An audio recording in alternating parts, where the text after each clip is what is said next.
Welcome to Fiction Audiobooks. If you enjoy the content, like and subscribing would be greatly appreciated. If you have any recommendations for novels, comment below.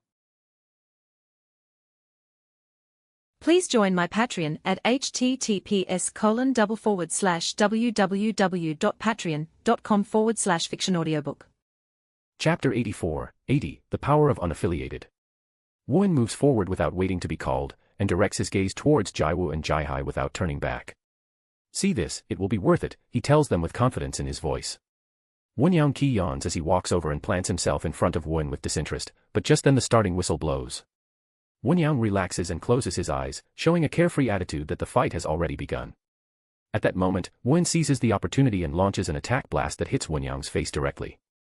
The explosion resulted in his face being damaged, covered in blood and with an angry expression. Those present are stunned by the speed and strength of Woon's attack. Woon angrily raises his aura to respond, but quickly Woon's aura rises even higher and he launches several bursts of power that impact Woon's entire body, leaving dark particles with red edges floating in the air. The instructors are amazed by the sheer power they are seeing, while the young spectators are startled and shocked by the impressive display of skill. "What the hell?" exclaimed a young man in the stands, stunned at the spectacle he was witnessing. "Who is that boy?" asked another, unable to take his eyes off the intense combat. "How could a young man with so much power not have been on the radar?" commented another nervously, clearly impressed by Woon's skill. Woon is breathing heavily, his body severely wounded and the pain enraging him. A purple aura appears around him as he raises both hands, and 4 dark spheres begin to condense. But to everyone's surprise, before he can throw the spheres, Woon's power particles expand and create ropes that bind him all over his body, leaving him immobile and his head still. Woon, with great elegance and tranquility, breaks the spheres with his power and in the next instant launches a great burst of energy. Upon impacting Woon, he flies off and crashes into the stand, breaking it in the process. Woon is left embedded in the stand, unconscious and severely injured, his body still dripping blood. "The winner is Woon," is loudly announced. The young affiliates are shocked by what has happened, their mouths hanging open in silence as they stare at Woon's severely wounded body. "How is this possible?" mutters one of the young affiliates, unable to comprehend what has just happened. "He's Hala's representative and he lost like that," comments another, while a third adds, "He completely crushed it." Astonishment and surprise are palpable in the stands as everyone processes what they have just seen. Woon approaches Jiwoo and Jihai and says with a smile on his face, "It was worth it, wasn't it?" The two nod with happiness and admiration for their friend. Jiwoo looks at Woon with a mixture of awe in his eyes as he thinks to himself. He completely overpowered him, his awakened power, control, and combat experience, it was a one-sided massacre. The 4 teachers Suin, Seong, Myang, and Chol look at Woon in awe. Woon Myang mutters in shock. The other instructors fall silent, still taking in what happened. How could an unaffiliated like him slip under the radar? "You can assume he's one of the best in the academy because of his display of power," Myang added. Next, Jiwoo of the unaffiliated against Sucheon of Baekdu, Seong announced. Sucheon stands face to face with Jiwoo and says with a cocky smile, "At last, I got you." Jiwoo looks at Sucheon and thinks, "Sucheon, I heard from Jisuk and Subin that he is strong." He sighs and his face shows confidence and seriousness. "Aries and Kaiten said that I had to have an advantage if I can be my enemy's power and be aware of my surroundings. Apparently, from what the other Baekdu members say, it's very possible that Sucheon has the same gravity power as me." Sucheon, with an arrogant voice and attitude, says, "Do you think you can beat me, like your little friend did to Woon? Although he is strong, I am Sucheon Kong of Baekdu and I am not on the same level as that weakling," he added haughtily, releasing his aura and power. The beep sounds and Sucheon launches an attack instantly, but it is dodged by Jiwoo with ease. Sucheon is surprised to see Jiwoo disappear. Jiwoo connects a punch on his face and then, with very fast punches, connects a small series of punches on Sucheon's face. "Shit," Sucheon said angrily, as he creates a gravity field around Jiwoo and he backs away, keeping his distance. Everyone present is amazed at the great speed Jiwoo displayed, as Sucheon tries to recover from the blows he received. Sucheon looks at his bruised face and infinite anger grows in his body. "Damn it, I'm going to kill him," he thinks furiously. Sucheon increases the gravity and Jiwoo kneels down and feels very heavy in his body. Sucheon laughs arrogantly and says, "That's it. Pathetic." With his gravity, he lifts and throws Jiwoo to the ground, but to everyone's surprise, Jiwoo supports himself with one hand and one knee on the ground, raising his head and looking at Sucheon with a serious expression on his face. With a smile on his face, Jiwoo remembers the weight training he went through. He disappears and appears behind Sucheon, punching his face and kneeling on the battlefield. Furious, Sucheon releases a gravity shockwave in all directions, not controlling his power. Jiwoo disappears and recoils, coming away with minor cuts on his body from the attack. The other teachers reacted quickly, blocking the shockwave of Suchin's attack, while looking at Jiwoo in surprise. With much anger, Suchion looked at Jiwoo and raised his arm. A spiral is generated in Jiwoo's stomach. "Aya!" shouted Jiwoo, as he felt a twinge in his stomach and noticed that his mouth filled with blood. He also noticed that his clothes in the area of the attack were soaked in red. Suchion tried to attack Jiwoo again, but the latter noticed how an energy was generated in his stomach and, in a matter of seconds, it disappeared at high speed, leaving a void behind. A spiral was formed where the energy used to be. Suchion opened his eyes in surprise to see Jiwoo in the other corner, his hand on his stomach. "Don't lose your concentration, mentality is very important in a fight. You have to harass your opponent," Jiwoo said to himself. Jiwoo removed his hand from the wound and disappeared in the blink of an eye. Suchion saw Jiwoo throwing a punch and dodged it, but when he tried to counterattack, Jiwoo gave him no reaction time and harassed him with a series of consecutive attacks, giving him no time to breathe or counter. The instructors watched the confrontation in amazement, incredulous at how the fight unfolded at that moment. Jiwoo was fighting in a gravity field, as if unaffected, which left the instructors stunned. As a last resort to push Jiwoo away, Suchion released a gravity blast towards Jiwoo, who disappeared and left a considerable distance between them. The two stared at each other as the sand showed a long crack from the impact of Suchin's blast. Very powerful, that was close, Jiwoo thought as he let his gaze linger on Suchion. How can this be happening to me? I'm Suchion Kong, as he thought he released all his unchecked gravity into the surroundings. You're dead, Suchion roared angrily as he prepared to launch another attack. Those present were shocked as their bodies felt heavy due to Suchin's gravity field, while Seong showed a displeased expression as she watched the confrontation. Jiwoo took a deep breath, relaxing his body and circulating his force control, which caused a small blue aura to envelop him. Suddenly, Jiwoo disappeared from his place, leaving everyone dumbfounded, even the instructors, and appeared in front of Suchion, breaking through his force field and throwing a punch charged with electricity. As the punch connected, the electricity spread to the surroundings, producing a great gust of wind and a loud boom that left everyone stunned. Everyone watched as Suchion was blown away by the impact of Jiwoo's punch and fell half dead to the floor of the training area, with visible signs of having been severely injured. Jiwoo struggled to his feet, with his arm shattered and burns on his body, as Woon helped steady him on his feet. There was silence in the combat arena, showing the shock and amazement of those present at what they had just witnessed. After a moment of silence, the arena filled with murmurs and people talking. POV Kaden. Kaden watched the hidden battle, a devilish grin on his face, as he thought about what he had just witnessed. Jiwoo is growing at an incredible speed, mastering the technique taught by Ares. However, with my control of the force, it is a lethal attack for anyone. In time, he will realize that this technique can penetrate anything and he must perfect it. Although Ares taught it to him, he does not use it and it is his duty to perfect it. You were able to grasp the technique with the few tips I gave you, but you still have a long way to go. Kaden's figure fades into the distance, while Jiwoo feels exhausted but triumphant. Han Seongjik's office. Han Seongjik was surprised to see how Woon defeated the Hala representative without difficulty, leaving him completely crushed. With a cold and unperturbed face, Ji-young fixes his gaze on the screen, showing no emotion. Ares lets out a thunderous laugh. Ha ha ha ha. Unbelievable, isn't it? Who would have thought this could happen? The students you were so proud of ended up like that, Ares added. With seriousness in his voice, Han Seongjik expressed. I didn't expect to meet a child like that. Oh, now comes the fun part, exclaimed Ares excitedly. Han Seongjik and Ji-young turn their gaze towards Ares, but soon turn their attention back to the confrontation. As it progresses, they are more and more surprised by the skills displayed by Jiwoo. Han Seongjik rests his gaze on Ares for a few seconds, but then turns his attention back to the confrontation. That boy is completely dominating Suchion, he thinks to himself. Although he has received injuries, they are due to his lack of combat experience. But once he gains more practice, his skills will surely improve in all areas. Ji-young, for his part, can't help but think. Jiwoo's growth is simply amazing. Suddenly, a voice interrupts them. What is Jiwoo doing? Does he want to drag out the fights to get more experience in fights against other awakened ones? Ares' words caused both of them to frown in annoyance and discomfort. Han Seongjik thought quickly. Did he tell her that? Who could have told her something like that? Well, probably Ares. Ares' words indicated that he wasn't paying attention to what the others were saying, and was concentrating on the screen. Oh, he finally got serious. Suddenly, Han Seongjik and Ji-young turned to the screen to see what was happening. They saw Jiwoo, surrounded by a faint blue aura. In an instant, they lost sight of Jiwoo, only to see him reappear in front of Suchion, punching him in the stomach and generating electricity. Han Seongjik could not hide his astonishment at what had just happened on the screen.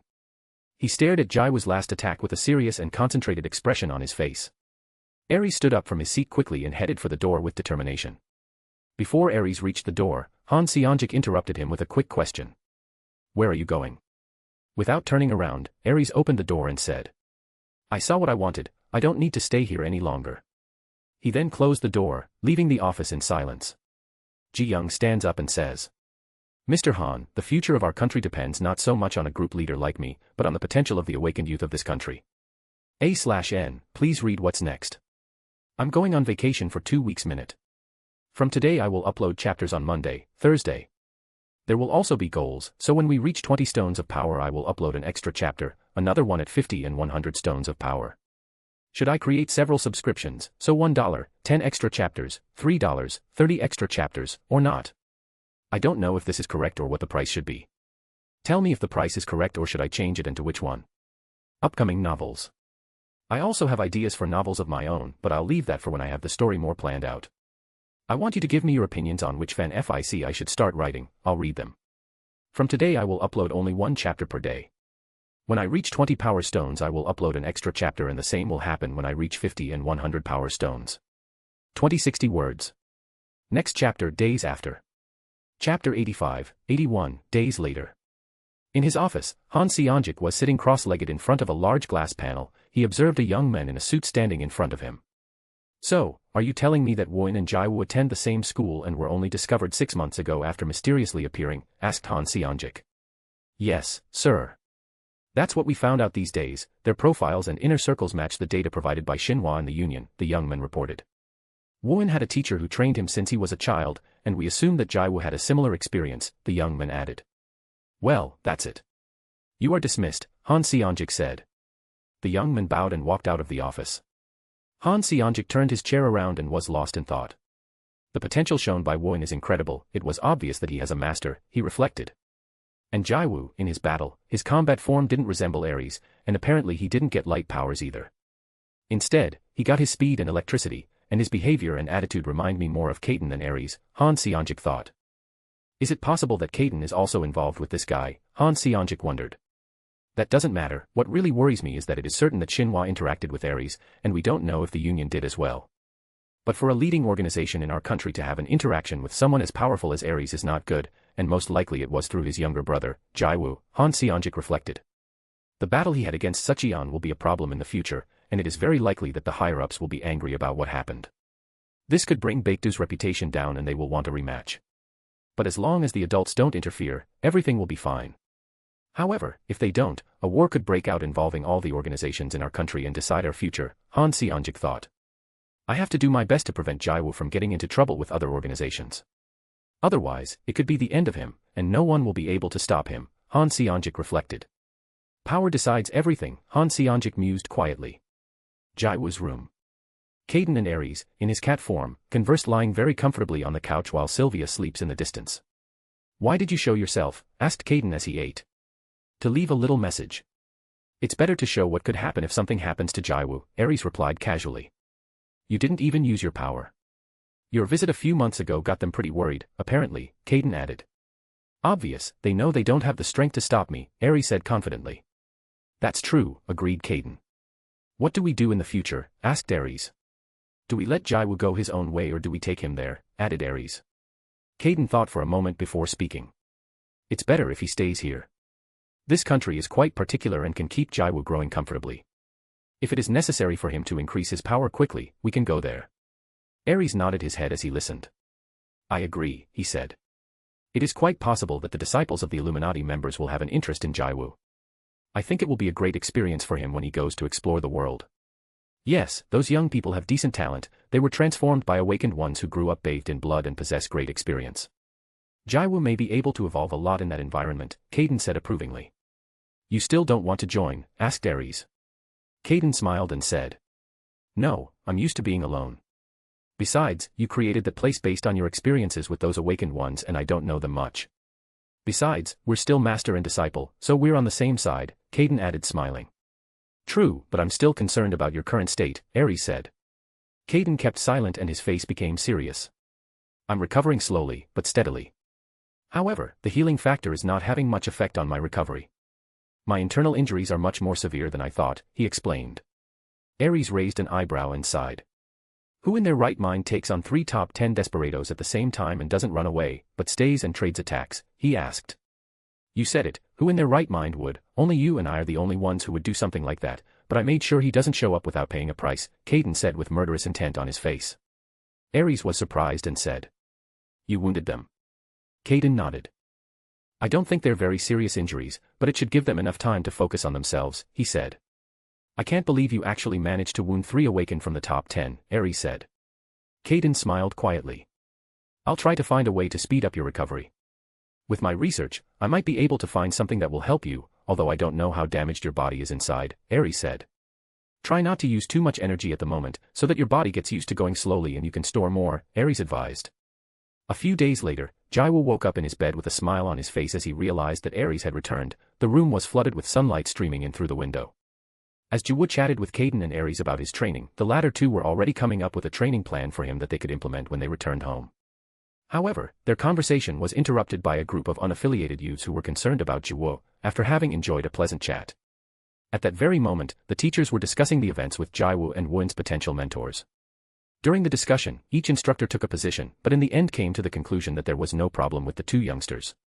The next day, In-hyuk and Jiwoo go to Jiwoo's to talk about the new benefits the unaffiliated would have and to discuss the fight he had against Sucheon.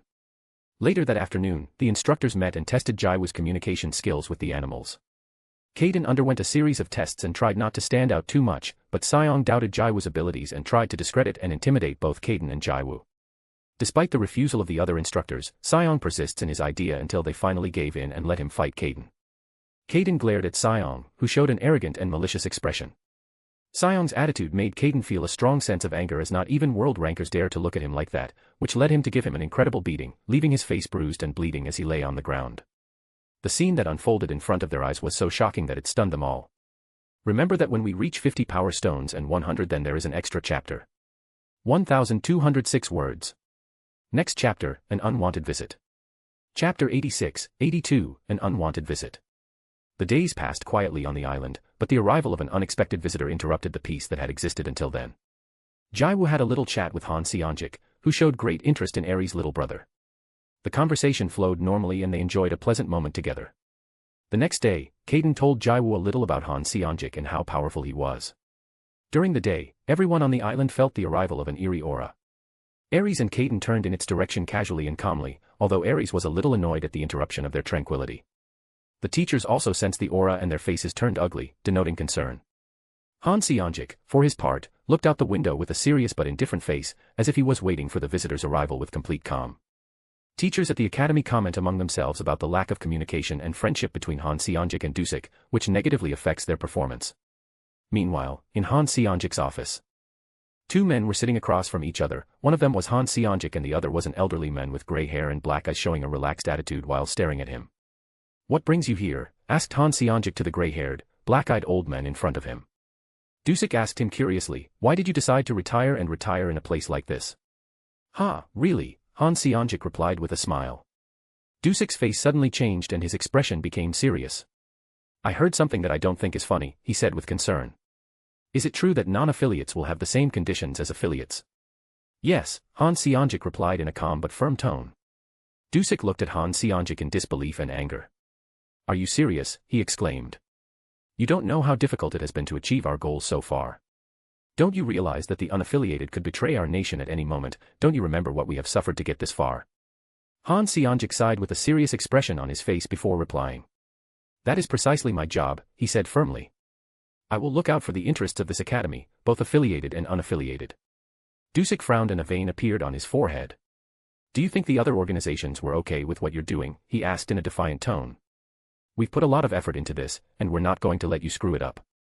Han Seonjik kept his gaze fixed on Dusik, his tone calm and confident. As I told you before, this is my responsibility, and the other organizations have put me in charge of this institution, he explained with determination. As such, I have the authority to establish the rules necessary for its proper functioning. Han Seonjik walked around the academy, pondering Dusik's words. He knew better than anyone that some of the unaffiliated had unusual backgrounds, and that although many of them remained hidden, but if they were revealed it would be a problem. Meanwhile, Caden continued to teach Jiwoo how to improve his force control and expand his abilities. Dusik, still enraged by the situation in the academy, visited Suchin's room and confronted him about his defeat against Jiwoo. With harsh words and threats, Dusik abused Sucheon, who cowered in fear at his intimidating presence. Then, Dusik did the same to Seong, who ran out of the room in terror, seeing a fat cat. In the forest, Seong releases his power and says with a devilish smile and a twisted personality, "Filthy cat, this is the power of an awakened one, something you will never come to understand," said Seong. The cat disappears in astonishment at Seong's presence, and at that moment, Caden appears on Seong's shoulder, with both hands on his head and a wide smile on his face. "That's how cats do things," exclaimed Caden with a grin. Suddenly, lightning struck Seong and knocked him unconscious. At that moment, another brown cat appeared and shot a beam of lightning straight at Seong's body. Although his skin appeared to be with burns, all his internal viscera were completely burned, causing his instant death. "Why did you do that?" he asked, his voice astonished. "Baekdu is not a good organization, and I don't have time to chase down every one of those ants that make it up. If it crosses my path, I will eliminate it without hesitation," Eri said before realizing the turn and walking away from the place. Caden sighed with a smile on his face and decided to follow Aries. As he walked, he couldn't help but agree with Aries' words. "Baekdu is not a good organization. I've known that from the beginning," Caden commented. Dusik received full information about Jiwoo from his members and they decided to invite him to join Baekdu. However, Jiwoo declined the offer, and just as Dusik was about to take action, Subin and Jisuk appeared and interrupted him with news that worried him. "We have to warn the other organizations, Baekdu is breaking the rules," Subin said in a serious tone. Dusik was silent, pondering the possible consequences of his actions and trembling with anger for those guys. Dusik was sitting in an office, with his legs crossed and 2 men at his back protecting him.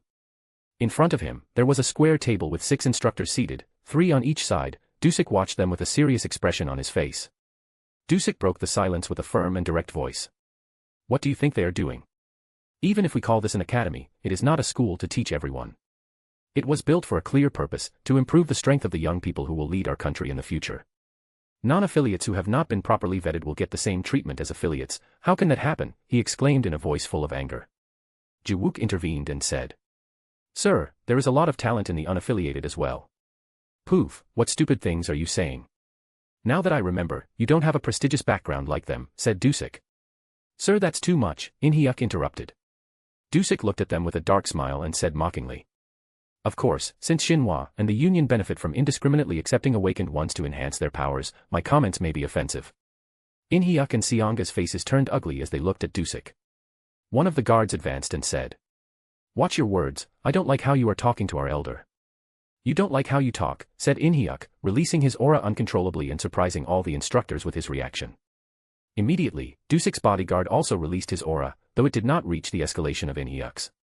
The next moment, another aura blocked the 2 bodyguards and it was Seonga's. Seonga stood up from his seat and said, "Mr. Dusik, are you declaring war on the Union and Shinhwa?" "Are you breaking the agreement?" said Dusik mockingly. In-hyuk also stood up from his seat and with his aura increasing, he pressed everyone present, cracking the walls of the room and suppressing Dusik. In-hyuk said, "You declared war on US. In-hyuk and Seonga are ready to fight at any time." "That's enough, everyone," Suwon interrupted. Dusik, In-hyuk and Seonga looked at Suwon and his aura disappeared. In-hyuk and Seonga said at the same time, "We are leaving." In-hyuk opened the door and walked out with Seonga. Before closing it, they turned around and said in unison, "Next time you won't be so lucky," looking coldly at Dusik, and then they closed the door. The room fell silent, the expression on the face of Dusik and his guards became grim and, after standing up, they left the office. As he walked down the hallway, Dusik spoke angrily. "Those fuckers, how dare they? Just because their organizations have gained power in recent years, they become so arrogant." Suddenly, a voice interrupted him. "Mr. Kong," said a deep voice from behind him. "Yes," he replied in surprise, looking up at the young man in a frock coat who had suddenly appeared beside him in the hallway. "The director wants to see you," said the young man in a tuxedo, looking at Dusik with a serious expression on his face. Dusik's face turned ugly upon hearing the young man's words, which indicated that the meeting with the director would not be pleasant. In Han Seonjik's office. Han Seonjik looked at Dusik seriously and said, "You should leave now." "What?" said Dusik discontentedly, frowning and looking at Han Seonjik. "You told me you would come to visit me in Sucheon, but instead, it has caused a lot of trouble," Han Seonjik said in a calm but authoritative voice. Dusik was silent as he waited. "This damn bastard wants to get rid of me?" Han Seonjik asked. "Do you want there to be a war between Baekdu, Shinhwa, and the Union?" Dusik looked seriously at Han Seonjik and said casually, The institution is taking a path it should not be taking, and the instructors are to blame had to make it travel its path. Han Seonjik took a sip of coffee and said. They didn't tell me that. Han Seonjik spoke earnestly. I sent someone to calm the waters, but we were informed that if you did the same thing again, there would be no turning back and it would be a war against you. Han Seonjik added. Everyone knows your personality and no one will help you. Han Seonjik finished by saying. This is the last time I will tell you. Don't cause trouble, I won't help you to make amends. Dusik looked with deep fury in his eyes and clenched his fists tightly. 100 stones of power and another extra chapter. 1654 words. Next chapter, offer and rejection. Chapter 87, 83, offer and rejection. A young man in meditation position with two cats, one on his right and one on his left. The young man is seated in an upright posture, with his legs crossed and his hands resting on his knees. The cats also appear to be in a meditative position, with their eyes closed. The young man emanates a blue spiral-shaped aura from his heart. To his right, a fat cat is surrounded by a large blue spiral, while the brown cat to his left has a large golden spiral. The young man hastily opened his eyes and exclaimed, startled, "Oh no. I'll be late for training, I lost track of time." Thereupon, he ran out of his room. Aries opened one eye and said, "Get ready." Caden opened his eyes and looked at Aries. "Why?" he asked. "Whoever came from Baekdu is going to take action against Jiwoo. You know how organizations are, Jiwoo the rejects," Aries said. Caden's eyes showed murderous intent and he said, "I'll take care of him." "No, you must recover," Aries said. "No. I will crush them completely and don't you dare interfere," Aries, said Caden with a voice full of murderous intent. Aries sees Caden and thought. Apparently Caden cares a lot about Jiwoo. Jiwoo came running into the arena, where all the students were already gathered. The boys were talking happily as they waited for the activities to begin, but were interrupted by Dusik. "Beat it, all of you," Dusik said authoritatively. The two bodyguards arrived where the young men were and said, "Everyone get out except Jiwoo Seo." "What's going on?" asked a confused student. "Who are you guys?" asked one of the students. The two men became serious and said, "This is the last warning, get out." Finally, Dusik intervened and the boys left, leaving only Dusik and Jiwoo. "I've come to talk about another offer," Dusik said, but Jiwoo immediately refused. "I'm sorry, but I have to refuse." Dusik became angry and tried to persuade Jiwoo in various ways, but was rebuffed in all his attempts. Finally, he could stand it no longer and said, "How dare you disrespect me already, Baekdu," with an ugly face. Dusik, with a nasty expression on his face, asked, "How dare you disrespect me in Baekdu?" "No. I didn't mean it," Jiwoo tried to say, but was interrupted. "Shut up," Dusik said as a reddish aura surrounded Jiwoo's neck, choking him. A red aura lifted him up and squeezed hard, leaving Jiwoo breathless. "I forgot how I'm supposed to educate brats like you," Dusik said, as Jiwoo groaned in pain. "Do you think Baekdu, one of the strongest groups representing this country, can refuse the invitation because of a jerk like you?" asked Dusik. "I didn't disrespect him," Jiwoo said with difficulty, as he asserted the red aura so he could breathe easier. "Then join Baekdu, you won't get a better offer than this," Dusik said with a maniacal grin. "I don't want to join any group," Jiwoo said. "Are you sure about your decision? You'll end up badly hurt and you won't be able to live as an awakened one. You must pay the price for humiliating Baekdu," Dusik said arrogantly. Jiwoo, lifted into the air by Dusik's power, remembered. "Mr. Caden and brother," Jiwoo said shyly. "Hey," Caden replied. "Yes," replied Aries. "Are you affiliated with any groups?" asked Jiwoo. "No," replied Caden. "Really? You said it's hard to live without a group, it's very dangerous," said Jiwoo. "It's true, you never know why a person will approach you and it can be dangerous. Groups think they can violate people's will and do whatever they want," Caden said. "Wow, I want to be like you, Mr. Caden, someone who never bends and has a strong will," said Jiwoo. "What about your brother?" asked Jiwoo excitedly. "The same, I've always been on my own with no affiliation. I recently created my own organization," said Aries. "Awesome, you're the leader of an organization," said Jiwoo impressed. "Yes, I created it recently and someday I will take you there. There are several awakened ones your age who are disciples of strong people," said Aries. Jiwoo's eyes sparkled with excitement. "It's called Illuminati, although you could say I'm still an unaffiliated awakened, since I always walk alone or with Caden, the place created it to unite people I recognize," Aries said casually. "Awesome, I'll be just like you Mr. Caden, a powerful awakened who doesn't affiliate with any group," Jiwoo said excitedly. Jiwoo quickly turns and looks at his brother and says, "Person." Aries sighs and says, "It's your decision." Looking at Dusik, "No. I will join." said Jiwoo with effort as he struggled against the pain. You're being very stubborn, Jiwoo. Don't you realize that groups are necessary to survive in this world, said Dusik with disdain as he continued to torture Jiwoo. I don't need a group, replied Jiwoo as he took a breath. You are too naive. Without a group, you will be vulnerable and weak. If you don't change your mind, you will die alone with no one to mourn you, Dusik said with a sinister smile. I'd rather die alone than join someone like you, said Jiwoo with determination. You wanted it, Dusik said coldly as he intensified the torture on Jiwoo's body. Jiwook, Inhyuk and Seonga arrived at the entrance of the training arena and were met by two men blocking their way. Jiwook turns to his students and asks them with a tone of concern in his voice. What are they doing outside? These men won't let us pass. Suchin's grandfather is talking to Jiwoo inside there, replied Jihai while pointing at those men. What's going on here? He asked in a firm tone, looking at the two men. The nearest guard answers her arrogantly, it's the old man's orders, no one is allowed to pass until he finishes talking to Jiwoo. Inhyuk and Seonga exchange glances, aware that something is not right. Jiwook remains impassive, but his voice denotes his growing anger. I understand that Mr. Kong wants to talk to Jiwoo, but you don't have to treat my students this way. If you don't move out of my way, I will be forced to take more drastic measures. I won't do it again, these are the old man's orders and no one is allowed to pass, the guard added, taking a step forward and standing in front of Jiwook. Jiwook got angry and spat. I recommend you to run. If you want to help me and have extra chapters, join my Patreon, $3. In my Patreon. I am on chapter 104 and here I am on chapter 83. The difference will become greater as time goes by. 1096 words. I'll stop giving the name of the next chapter as I'm giving too much spoiler, although I realized it too late. Chapter 88, 84, Break. Jiwoo was being pressed down by Dusik's overwhelming power, and was screaming in pain as Dusik laughed mercilessly. Ha ha ha, no one will be able to save you. This is what a brat like you deserves, Dusik vociferated madly. In a fleeting instant, a tall, slender figure materialized in front of Dusik. Her long, deep blue hair swayed gently in the breeze, while her blue eyes glowed with determination. With a precise wave of her hand, the figure deactivated the power Dusik held over Jiwoo. Suddenly, Jiwoo was enveloped in a barrier of spatial isolation that protected him completely.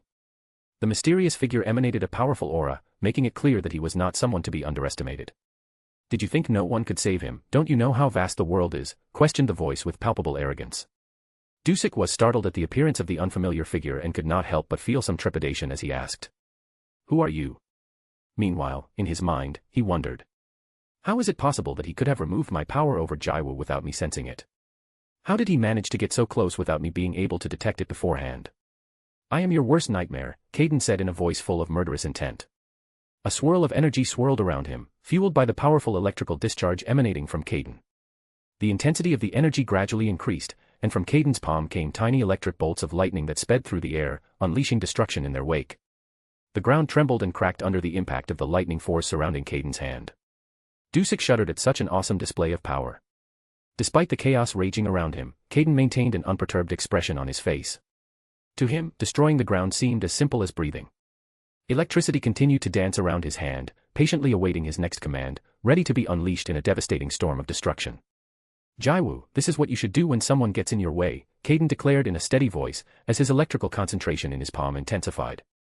The glow of the lightning illuminated the surroundings, enveloping Caden in an awe-inspiring aura. Electricity sparked and danced around her, demonstrating the absolute control she had over it. Caden aimed directly at Dusik, without a moment's hesitation, and let the electric beam shoot out towards its target. The electrical energy coursed through space with overwhelming speed, carrying Caden's fury and determination with it. The energy tore through the air with breathtaking speed, generating a deafening roar. Dusik was stunned as he witnessed the magnitude of Caden's attack. His eyes widened like saucers as he noticed the enormous amount of electricity rushing towards him. At that moment, he instinctively understood that he was in real and imminent danger. With a swift and desperate move, Dusik deployed his own power, summoning barriers and shields in an attempt to block the devastating electrical attack. Despite his desperate efforts, Dusik soon realized that his attempts to block Caden's attack were in vain. The electricity unleashed by Caden was too intense and powerful to be stopped by Dusik's defenses. With a shudder of pain, Dusik felt the electricity coursing through his arms, his body convulsing under the impact of the electric shock. His muscles tensed and his vision blurred momentarily due to the sharp sensation of pain that shot through him. A loud rumbling echoed throughout the island, shaking the foundations of the buildings and stirring fear in the hearts of the inhabitants. The ground vibrated beneath their feet as the deafening sound filled the air. Suddenly, an explosion erupted with overwhelming force, illuminating the sky with an intense, dazzling blue glow. The luminous flashes spread in all directions, creating a terrifying spectacle. A furious gust of wind accompanied the explosion, sweeping everything in its path. Trees bent, objects flew, and the waves of the sea churned in a chaotic dance. The power of the blast was undeniable, as if the world itself was responding to the force released in that moment. Caden remained unmoved, his icy, defiant gaze riveted on Dusik, whose arms lay completely burned and immobilized on the ground. Behind him, the shattered remains of the training arena wall. Dusik, stunned and in a sea of pain, stared in disbelief at the young men in front of him. Questions swirled in his mind. Who the hell is this guy? How can your powers be so strong? He wondered in his mind. At that precise moment, Han Seongjik arrived on the scene, his face showing concern, disgust and anger at the scene in front of him. His eyes scanned Caden with suspicion, questioning his presence and his involvement in the pitiful state of Dusik, whose suffering was evident in his living, burnt flesh. Inhyuk, Seonga, and Jiwook exchanged serious and worried glances as their eyes fell on the two guards guarding the entrance. The unaffiliated boys, meanwhile, watched the conflict with trepidation. Suddenly, a deafening roar shook the place, causing everyone to startle. The explosion that followed left everyone gasping, their eyes wide open and their breath held. The two guards slowly opened the door, revealing a shocking scene that took everyone's breath away. In front of them stood the imposing figure of a man with dark blue hair, whose bearing denoted a powerful and enigmatic presence. To the left stood Jiwoo, enveloped in what appeared to be a force field, while in front of him lay a severely wounded old man.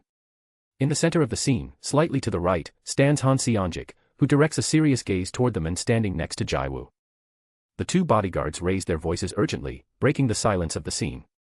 "Elder," they exclaimed in tandem, their words laden with concern and alacrity. Without missing a beat, they rushed swiftly in the direction of the badly wounded man, whose groans of pain echoed in the air. As the two individuals passed by Caden's right side without paying any attention to him, a sudden electric shock illuminated Caden's eyes with startling intensity. Suddenly, two bolts of lightning were unleashed in the direction of the people, who desperately tried to defend themselves. However, the lightning struck in a devastating manner, causing an instant explosion of blood, while the lightning continued its course unperturbed. Noticing the frenzied situation, Han Seongjik reacted nimbly and instinctively took cover to avoid being struck by the lightning. However, he had barely caught his breath when a second, even more shocking explosion violently shook the island. The destructive force of the blast was enormous, having the training arena to rubble in a matter of seconds. Inhyuk was trembling with fear, unable to process what was happening before his eyes. He looked at the figure of that unknown man who had his back turned to him, and suddenly, something in his posture seemed familiar. To his surprise, he noticed the presence of Jiwoo next to that man. Around him, Seonga and Jiwook were in complete awe of the awesome power emanating from that enigmatic man. Their faces reflected a mixture of disbelief and fear. The young men who did not belong to any faction were trembling with fear as they witnessed the enormous power emanating from that man. With the dust hanging in the air, their vision was obstructed and everything seemed to be shrouded in an opaque haze. However, as the dust slowly dissipated, those present were able to make out Han Seongjik emerging from the mist. Han Seongjik stood tall, his figure imposing and defiant. His palms showed clear signs of having been burned, with small emanations of smoke still rising from them. Despite the injuries, his body remained in perfect condition, unscathed by the devastation that had occurred around him. Only his suit, now slightly disheveled and stained by dust and debris, bore witness to the ravages of the event that had taken place. Looking around, one could see how more than half of the training arena had been completely destroyed. Debris and dust covered much of the place, blurring visibility. Only the sunlight filtering through the edges and the collapsed roof can be distinguished. The place that was once a safe and secure training camp now resembled a completely devastated war scene. Dusik fixed a menacing gaze on the person in front of him and, not caring about the injury sustained or the power demonstrated by that person, questioned him in a gruff tone. "Who are you? Do you have any idea who you are attacking?" "We are from Baekdu," he said, visibly irritated after witnessing the death of several of his subordinates. Caden expressed his contempt in a contemptuous tone of voice as he threw out a rhetorical question. "Baekdu, who the hell are those unknown ants?" Suwon, Myeong, and Chul arrived at the scene and were stunned at the shocking scene before their eyes. Myeong, visibly shocked, could not contain herself and asked, "What happened here?" Meanwhile, Suwon, shocked, inquired, "Whose mammoth energy was it?" Everyone present turned their gazes toward Han Seongjik, who remained stunned and silent as he stared at his burned hands. A worried voice called out to him, "Sir," followed by another who uttered, "Director." After a brief moment of silence, Han Seongjik reacted and gave some instructions. Inhyuk, Seonga, and Jiwook, stay close to those guys. With a serious expression and a thoughtful voice, Han Seongjik fixed his gaze on Caden. "Caden break, what are you doing here?" As he uttered those words, his mind filled with thoughts. It's really related to Jiwoo, how careless of me. This is a big problem. Hearing the name mentioned, a shiver ran through the instructors' bodies, leaving them filled with fear and awe. Jiangsu, noticing the fear on the instructors' faces, decided to ask a question. Who is Caden Break? Jiwook turned to Inhyuk and Seonga, who nodded their heads in confirmation, and then answered Jiangsu's question. He is one of the strongest awakened in the world. He is extremely dangerous and challenges those in the world ranking. He is so powerful that no one can control him, and he has destroyed many organizations. He was given the nickname Caden Break because he leaves his enemies dead or seriously injured and never backs down from a confrontation. Upon hearing Caden Break's description, the students felt fear and concern, which was reflected on their faces. Jiangsu, worried to see Jiwoo near that person, formulated his concern. Will Jiwoo be okay? Inhyuk, Jiwook and Seonga kept silent, but a voice answered. He'll be fine, don't worry. Everyone present turned to Woon, who showed a confident expression on his face, though there was doubt evident in the looks of the others. What am I doing here? Repeated Caden with an enigmatic smile. Dusik, visibly upset, asked with confusion. Why are you attacking me? What have I done to you? Caden replied in a firm voice. You didn't do anything to me. But you attacked my disciple. The instructors and Han Seonjik were shocked to hear his words. Dusik could not believe it. Disciple? Jiwoo is your disciple? Curious, Han Seonjik asked. Jiwoo is your disciple, Caden. Caden turned his gaze towards Jiwoo proudly and replied. Yes, I accepted him as my disciple recently, and Han Seonjik, don't interfere in my affairs, you know more details than those present. Those present were perplexed at Caden's arrogance, which corroborated the rumors they had heard about him. Han Seonjik lowered his head and reflected to himself. He's Eri's younger brother and Caden's disciple. Of course, how did I miss something so important? Suddenly, Dusik interrupted with difficulty from the pain. Wait, this is a misunderstanding. A misunderstanding, replied Caden with a cold, defiant look. Yes, I was told it was, Dusik tried to explain before being interrupted again by Caden. Are you kidding me? Said Caden with his characteristic cold and threatening tone. With a piercing stare and a firm voice, Caden broke the silence with his words.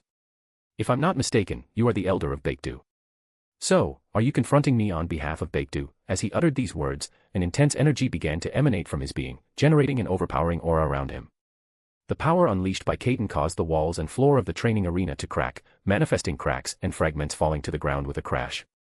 Dusik trembled in fear and quickly responded. No, it's just a misunderstanding. Baekdu has nothing to do with this.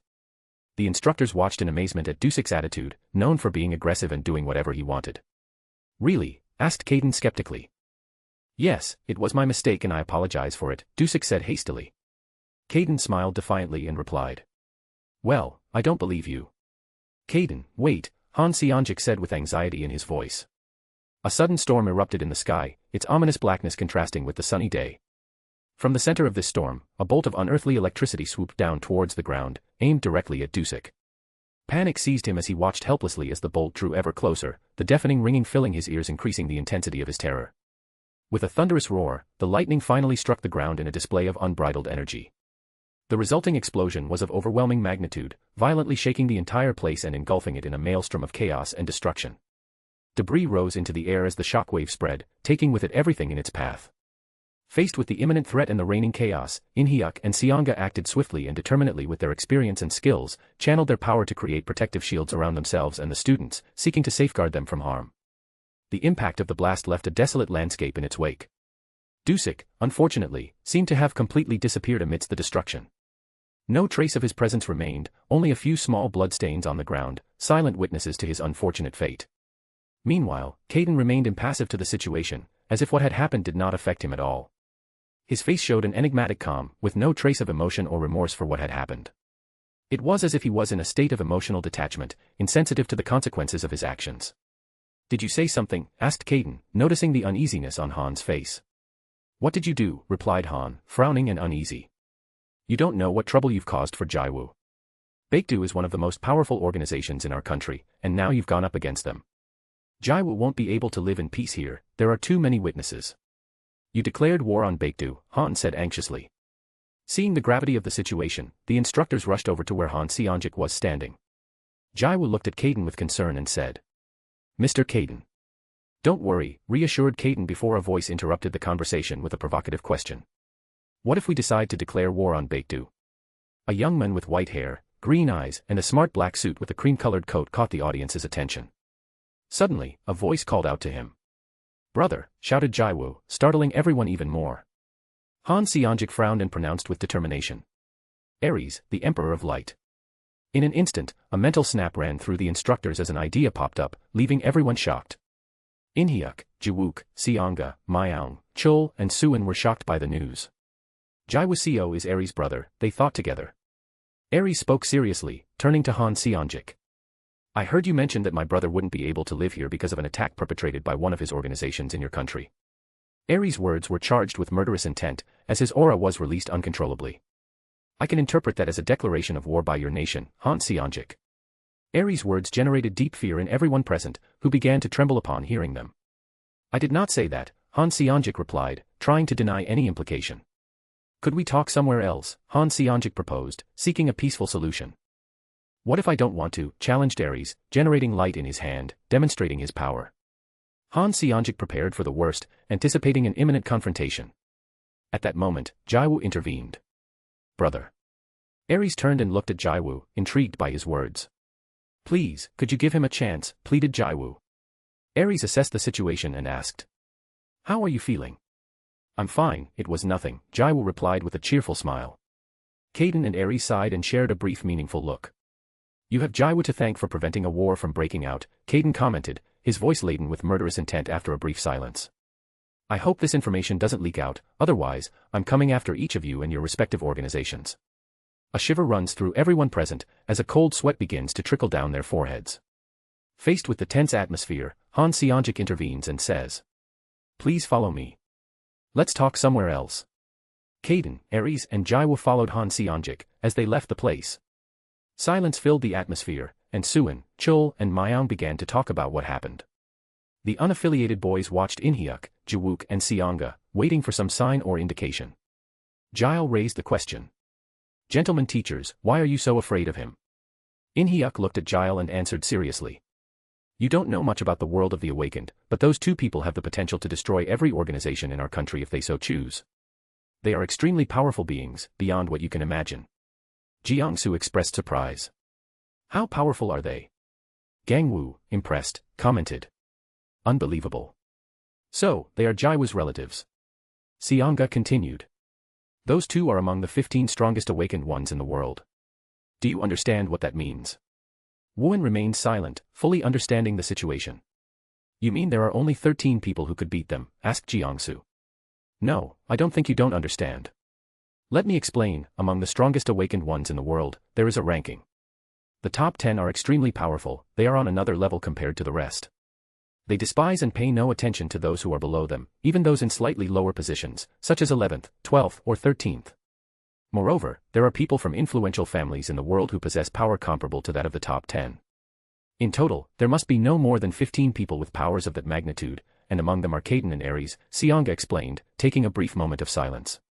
He went on to say, "What I mean is that, according to rumors, they are capable of occupying any position in that ranking, be it number 1 or number 10. In a one-on-one match, neither of them will lose, and even if the most powerful organizations in the world were to team up, they probably couldn't beat them. Together, they are virtually invincible." Jiwook added. "Their power is so immense that they could redefine the world order if they decided to start a war. The rumors circulating about them are of astronomical proportions. We have no relationship with them, and it is also surprising to find out that they are related to Jiwoo, but this explains a lot." Inhyuk concluded. "Do you understand now?" The 4 boys nodded with disbelief and amazement evident on their faces. The instructors watched their students dumbfounded and then turned their gaze to Wooin, whose expression remained calm and unperturbed. Realizing that Wooin possessed information about Jiwoo that they were unaware of, they understood that it was best not to inquire about it, knowing that there were possibly details they were still unaware of about the relationship between Jiwoo and the powerful individuals mentioned. 3,331 words. If you want to help me and have extra chapters, join my Patreon, $3. In my Patreon, I am on chapter 106 and here I am on chapter 84. The difference will become greater as time goes by. Chapter 89, 85, Concerns and Disclosures. Dining hall of the affiliated students of the Korea Academy. In a beautifully decorated hall with wide glass windows, several students were seated at tables as they enjoyed their meal. The place was filled with murmurs and conversations. "Did you feel that tremor?" one of the students asked. Yes, it shook the whole island, replied another, still surprised. The powers we witnessed were immense. I never imagined seeing abilities on that scale, commented another student, trembling. Did the teachers get into a fight? Someone else asked, trying to understand what happened. Mr. Dusik disappeared, Principal Han was injured, and so was Jiwoo, another student reported, sharing the news that had circulated. Even the unaffiliated training arena was destroyed by that immense power, added another student, astonished by the magnitude of the event. The teachers ask us not to worry, but, another student mentioned, hinting some uncertainty in his voice. The students continued to discuss the recent events and the consequences they had had on the island, although there was a hint of concern in the atmosphere, despite the teachers' attempts to reassure them. At 4 tables isolated from the rest of the students, 3 students were seated at each table. At one of the 4 tables, Sucheon was seated next to the 2 other Baekdu members who had been invited to the academy. At the remaining tables, Gangseok, Jisuk and Subin were seated next to members of their respective organizations.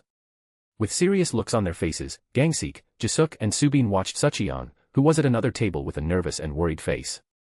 They had realized that the events that led to the destruction of the unaffiliated training area and the injuries suffered by Jiwoo were not as simple as they seemed. Han Seonjik office. 2 young men sitting side by side calmly observed the old man across from them, whose facial expression reflects seriousness. I never expected to meet the 2 of you here, especially you, Caden. You've been missing for a while, Han Seonjik said in a soft voice. Then he continued, and you, Ares, have recently starred in a fight that has caused a stir all over the world. These are things that happen, Caden replied as Ares nonchalantly shrugged his shoulders. I want to ask you a question. Will you stay in this country from now on? Han Seonjik asked with seriousness in his voice. Caden sighed and replied with a smile. Nah. I just came to witness Jiwoo's confrontation. You know how alarmingly rumors spread here. Han Seonjik nodded and turned his gaze towards Ares. It will depend on what Jiwoo decides. If he wants to stay, it's possible I'll stay here for a while too. But if Jiwoo wants to explore the world, I'll take him around, Ares stated. Han Seonjik's face wrinkles momentarily, but quickly changes to a friendly smile and says. Oh, I would have loved to have both of you here in this country. Yes, of course, Ares replies wryly. I would have thought you would have asked us to leave this country as soon as possible, Caden replies. Han Seonjik sneezes and says. Ahem. Maybe, he then adds. Your presence in a country like this could be a big problem, you know what I mean. The world is in chaos right now, and if the confrontation you had with Baekdu leaks out, I'm sure this country would wallow. That only happens because they're weak, Ares says disinterestedly, crossing his legs one on top of the other. Han Seonjik frowns and opts not to respond. Caden nods, showing agreement with Ares' words. But don't worry, keep your awakened ones quiet and I won't do anything about it, Ares replies. Thank you for your understanding, Han Seonjik says, then turning his gaze to Caden. Don't worry about me, I won't do anything unless they attack me. Although that will depend on whether you can control them, Caden replies. Don't worry, nothing will happen. I'll take care of protecting Jiwoo myself if necessary, Han Seonjik states in a serious but serious voice. Caden and Ares nod in agreement. After a moment of silence, Caden stands up and heads for the door. Han Seonjik quickly interjects. Leaving so soon? Caden, before turning the door handle, turns and looks at Han Seonjik, replying. We have no more to talk about. Caden opens the door and leaves. Ares follows Caden and comments. Perhaps we can talk another time, when the atmosphere is not so tense and you don't have so many worries and concerns to resolve. It would be better for you if we leave and you settle this mess here. Han Seonjik watches Ares leave and close the door, being perplexed and stunned. Then he sits back in his seat and reflects. This is a serious problem. I need to have a conversation with the professors representing their respective organizations. If this information leaks out, it would be a terrible and immense problem for our country, and we would be constantly in danger. Many awakened would do anything to gain favor with Caden or Ares and establish a relationship with them. If what happened here is revealed, a large number of awakened could come to this country to destroy them and try to curry favor with them. Although they left that warning. I don't know if they'll follow through. Suddenly, the door opens, bringing Han Seonjik out of his thoughts. Suwon enters with a serious expression. Mr. Director, is everything okay? Asks Suwon. Yes. Replies Han Seonjik. Suwon remains silent and watches Han Seonjik lost in thought. Call all the teachers at the academy and tell them to gather in the meeting room. We need to talk about what happened, says Han Seonjik. Suwon understands the seriousness of the situation and responds. Understood, I will inform them immediately. Ares closes the door to Han Seonjik's office and quickly catches up to Caden and asks. Is something wrong? Caden, walking with his hands in his pockets, slows down and replies. I'm feeling strange. All this time, I've been forcing myself not to transform into my cat form, but I think it's doing me more harm than good. Aries raises an eyebrow and says, according to what you mentioned, your body is severely damaged internally and, as a precautionary measure, your body is looking for a way not to continue its destruction, hence the urge to transform into your cat form. Caden pauses for a moment, analyzing the information. Are you saying that because my human body is so severely injured it is looking for a healthy vessel and that is my cat form?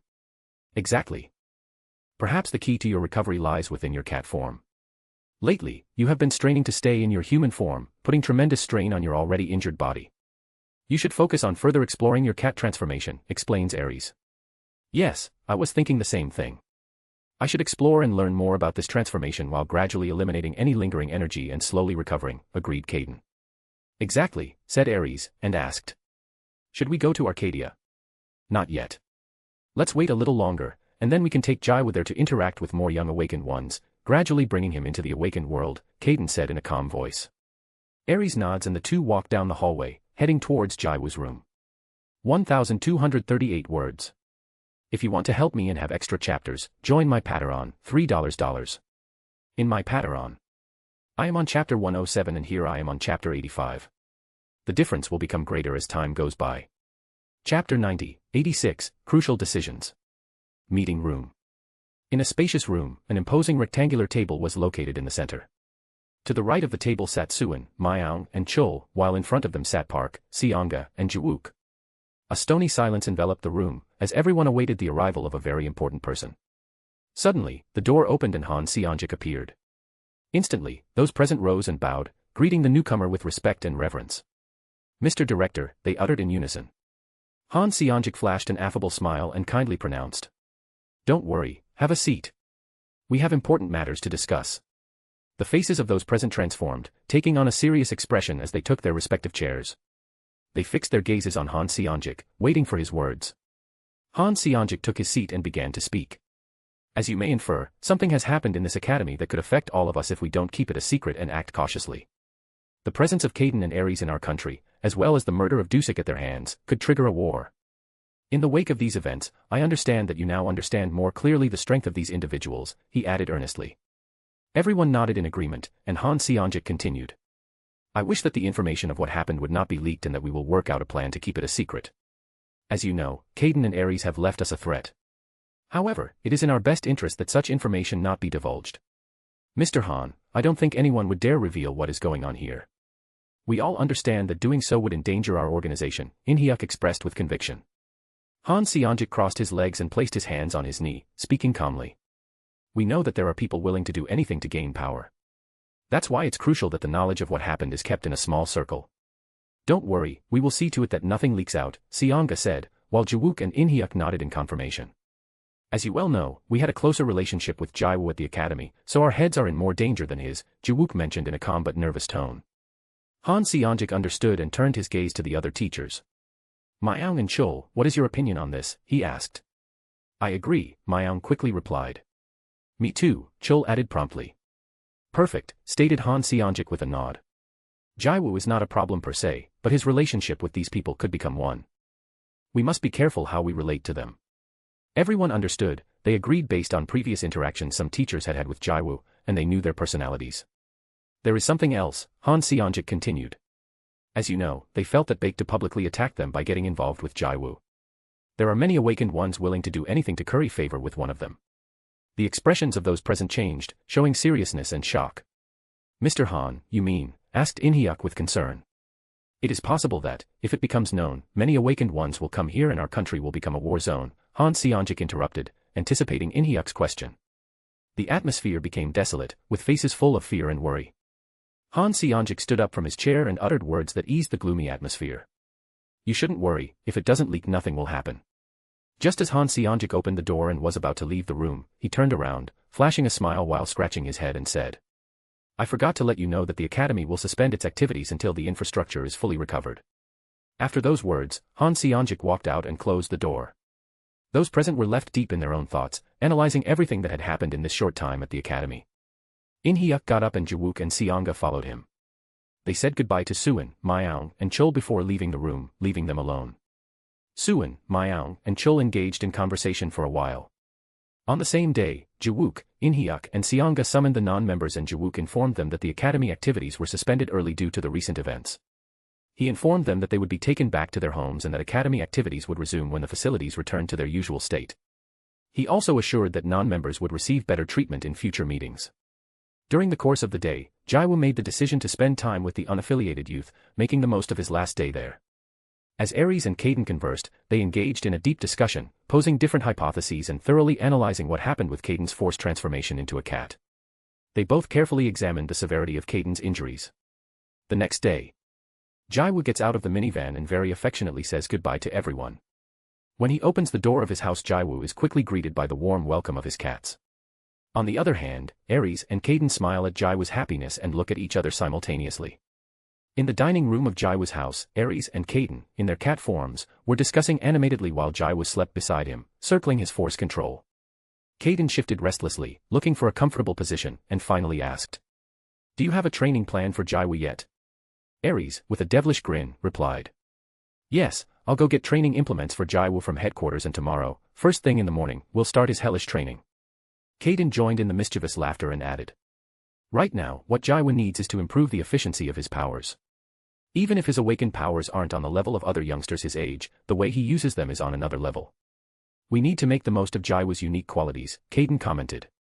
Aries nodded enthusiastically and added, "Exactly, his enhanced vision, thanks to his super speed ability, is far above that of others."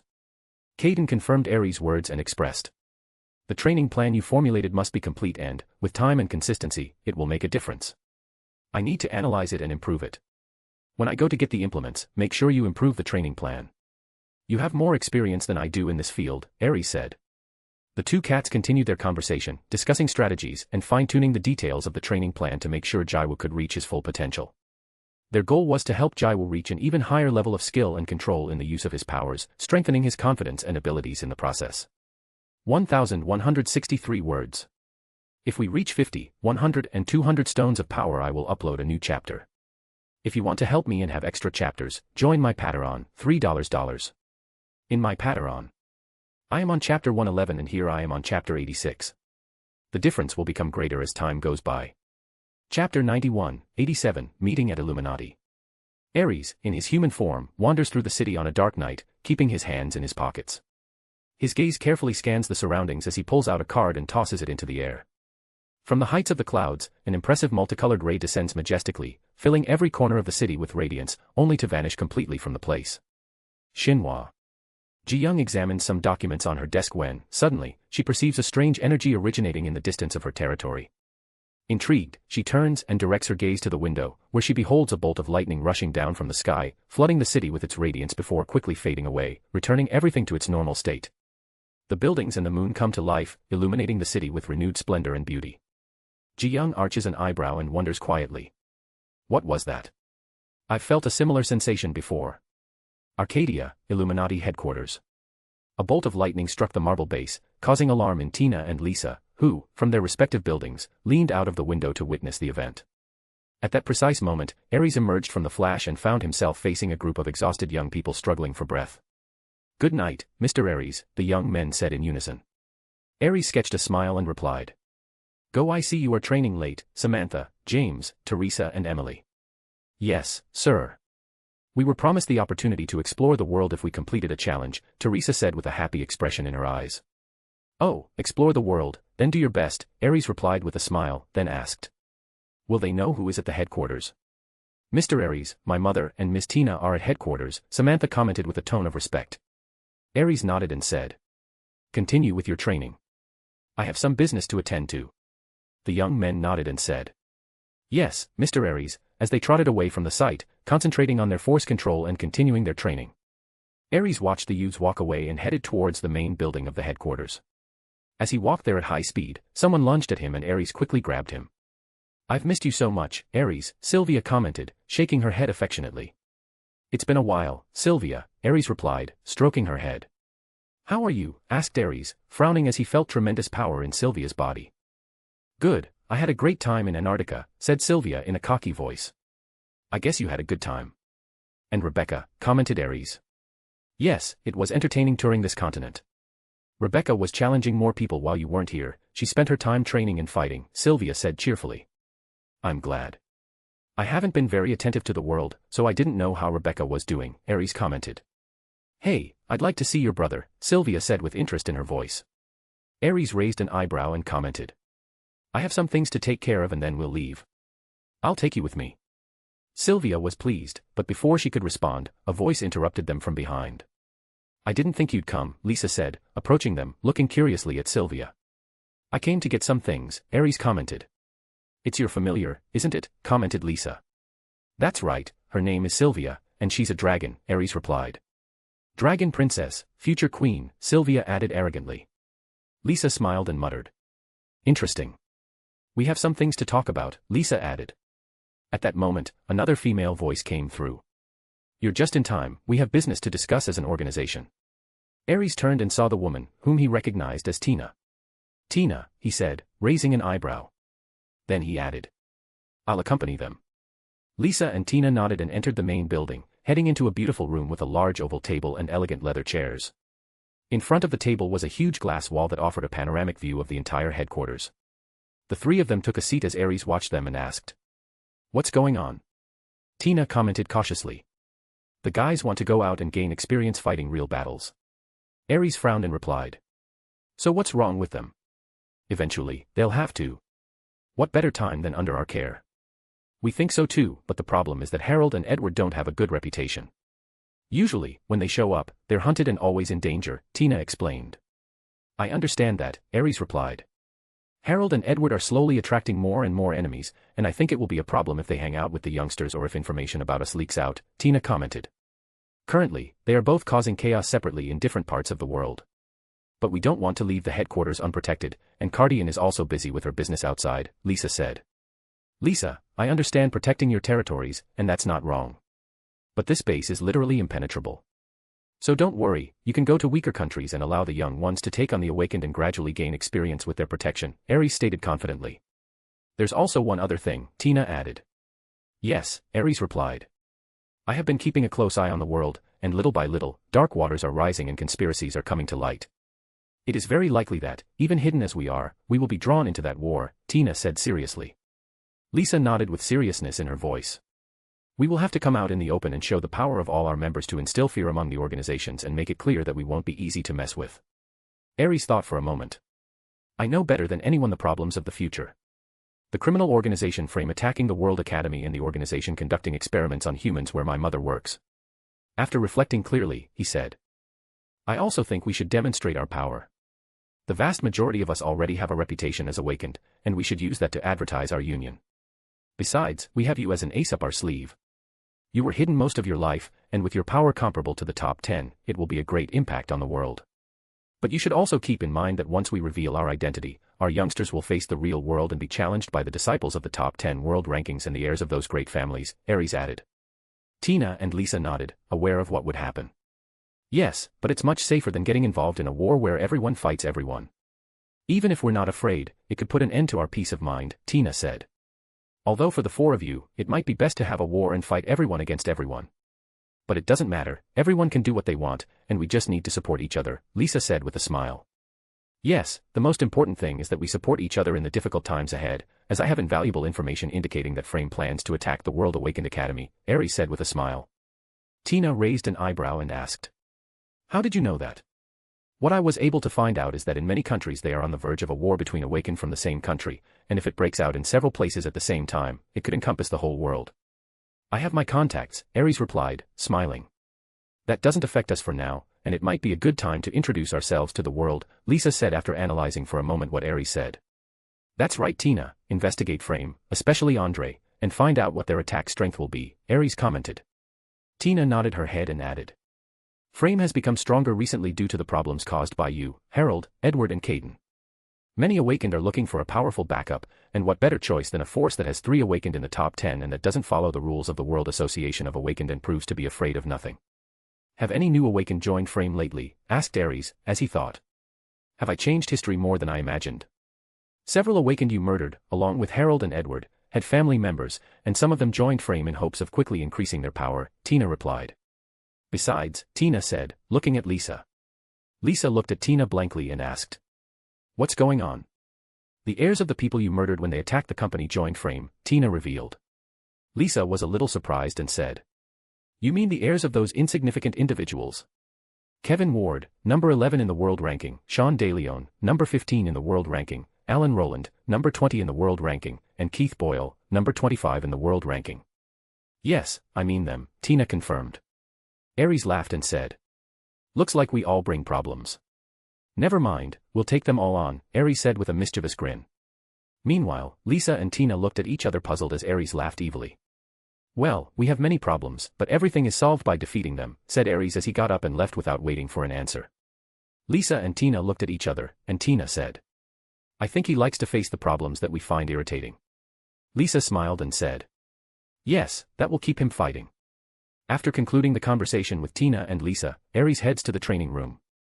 There, he picks up a punching bag specially designed to withstand highly destructive blows.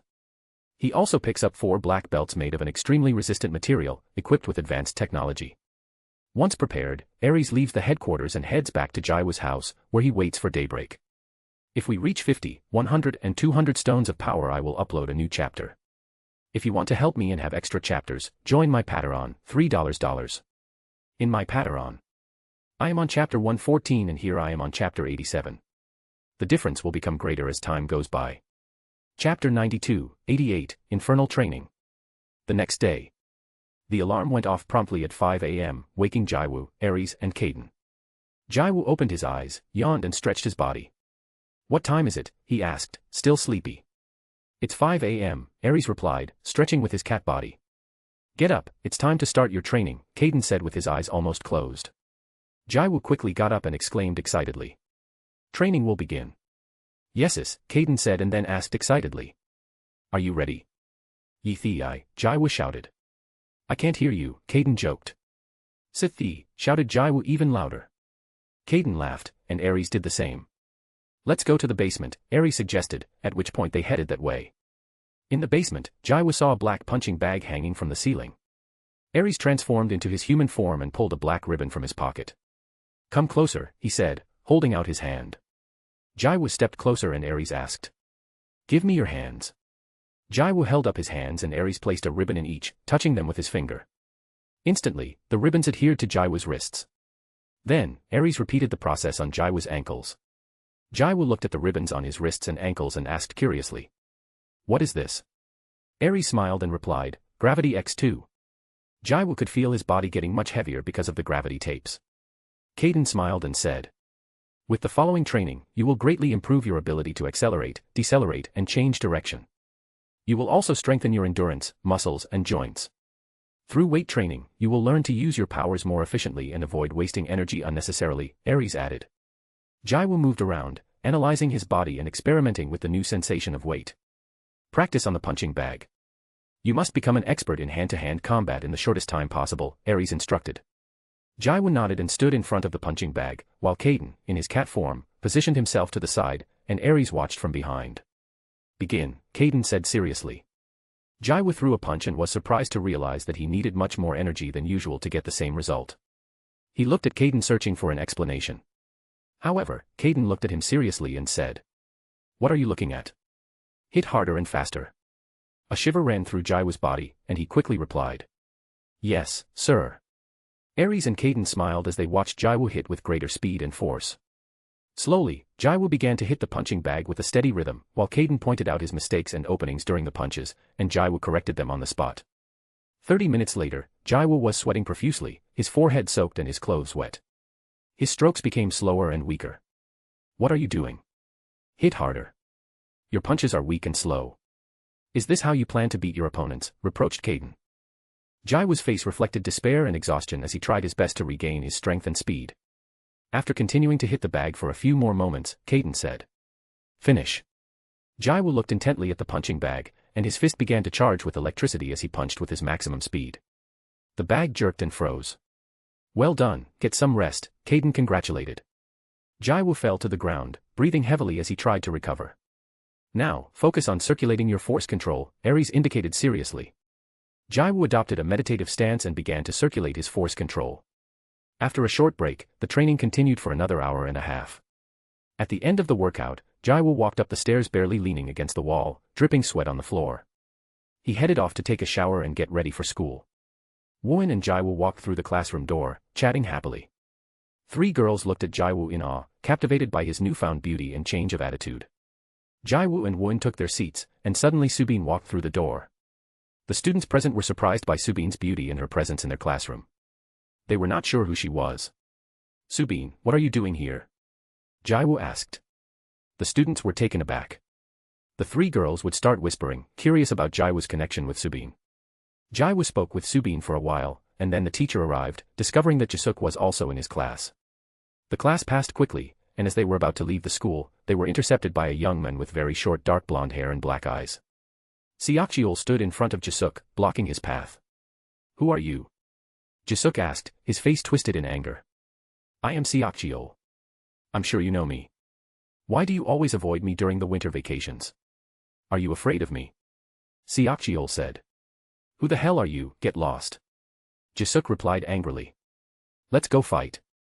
"I've been looking for you for a long time," Seokjeol challenged. Jisuk grabbed Seokjeol by the neck and gave him a knee strike in the stomach, knocking him unconscious and lying on the ground. "Get lost." "I have no idea who you are," Jisuk said, continuing on his way, with the men accompanying Seokjeol clearing a path, allowing Jisuk to walk away. Jiwoo, Subin, and Wooin slowly followed him. At night, in the territory of Shinhwa.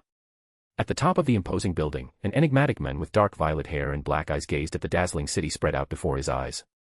The wind caressed his face as his gaze was lost in the horizon. Suddenly, a mysterious man, with a mane of even deeper violet hues, descended from the heavens and knelt silently behind him. "Have you found any clue to my father?" asked Suman Kong in a controlled tone, making clear his interest and determination to discover the truth.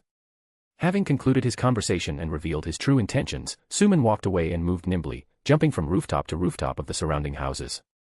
Suddenly, he decided to stop on one of the rooftops and was perplexed to observe a young man smashing concrete and street grates with sheer brute force. Suman watched him with marked interest, as a question arose in his mind. Could he be an awakened one? If we reach 50, 100 and 200 stones of power, I will upload a new chapter. If you want to help me and have extra chapters, join my Patreon, $3. In my Patreon. I am on chapter 114 and here I am on chapter 88. The difference will become greater as time goes by. Chapter 93, 89, Escape and Chase. Jiwoo and Ji-young engaged in a brief conversation in which Jiwoo revealed his identity and explained why he had kept that aspect of himself hidden. However, Ji-young responded calmly, saying that there was no cause for concern and that he understood the situation, keeping secrets was a beneficial thing to do. After their talk, the night passed quickly for the young men, but for the others, it was just beginning. Union of Awakened Headquarters. A small building, compared to the towering skyscrapers, was engulfed in flames. Inside, several members of the organization lay on the floor, puzzled about their state of health. Seonga quickly burst onto the scene, scanning all the bodies. Another member, who had managed to stay awake, approached him in a quick, worried voice. "Mr. Park, Dr. Deline has escaped, along with the Klein brothers. Let's keep this quiet for now." "Don't tell Wooin," Park Seonga commented in a serious and grave tone. The next day, Park Seonga showed up just as Wooin was leaving his house. He accompanied Wooin all the way to school, observing the situation as he watched Wooin feed the stray cats and meet Jisuk, Jiwoo, and Subin. After watching the friendly and cheerful conversation between them for a moment, Park took his leave and warned the union members to protect Wooin, regardless of the pressure he would face by not following the orders of the superiors. The day passed quickly and Wooin left the school to visit Dr. Deline, while Jiwoo returned home and continued with the second part of his training in the afternoon. Upon arriving at the union headquarters, Wooin was not allowed to see his teacher. He asked everyone, but no one answered him and everyone avoided him, until Park arrived and explained that he could not see him at that time and that they would inform him when possible. With no choice, Wooin left with many doubts as to why he was not allowed to see his teacher. In the evening, a man with long turquoise hair and gray eyes was mind-controlling 2 union members, who were surrounded by several bodies of their companions. "No way, I can't control my own body," said one of them, full of despair. "Kill yourselves," Lobern ordered, causing the 2 men to point their weapons at their own heads. However, before they could end their lives, a mysterious force emerged behind Lobern and attacked the 2 men, leaving them seemingly dead. "You don't need to kill them, that's just a waste of time. The Union is already chasing us," said Dr. Deline as he emerged from behind Lobern. The next day, after school, Wooin said goodbye to his friends and returned to the Union headquarters to see Dr. Deline, but met Seonga Park on his way. "What's wrong?" asked Seonga. "I want to see my teacher," Wooin replied. You can't, I already told you, Park replied, continuing on his way. Tell me the truth, has something happened to him? Asked Wooin with concern. What? Said Park. Wooin looked at Park with seriousness on his face. Go away, Park replied, turning away. I have a right to know what's going on. No one is giving me answers, Wooin said, clenching his fist. He ran away along with the Klein brothers. Are you happy? Replied Park, leaving the scene. Wooin was startled and muttered in surprise. The professor ran away and left me. Stunned, Wooin walked away and remembered all the moments he had shared with his professor, how he had saved him from the experiments, the happy times they had spent together, and the love and teachings Dr. Deline had given him to become a better person. The day went by and Jiwoo continued to train intensely, improving more and more every day with Caden and Aries' teachings. The next day. It's strange that Wooin didn't go to class and didn't answer his phone, said Jisuk, raising the possibility that he had overslept. I don't think so, he should have woken up by now, Jiwoo replied absent-mindedly. I called him last night, and he didn't answer, and I also saw him acting strange at the union headquarters, Subin added. So, since last night, we haven't heard from him, said Jiwoo, concerned. He then proposed. Let's go to his house. Subin and Jisuk exchanged glances, understanding that something bad might be happening. At Wooin's house. In a cluttered and dilapidated room, there was a bed on the floor and a small desk with books on top of it. Subin and Jisuk were shocked to see the place where Wooin lived. Suddenly, a voice from behind startled them. It's not that bad. They turned around and saw Wooin. Jiwoo exclaimed. Wooin. Wooin walked past them and put some things down on the desk. How are you? Why didn't you go to school? Asked Jiwoo worriedly. I'm sorry, replied Wooin. Has something bad happened? Asked Jiwoo, getting more and more worried. Wooin was silent for a moment and then replied, Dr. Deline is my teacher, and he ran away. Subin was surprised and said, Are you his disciple? Who is Dr. Deline? Asked Jisuk naively. He is an awakened one who performs illegal experiments, Subin replied. Oh, muttered Jisuk, taking in the information. Then he asked. You know about this, Jiwoo? Yes, Jiwoo replied. They had a conversation in which Wooin opened up and told them some things. In the end, they decided to look for Dr. Deline together. Loburn's place. This is bad, even Xinhua is chasing us, Loburn said with disinterest as he sat in a chair in a relaxed manner. Deline, arms crossed, did not respond in front of him. Well, we have no choice but to use them now, Loburn said with a broad smile. Is that why you brought them? Asked Deline, looking at the two unconscious Klein brothers on the ground. I wasn't planning to use them so soon, it was easy to control them given their poor condition, Loburn replied. Deline did not speak and stared at the Klein brothers as he recalled his encounter with Aries. Aries handed him 2 pills and said. You will know when to take them. Back to the present, Deline looked at Loburn and thought to himself. Will this pill help me recover? I should find a time to take it without him noticing and pray that I get back to my best state. If you want to help me and have extra chapters, join my Patreon, $3. In my Patreon. I am on chapter 115 and here I am on chapter 89. The difference will become greater as time goes by. Chapter 94, 90, faced again with Duran Klein. A powerful explosion echoed throughout the place, as Duran Klein defeated all the union members present at the scene. Jiwoo arrived and was shocked to see Duran Klein, and slowly a sense of spatial isolation began to blanket the neighborhood. With this, the neighborhood will suffer no more damage, Jiwoo thought as he focused all his attention on Duran Klein. On top of a building, Caden and Aries watched Jiwoo face Duran. Those weaklings in the union can only run and talk nonsense like we have to form space isolation, Aries muttered with contempt. Caden smiled and said. We can't expect more from them. Let's worry about Jiwoo and how he'll handle that guy. Aries muttered, and asked. I don't know how he got here. Caden nodded and said. Yeah, that criminal. On the other hand, Jiwoo noticed the ribbons on his body and said.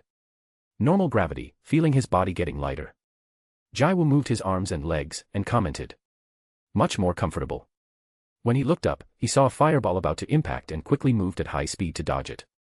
A loud explosion echoed as the fireball hit the concrete, and Jiwoo quickly turned his attention to the impact site. Duran threw 4 fireballs, but Jiwoo nimbly dodged them and appeared close to Duran, taking him surprised. Jiwoo threw a punch, but Duran created a barrier of fire that burned Jiwoo's hand.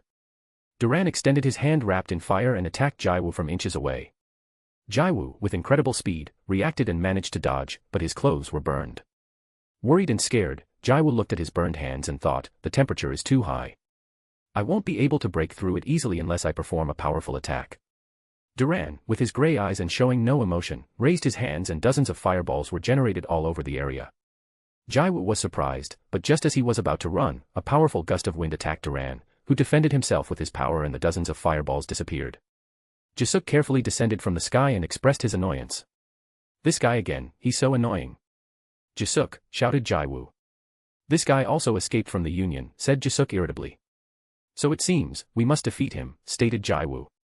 "And why would we do that?" Jisuk replied defiantly, just before a large fireball shot towards him.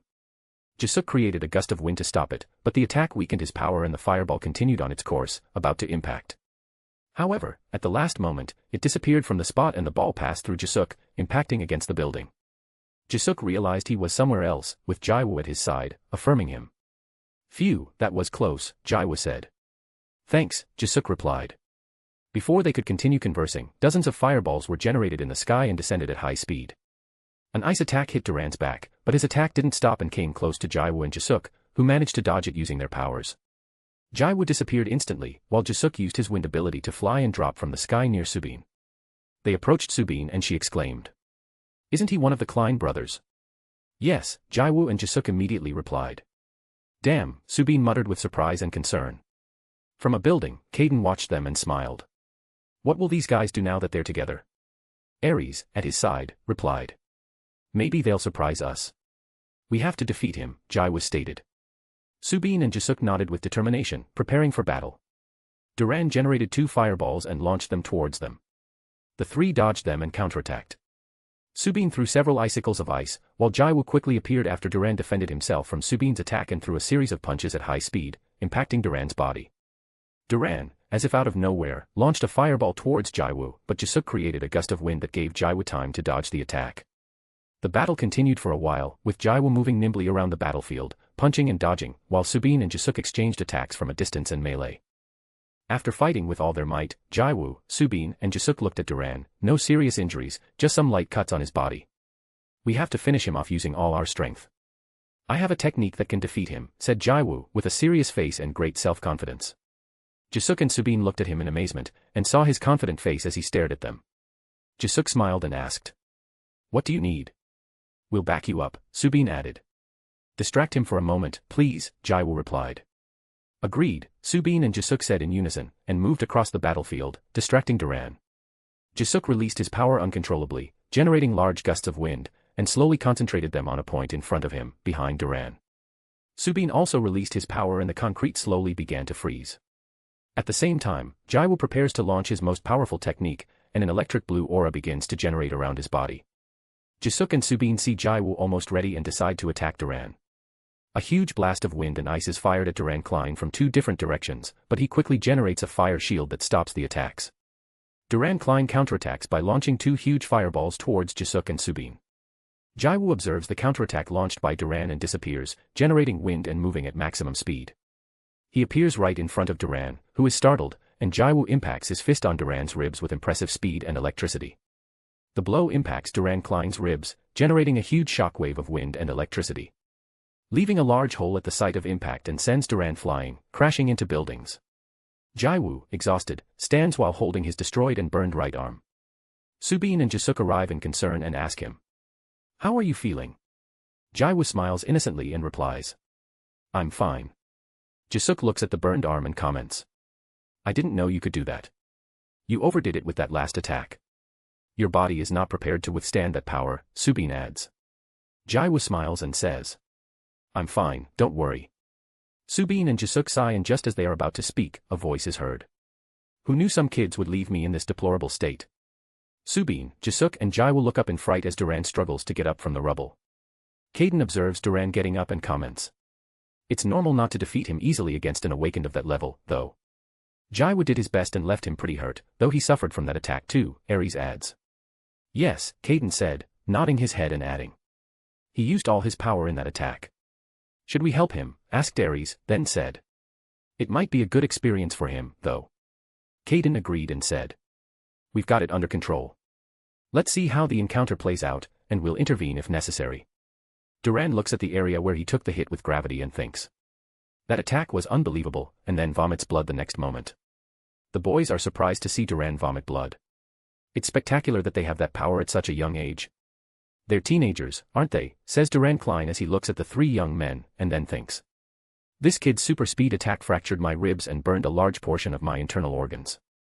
If I don't heal and recover soon, it could have repercussions in the future. But, that bastard Loburn, if I hadn't been controlled by that bastard, I wouldn't be in this state. If you want to help me and have extra chapters, join my Patreon, $3. In my Patreon.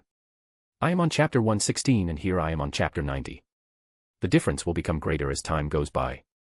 Chapter 95, 91, Different Battlefields. Elsewhere. In Hyuk arranged his suit meticulously and stated firmly. Don't embark on trouble that exceeds your combat capability and wreak havoc without precautions, which could lead to revealing us to normal people. He turned and left his younger brother, Klein, severely wounded and unconscious, embedded in the building. Then, he ordered with determination. Take him to Shinhwa at this time. Understood, Mr. Inhyuk, replied one of the men nearby promptly. Back to Jiwoo. Duran was struggling to stay conscious, resisting the intense pain coursing through his body in a breathy voice, he uttered.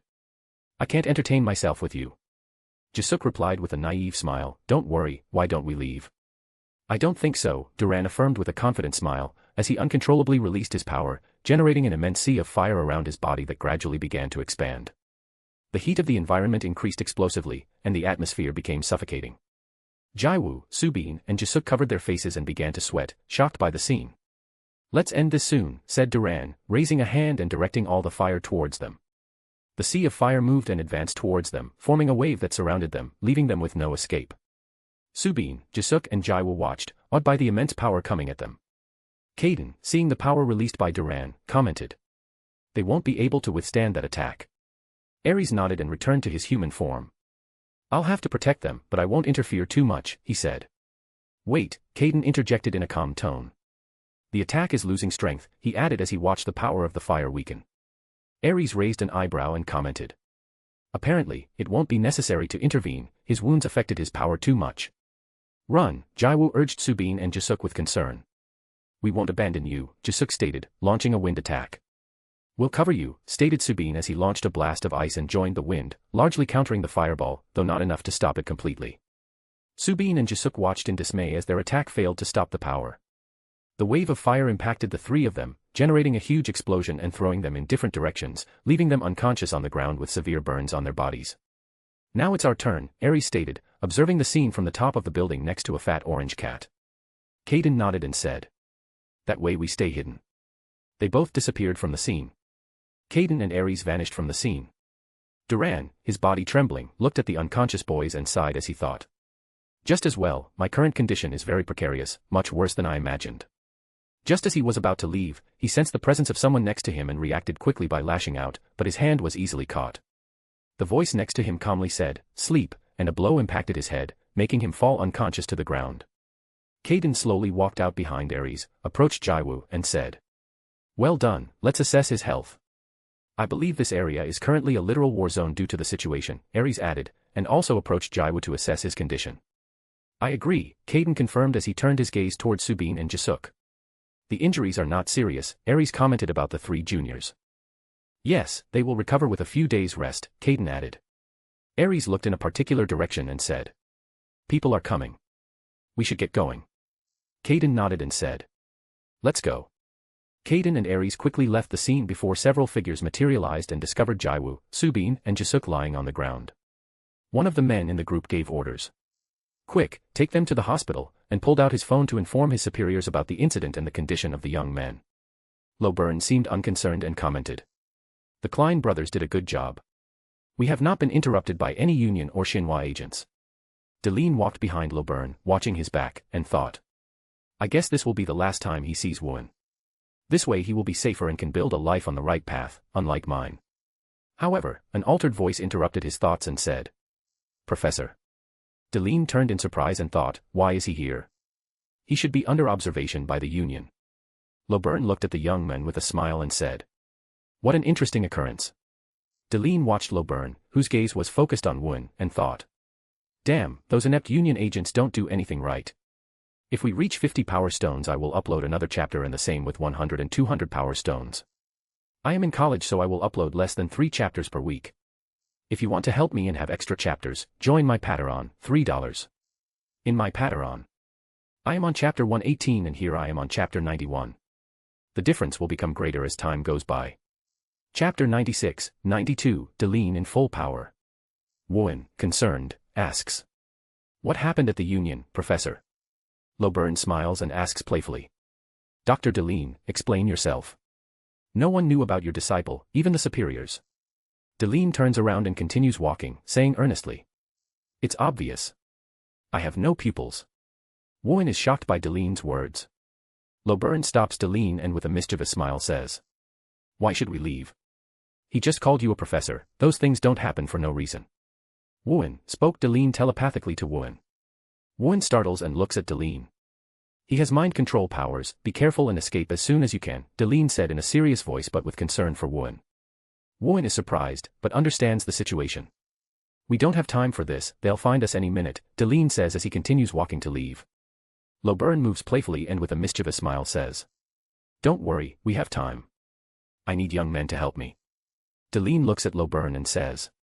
Let's go, do you feel their energy? Lobern startles and earnestly replies. We still have time to play, even if they defeated the Klein brothers. I'll take it with me, staring hard into Deleen's eyes.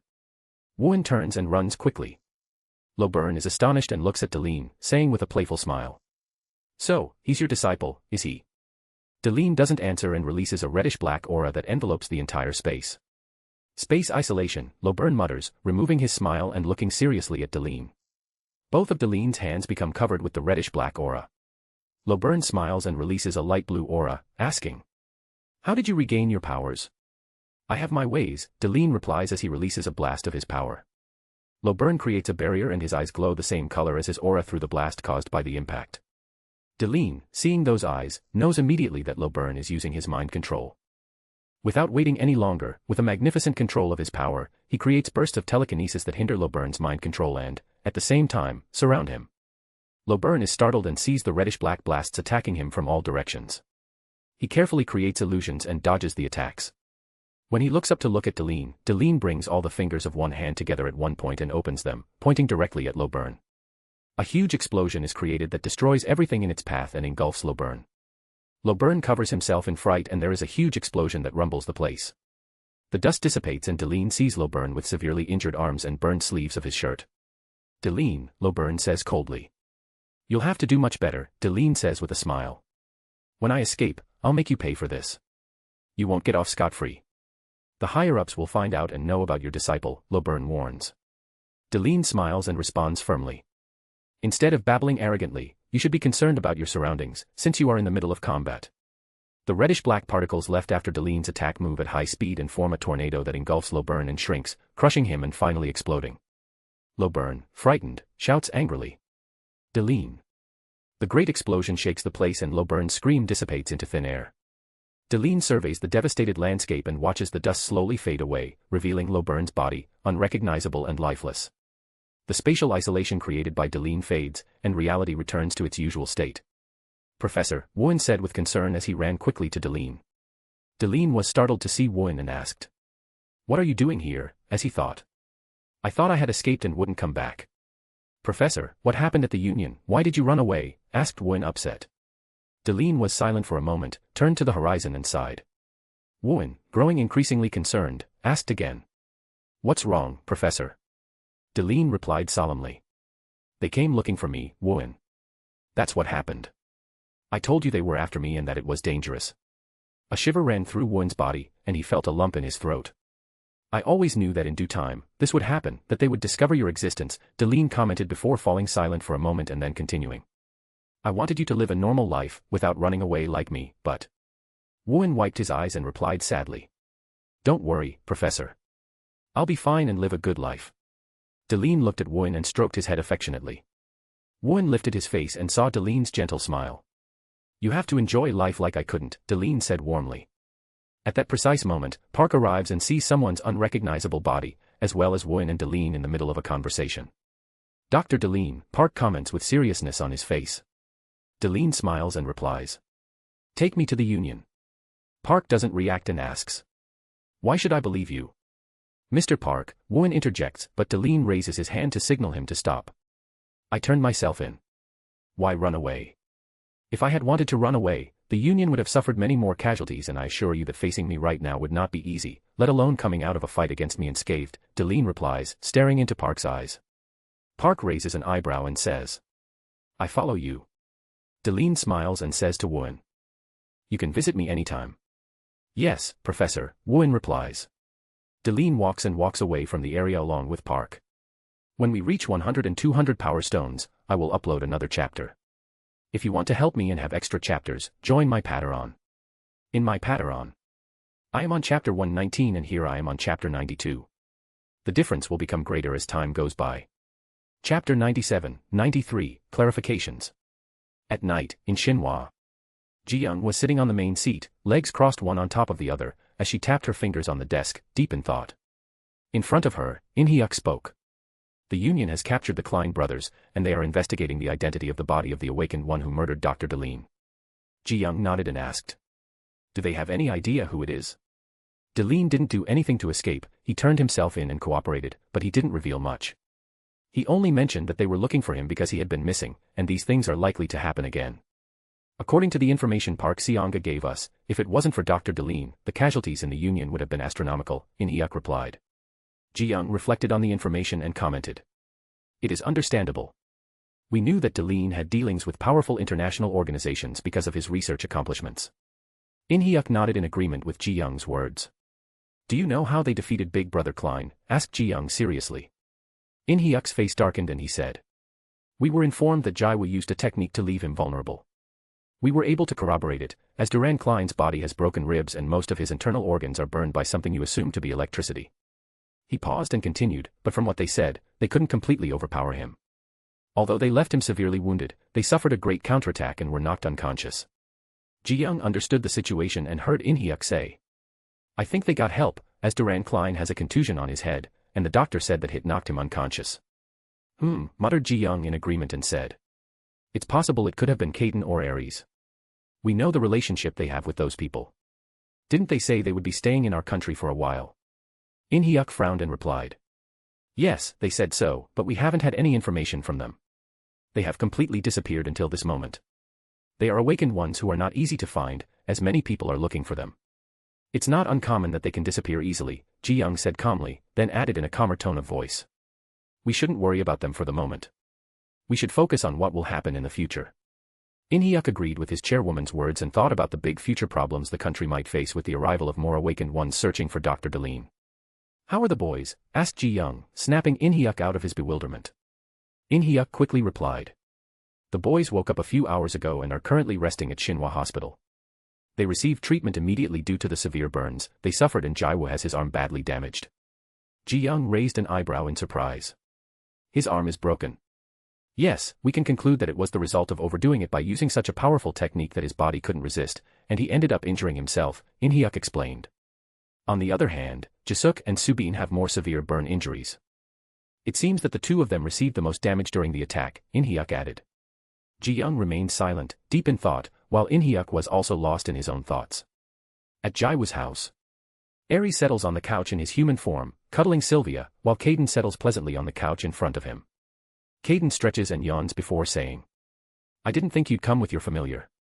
One might come to think you're preparing for a war. I wanted to meet Jiwoo, Sylvia added nonchalantly as she settled comfortably on Aries' lap. And what better way to spend time with Jiwoo, Aries commented with a smile. Caden sighed and said, I'm sure she'll enjoy it. She'll be a queen, with Jiwoo taking care of her like she does her cats. I'm a princess, Sylvia arrogantly stated before falling asleep. Aries sighed and commented. Her arrogance and nonchalance about everything are unbelievable. Caden laughs and says. It's normal. Her power is incredible. We could consider her the most powerful beast today. Aries agrees with Caden. After a moment, Caden adds. Jiwoo needs more training and experience. He settles down on the couch and says, I need a nap, falling asleep immediately. Aries sighs with a smile on his face as he watches Caden's disinterest and then thinks. Jiwoo will face several challenges against other awakened of his age, and must also deal with the incident with Baekdu and Dark. A training in Illuminati and fights with the youngsters there would be a good preparation for Jiwoo before the World Academy sends its members to this country. A few hours ago. Deline is tied up in a suit that prevents him from any body movement and is sitting on a chair. In front of him is Seonga. Seonga, arms crossed, is sitting in his chair and says, "Do you have something to tell us, Dr. Deline?" Deline smiles and replies, "No." Park frowns, a little annoyed, and asks again, "Are you sure you have nothing to tell us?" "Yes, there's nothing to tell," Deline comments calmly. Park clenches his fist and rises from his chair, saying, "Then you won't be able to see Won again." Deline watches Park walk away and playfully says, "You think all I did when I got out was hanging out with that guy and not get a guarantee? Unfortunately, your organization could be involved in a war with another entity and that war would affect your entire country," Deline concludes with sadness in his voice. Seonga Park turns around and looks coldly at Deline, saying, "What have you done?" "Nothing," Deline replies wryly, and then adds, "You're not asking where you should." Park looks at Deline seriously, sits back down and asks, "Who was he?" "You're asking good questions now," Deline says. "Answer it," Park says irritably. "Well, he's someone the organization sends out to find others when they go missing," Deline replies nonchalantly. "What organization?" asks Park. Deline shakes his head and replies, "That's not something you should know." Seonga gets up from his seat and withdraws, saying, "We'll talk another time." "Loburn, that's his name, what you can investigate will depend on your skills," Deline said while closing his eyes nonchalantly. Shinhwa Hospital. Subin and Jisuk, completely bandaged, were clutching their hair in pain as they argued. Jiwoo, also bandaged and with his arm immobilized in a sling, was covering his face with his cards as he watched the other two fights. Suddenly, the door opens and Won enters the room with a large amount of food. "Won," exclaims Jiwoo with joy. "I brought food," announces Won. "Excellent job," replies Jisuk, getting up and walking over to get the food. "What did you bring?" asks Subin, following Jisuk. "Whatever you each like best," Won replies, but his face reflects sadness. "Guys."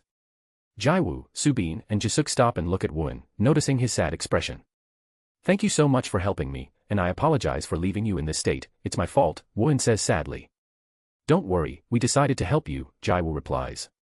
Jisuk sits on his bed and says while eating, "We wanted to fight, you are not to blame for this." "That's right, we decided to take him on, not you," Subin adds, tapping Won's back affectionately with a smile. "Guys," whispers Won with teary eyes. "Let's eat, this is getting awkward," Jisuk suggests. "Yes, let's eat together what Won brought for us," adds Jiwoo cheerfully, changing the awkward atmosphere to one of happiness. "Thank you," says Won. "Let's eat before the food gets cold," Subin proposes. The four young people enjoy a nice meal, laughing and enjoying the evening, while time flies by at an astonishing speed. When we reach 50, 100 and 200 power stones, I will upload another chapter. If you want to help me and have extra chapters, join my Patreon. In my Patreon, I am on chapter 123 and here I am on chapter 93. Chapter 98, 94, Truth. 2 days passed quickly, and the boy's recovery was remarkable. Especially Jiwoo, who had only minor burns on his body. However, his right arm was still immobilized by the sling, and he was advised not to use it for a while. In-hyuk enters the room and greets everyone, informing Jiwoo that the president wishes to see him. Cautiously, Jiwoo changes out of his hospital clothes and puts the sling back on before leaving the dressing room, intending to visit the president accompanied by In-hyuk. On their way, Jiwoo and Seonga meet Suman, another Baekdu member, and Seok-chul, who boldly challenges Jiwoo despite his injury. Surprising those present, In-hyuk clarifies that Jiwoo is injured and is not in his best physical condition. Despite this, Jiwoo accepts the challenge of combat. He is aware that the awakened will not wait for him to be at his best, but will attack him mercilessly when he is at his weakest. Shinhwa Combat Arena. Jiwoo positions himself in front of Seok-chul, who watches him with a serious and piercing gaze. Seok-chul turns his gaze to the others present in the room and thinks to himself, "I must demonstrate my skills to these people." Suman observes them and turns to In-hyuk, asking him, "Are you sure they should fight? Is your boy not in the best condition?" "Don't worry," In-hyuk replies proudly. Then he adds, "Don't you know?" "Know what?" asks Suman. "He defeated Sucheon in the academy," In-hyuk replies proudly. Meanwhile, Ji-young silently watches the confrontation, standing a little apart from them. Suman raises his head to witness the confrontation and notices that Seok-chul is already knocked out and unconscious on the ground, while Jiwoo approaches them in perfect condition. Suman earnestly thinks to himself, "Did this guy really beat Sucheon?" "That's it, tidy up this mess," Ji-young says, looking at In-hyuk and Suman. Then, he turns to Jiwoo and says, "Let's go to my office to talk." Shinhwa, Ji-young's office. Jiwoo, a bit nervous and with a flushed face, looks sideways at Ji-young, sitting to his right in a different armchair. "How's your arm?" comments Ji-young, worried about her health. It's fine, it doesn't hurt as much as it used to, Jiwoo replies. Ji-young sighs and says. Do you have any idea how dangerous that situation was? I know, Jiwoo replies weakly, ducking his head. Ji-young mutters and adds. This was Shinhwa's fault that they ended up in that state. If we had told them the truth, none of this would have happened. Jiwoo is surprised and quickly replies nervously, in a warm voice. No, I decided to fight him, you shouldn't take the blame alone. But, if you had known, you wouldn't have been in such a dangerous situation, Ji-young comments apologetically. Really, I understand that you are doing your best to protect us, but we decided to face it and it's not all your fault. At least let us take some of the blame for what happened, Jiwoo says, blushing. Ji-young is surprised by Jiwoo's words and also blushes. He quickly coughs and changes the subject, saying. I knew it was you who left the Klein's older brother so hurt, but you had to take a lot of damage to your body. Jiwoo laughs innocently, scratching his head, and says. It's a technique Ares taught me, but it seems my body can't resist it. Ji-young raises an eyebrow and says slowly.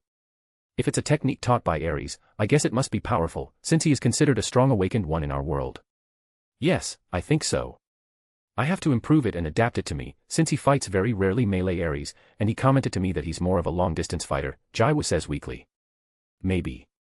Your brother is known to be very versatile in combat and has a very difficult fighting style to predict and analyze, Ji-young comments, agreeing with what Jiwoo said. Yes. The truth is, I don't know much about my brother. I try not to ask awkward questions, although he always answers politely when I occasionally ask him about his life, Jiwoo awkwardly comments. Ji-young understands and comments. That's normal. But I'm sure if you want to know something, he'll tell you. Your family, and surprisingly, that's a strong thing for you guys. Jiwoo looks at her doubtfully, not quite getting the point, and says. You mean the disciples and families of the awakened ones who are crucial and only to very certain people is the control of the strongest force passed down from generation to generation? Ji-young turns his head in denial and says.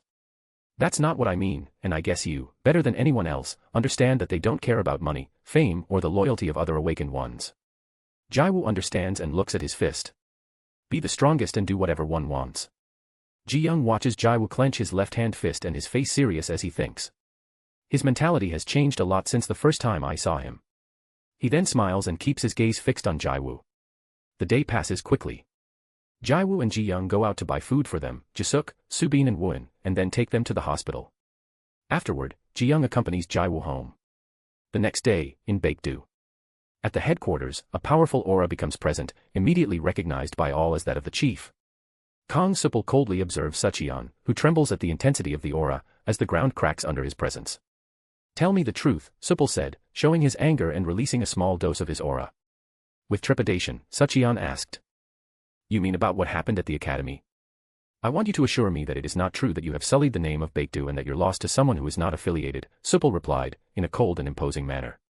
Sucheon, gripped by nerves, did not utter a word and avoided eye contact with his father. Supal kept his gaze cool and continued. Answer me. Sucheon clenched his fist and stated. It was only because I was playing with him and didn't take him seriously. I got careless for a moment. Without hesitation, Supal charged at Sucheon, sending him flying until he crashed into the wall, spitting blood. Are you telling me you let your guard down? You've let me down. How can I trust the leadership of Baekdu to someone who is inattentive at all times and so easily careless, Supal expressed, coldly and angrily. Sucheon, kneeling and struggling for breath, looked fearfully at his father and said with difficulty. It won't happen again, I promise you. It better not, Sucheon, Supal replied angrily, releasing his aura again. But a voice interrupted the tension, causing Supal to take a deep breath and let his guard down. Brother, what are you doing? Exclaimed Suman quickly as he saw Sucheon's condition and rushed to help him. Supal looked at his younger brother without a word, then fixed his gaze on Sucheon, commenting. Do you know what he did at the academy? When we reach 50, 100 and 200 power stones, I will upload another chapter. If you want to help me and have extra chapters, join my Patreon. In my Patreon. I am on chapter 124 and here I am on chapter 94. Chapter 99, 95, I want to be stronger. A few hours earlier. In Jiwoo's house. Jiwoo lies on the basement floor, his body covered in sweat as he struggles to catch his breath. Staring blankly, his eyes are riveted to the ceiling, as if searching for answers in the shadows. At that instant, Caden in his cat form and steps in front of Jiwoo's face, blocking the light from the dim bulb that illuminates the room. A short distance away, Ares is lying down, enjoying a piece of chocolate. Caden watches Jiwoo earnestly and speaks with determination. You've been asking to increase your training these days, and you've been carrying it out with greater enthusiasm and intensity. Although, lately, it was us who were demanding more of you in your training. Jiwoo sits on the ground, immersed in his thoughts for a moment, and finally speaks in a muffled voice. I want to be strong. I realized how weak I am. It's not surprising, you've always longed to be strong, but it seems this latest incident has affected you deeply, Caden comments. With a sad countenance, Jiwoo looks at Caden and speaks with a palpable melancholy in his voice.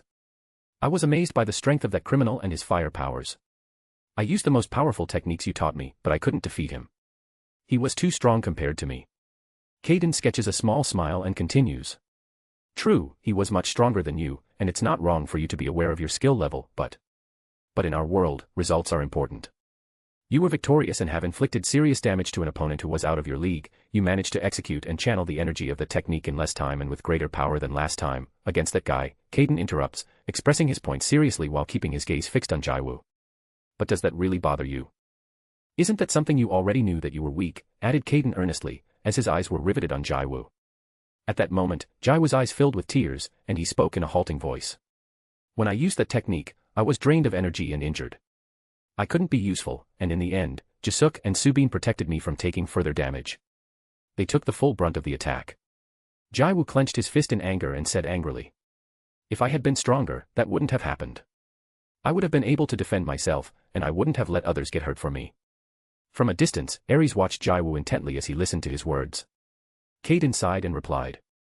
You are strong, Jiwoo. Jiwoo looked at Caden, not quite understanding what he meant. Compared to other awakened of your age, you are strong, but within the world of awakened in general, you are considered weak, Caden explained, causing Jiwoo's body to shudder. Jiwoo clenched his fist even tighter and lowered his gaze. But look at your situation. You've only been training seriously for a few months, and you're already a match for youngsters who have been training intensely since they were very young. All you need is consistency and time. You can't rush. You must go little by little, polishing and strengthening your skills, gaining experience in fighting against other awakened ones. Furthermore, you will see your strength increase, Caden said with a smile, conveying assurance, confidence, and sincerity in his voice.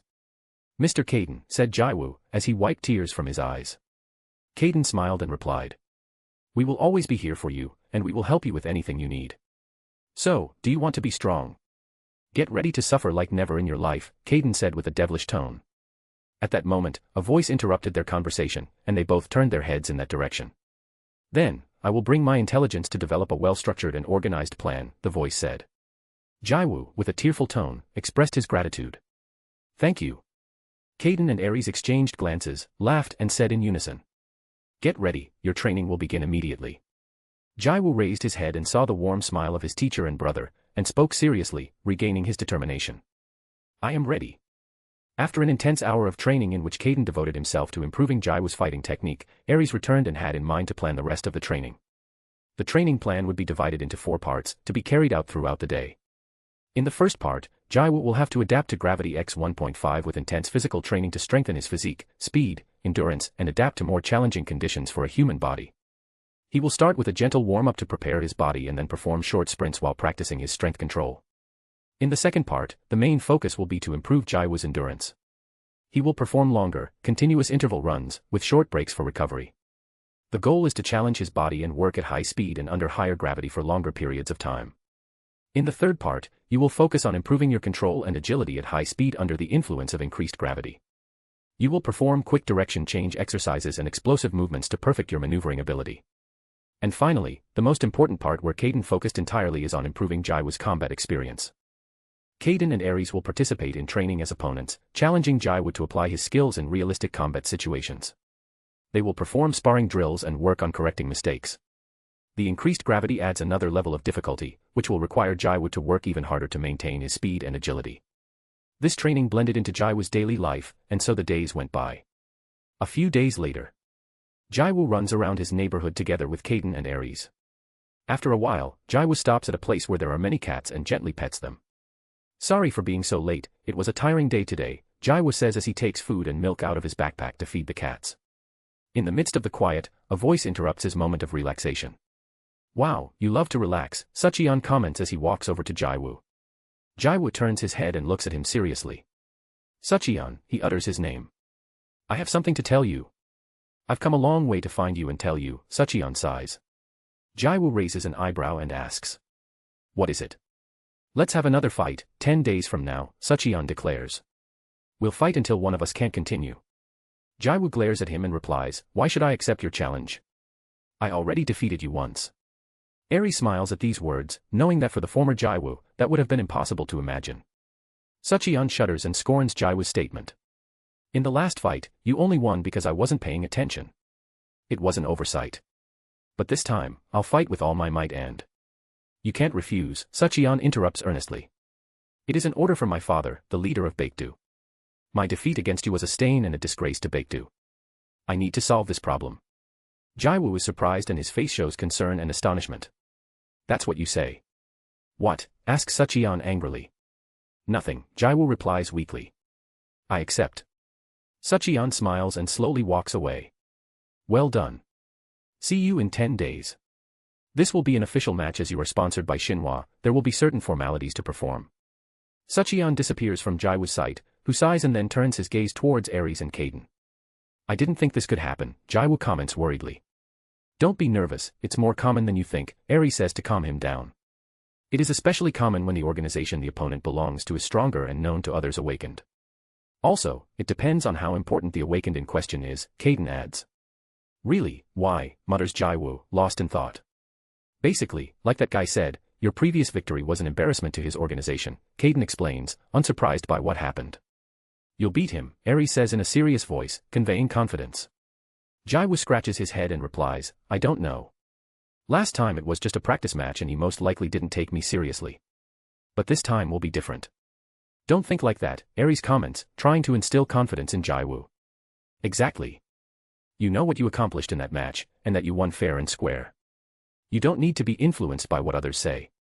Remember to never lose confidence in yourself, even in the most difficult moments, Kaden adds, demonstrating his experience. Jiwoo is glad to hear these words, but he still harbors doubts inside. Kaden and Aries watch him as he walks around lost in thought.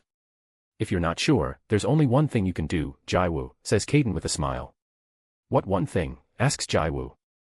Train until you can't anymore, replies Aries with a big smile. Jiwoo looks at Aries and Kaden smiles, and a full smile comes across his face. Yeah, I'm going to train. The three of them run away from the place, continuing their training. Jiwoo was jogging, sweating heavily, feeling the fatigue take over his body. He decided to stop on a street near his home and began to walk, trying to catch his breath and circulate his strength and control. When he reached his home, he was met with a surprise at the door. Ji-young was standing there, dazzling in all her beauty. Ji-young, Jiwoo exclaimed, startled. What are you doing here?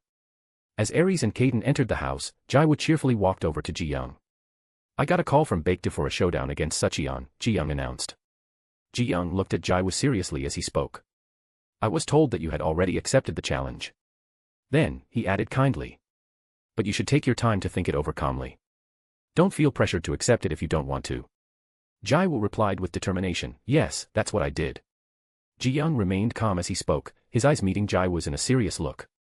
This won't be a friendly challenge like last time, and besides, you're still injured, Ji-young said calmly. They will most likely recruit awakened ones with powers similar to yours for Sucheon to practice on. Jiwoo responded weakly, acknowledging the reality of the situation. I know. I understand the situation, he admitted, knowing the state of his injuries. Ji-young and Jiwoo continued to talk for a few more minutes, carefully assessing the circumstances. Then, Ji-young made a proposal to Jiwoo. I think it would be beneficial for me to train you, Ji-young suggested, in a determined but gentle tone. Given the circumstances and the challenges you will face, you will need to be at your best. I can help you improve your skills. In Baekdu, Sucheon trained alongside his father with a ruthless and aggressive intensity. In great pain, he faced numerous blows and wounds inflicted on his body. The days passed slowly, and Sucheon continued to face his father's relentless harshness during training. Despite the blows and obstacles that came his way, he remained steadfast and determined to overcome them. Jiwoo decided to reduce the intensity of daily physical training and focus more on combat experience during training sessions with Ji-young, who used her powers to replicate Baekdu's awakened abilities. Also, at home, Jiwoo trained alongside Aries and Kaden, focusing his efforts on improving his most powerful technique, the one that would play a crucial role in future confrontations. Together, they analyzed every move, seeking to perfect their precision, speed, and efficiency in every strike and defense. Before they knew it, 10 full days had passed since Jiwoo immersed himself in his arduous training. 10 days later. In Shinhwa. Ji-young was sitting, with a serene look, watching Supple Kong. Beside him were Sucheon and Suman. They should arrive soon. Please wait. We had no idea you would arrive so early, Ji-young commented, crossing her legs and showing a cold look. Don't worry. We went ahead, so we could talk to you, so we don't mind waiting a bit, Supple said politely. Meanwhile, inwardly, he thought. How dare that old man Seonjik publicly bestow this girl with the title of Korea's #1 awakened one? He should have kept silent when she retreated and not interjected when she decided to step aside. Saying such words won't help the growth of our country's strength. The door suddenly opened, and Jiwoo walked in, followed by In-hyuk. When we reach 50, 100 and 200 power stones, I will upload another chapter. If you want to help me and have extra chapters, join my Patreon. In my Patreon. I am on chapter 125 and here I am on chapter 95. Chapter 196, The Fight Destined to Happen. Sucheon fixed his gaze on Jiwoo, his expression serious and unwavering. Ji-young, In-hyuk, Suman, and Supple were nearby, watching the scene. The confrontation begins, In-hyuk declared loudly, his deep voice echoed throughout the training camp. Sucheon unleashed a surge of power, enveloping the arena in a purple hue and generating a gravitational field. Jiwoo suddenly felt an immense weight on his shoulders, pushing his legs against the ground. Jiwoo managed to stay upright, but it was evident that he was struggling to move under the overwhelming force. He looked at Sucheon with a mixture of awe and determination, silently wondering. Was his gravitational field that powerful and far-reaching? A sinister smile curved Sucheon's lips as he extended his hand towards Jiwoo, intensifying the gravity field around him. In his mind, he contemplated. I will ensure your complete destruction today, rendering your abilities useless for the rest of your life. Jiwoo, about to make a move, felt increased difficulty in his movements, but refused to be immobilized. Assessing the situation, he formulated a strategy. I must counterattack, it is using its gravity to limit my own mobility. Confident and cheerful at Jiwoo's apparent stillness, Sucheon watched closely. However, in a sudden turn of events, Jiwoo disappeared before his eyes, only to reappear a few meters closer, throwing a punch at Sucheon, leaving him astonished. Reacting quickly, Sucheon dodged the attack, but was bombarded by a series of rapid counterattacks, unable to defend himself or protect himself with his hands. An aura surrounding Sucheon seemed to activate, causing a powerful shockwave to spread outward. Jiwoo detected the abnormalities in Sucheon's aura and quickly retreated, narrowly evading the blast. In a few moments, he reappeared in front of Sucheon. Sucheon evaded Jiwoo's blow and retaliated by unleashing an explosion of power. However, Jiwoo disappeared once again and his shadow materialized behind Sucheon. In one swift movement, Sucheon turned around, reaching out to intercept and absorb the full impact of the blow, propelling Sucheon backwards. Jiwoo breathed calmly, his expression unwavering as he looked Sucheon in the eye. Meanwhile, Sucheon watched in disbelief as his hand trembled and went numb. He looked up, staring into Jiwoo's eyes, whose cold, murderous intent emanated from his eyes. Sucheon ponders. How are his blows so powerful, and he is unaffected by my gravity field? Suman watched the battle in awe and saw his older brother's expression change from a smile to utter coldness and anger. Sucheon muttered to himself. How is this happening? He clenched his fist, his eyes cold and malevolent as he glared at Jiwoo. Suddenly, a huge surge of energy erupted from Sucheon's body, enveloping the arena and everyone present. Jiwoo felt his body grow heavier and surveyed his surroundings, thinking. Has the power increased? A small bead of sweat rolled down Sucheon's chin and fell to the ground. Jiwoo planted himself firmly on the ground, using one hand to keep his balance. Supple looked at Sucheon, his expression unyielding, devoid of anger. I'll make sure you suffer long and slowly, Supple thought, inwardly reveling in a devilish grin. He launched 3 gravity attacks directly at Jiwoo. Jiwoo calmly watched the approaching attacks without anxiety or concern. Slowly, he adjusted his position, and just as the attacks were about to hit him, he vanished, leaving behind a resounding roar and a gust of wind. Ji-young and In-hyuk watched Jiwoo with concern, assessing his condition. Meanwhile, Supple had a triumphant expression as he looked at Sucheon. However, his smile quickly faded. Sucheon deactivated his gravity field, his gaze fixed on the smoke, anticipating that Jiwoo's body would be revealed. However, when the smoke cleared, there was no sign of anyone, only the devastated surroundings. A human-shaped shadow slowly materialized a few meters away, behind Sucheon. Ji-young, In-hyuk, Suman, and Supple looked at Jiwoo in awe, amazed by the display of speed. My energy is depleting too fast compared to previous encounters. It is difficult to move easily under the influence of the gravity field. I should take this opportunity to defeat it, Jiwoo thought.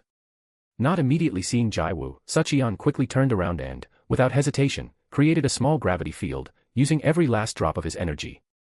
Jiwoo was surprised to see Sucheon generate a smaller gravity field with incredible intensity. Suchion looked at Jiwoo with a devilish expression and sneered. Is running away the only thing you know how to do? Why don't we put an end to this once and for all? Sometimes, the strongest doesn't always win, Jiwoo replied calmly before adding. But if that's what you want. Suchion looked at Jiwoo with murderous intent, thinking. How dare an unaffiliated person challenge me like that? I will destroy you. This is my victory. Jiwoo Seo. Suchion exclaimed with a devilish smile. Jiwoo looked at Suchion and contemplated. He prepared for my ability by concentrating all his power at the front, but... In the midst of his doubts, Jiwoo recalled certain words. The technique I will teach you will cut through everything. The only thing that will remain will be you, trust yourself always, Ares had once said. Then he remembered Kaiden's words. Make the technique yours, and you will have an unstoppable trump card. Finally, Ji Young's voice echoed in his mind, show your maximum speed and strength with that technique, and you won't regret it. Show them what you are capable of. Jiwoo clenched his fist, looking at Suchion with confidence and assurance, affirming to himself. This is what I learned and what I worked hard for. I will not back down. I will trust myself. Suchion's maniacal laughter fills the air, but the next moment, Jiwoo disappears. His grin fades as a hole appears in his gravity field, allowing Jiwoo to punch through it and deliver a devastating blow to Suchion's stomach, using his maximum speed, strength, and energy. The impact creates a surge of electricity and wind, cracking the surroundings. Suchion goes flying, crashing into the wall and shattering it, before falling to the ground, his body completely burned and unconscious. Ji Young and In Hyuk wear pleasant smiles as they witness the result. Suman watches the scene in disbelief, his mind spinning. He thinks. That kid is amazing for his age. He has shown remarkable combat experience throughout the fight. Supple, initially astonished, quickly changes mood, his face contorts into a grimace. He reflects. So powerful at such a young age. Powers of speed and electricity. And they kept it hidden. In Hyuk assesses Suchion's condition and states. Suchion cannot continue. I will take him to Shinhwa Hospital. Hiding in a secluded corner of the arena, Ares and Kaiden burst into evil laughter, enjoying the outcome of the battle and Jiwoo's growth during this brief period. No need, Supple Kong said rudely, then added. I'll take him to the hospital myself. Understood, In Hyuk replied politely, unfazed by Supple's behavior. I want to ask you something. Said Supple, his anger evident. What is Shinhwa trying to hide by keeping that young man a secret? What, I don't understand, In Hyuk commented. You don't understand?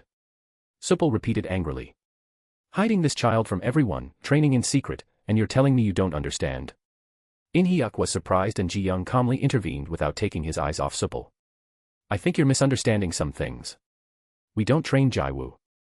We just help him and provide the necessary guidance, just like any other awakened young man in my territory, Ji Young explained. Supple smiled disdainfully and replied sarcastically. Do you think I'll believe it, that this kid reached this level on his own, without anyone's help? Jiwoo, seeing the situation, decided to intervene and said. No, that's not true. Shinhwa has only been a support. Supple looked coldly at Jiwoo and said. You dare to interrupt my conversation, brat. Ji Young stood in front of Jiwoo and looked at Supple. Jiwoo is an awakened with incredible talent. When we discovered him, he defeated Jisuk in a battle. Supple frowned, thinking. He defeated Jisuk. Ji Young continued. Besides, he has combat experience, as he had to face the Klein brothers twice to survive with Subin, Jisuk and Wooin, and he made it out alive. Suman was surprised to learn that the young heirs of Shinhwa and the Union were already participating in real battles. Supple looked at Ji Young and said earnestly. And you think that's enough for him to reach such a high level of skill at such a young age? I think so, Ji Young stated, then added. Especially since he's been training with me recently. Suman, amazed, looks at Jiwoo and thinks. He was trained by the #1 awakened individual in Korea. Supple trembled with anger and said with disdain. Even if he trained with you, it's not possible for him to improve that much. And if it's true what you say that he defeated Jisuk, it's impossible for him to have reached that level without a master. You yourself know that there are only 3 other young men in our country who are at Jisuk's level. Considering the facts and using logic, it is not possible for him to possess those skills, Supple Kong coldly concluded. In Hyuk muttered, a little worried. That's. Ji Young remained silent and did not respond. Suman sensed something strange and thought. This situation. Are they hiding something? Could it be that Jiwoo's identity isn't as simple as it seems? Supple Kong asked coldly. Why aren't you answering me? It's a bit complicated. In Hyuk replied, sweating nervously. What's complicated? Supple said, then added disdainfully. The #1 organization in our country that hides from others. The one that is supposed to be friends with all the organizations in this country, secretly training awakened youths. Ji-young and In-hyuk did not respond and simply looked away, but a voice interrupted them. He is my student, and I don't like the way you talk to him. When we reach 50, 100 and 200 power stones, I will upload another chapter. If you want to help me and have extra chapters, join my Patreon. In my Patreon, I am on chapter 126 and here I am on chapter 96. Chapter 101, 97, A Frightening Background. He's my student, and I don't like the way you talk to him. They all turned and watched an unconcerned man approaching them with his hands in his pockets. His long dark blue hair was pulled back in a ponytail and his black eyes had a haunting intensity. Supple watched the young man with disdain and wondered inwardly. Who is this individual that he dares to address me in this manner? Jiwoo directed a surprised look at Caden and uttered in astonishment. Mr. Caden. A cold sweat ran down In-hyuk's cheek at the sight of Caden, while Ji-young watched him silently. Suman, in disbelief, fixed his gaze on the young man in front of him and was shocked at the thought. Caden. Caden break. Caden, with shocking arrogance, replied. What are you implying by saying that Jiwoo's abilities lack logic? Should I allow my disciple to be weak like those puny ones? His words echoed coldly, without looking away from Supple's gaze. And by the way, why are you so interested in my disciple's personal life? Supple, with an icy stare, replied arrogantly. That boy is your disciple? That's right, that's what I just said, you deaf old man, Caden replied disdainfully. What did you say? Asked Supple with a throbbing vein in his forehead. You heard him, Caden replied with a sneer. Irritation seized Supple Kong, who, in a cold voice, challenged Caden. You want to fight? A smile broke out on Caden's face as he uttered. Don't play dumb and come and face me. He then pointed at Sucheon and continued dismissively. If you wish to end up as your pupil, thrown away like trash, I have no problem fulfilling your wishes. Suman was shocked by Caden's arrogance, while a bead of cold sweat slid down In-hyuk's forehead. Jiwoo watched the situation with innocence on his face. Do you want to fight? Repeated Supple arrogantly. You don't know my name and my strength, yet you wish to fight, are you stupid? Caden sighed scornfully and replied with a broad grin. What's so great about your name? Later I'll see if I'll take the time to get to know who you are. Supple could contain himself no longer and released his aura, to which Caden immediately responded by doing the same. The two auras collided, and the combat arena cracked all over. In a matter of seconds, the arena could no longer withstand the intensity of the auras. Suman, In-hyuk and Jiwoo watched the aura spectacle in awe. Meanwhile, Ares sat on the staircase in his human form, observing all that was happening undetected. Mr. Caden, stop, Jiwoo expressed with concern for the situation. Brother, stop. Such an situation is not good, we must take him to the hospital, Suman quickly intervened, holding Sucheon in his arms. They both sighed and dispelled their auras, not taking their gazes away from each other. Supple turned to Ji-young and spoke earnestly. President Ji-young, I assume the association was aware of all this from the beginning. We will continue our conversation another time. What are you talking about? Do you think you can get out alive after treating my younger brother like that? A cold voice echoed that made everyone feel a chill. They all turned and saw a young man with white hair and green eyes sitting on the railing of the stairs. Ares, Jiwoo exclaimed in surprise. In-hyuk was shocked to see Ares, while Ji-young raised an eyebrow, not sensing his presence. Suman, puzzled, looked alternately at Jiwoo and Ares, and thought.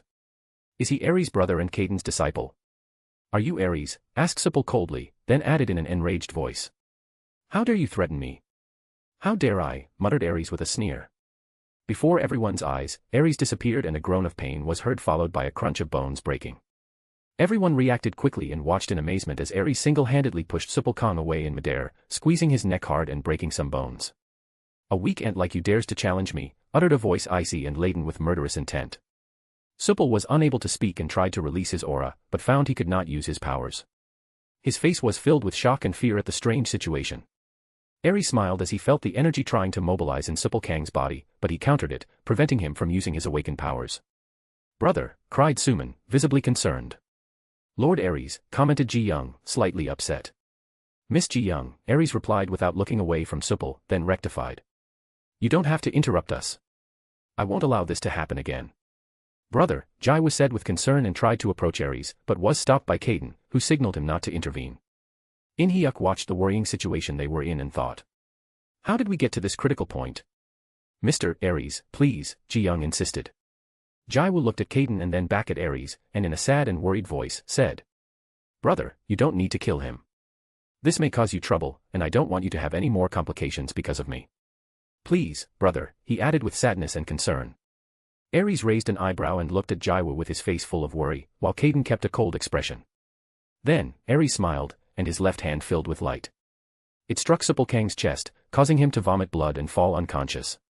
Behind his body, a light spread out, destroying the concrete and leaving the building on the verge of collapse.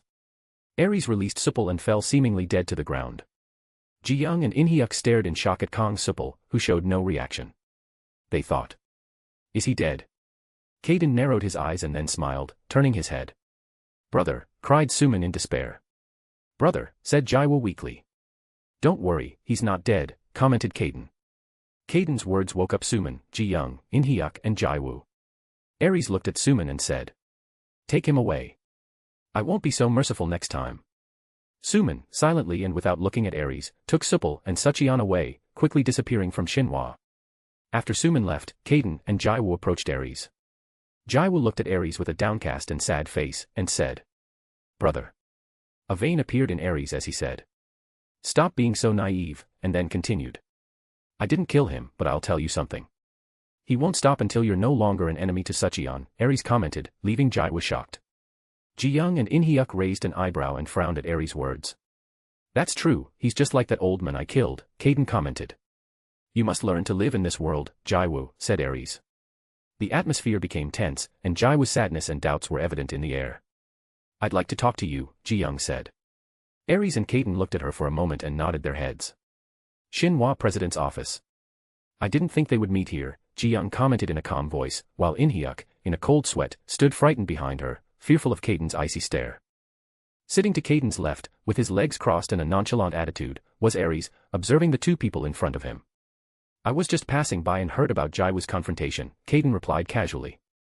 Ji-young nodded and asked seriously. How long do you plan to stay? Your presence is powerful and shocking for a country like ours. We won't be long, we have some business we must fully resolve, Ares replied in a cold voice. I just dropped by to watch Jiwoo's confrontation, Caden said with disinterest. Ji-young stared at them, unafraid, and said. I'd like to ask you something. Caden and Ares frowned. I hear you, Ares said, as Caden nodded, waiting for Ji-young's words. Could you guys let go of what happened with Baekdu, Ji-young asked, surprising In-hyuk with her words. Why should we do that? You know better than us what they're like, Ares commented. Ji-young nodded with determination, his gaze would be fixed on Ares. I know, he stated with conviction. He clenched his fist, conveying his determination. As the #1 awakened one in this country, it is my duty to look out for the welfare of the nation and the organizations within it. If this situation continues, it will be terrible for all of us. Silence filled the room as Ji-young's words echoed in the air. In-hyuk looked at his chairwoman with admiration and concern, waiting to see how Ares would respond to her pressing request. Although past events cannot be changed, I hope you will have the patience not to continue the confrontation and avoid a war against Baekdu. I give you my word that Jiwoo will be completely safe, Ji-young concluded. Caden rose from his seat without replying, ready to leave.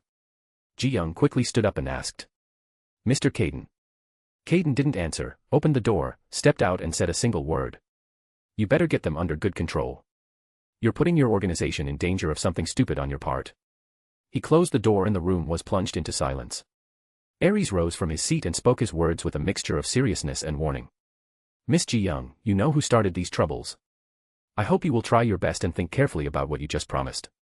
As my teacher said, this will put a burden on you and your organization that you will not be able to bear indefinitely. A tense silence filled the room, an atmosphere charged with psychological pressure affecting Ji-young and In-hyuk. In this world, only the strong have rights, and your country is a rarity in that regard. However, not everyone shares that perspective, and that could bring calamity. In the future, this situation will become complicated, and you will not be able to do anything about it. Even considering your duty as Korea's #1 awakened one, this could bring more harm than good to your organization, Ares concluded as he left the place. The door closed, leaving behind a stony silence. In-hyuk looked at Ji-young with concern and asked. President. Why did you do that? Ji-young sighed, not answering. The burden of her decisions and Ares' words weighed on her.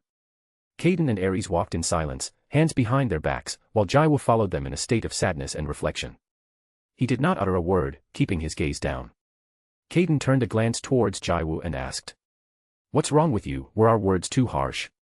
Jiwoo didn't answer, just continued to stare down. Caden sighed and continued. Jiwoo, you were amazing in your confrontation, and you're improving at an alarmingly fast rate, but that's not enough.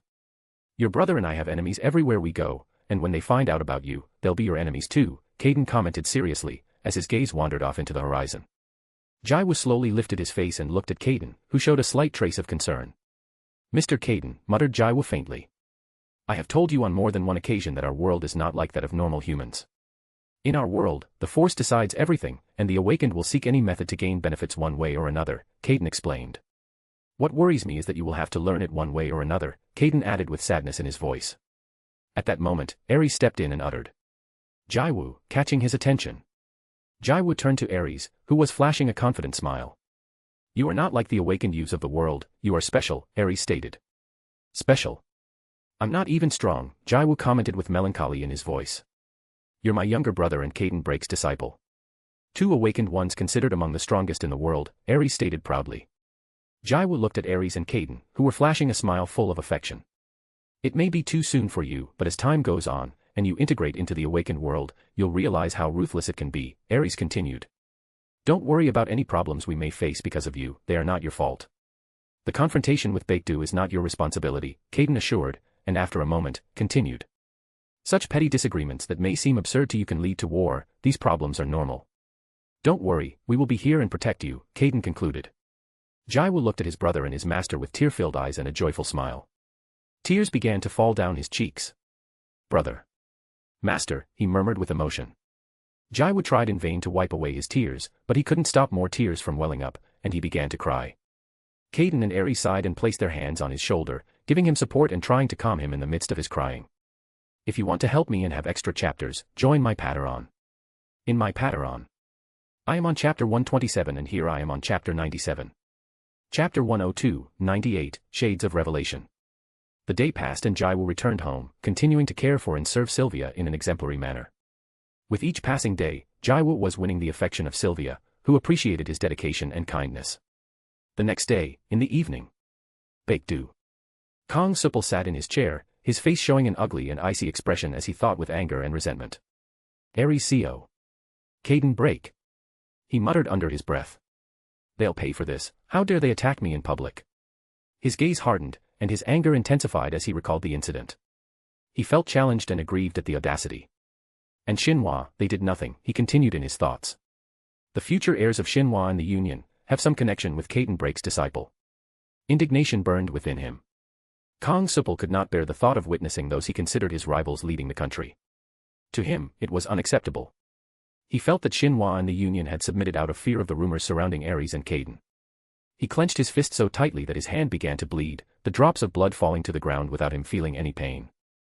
His cold eyes filled with murderous intent and, in a burst of fury, he struck the table hard. A clatter echoed through the office, and the desk shattered from the impact. I won't allow it, he whispered with determination. They will learn of Caden Brake's new disciple and identity as Ares' younger brother. Kang Supal was determined to retaliate and make his enemies pay for their audacity. Revenge loomed like a looming shadow in his mind, and he was willing to do whatever it took to achieve his goal. The next day. In a part of the world. A white-haired man, with a white right eye and a black left eye, was completely dressed in black, with blood on his hands and face. His gaze was emotionless as he watched the 2 lifeless bodies in front of him, distracted by something in his mind. I finished my work. I should go confirm if that information is true, he thought as he planned his next move. At that moment, a man with short blue-green hair and eyes of the same color approached him. Dark turned and fixed his gaze on Dran, showing no surprise at his arrival. You're going to go confirm if the information is true, aren't you? Asked Dran with a smile on his face. Yes, Dark replied nonchalantly. Dran continued to smile and proposed. Let me accompany you. If that's what you wish, Dark replied casually, acknowledging Dran's request to join him. In another part of the world. A woman with long black hair, light blue eyes and dressed elegantly in a black suit, stands on a high place, watching the horizon with a thoughtful expression on her face. As she analyzes the rumors that have reached her ears, her mind works quickly, connecting the pieces of the puzzle. Rebecca gazed out over the dazzling nighttime city, her hands sheltered in her pants pockets. A thought crossed her mind. The location of Ares' younger brother has leaked. She sighed deeply and whispered to herself. I must get in touch with Ares. 2 figures suddenly emerged behind Rebecca, who turned to watch them. Recognizing Harold and Edward, she calmly pronounced. What are you 2 doing here? Edward answered tersely. You know, don't you? Rebecca nodded and said. Yes. Edward continued. We have to help him. Rebecca nodded again and stated. I'll get in touch with him and brief him on the situation. Rebecca's eyes glowed an intense dark blue hue, and to her right a towering vortex formed. We're headed for Korea, she revealed. Edward nodded, as they both looked at Harold. Rebecca asked. Will you come with us? Harold sighed and smiled. Of course, I want to meet Aries' younger brother. A smile broke out on Rebecca and Edward's faces. The three of them crossed the portal, vanishing from the scene. Jiwoo's place. During the day, Wooin, Jisuk and Subin had a chance encounter with Caden and Aries, exchanging a few words and enjoying an awkward but pleasant meal. Come evening, Wooin, Jisuk and Subin decided to retire to leave Jiwoo alone with his family. These kids used to be so loud, and now they have a hard time uttering a word, Caden commented. Jiwoo smiled guiltily and replied as he petted Sylvia. Sorry, they should be scared to know who you guys are. It amazes me more and more how famous you both are. Caden smiled arrogantly and said. Of course, I'm great. I'm the great Caden, laughing maniacally. Aries sighed and watched the warm scene, but everything was interrupted by the ringing of Aries' cell phone. The phone started ringing. Aries pulled his phone out of his suit pocket and raised an eyebrow at who was calling him. Aries answered and shot a glance at Caden, who understood that something wasn't right. What is it, Rebecca? Commented Aries. There's something I need to tell you, Rebecca said seriously. Aries frowned and asked. I'm listening. Have you had any fights recently? Rebecca asked. I wouldn't call it a fight, more like it was a crushing victory on my part, but yes, Aries replied. Does he know about your younger brother? Commented Rebecca.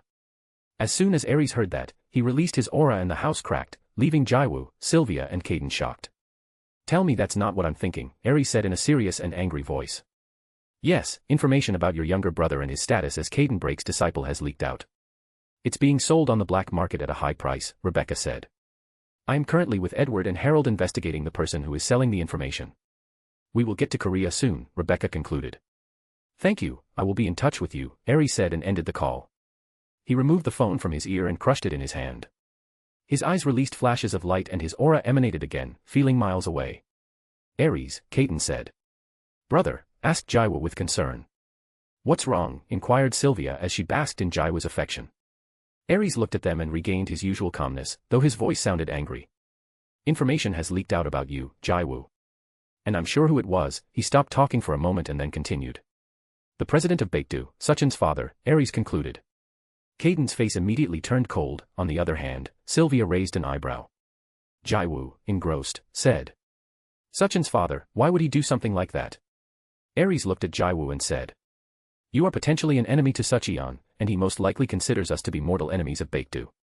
To try to get others to eliminate us, he leaked the information. I can't believe it, Jiwoo stammered, unable to believe the situation. That's the way the world works, dear. In due time, you'll have to accept it, Sylvia declared, hinting a note of indifference in her voice. Jiwoo turned a sad, thoughtful look toward Sylvia. Caden sighed and said. Jiwoo, this world is dangerous, and it seems the time has come for you to know that. Powerful enemies will come to this country if they believe in the veracity of the information, Aries said casually. We will eliminate them at once, it will be easier that way, Caden said fearlessly, anticipating future enemies. Let's chase and catch every one of them, exclaimed Sylvia with overflowing joy at the situation. Don't get too excited. Not many will believe the information, but by saying he is my younger brother, many might come to clear the doubts, Aries commented. Caden agreed and didn't respond, he crossed his legs and lost interest in the rest. Jiwoo, you can go on with your life normally. I'll keep an eye on you when you go out and be careful of your surroundings, Aries commented with calmness in his voice, conveying assurance. How boring, I should make it clear to them who's in charge, pronounced Sylvia, her voice full of discontent, surprising Jiwoo with this new facet she showed. The next day. In Shinhwa. The sun slowly emerged, and a beautiful sunrise spread before everyone. In-hyuk entered Ji-young's office respectfully and allowed Jiwoo to pass. President Jiwoo has come to see you, In-hyuk announced. Ji-young looked up and saw Jiwoo, nodded to In-hyuk and said. Thank you, you may leave. Yes, President, In-hyuk replied, bowing, closed the door and left them alone. Jiwoo looked at Ji-young with a cheerful smile. Ji-young got up from his seat and pointed to an armchair to Jiwoo, saying. Let's take a seat and talk quietly. Jiwoo replied, thank you, and proceeded to sit in the armchair, while Ji-young sat to his right in another armchair. You can speak quite normally, Ji-young said, waiting for Jiwoo to start talking. Ji-young, I came here because I want to talk to you, without my brother and Mr. Caden knowing, Jiwoo said, showing some concern on his face.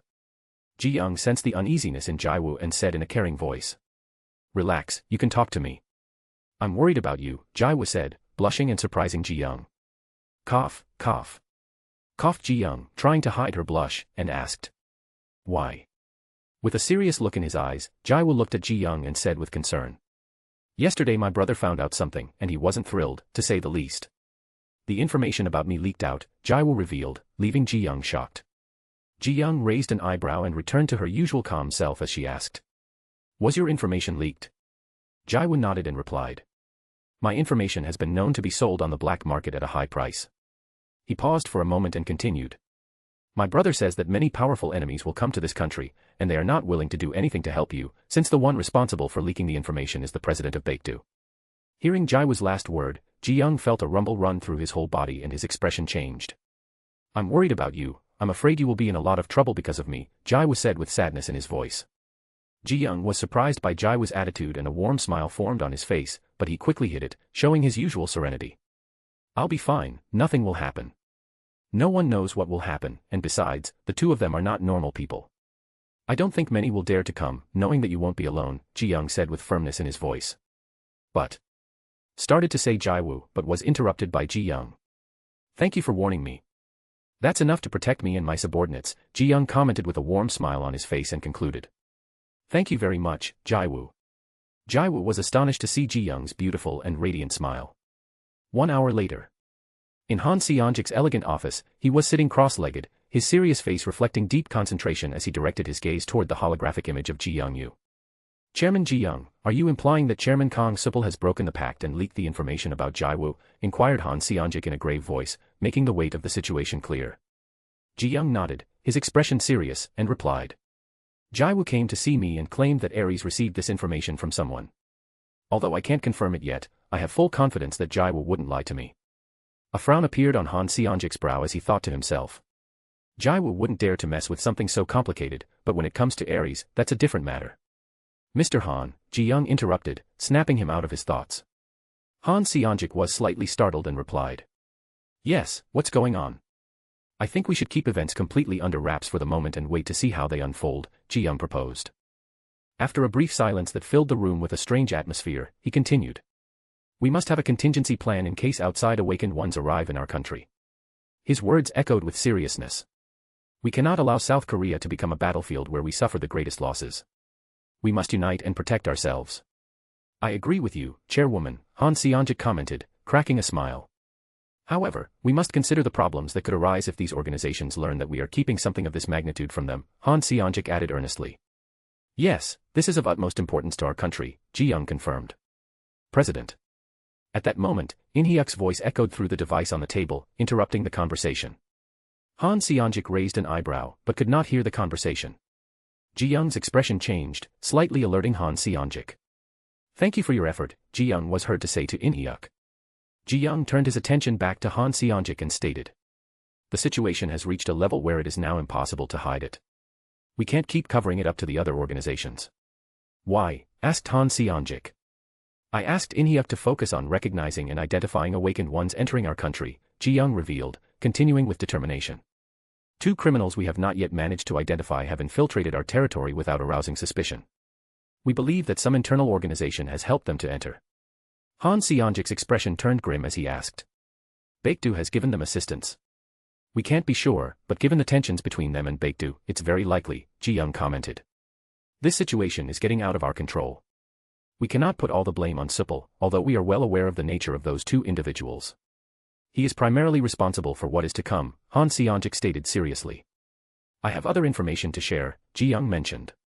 Han Seonjik's countenance darkened further, frowning. Rebecca Brown, Edward Whitehead and Harold Myers have entered the country, Ji-young revealed. Han Seonjik's face became completely grim, his frown deepening. Those 3, muttered Han Seonjik. Ji-young kept silent, waiting for Han Seonjik's reaction. Rebecca was following Ares for a while, and lately, she's been hanging out with Edward and Harold. Muttered Han Seonjik, thoughtfully. Then he continued, with a doubtful expression on his face. Could it be that they came because they heard about Ares? But Rebecca couldn't possibly become Ares' enemy, or has she betrayed him? No, that's impossible. Did they come because they found out about Jiwoo and wanted to protect him? Harold and Edward are so close to Ares. There's something we don't know, said Han Seongjik with dismay in his voice, showing his momentary weakness. Ji-young listened to everything in silence, equally dismayed by the situation. Han Seongjik reacted and apologized, sorry. He then added seriously. This has finally gotten out of hand. 2 high-level awakened ones, with power comparable to the top 50 and 1 to the top 60, and in addition 2 unknown criminals have entered. You are right, Mr. Han, Ji-young stated, adding. This has gotten completely out of hand. We need to inform the organizations and make sure they prepare for the worst. I agree. I will call a meeting in the next few hours to report what happened to Baekdu, but we will keep the infiltration secret, Han Seongjik replied. Yes, Mr. Han, are you sure? Replied Ji-young with doubt in his voice. Yes, I am sure. We will be in contact. If any situation or problem arises, please let me know immediately, Han Seongjik commented, concluding the conversation. At night. Elsewhere in South Korea. On the roof of an imposing skyscraper, Edward, Harold, Rebecca, and Tina were conversing while waiting for other individuals to arrive. Suddenly, 2 men descended from the sky in complete silence. Ares and Caden looked up at the people in front of them. They took quite a while, Tina commented as she watched them. We came the moment we were summoned, Ares replied with a smile and a carefree attitude.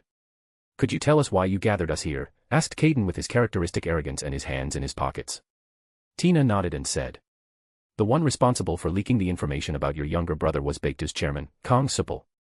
I'll make sure he pays for that, Caden said with a devilish grin, his eyes reflecting intense murderous intent. We already suspected that. Is there anything else? Asked Ares. Yes, Tina replied, continuing. I have control of all the technological security in Korea and can see who goes in and out. Several worlds ranked awakened ones are here right now, and we are outnumbered and outpowered. Ares raised an eyebrow. Oh, who are they? Asked Caden. Tina scratched her head and said lamely. There's quite a few of them. This caused both Ares and Caden to frown. Say it, Caden demanded seriously, as Ares nodded his head. Tina sighed and said. First, that trio is here. Ares smiled and said with a grin. Those 3 guys I defeated. Tina nodded and continued. Habib Khan, Jan Schaefer, and George Gisbert. She paused and added. In addition, the bigwigs of the Chin and Ting families are also here. These 2 names caused both Ares and Caden to adopt a serious expression that then changed to one of enthusiasm. Rebecca, visibly worried, expressed. We can't take care of all of them with just us. Harold, Edward, and I could barely take out Jan and George by paying a big price. Tina can't fight, as her role is to make sure we don't get caught while fighting. She will be watching all of South Korea. Tina, Harold, and Edward showed grim faces, aware of the difficult situation they were in. Caden smiled with frightening confidence and said. Give me time, and I'll take care of them all. These words surprised everyone, who gasped as they witnessed Caden's tremendous confidence and arrogance. Don't worry, I have a plan, said Ares, capturing everyone's attention. What is it? Asked Harold, Edward, and Rebecca in unison. Tina adjusted her glasses and commented. I hope it's a good one and not one of his usual crazy ones. Ares, with a nonchalant attitude, replied. Easy, kill them all. Harold, Edward, Rebecca, and Tina look at Ares and think the same thing, this guy really is an addict that enjoys fights. I told you to be a good plan, not that shitty plan, Tina commented angrily. Caden sighs with disdain and says. They just need time, if they buy us time that's enough, and we'll finish them all. Everyone's gaze is focused on Caden. I will help them, said a female voice descending from the sky. Everyone looked at the woman. Lisa, Ares said, then looked at Tina. You warned her, didn't you? Tina nodded. I will help them. You know my strength would be able to take on a top 10. Tell me who I have to take on, and you won't come out of that match in one piece, Lisa said, seriously looking at Caden and Ares. Ares nodded, while Caden remained serious. Suman was walking through the corridors of Baekdu, deep in his own thoughts. Behind him, a man came running up with a face full of worry, clearly showing that something serious had happened. Sir. We have a huge problem, the man said, trying to catch his breath. Suman turned quickly, upset by the urgency in the man's voice. What's going on? He asked uneasily. Criminals have infiltrated again, and other awakened ones of great power, the man replied quickly and nervously. Suman frowned, repeating the man's words. More criminals? Yes, sir, the man replied, confirming the news. Who are they? Asked Suman, his face showing concern. We don't know their identity yet, the president has kept everything a secret, the men replied. After a brief moment of silence, the men added in a shaky voice. But, they are much more dangerous than the Klein brothers. Suman, with a look of disgust on his face, let his thoughts take shape. How far will you be able to go, brother? Don't you realize the consequences this could bring us? The deal with Frame, the infiltration of the Klein brothers, and now this. But that's not the worst of it, sir, the men said in a trembling voice. Suman stared at the men, his concern evident in his eyes. Many high-ranking awakened worldwide have come without concealing their identity, the men said, a bead of sweat slipping down his forehead. Do you have the names? Asked Suman, upset. The men nodded and continued in a shaky voice. They don't hide who they are, I think every organization in this country already knows. Habib Khan, Jan Schaefer, and Georges Gisbert. Hearing those names, Suman felt a surge of nervousness and terror run through his body. And, there are also Qin Longwei, Qin Shuang, and Qin Shengwei, from the Qin family, along with Teng Zixian and Teng Xia, from the Teng family, the men added. What the? Exclaimed Suman, his voice filling with terror and surprise. The men confirmed his words, and his face reflected deep fear. When we reach 50, 100 and 200 power stones, I will upload another chapter. If you want to help me and have extra chapters, join my Patreon. In my Patreon. I am on chapter 128 and here I am on chapter 98. Chapter 103, 99, Death. Baekdu. Supple Kong, sitting in his seat with a frown on his face and his legs crossed, fixed his piercing gaze on the young man with short black hair and dark brown eyes in front of him. So, you are the individual who provided that information, Qin Longwei said with an indifferent attitude, glaring disdainfully at Supple. Supple, with an icy expression, returned Longwei's gaze and asked. Who are you? Longwei sighed, sketched an arrogant smile and replied. My name is Qin Longwei, the future heir of the powerful Qin family. Then he fixed his cold eyes on Supple and contemptuously added. It is quite an honor for someone inferior like you to have me in front of you and engage me in conversation. So answer me, where can I find Ares? I have provided the information I had. I know where Ares' younger brother was, but I don't know his current whereabouts, Supple stated in a low, cold voice. Longwei smiled scornfully and said. Do you think you have the option of not knowing where he is after revealing that information to the public? With a serious face, Supple replied coolly. I have already given my answer. You can believe me or not. You may withdraw, there is no more to talk about.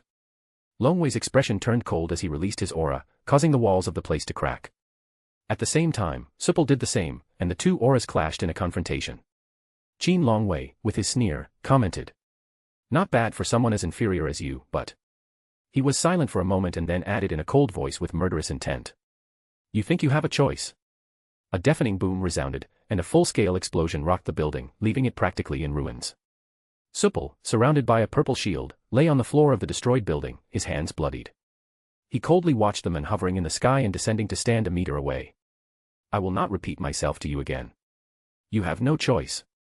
Tell me where I can find Ares, the Emperor of Light, Qin Longwei declared earnestly, keeping his arms crossed behind his back, displaying incredible arrogance. Supple gave a disdainful smile and, with a wave of his hand, launched a powerful blast of gravity. Qin Longwei clasped both hands together and created a golden-colored barrier with black edges. Another explosion followed, destroying a small fraction more of the building. Who do you think I am? Do you really think I don't have the power to stop you? Commented Supple Kong with contempt. The dust dissipated and Qin Longwei emerged unharmed, his aura intense and his icy eyes fixed on Supple Kong. Just because you survived that attack doesn't mean we're the same. I just have to show you our difference, he declared in a piercing voice.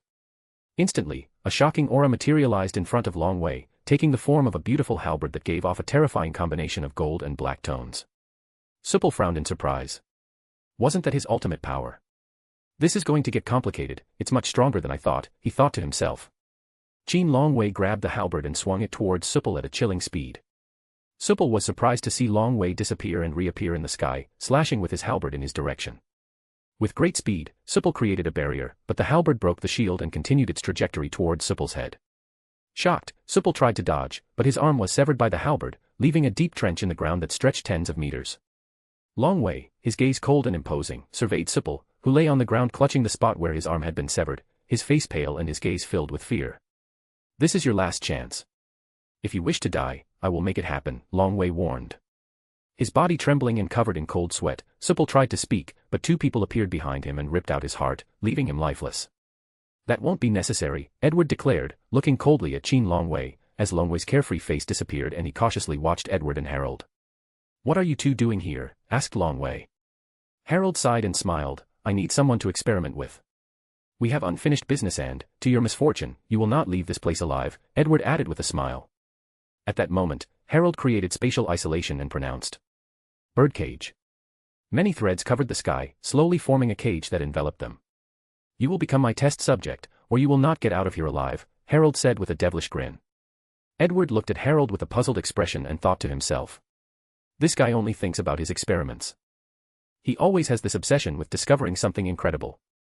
At that moment, with a wave of his hands, he released a poisonous gas that spread throughout the battlefield. "Poison field," Edward whispered. Qin Longwei automatically stepped back and jumped to the top of another building, creating a protective aura around his body to avoid the symptoms of the poison. However, his vision was limited by the poisonous gas that covered the entire battlefield within the confines of the bird cage. In the midst of the adverse situation, Longwei sharpened his senses to the maximum. "This is not good. This is a lousy situation. They must have known of my arrival and planned a scheme," he thought furiously. "Who the hell can find out and communicate with these two on such short notice?" Suddenly, two dark figures came into view and Longwei did not hesitate to cut towards them, destroying them instantly. As he approached, he realized that they were string puppets. Immediately, he found himself surrounded by dozens of puppets, each with large green claws imbued with poison. "Those fuckers are ganging up on me," thought Longwei, trembling with rage. The puppets pounced at high speed, and Longwei dodged their attacks with difficulty at first, but soon adapted and began to counterattack, receiving small cuts on his body without being affected by the poison, and a few moments later destroyed all the puppets. "Stop playing and show yourselves, you hateful little cockroaches," Longwei shouted furiously. Behind the poison fog, two figures emerged with broad smiles. "That's right, let's stop playing games and get it over with," said Edward, as they both released their auras. Longwei, with a fierce and determined look, gripped his halberd tightly and took a defensive stance, releasing his aura without restraint. Harold moved with great agility and speed, launching attacks with his threads in all directions, seeking to trap Qin Longwei and limit his escape options. However, with a subtle turn full of experience, Qin Longwei deflected all of Harold's attacks with pinpoint accuracy, swinging his halberd in a wide arc. At that moment, Edward took advantage of the distraction and completely enveloped Qin Longwei with his poison. Despite Longwei's efforts to counter it, the poison adhered to his skin and slowly began to corrode his aura barrier, which protected him. Qin Longwei's thoughts raced in his mind as he assessed the dangerous situation. Damn it. Edward, the Punisher, is renowned for his terrifying poison. Anyone who falls victim to him is doomed unless he is quickly neutralized, he realized with a sense of urgency. Noticing Qin Longwei's distraction, Edward stealthily crept towards him, appearing above his figure with his arm outstretched, carrying a sharp icicle with a great killing intent. Despite not looking directly at Edward, Qin Longwei sketched a smile and muttered, "Fine, I'll eliminate one and then the other." However, his smile faded as he realized that the puppet strings on Harold's floor clung to his body, restricting his movements. In a desperate act to free himself from Harold's strings, Qin Longwei swung his halberd in a frenzied whirl, creating a barrier of energy that repelled the strings in all directions. The halberd became incandescent, emitting a bright, blinding light that enveloped the combat arena in a dazzling radiance. Meanwhile, Edward, aware of the impending danger, stepped back quickly, away from the oncoming burst of energy. Harold, on the other hand, was caught in the shockwave and was momentarily distracted as he protected himself by creating a shield around himself. Qin Longwei quickly advanced towards Harold and Edward, taking advantage of their moment of vulnerability.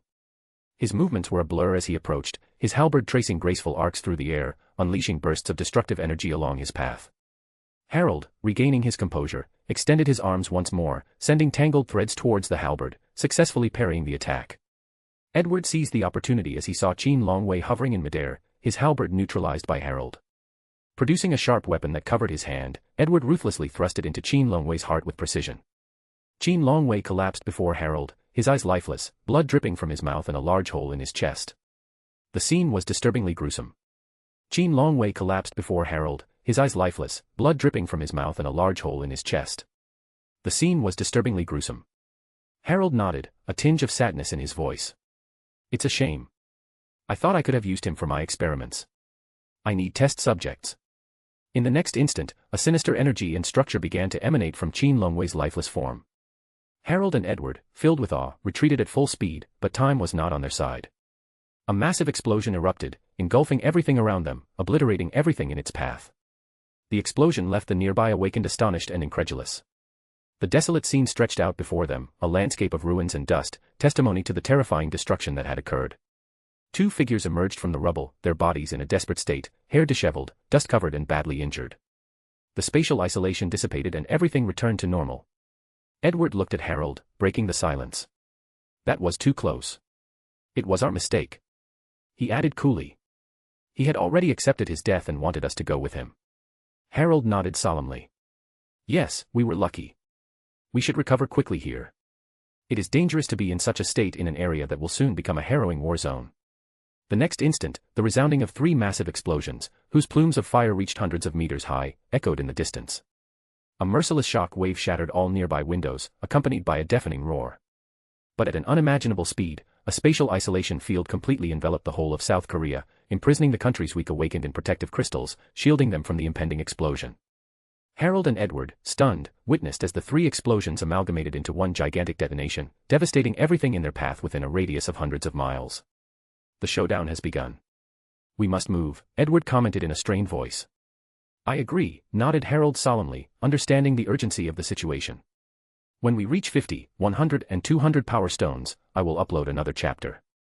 If you want to help me and have extra chapters, join my Patreon. In my Patreon, I am on chapter 129 and here I am on chapter 99. Chapter 104, 100, Habib can v/Seonga Park and Inhyuk Gu. Union of Awakened Ones. Park looked seriously at the men who interrupted his passage, analyzing his intentions. Could it be one of the awakened who had infiltrated? He wondered inwardly, keeping his guard up. Who are you? Why are you stopping me? Asked Park seriously, his gaze riveted on the stranger. Habib can snort and replied. I came looking for someone and I need information. Park's brow furrowed as he inquired. You're one of those individuals who infiltrated, aren't you? Habib smiled harmlessly and replied. I don't consider it that way. You don't consider it that way, huh? You think entering a country unannounced is nothing more than a mere coincidence? Park showed his disagreement in a firm tone. Habib kept his harmless smile and explained. I didn't hide it and I didn't come here to cause trouble, I just want to know a few things. Park raised an eyebrow, staring at Habib without saying a word. Some rather interesting news came out of this country, Habib commented with a smile, and after a brief moment of silence, he added in an icy voice. Where do I find it? Park, with a serious face, replied. You mean Ares? A maniacal grin formed on Habib's face as he said in an unhinged voice and attitude. He's really here. Habib's calm attitude suddenly changed, going crazy as he uttered in a sadistic voice. Tell me where he is. Park turned his face in denial and stated. I don't know, we don't divulge that information. You don't know, Habib repeated with a terrible face, not looking away from Park. Habib released his aura, and the place was enveloped in a spatial isolation brought about by his power. Park, unsurprised by what was happening, did not take his relaxed gaze away from Habib. Behind him, 4 figures knelt in silence. One of them began to say. Sir. Park, without looking back, replied without allowing the person to finish his words. I will confront him. Protect our territory. Yes, sir, the figures said in unison and quickly left the scene. Habib looked at Park with disdain and ironized. You think you can take me on, all by yourself? As he finished his words, an icy aura emanated from Park, covering the whole place and startling Habib, who looked at him seriously. I won't know until I try, Park declared. Habib took a deep breath and exhaled a cold breath, frowning as he looked at Park. Apparently, you're pretty decent. Habib snapped his fingers and muttered weakly. Gate of Babylon. A golden aura with celestial sparkles burst from Habib's body, and behind him in the sky, space distorted. A door began to open slowly, revealing a shocking scene. Hundreds of swords emerged from it. With an arrogant attitude, Habib surveyed the scene with satisfaction and declared coldly. We'll see if you are capable of facing me. With a wave of his hand, the swords began to move, heading towards Park. Park was surprised and frowned, but quickly reacted and generated a blizzard of ice. The blizzard slammed into the dozens of swords, causing hundreds of small explosions that destroyed and cracked nearby buildings. However, Habib's eyes widened in astonishment, and he quickly created a barrier to counter the blizzard that had destroyed his attack. A large explosion rumbled through the place and several buildings were frozen. The ice began to crack and shatter, releasing an immense amount of aura from the cracks. Slowly, Habib rose from the ice rubble into the sky, a gash on his face dripping blood. Park was surprised to see that with only a cut, Habib was still standing. He thought to himself. Who the hell is this guy? He could very well be among the best in the world. Habib touched the wound with a finger, noting the blood on his hand, and commented. You have decent power to honor you. I will attack you with all my power. He released a powerful murderous intent as he uttered the words. Return of the 10,000 swords of the underworld. Instantly, the whole place was dyed blood red and the door behind Habib was corrupted, transforming into symbolic and underworld designs. From the open door, bony blades began to generate, releasing an aura of death. I will attack you accordingly, Habib said with a malicious grin, and the swords moved in Park's direction, multiplying and following the same trajectory. Park reacted quickly and created a huge column of ice that froze everything in its path, even the swords, and advanced towards Habib. Habib observed the huge ice columns and, with a nonchalant wave of his hand, increased the creation of swords, crushing and destroying the ice without any problems. Park, eyes aghast, watched as his attack lost ground to the swords that destroyed his defense. The swords were approaching him at overwhelming speed, sensing immense danger. Quickly, Park created a barrier of ice to slow down the attack, as he sighed and a bead of sweat fell from his forehead. In the sky, Habib watched Park with his cold eyes and commented. You are much better than I thought. How can there be an awakened one like you in a country so weak to the rest of the world? After a brief silence, he added with a crazed smile. They have hidden their powers from the rest of the world. Park, his face expressionless, looked at Habib without replying. However, time was pressing and Habib declared. I have no more time to play with you. At that instant, 3 additional gates formed around Park, from which hundreds of swords emerged. Park found himself surrounded by thousands of swords and, with a terrified expression on his face, he watched them. Habib snapped his fingers and the swords descended upon him. Desperate, Park created a huge explosion of ice in all directions, freezing everything around him. However, the frozen swords continued their trajectory, destroying the ice. Just as they were about to hit Park, a powerful wind current destroyed them and formed a tornado that protected him and the 3 gates were destroyed. A voice echoed from the sky, saying, Seonga. In-hyuk's figure descended and stood next to Park. Park looked at In-hyuk and spoke his name. In-hyuk. Then, he looked at the dozens of figures that had attacked the gates. Park commented to In-hyuk, tell your members to leave. He is mighty. In-hyuk looked at Park, who was watching him seriously, frowning and quickly said. Go away, join the union members and help them. The figures, hearing In-hyuk's words, disappeared from the scene, leaving only the 3 of them on the battlefield. Habib descended and stood a few meters away from In-hyuk and Park, commenting. You are so arrogant, you 2 can't beat me. You should have asked your subordinates for help to stand any chance. In-hyuk, arranging his clothes and preparing to fight, replied. That won't be necessary. Seonga smiled and adopted a fighting stance, saying. We'll see what you're capable of. Ice Storm, Park exclaimed as he launched his attack. Windstorm, In-hyuk added, fusing their powers, combining their attacks and exponentially increasing their destructive power. Habib frowned in concern and generated swords around him, forming a defensive wall in front of him. Park and In-hyuk's combined attack slammed into this barrier, causing a deafening roar and causing debris to fall, showing the intensity of the battle. As the dust dissipated, it could be seen that only 1 or 2 blades of Habib's shield had withstood the attack. His face and body were full of cuts dripping with blood. Habib contemplated his wounds and a thirsty murderous intent slowly began to show in his eyes with a cold voice, he said. You too. Pointing his hands to the sky, Habib generated swords that slowly moved and gathered to form 2 large swords composed of other smaller swords above In-hyuk and Park's heads. The terrifying aura emanating from these swords made In-hyuk and Park feel a shiver run through their entire body.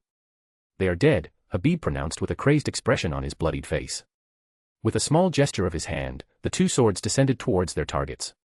In-hyuk generated a large amount of wind that impacted with the swords generating a massive In-hyuk generated a large amount of wind that impacted against the swords, creating a massive explosion. At the same time, Park also released a huge amount of ice that collided with his sword, generating another huge explosion.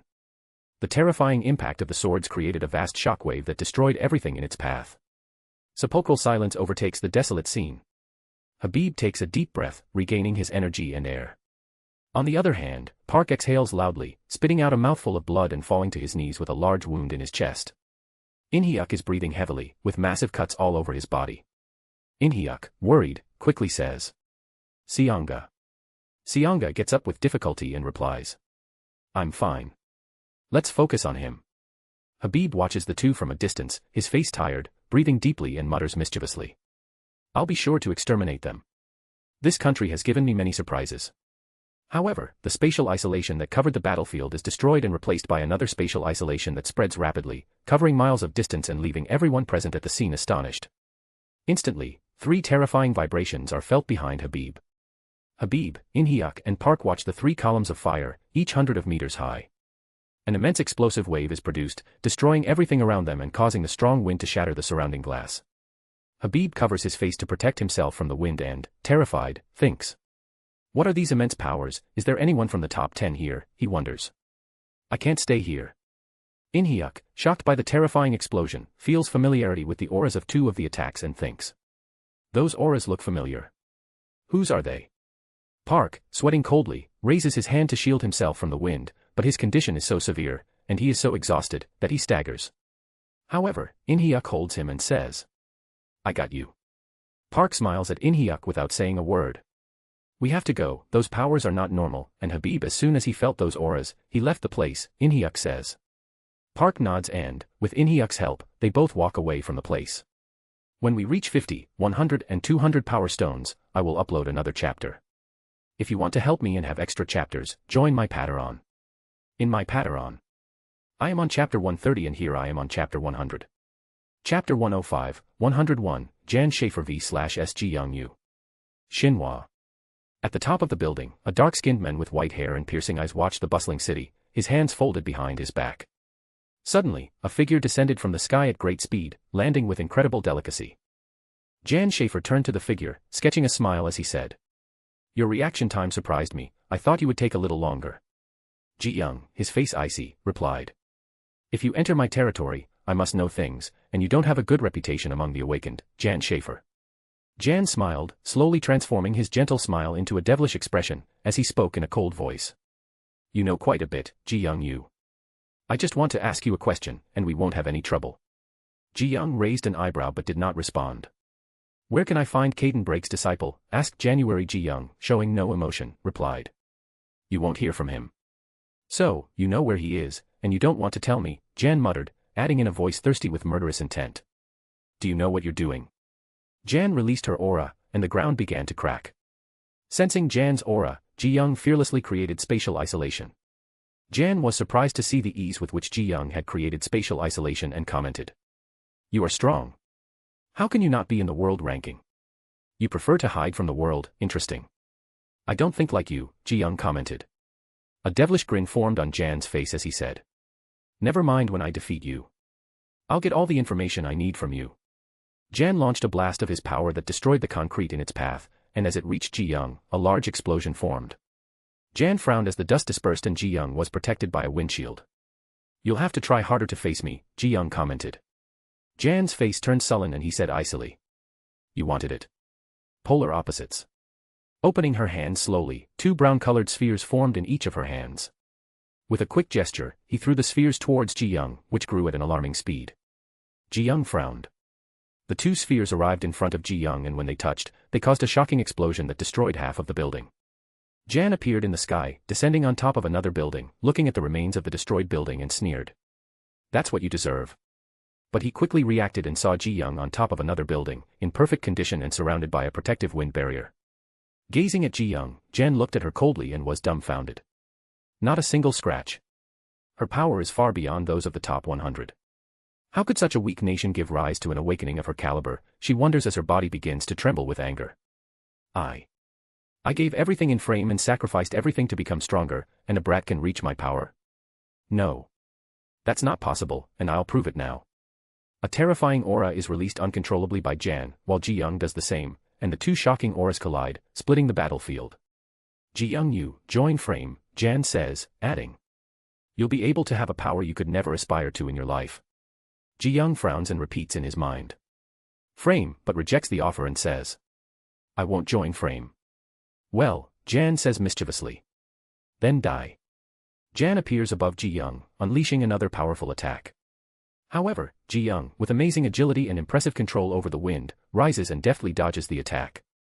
In response, she unleashes a tornado of wind toward January. The raging vortex forms quickly, spinning wildly as it advances toward its target. Jan is surprised to see the tornado and acts quickly, enveloping it with her magnetism and causing it to disappear. However, a small gust of wind manages to dodge his control and advances towards him. Jan reacts quickly and defends himself, shielding himself with his arm to avoid the full impact. Ji Young descends into another building, looking at Jan with an icy, determined gaze. The tension in the air is palpable. Jan stares at her bleeding hand. Undeterred by the wound, she releases a powerful magnetic field around it. The air is charged with magnetic energy as her aura intensifies. The magnetic field creates a distortion in the environment, affecting nearby metal objects. Ji-young, alerted by the increasing destruction around her, watches intently as buildings in the area are reduced to rubble and metal fragments. The remnants of metal-containing material soar into the sky, swirling around her as if attracted by the magnetic field released by January. The scene is chaotic and dangerous, with the floating debris creating a hostile and challenging environment. As the debris speeds toward Ji-young, her eyes light up with an intense green color. A terrifying gust of wind is released from her body and spreads in all directions, shattering and scattering the debris in a great explosion. The force of the wind generated is so powerful that it creates a destructive whirlpool around him. At Ji-young's feet, small gusts of wind form, propelling her forward at great speed as she cuts through the dust suspended in the air. Jen watches in surprise as Ji-young emerges from the dust, launched at great speed. Wasting no time, he picks up more debris and throws it in a desperate attempt to slow Ji-young's advance.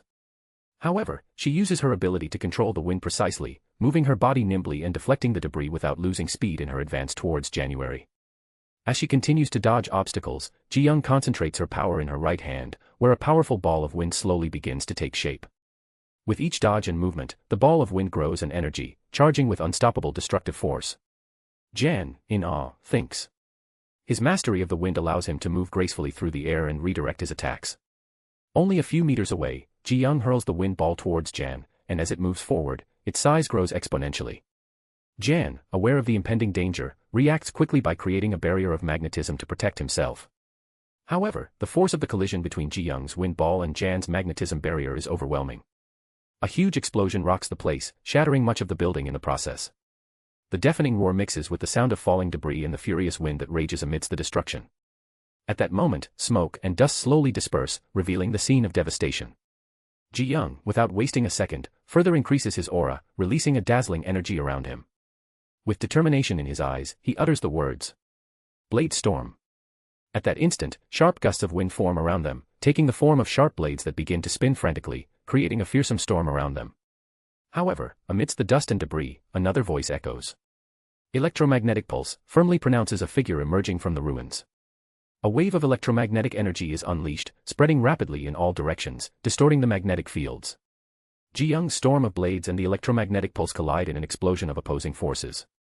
The furious wind mixes with the electromagnetic flashes, generating a cacophony and a dazzling light display. The unleashed energy scatters across the battlefield, affecting everything within its reach. The impact of the collision was truly terrifying, leaving a trail of destruction and chaos in its wake. Dust floats in the air, enveloping the scene in stony silence. Ji-young and Jan, both wounded and exhausted, lie on the ground a few feet away from each other.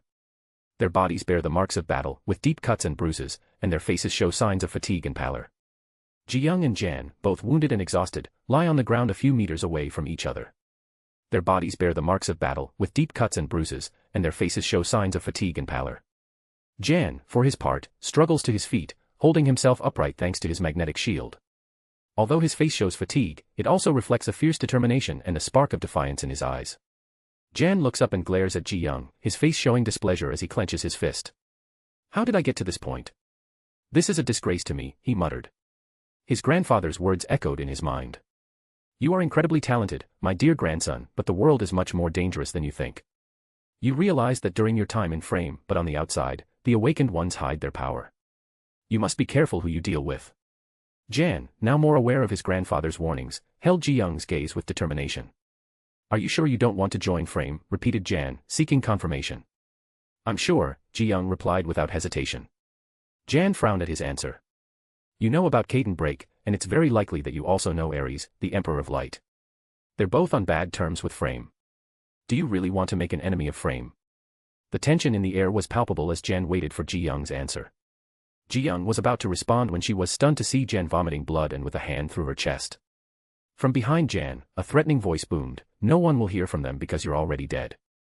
Jan, with a shocked expression on her face, averted her gaze to the hand through her chest and then slowly turned to meet a black-haired, light blue-eyed woman dressed in a black suit.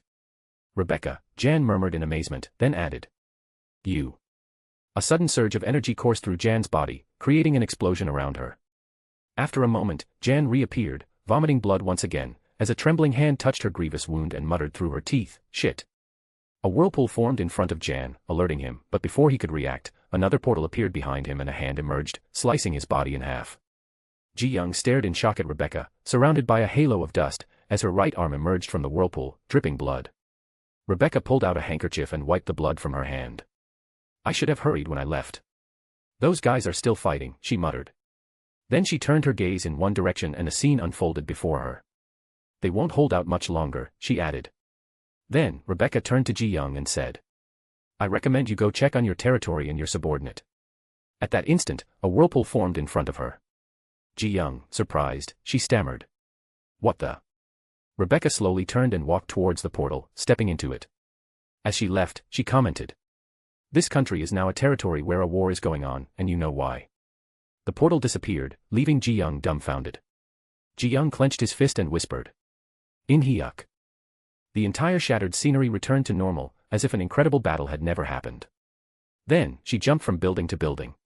Suddenly, a spatial barrier enveloped her and expanded at an impressive speed.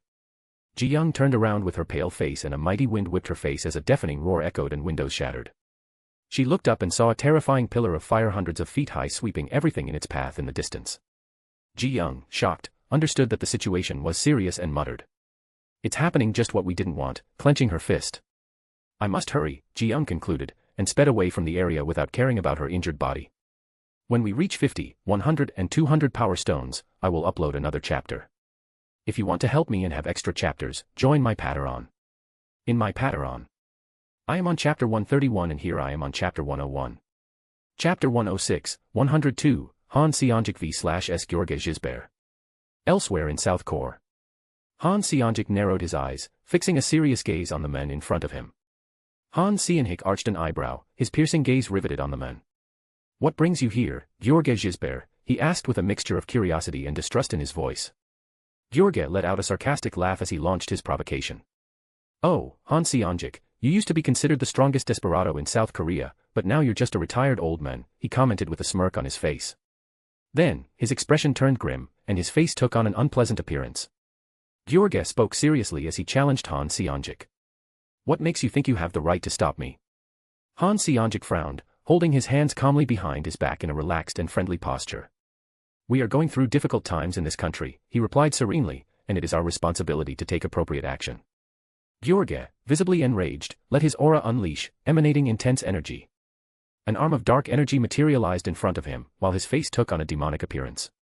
In a menacing voice, he uttered, "Do you want to die?" At that instant, a powerful shockwave emerged violently from Gyorge's body, unleashing a huge explosion that spread in all directions.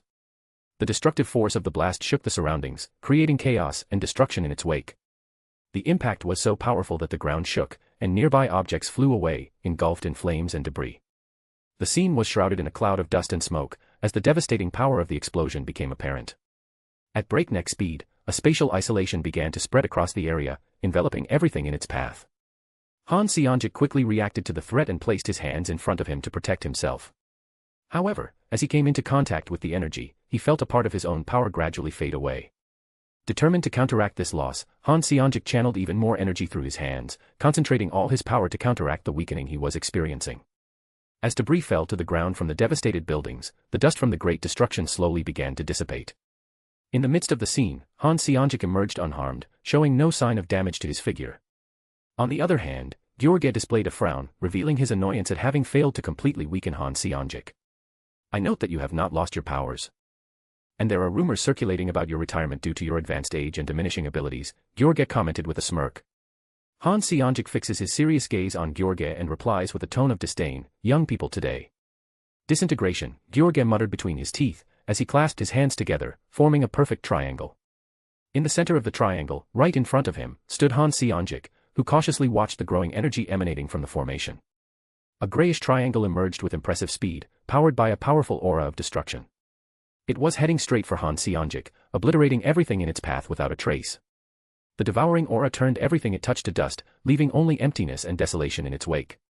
Han Seonjik frowned, adopting a determined combat stance. Suddenly, an immense aura was released from his body, enveloping him in a titanic sphere of energy.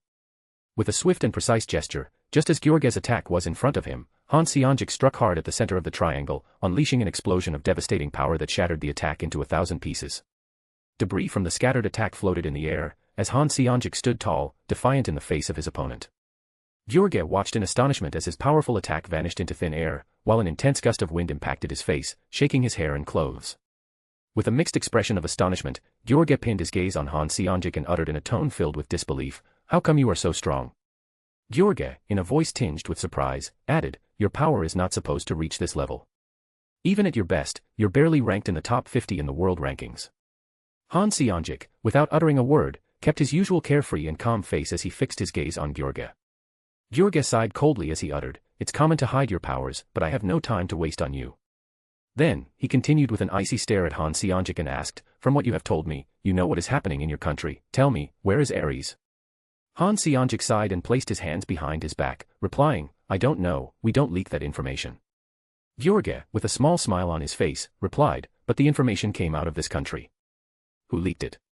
With a cold tone, Han Seonjik stated, "You have only come to this country to cause trouble. Settle your issues with Ares elsewhere." Then he added indifferently, "Get out of this country."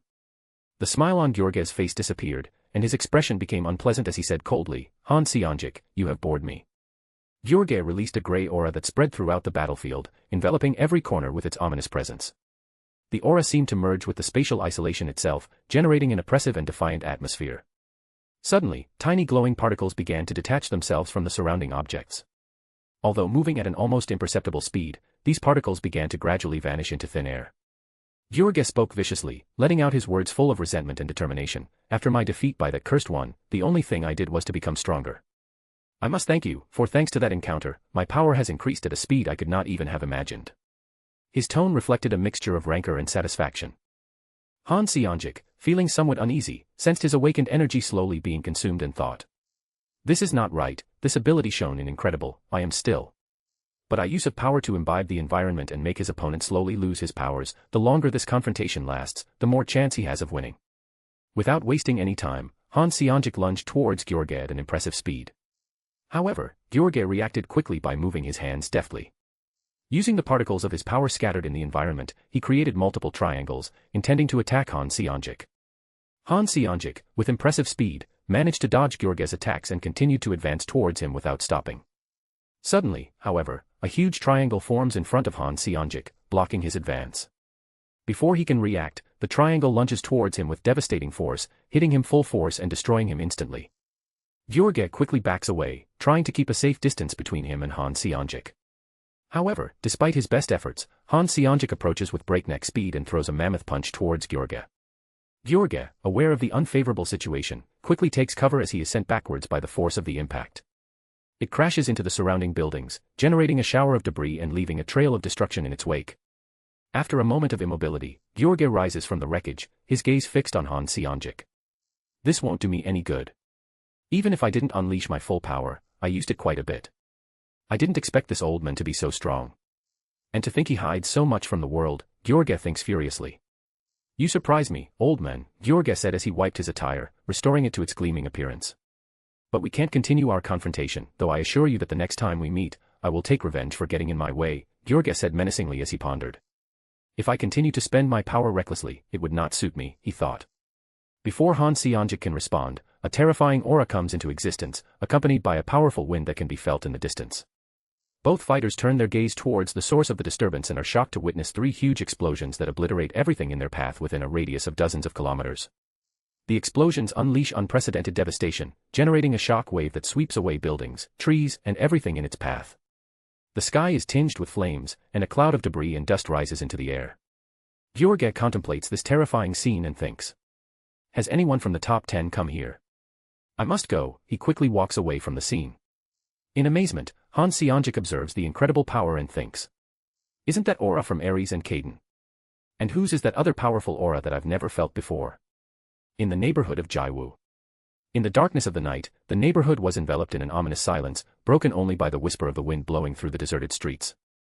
Lying on the ground lay dozens of motionless bodies, each dressed in impeccable suits that once looked elegant and full of life. Now, however, their chests showed a deadly hole, as if someone had aimed directly at their heart and mercilessly extinguished it. Dark scarlet liquid gushed from their mouths, staining their lips and dripping slowly to the floor. Elsewhere, Jisuk, Subin and Wooin are glimpsed kneeling on the ground with their bloodied bodies. Their wounds seem to testify to the brutality of the battle they have fought. Blood, in great dark streams, trickles from their bodies, forming ghoulish crimson rivers that stain the ground beneath them. Before them stands Dran, holding Jiwoo by the neck with a sinister expression drawn on his face. Jiwoo, badly wounded, struggles for breath as his eyes meet his adversary's malevolent gaze. Dran seems to enjoy Jiwoo's agony, a devilish smile curving his lips, revealing his perverse satisfaction. For being considered Caden's disciple and Ares' younger brother, you're no big deal, Dran commented. Then he added coldly, I won't tell you again. Show me Caden's force control. Jiwoo fixed his piercing eyes on Dran's, holding his gaze with determination before answering haltingly, his words echoing in the air laden with defiance. In your dreams. Dran sketched a mischievous grin as, without hesitation, he threw a punch straight at Jiwoo's stomach. The impact was devastating, and instantly, Jiwoo's figure hunched over in agony. A groan of pain escaped his lips as he clutched his hands to his belly, until he vomited blood. Jiwoo, exclaimed Jisuk, Subin and Wooin in unison, their voices full of anguish and worry, staring in horror at the scene. In the darkness, Dark watched the situation with obvious unconcern. A terrifying rumble echoed through the area, shaking the ground and filling the atmosphere with a deafening sound. The infernal roar sent a wave of alarm and fear through everyone present.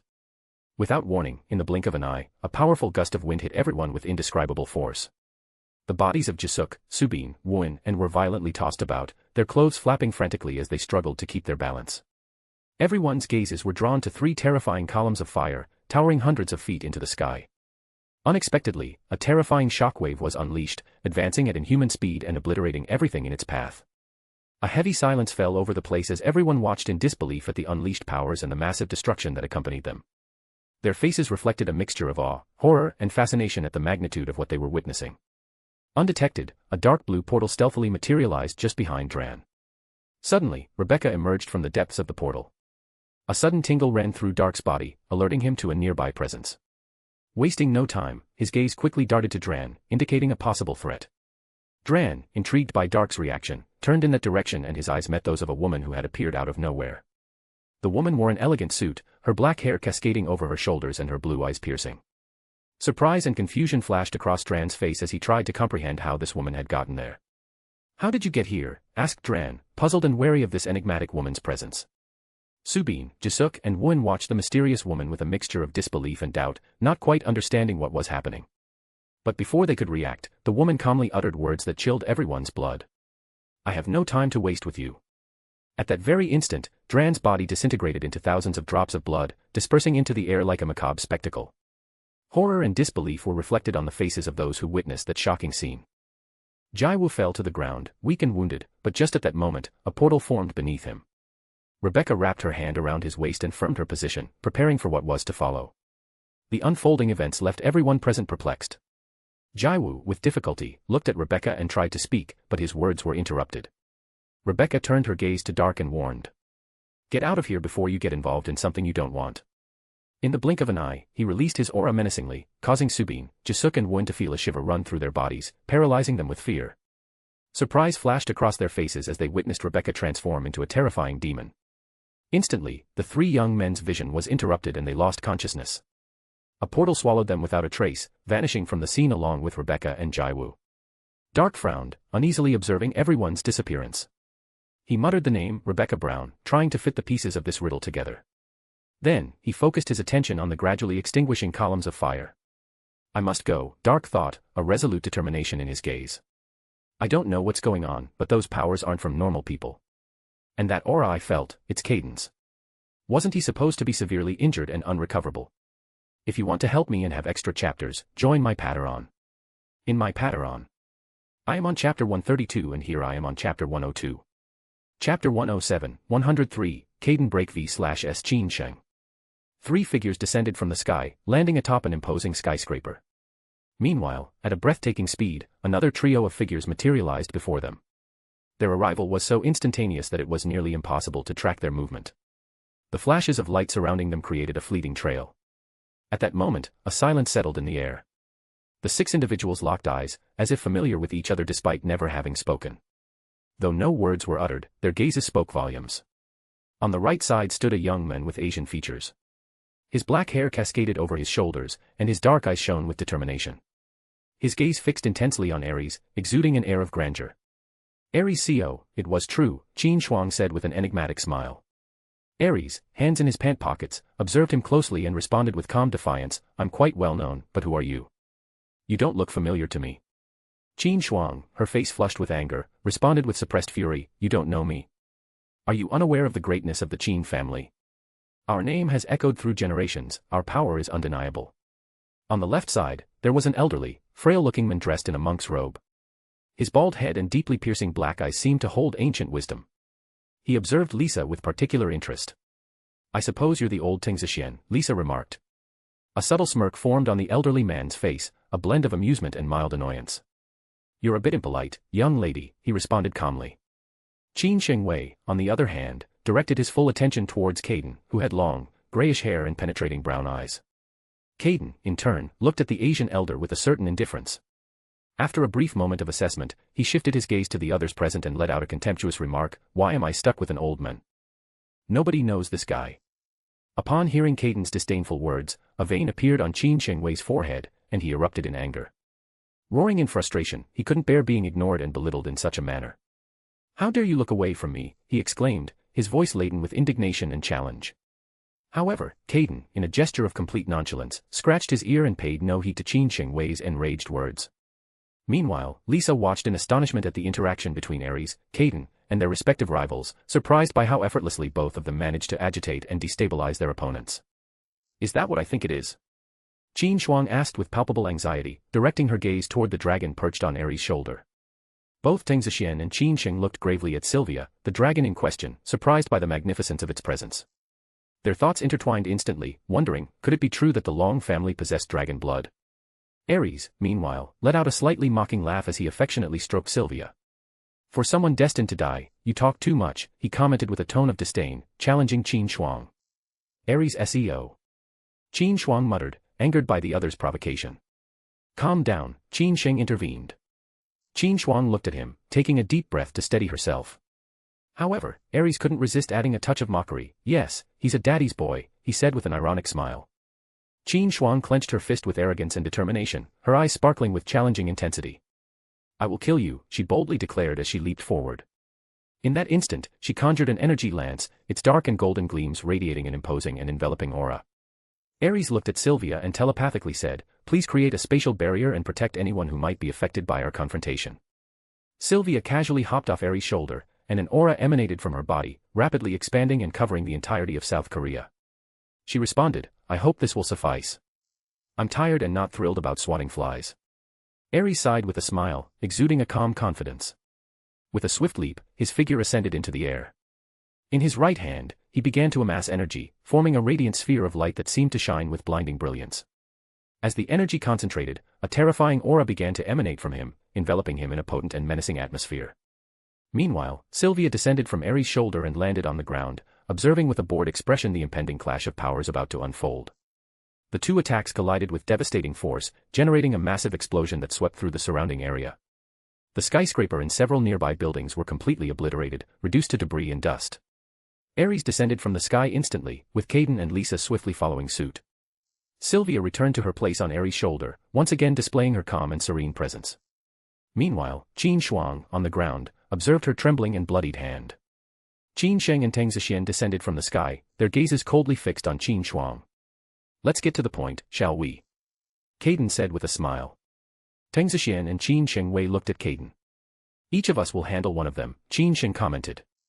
Teng Zixian nodded, focusing his attention on Lisa and assuming a combat stance. Qin Shuang mimicked Teng Zixian's movements, keeping her icy gaze fixed on Ares. Suddenly, Ares seemed to fade into thin air, and before Qin Shuang could comprehend what was happening, a powerful hand struck her face. Gripping her determinedly, Qin Shuang tried to free herself, but Ares used the same momentum to leap, taking Qin Shuang with him. Both of them ascended into the sky, reaching great heights. Ares aimed for a rapid descent towards the surrounding buildings. Without pause, he hurled Qin Shuang, causing her to collide violently with the urban structure. The resounding sound of impact echoed through the air. Here we'll be free from any interruptions, Ares proclaimed with a triumphant smile as he elegantly landed atop one of the buildings. On the ground, Qin Shuang rose with a serious and fiery look of anger. She touched her face, feeling the sharp pain from the collision, and fixed her furious gaze on Ares. How dare you touch me, she exclaimed with a hoarse and rage-filled voice. With astonishment in their eyes, Qin Sheng and Teng Zixian watched as Ares suddenly appeared and carried Qin Shuang away, leaving them momentarily baffled. Without wasting time, Lisa seized the opportunity and positioned herself in front of Teng Zixian. With a swift and powerful strike, she advanced toward him. Teng Zixian reacted swiftly, shielding his body with both hands, but the force of the impact propelled him backward, causing him to crash into several buildings over several meters. Seeing this, Qin Sheng quickly attacked Lisa, but Caden appeared and struck him with his fist. Qin Sheng defended himself by placing his hand in front, and the impact pushed him back a few meters. Observing the situation, Qin Sheng attacked Lisa again. However, at that moment, Caden entered the scene and delivered a forceful blow. Qin Sheng defended himself, placing his hand to mitigate the impact, yet he was still pushed back due to the intensity of the attack. Caden and Lisa exchanged a silent glance and nodded. Lisa withdrew, following Teng Zixian, while Caden readied himself to face Qin Sheng alone. "We're alone now, let the fun begin," Caden exclaimed, his body surrounded by a blue aura. The air grew tense, with Qin Sheng, irritated, starting to levitate, releasing a powerful and dazzling golden aura tinged with black. With determination in his voice, he warned Caden, "You have no idea of the vastness of the world, and, today I'll make sure you learn." In the sky, a halberd began to take form in Qin Sheng's right hand, exquisite dragon engravings giving it the appearance of a mystical and formidable weapon. "You're dead," Qin Sheng coldly declared as he hurled the halberd toward Caden. Caden smiled confidently, his hand starting to generate electricity. The halberd approached rapidly, and instantly, Caden unleashed a massive lightning bolt. The collision resulted in a dazzling explosion, a column of fire rising into the night sky and illuminating the surrounding darkness. The force of the destructive clash led to the destruction of several nearby buildings, and the resounding boom echoed throughout the area. Finally, the column of fire faded, and amidst the smoke and ash, Caden and Qin Sheng locked eyes. Surprise reflected on Qin Sheng's face as he calmly observed and said, "What a surprise." With an arrogantly smug smile, Caden disappeared in a blue flash, moving at astonishing speed. In the blink of an eye, he appeared before Qin Sheng, unleashing a powerful blow charged with electricity, accompanied by a deafening roar. Qin Sheng countered Caden's attack with a swift strike. The two fighters clashed once more, releasing an explosion. Qin Sheng sped towards Caden, and when he was close enough, he skillfully launched his halberd. Caden agilely spun in place, evading the oncoming halberd. With the same momentum, he executed a powerful leap, ascending into the sky while extending his hand toward Qin Sheng. Suddenly, a potent bolt of electricity surged from his palm, its intensity dazzling as it headed for his adversary. Taken aback, Qin Sheng acted on instinct. With a swift motion, he summoned his halberd before him, gripping it firmly as he placed it between himself and the lightning bolt. The electric energy enveloped the halberd and crackled around it, failing to touch Qin Sheng. Caden floated in a blue halo, surrounded by electricity. Above him, dark clouds slowly swirled, gradually becoming infused with electricity, shaping into a sea of electrical energy. With a furrowed brow, Qin Sheng swiftly assumed an attacking stance, while a golden and black aura, no less powerful than Caden's, began to slowly spread across the ground, dividing the world in two. "Divine judgment," Caden murmured with a sinister tone, relishing the confrontation. "Emperor's return," Qin Sheng retorted disdainfully, as an imposing figure clad in majestic armor, wielding Qin Sheng's halberd, suddenly appeared, growing in power. An immense bolt of electricity descended. The towering figure, wielding the halberd, launched it with unbridled fury, releasing a destructive aura in its wake. The collision of the two stunning attacks resulted in a massive explosion that tore through everything in its path and reverberated with a deafening roar. After the terrifying scene subsided and the dust settled, Caden could be seen with minor cuts on his body, wiping blood from his mouth. On the other hand, Qin Sheng appeared physically unharmed, but his halberd was shattered, and intense pain gripped his head. Qin Sheng was both terrified and amazed to see his halberd shattered. He held his head in his hands, trying to endure the excruciating pain he felt. The imperial weapon is indestructible. How could it shatter, he questioned, completely stunned. Has this never happened to anyone in the family for generations? The throbbing pain continued to hammer his head, and amidst the anguish, he considered an unsettling possibility. They say our power comes from the soul. Could it be that damage to our weapon reflects as this unbearable head pain? Qin Sheng opened his eyes in surprise as he saw Caden appear before him. Desperately, he attempted to muster his power to defend himself, but he realized it was extremely difficult, nearly impossible. Unable to do anything to protect himself, Caden's blow landed squarely in his stomach, releasing electricity that spread in all directions. A large explosion formed around him, and Qin Sheng was forcefully thrown backward, spewing blood from his mouth due to the violence of the impact. Exhausted and sore, Qin Sheng struggled to stand as he continued to vomit blood. With his stomach gravely wounded, he observed Caden approaching slowly, a sinister and malevolent smile on his face, enthralled by the combat. Desperation overtook him as he realized that all the buildings in the area had vanished, leaving him with nowhere to escape. Clutching his stomach wound with his hand, Qin immersed himself in his thoughts with frustration and pain. Damn it. How did I end up at this point? This cursed headache is killing me, and I can barely channel my energy properly. He clenched his fist in anger. Caden advanced with firm steps, his eyes gleaming with an almost unhinged excitement. Let's continue, this is only the beginning, he declared with an evil smile. His words echoed in Qin Sheng's ears, sending a shiver down his spine. This damn lunatic, he thought. With astonishing speed, Caden sprinted toward Qin Sheng, who materialized a translucent halberd in his left hand, although it didn't appear as imposing as before.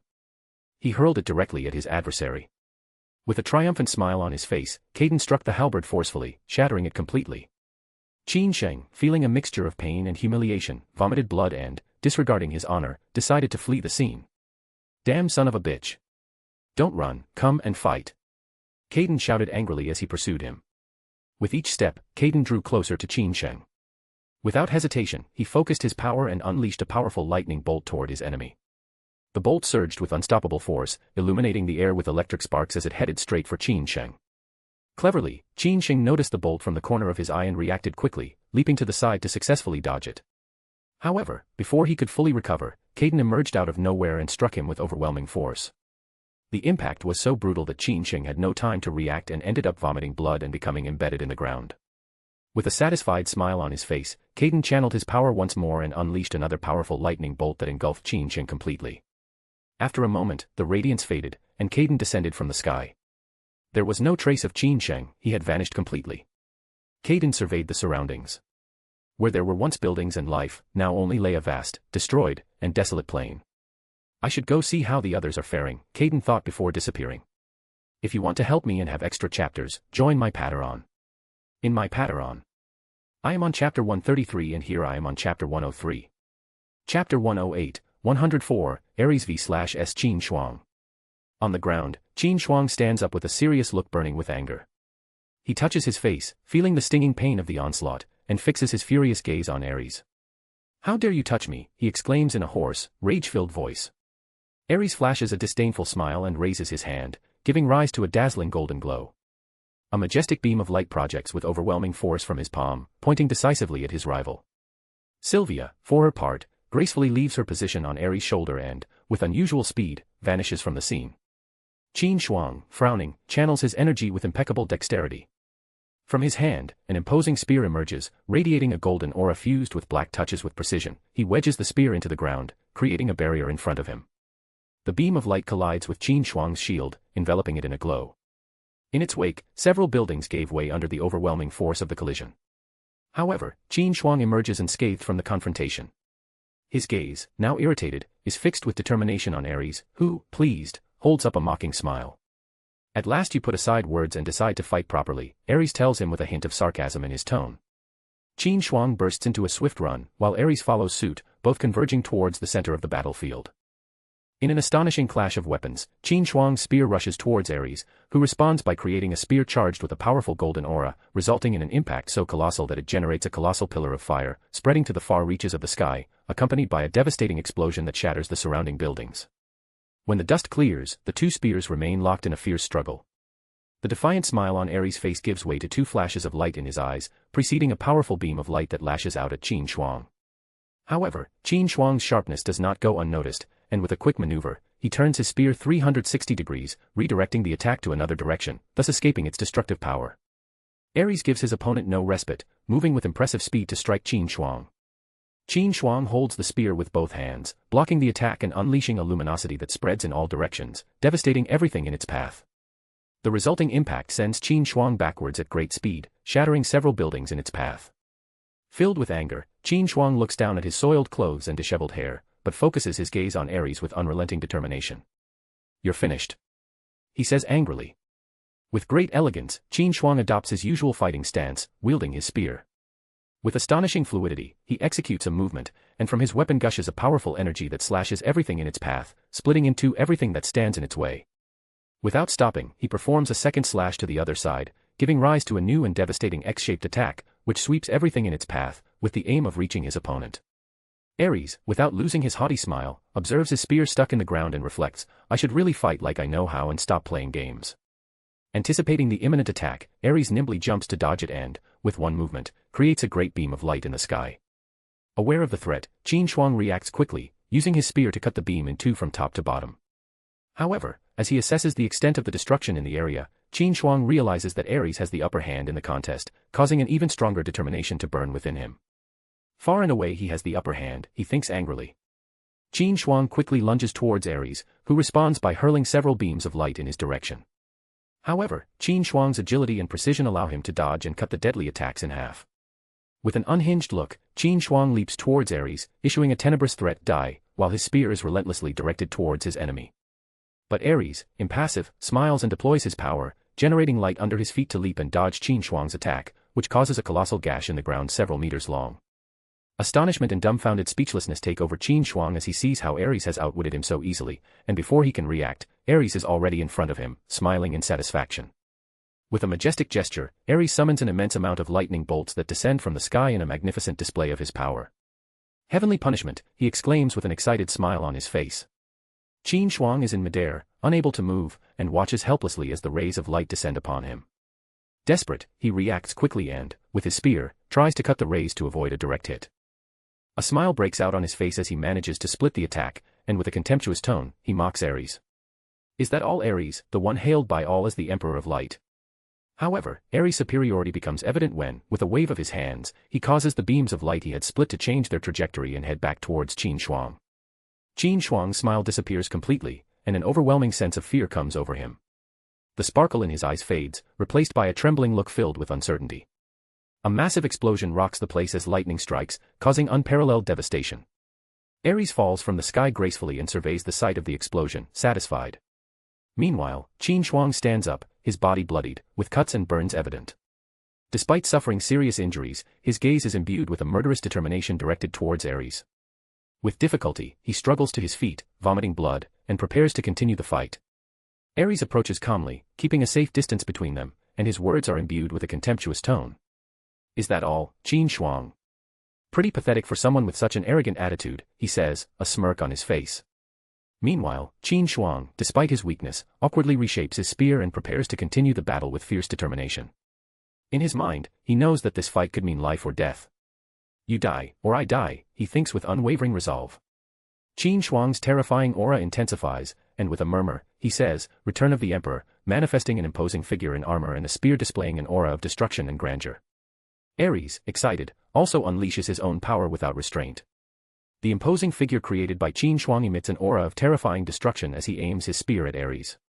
A great energy is released with a mighty gesture, cutting a gigantic trench in its path towards Ares, who, without losing his smile, disappears in a golden flash, distorting his surroundings with supernatural speed. In the blink of an eye, he stands in front of the attack and his fist impacts with force, piercing it with no apparent effort. Qin Shuang feels his heart stop for an instant as he witnesses the speed and precision with which Ares has moved. Before he can react, the spear he had relied so heavily on breaks in half, leaving him helpless. Ares' fist impacts hard on his stomach, causing immense pain to shoot through his entire being. A terrifying explosion is unleashed, releasing an immense amount of light in all directions, accompanied by a terrifying wind that sweeps everything in its path. The dust and light slowly dissipate, revealing the inert body of Qin Shuang in the distance, lifeless and without moving a finger. Ares, for his part, breathes with difficulty and looks at his totally shattered and unusable arm, while a great pain floods his body. Ares breathes agitated, feeling the exhaustion of having spent a significant amount of his power during the confrontation. Aware of the need to recover, he focuses on his own healing. His ugly arm begins to heal rapidly at an astonishing speed, and in a matter of seconds, he is in perfect condition. Relief flashes across his face as Ares moves his arm, thoroughly assessing its condition. All the broken bones and the burn on the skin are completely healed, he murmurs with satisfaction. Ares looks up at the sky and watches as a figure descends with a serene attitude, hands in his pockets. The person directs their gaze to Qin Shuang, who lies lifeless on the ground, and then to Ares. Calmly, he says. Everything okay? Ares nods and answers sincerely. Yes, I just need to get my energy back. I don't have much left after that battle. Caden nods, understanding the situation, and says. We should leave as soon as possible from here, as soon as the situation is resolved. Exactly, Ares replies. Lisa descends from the sky with no apparent injuries and says. We're done, we should hurry back. Caden and Ares nod in agreement, the three of them leave the place. If you want to help me and have extra chapters, join my Patreon. In my Patreon. I am on chapter 134 and here I am on chapter 104. Chapter 109, 105, Lisa v/S Teng Zixian. Teng Zixian rose from the rubble, brushing the dust from his body. His face, marked by years of life, met Lisa, who descended from the sky, stopping a few meters away from him. With a calmness that contrasted with the surrounding chaos, Zixian spoke with a serene voice, addressing Lisa, "Girl, it seems that this old man is going to have to teach you a lesson." Lisa, raising an eyebrow with an air of confidence, refuted with certainty, "Don't underestimate me, I'm not a child." Zixian exhaled a tired sigh as he brushed off the dust that had soaked into his clothes. With a determined step, he approached Lisa, placing his hands behind his back as a powerful and intimidating golden aura materialized around him. "Little one, you've wandered into dangerous territory," Zixian commented, as in his mind he pondered, "She radiates unwavering confidence. I've never seen someone so confident before. Although I'm not at my best, I'm confident I can take her on." Lisa adopted a combat stance, and an aura in greenish, blue, and yellow tones began to envelop her, creating a terrifying pressure that enveloped the environment and affected even Zixian. The old man could not help but show surprise on his face, his serious eyes analyzing the young woman in front of him. With a nimble leap, Zixian soared through the skies, enveloped in a golden aura that took the form of a fat Buddha in meditation position. "Abhayamudra," whispered Zixian, and the eyes of the towering Buddha shone brightly as one of his hands descended from the firmament with a mighty halo. Lisa, unperturbed, threw a defiant blow that impacted against the gigantic palm, generating a titanic explosion that illuminated the night. The contest between the first and the palm became a fiery competition. Calmly, Lisa uttered the words, "Break," and surprisingly, the Buddha's imposing hand seemed to recoil. In an instant, 2 more impacts struck the Buddha's hand, destroying it. Surprise flashed in Zixian's eyes as he saw Lisa appear in front of him, throwing a punch with determination. Without wasting any time, Zixian pronounced Amitabha, and his aura manifested in the form of a protective shield. However, Lisa's punch was overwhelming, and with astonishing ease, broke Zixian's shield, impacting squarely on his shoulder. The impact was so powerful that it propelled the old man to the ground, causing a series of collisions with the surrounding buildings. After the devastating impact, Zixian was left kneeling on the ground, pain and weakness palpable in his body as he vomited blood. His severed arm was causing him excruciating pain, and he could feel the stabbing pain in the bones of his collarbone. With his face pale and his gaze fixed on the sky, Zixian searched within himself for answers. "Show me the way I should go." With great effort, he managed to barely stand up, as blood continued to drip from where his arm once was. Holding his one hand in a praying position, Zixian muttered with conviction, "Faith gives power, love gives power, vengeance gives power." A terrifying flash illuminated the dark night as an imposing Buddha with 4 arms materialized on the spot. The Buddha's 4 hands were clasped on the ground, and with a mighty thrust, he ascended skyward. As the Buddha ascended majestically, Zixian's body gradually disappeared, leaving behind only particles floating in the air. The echo of Zixian's voice resounded in the air, "I will rest from this sin-filled world," as his body completely disappeared, leaving a sense of transcendence in the air. The gigantic Buddha seemed to descend from the firmament, his arms sculpted in martial postures, and rushed towards the place where Lisa was standing. Upon impact, its presence caused a monumental explosion that shook everything around it, obliterating everything in its path. The whirlwind of dust finally dissipated, Lisa emerged, exhaling a puff of blood. With temper and grace, she delicately got rid of the dust that had adhered to her impeccable attire. Lisa contemplated the scene, eyes sharp, as the dust settled after the last devastating attack. A puzzled look crosses her face as she watched, who sketches a thought amidst the chaos. "That surprised me. Wasn't that old man dead? It must have something to do with his spirit. The Teng family is the representation of Buddha. Some say he has the lineage of Buddha." Lisa let her gaze wander off into the horizon for a brief moment before deciding. She turned away from the battlefield and headed towards where Ares and Caden were. "We're done here, it's time to hurry back," Lisa commented in a serene tone. Ares and Caden nodded in understanding. Without further words, the trio set off on their way away from the place marked by the din of the fight. At the top of an imposing building, 4 people are gathered. Suddenly, 3 figures descend majestically from the top, and Tina, adjusting her glasses, exclaims, "They're back." Caden, with a serious look, turns to Rebecca, who is holding Jiwoo in her arms, and asks worriedly, "How is he?" Rebecca walks over and hands Jiwoo to Caden, replying, "Well, his strength surprised me. It lasted a lot longer than I thought it would, but it was enough to settle some unfinished business." He frowns as he notices the destroyed clothing on Ares' arm and asks him uneasily, "Are you okay?" Ares smiles reassuringly and replies, "Don't worry, I'm fine." He places his hand on Jiwoo and his superficial wounds begin to heal. He then turns his attention to Harold and Edward, who are in a delicate situation. Approaching them, Ares places his hands on the 2 men's shoulders and their wounds begin to close, restoring color to their pale faces. "Thank you," Harold and Edward thank in unison, expressing their gratitude. Ares nods humbly and awkwardly admits, "I can't heal them anymore, I don't have much energy left. Don't worry, this is enough, Edward commented, and Harold nodded in agreement, acknowledging Aries' valuable effort in healing his wounds. Aries' attention then turned to Tina, and with a mixture of curiosity, he asked. How's the situation? Well, it's all over, but George Gisbert escaped alive from the confrontation against Han Seonjik, and it was the same with Habib Khan, Tina reported with seriousness in her tone. Determination was reflected in Caden's expression, who frowned and replied in a firm voice. Let's kill them, where are they? Tina, Rebecca, Harold and Edward maintained a stunned silence at Caden's madness. We must get to the base, Jiwoo and several of us need treatment, Lisa commented.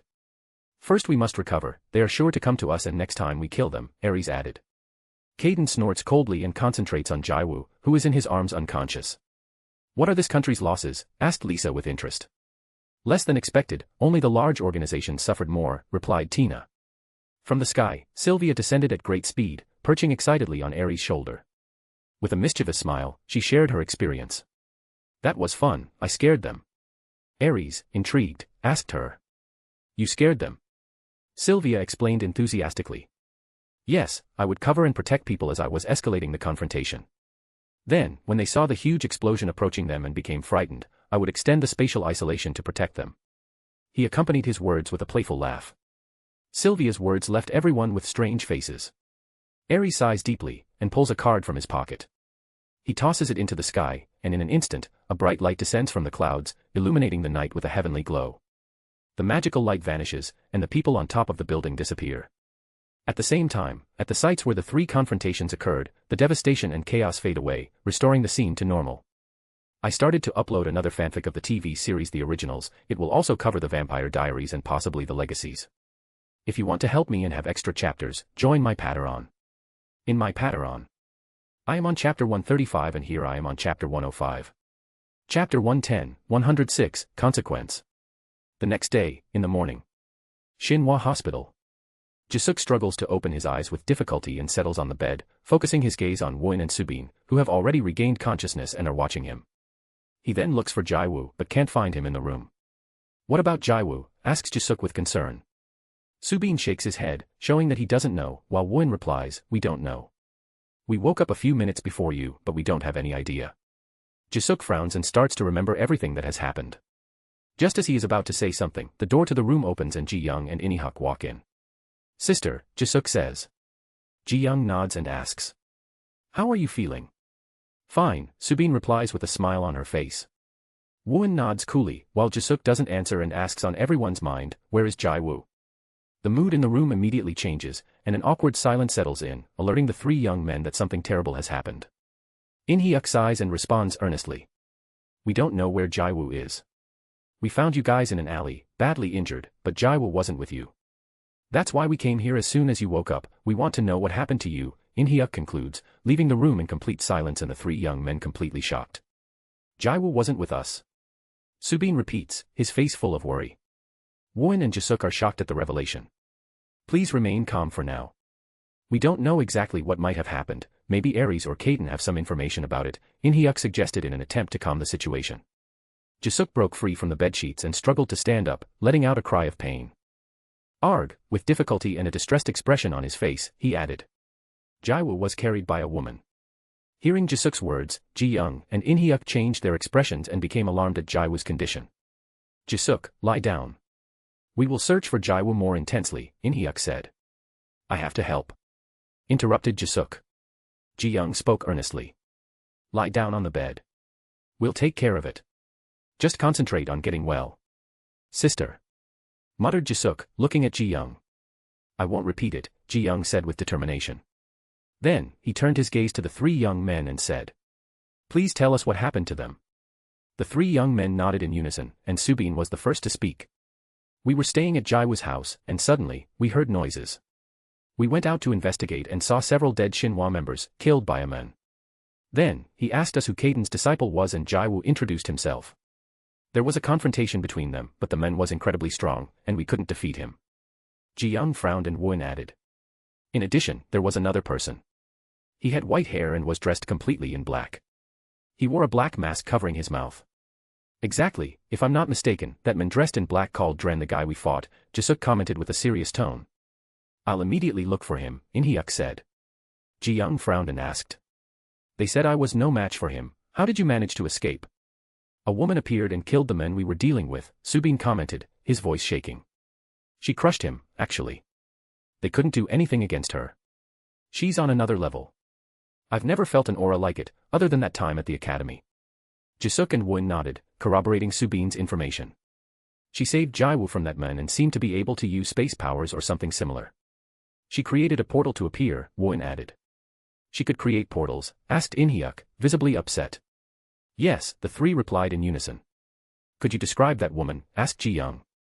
Sure, Subin replied and continued. She was a young woman wearing a black suit with a black tie and a white shirt.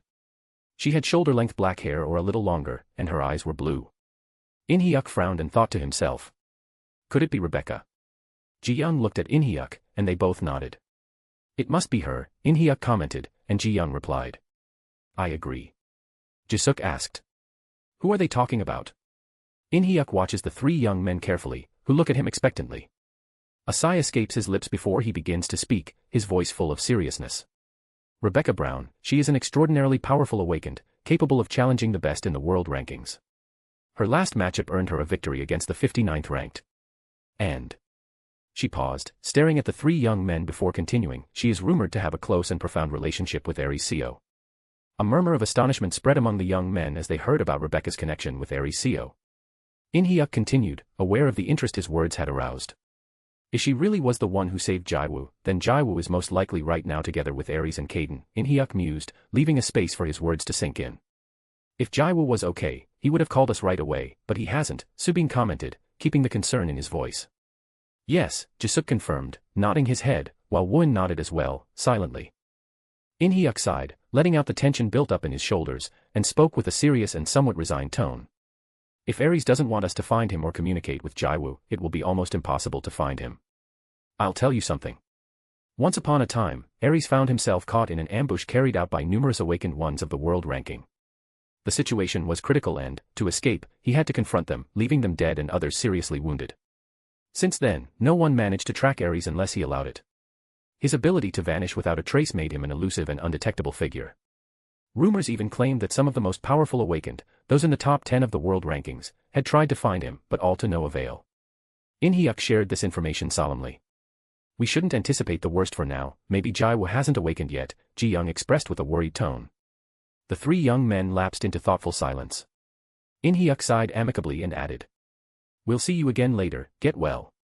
Ji Young nodded and added. At ease.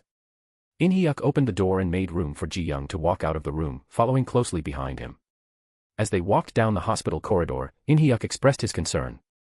President, what are we going to do? If it really is Rebecca, it will be very difficult to find her. With her space powers, she could be in any other country, and calculating her location is complicated. Ji Young nodded, confirming In-hyuk's words, and added with determination. We must search for Jiwoo and be cautious. In-hyuk nodded in agreement and asked with concern. The awakened are in chaos, the battles that took place in different areas were terrifying. Many of them had never witnessed clashes on such a large scale. Ji Young sighed heavily and replied.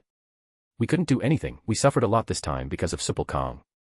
Although this blow is somewhat smaller than the one we faced a few years ago, not all organizations have fully recovered, and another blow of this magnitude could be devastating.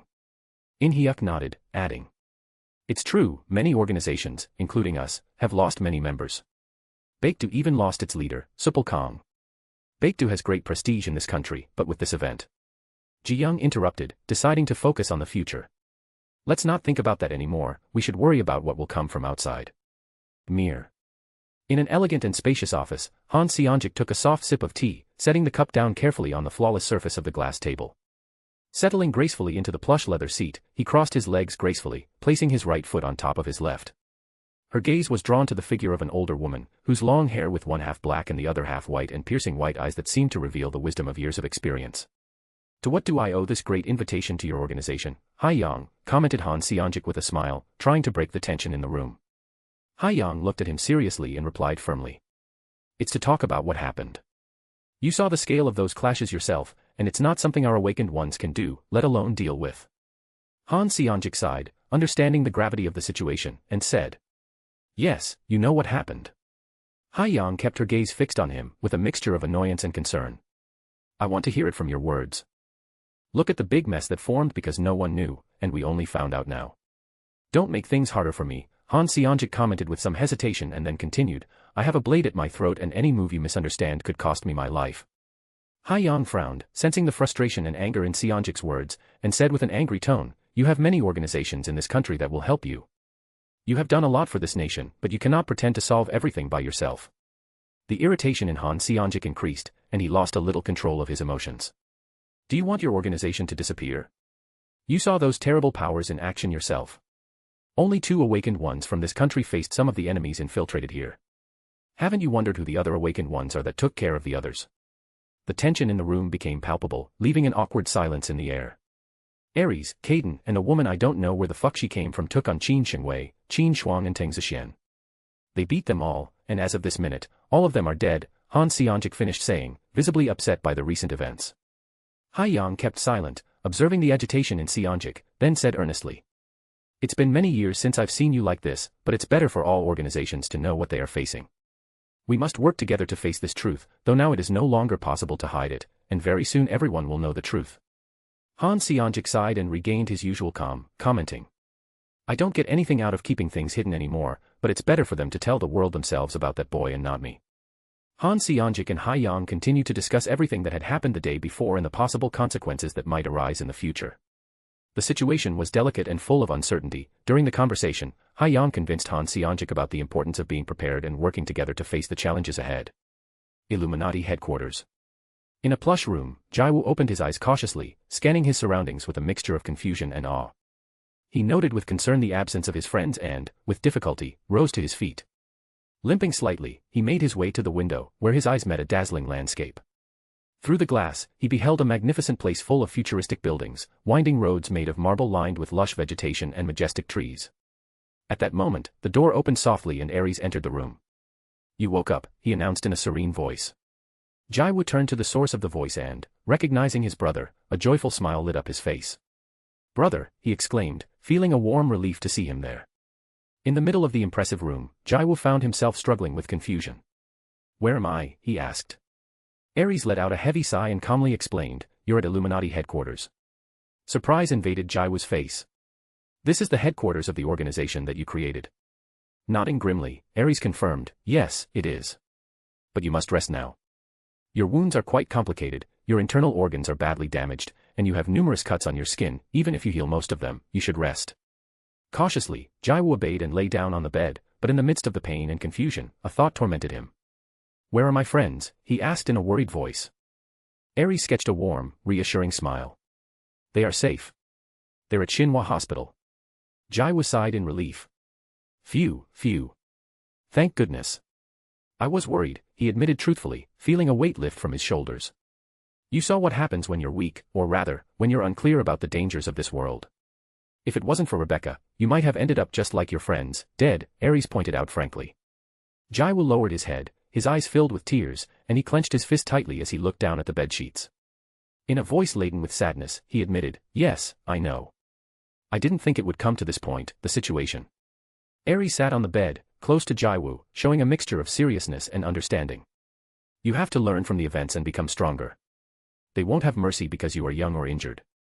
On the contrary, they will attack you with greater intensity to make the most of your weakness. Then Ares continued with determination. We have many enemies in the world, and we always have each other's backs. My master did it for me, and now it's your turn to join us. We will protect you as you become strong and reach a level where the 3 of us can watch each other's backs. Jiwoo lifted his head and met Ares' encouraging smile. With doubt in his voice, he asked. Will I really be able to be that strong? Of course, Ares affirmed with absolute confidence. You are a disciple of Caden Break and younger brother of the Emperor of Light. Ares' words left Jiwoo in awe, feeling a mixture of pride and responsibility. Wiping away his tears, a shy smile formed on his face, and he asked curiously, where's Caden? Ares sighed, but his smile remained. He was busy watching something. I'll let him know you woke up, so he can come over. 1 day later. In China.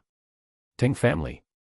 In a silent open field, bathed by lush vegetation and the melody of birds, a young, bald, tan man meditates with his muscular body wrapped in a monk's robe. His eyes remain serenely closed, as if the world has no power over him.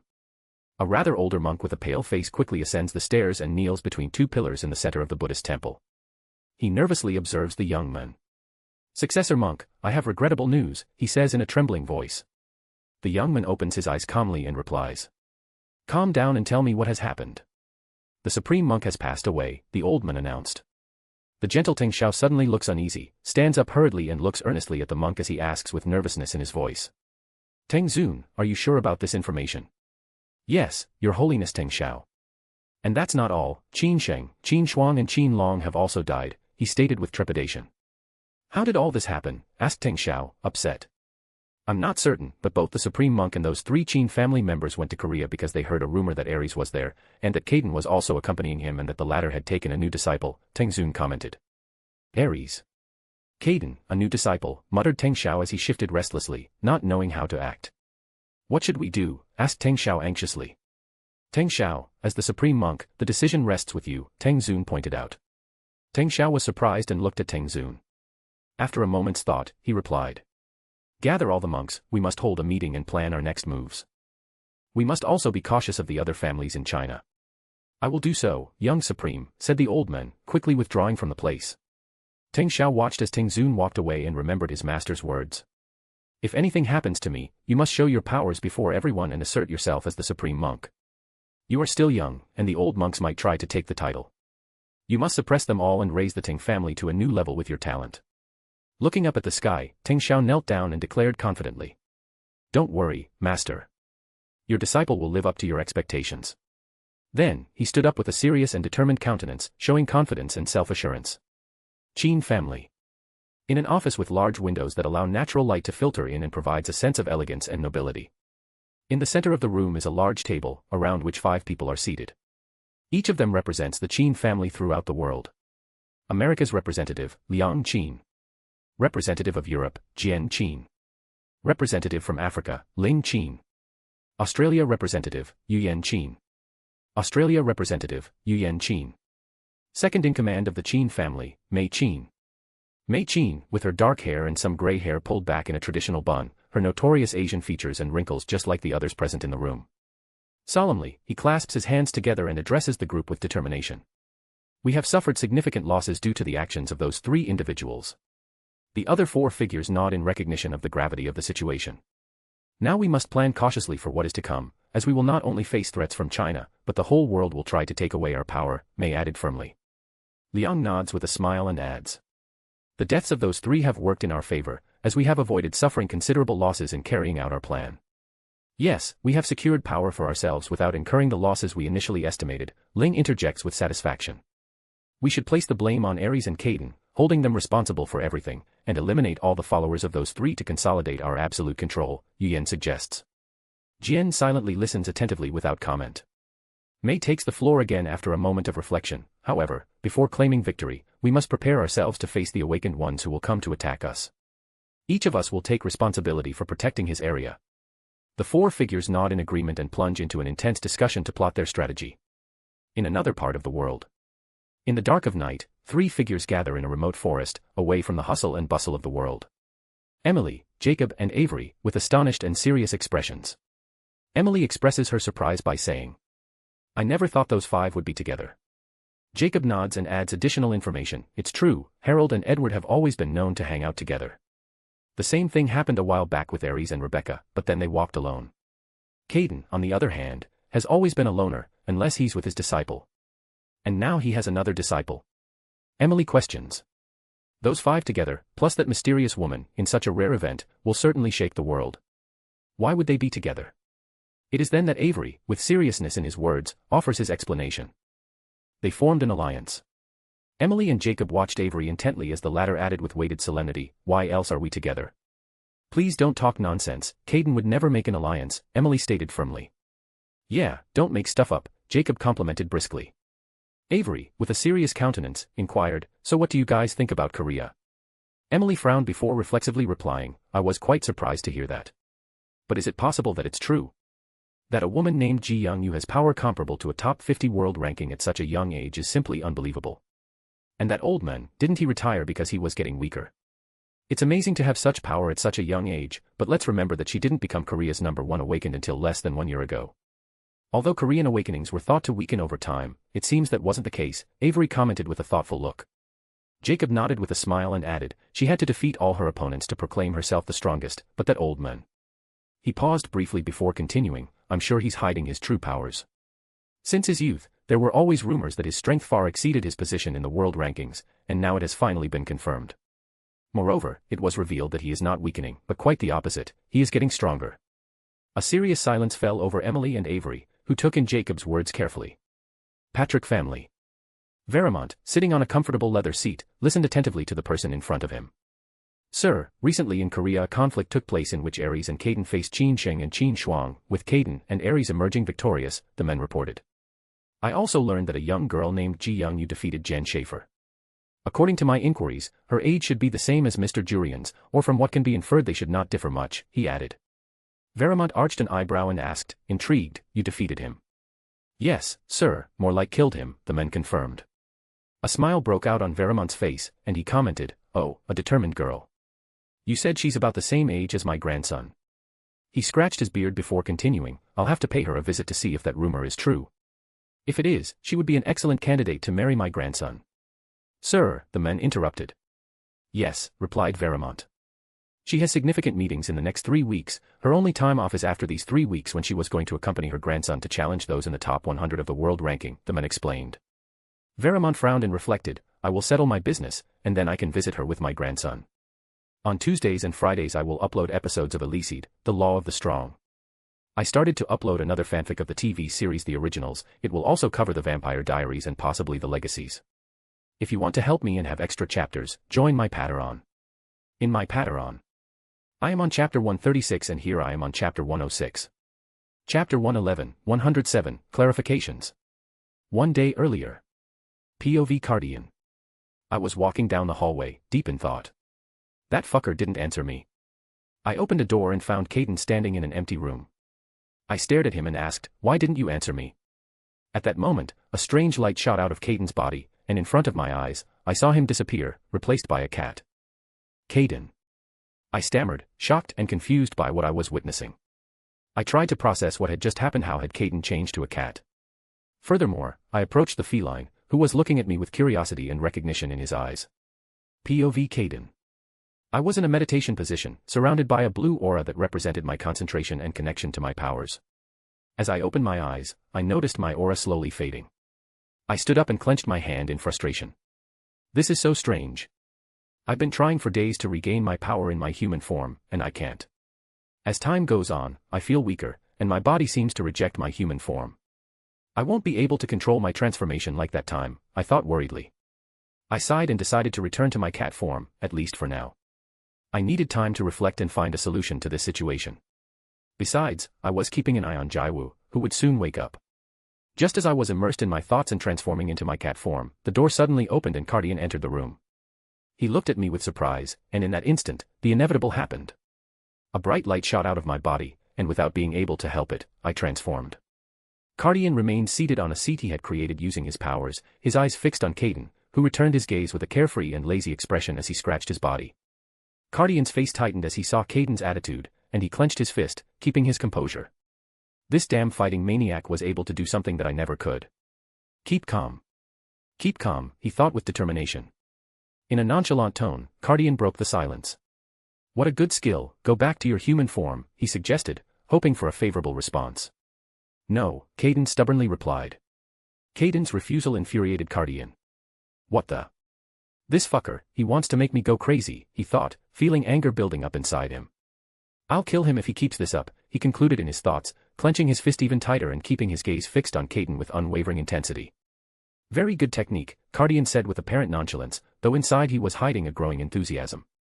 Caden, as he licked his paw, replied casually. Yeah, I just thought it might work, and it did. It wasn't hard at all. Caden's gestures elicited a visceral reaction from Cardian. Grr. Grr. Even his gestures are identical. It just worked. It wasn't hard at all, he thought, noticing the frustration growing inside him. I'm sure this fucker wants to drive me crazy. I can't stay like this. I want that technique, he told himself with determination.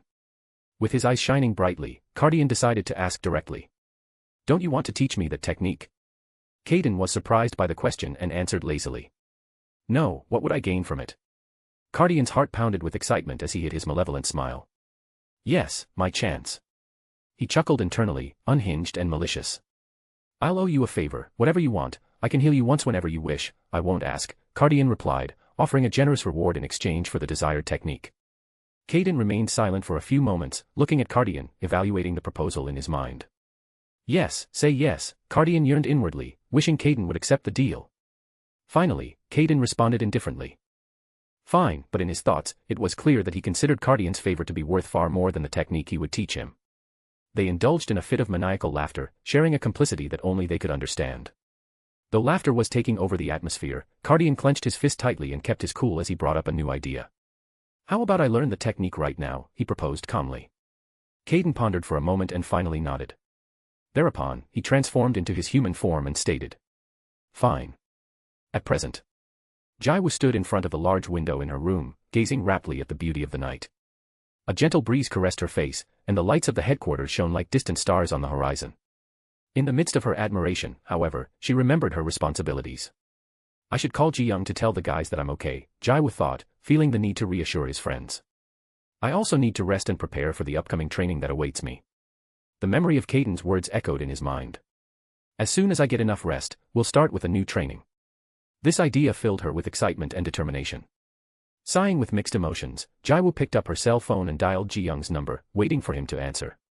BZZ BZZ BZZ BZZ BZZ BZZ. Hello, Jiwoo, Ji-young answered on the other end of the line. Hello, Ji-young, Jiwoo said warmly. Phew, good thing you got through, I was already worried, Ji-young confessed sincerely. Jiwoo blushed as he noticed Ji-young's concern and spoke shyly. Sorry for making you worry about me. I just woke up a little while ago. But I'm feeling fine, really. Ji-young sketched a smile, trying to disguise her concern, and then coughed lightly to divert attention from the conversation.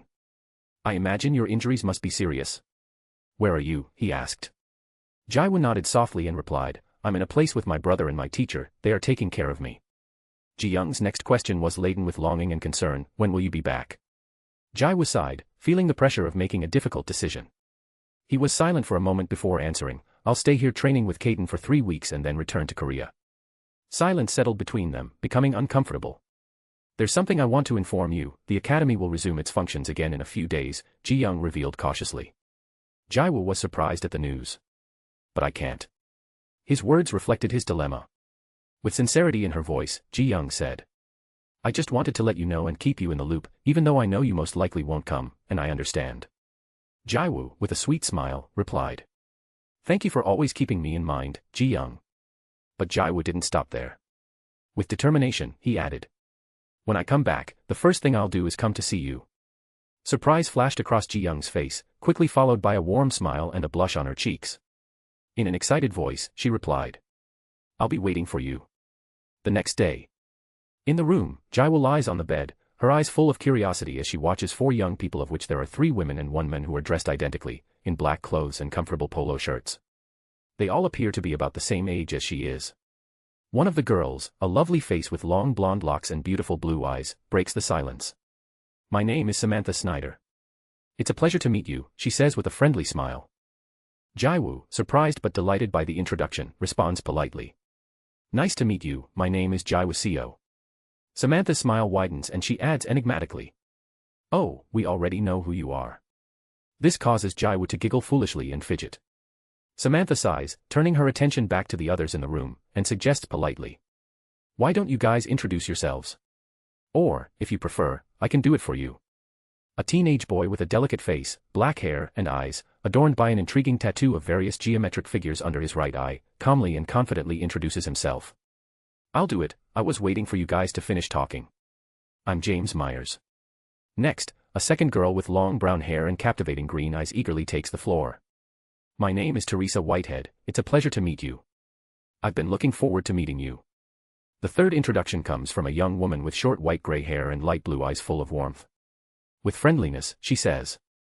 I'm Emily Spencer. I hope you have a good time here and anything, you can count on us.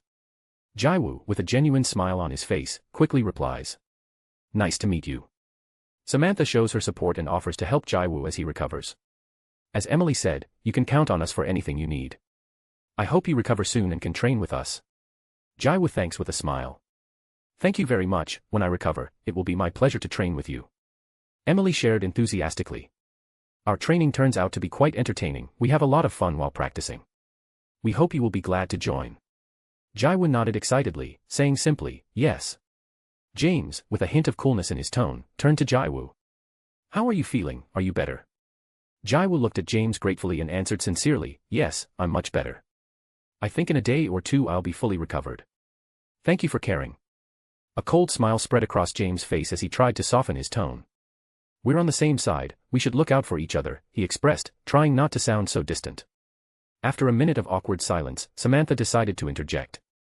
We're here to introduce ourselves, so we'll let you get on with your recovery, she said kindly. Okay, see you, Jiwoo replied with a nod of thanks. The quartet said goodbye to Jiwoo, who was left alone in the room, grateful for the visit but also relieved to have a moment of solitude to fully recover. If you want to help me and have extra chapters, join my Patreon. In my Patreon. I am on chapter 137 and here I am on chapter 107. Chapter 112, 108, First Day of Training. 2 days later. The day before, Jiwoo embarked on a tour that took him to explore the Illuminati headquarters. During this captivating journey, he was able to meet each of the members and a brief explanation of the buildings. Jiwoo dressed in matching black pants and comfortable sneakers, and put on his matching t-shirt and a sweater of a similar color. He paused for a moment to look out the huge window, then checked the time on his cell phone, whispering to himself. Today is my first day of training. Opening the door to his room, Jiwoo walked down the hallway to the elevator, where he pressed the button to head to floor 1. He rode the elevator down and out the front door of the building, where he spotted 4 young men chatting as if they were waiting for someone. You made it, exclaimed Emily. Jiwoo hurried toward them and apologized in an apologetic tone, sorry I'm late. No worries, Samantha commented, then added, can we get started? Yes, Jiwoo said excitedly. Samantha, James, Emily, and Teresa smiled at his enthusiasm. Our training is divided into several parts, but first we're going to jog for half an hour around the facility while we work on our strength control, Samantha explained to Jiwoo. I understand, Jiwoo replied. Let's get started, Emily said with a smile as she started jogging.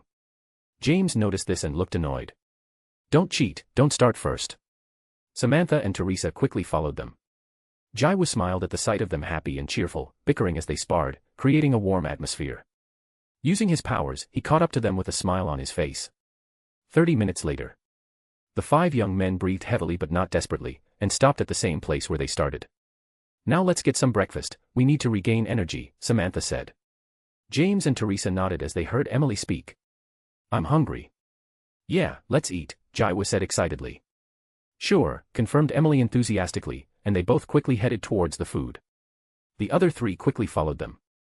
They enjoyed a delicious meal and then each retired to their rooms to rest for half an hour before beginning the second part of the training. Jiwoo's room. Jiwoo was surprised to find Sylvia peacefully lying on his bed. You made it, Sylvia commented casually. Sylvia, Jiwoo said, his astonishment still reflected in his face and question. What are you doing here? Sylvia nodded and explained.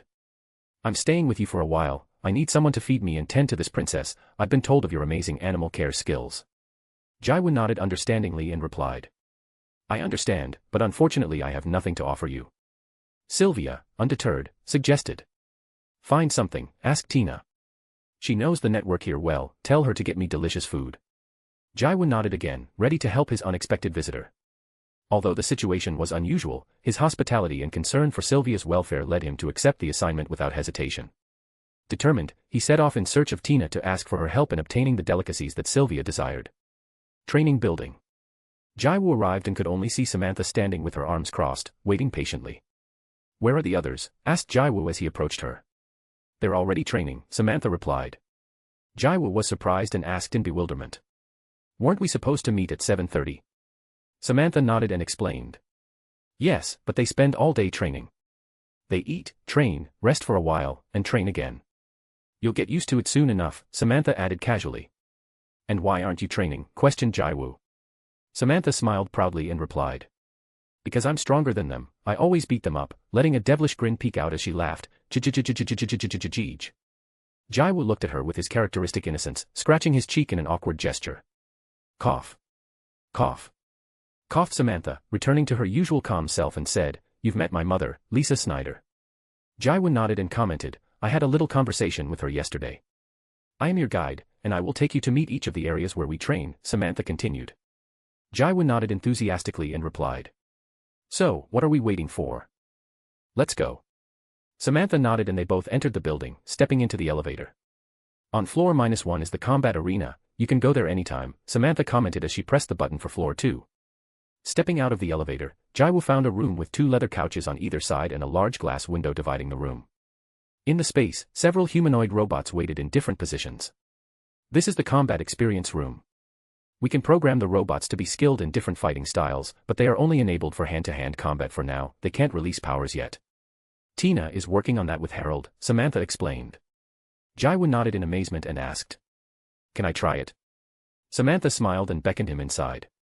Jiwoo approached the glass hesitantly, but just as he was about to touch it, it opened and Jiwoo stepped inside in amazement. The room works by voice, I'll set it to the lowest level, Samantha commented from outside and then continued aloud. Start test level 1 with basic difficulty. Understood, a robotic voice replied and several robots in the room retreated, leaving only a few. The dull eyes of the robots lit up with a blue light and one of them ran towards Jiwoo. Calmly, Jiwoo dodged the blow and countered with a soft punch that hit the robot. The robot continued to attack twice more, but Jiwoo dodged them with a frown and counterattacked with greater power. However, the robot did not stop, prompting Jiwoo to increase his speed and strength, hitting the robot forcefully in the chest, finally stopping it. Ready, level 1 test passed, said the robotic voice. Jiwoo was surprised to see the robot shut down and then looked at Samantha, who had entered the room. You surprised me, I didn't think you would defeat him so easily, not knowing the test, Samantha praised. Jiwoo responded humbly. No big deal, it was easy. Samantha smiled and added. Teresa, Emily, and James couldn't pass the level on the first try, even though their fighting styles are not melee, they train their bodies very vigorously after failing to pass it. Jiwoo was surprised at that revealing information and smiles happily. In all training rooms, a specific physical aspect is worked on. As you could notice in this room, the focus is on strength, Samantha commented. Let's move on to the next floor, Samantha suggested, excited to show him more of the training facilities. On floor 3, Jiwoo entered the room dedicated to speed and reflex training. The room was precisely designed and featured different levels and degrees of difficulty. Multiple beams of red light shot in random directions, and Jiwoo's goal was to dodge them all.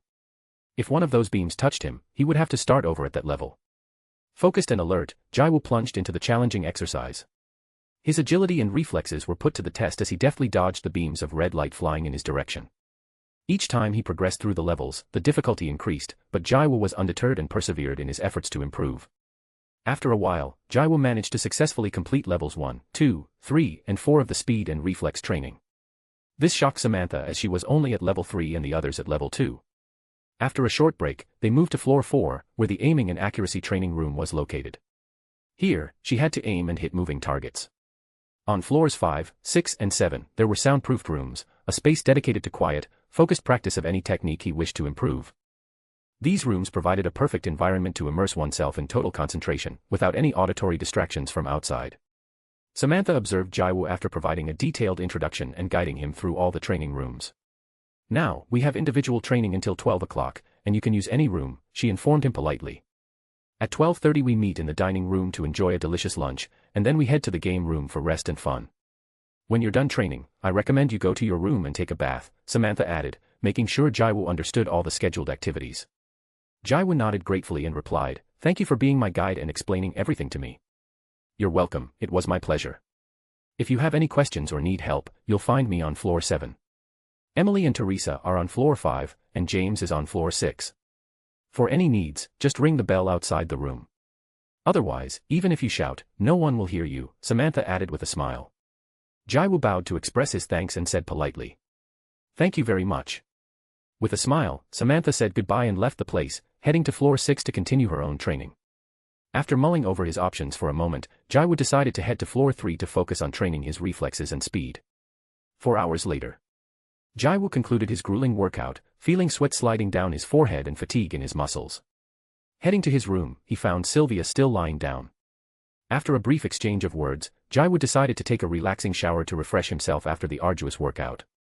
Once ready, he joined Samantha, James, Emily, and Teresa in the dining room to enjoy a delicious lunch together. After lunch, the group lively headed to the game room, where laughter and fun took over. 3 hours later. Jiwoo and the other 4 young men headed for the subway. There, they met Lisa, who would be their sparring partner for the day. For several hours, Lisa engaged in single combat against each of them, exposing their faults and virtues so that they could improve. 4 hours later. With fatigue caressing his muscles, Jiwoo finally entered the room exhausted. He dropped into the soft comfort of his bed, granting himself a well-deserved break. The fatigue gradually faded as he closed his eyes, giving him a brief but essential hour of rest. Rising, he made his way over to where Kaden, Aries, and Cardian lay. Jiwoo unhesitatingly dove into his strength control training routine. Kaden also helped him improve his fighting style. 2 hours later. Jiwoo returned to his room, feeling each step weighing on his fatigued muscles. His mind and body exhausted, he flopped down on the softness of his bed, falling asleep immediately. If you want to help me and have extra chapters, join my Patreon. In my Patreon. I am on chapter 138 and here I am on chapter 108. Chapter 113, 109, Leave the Site. Time passed quickly as Jiwoo continued to train hard day after day.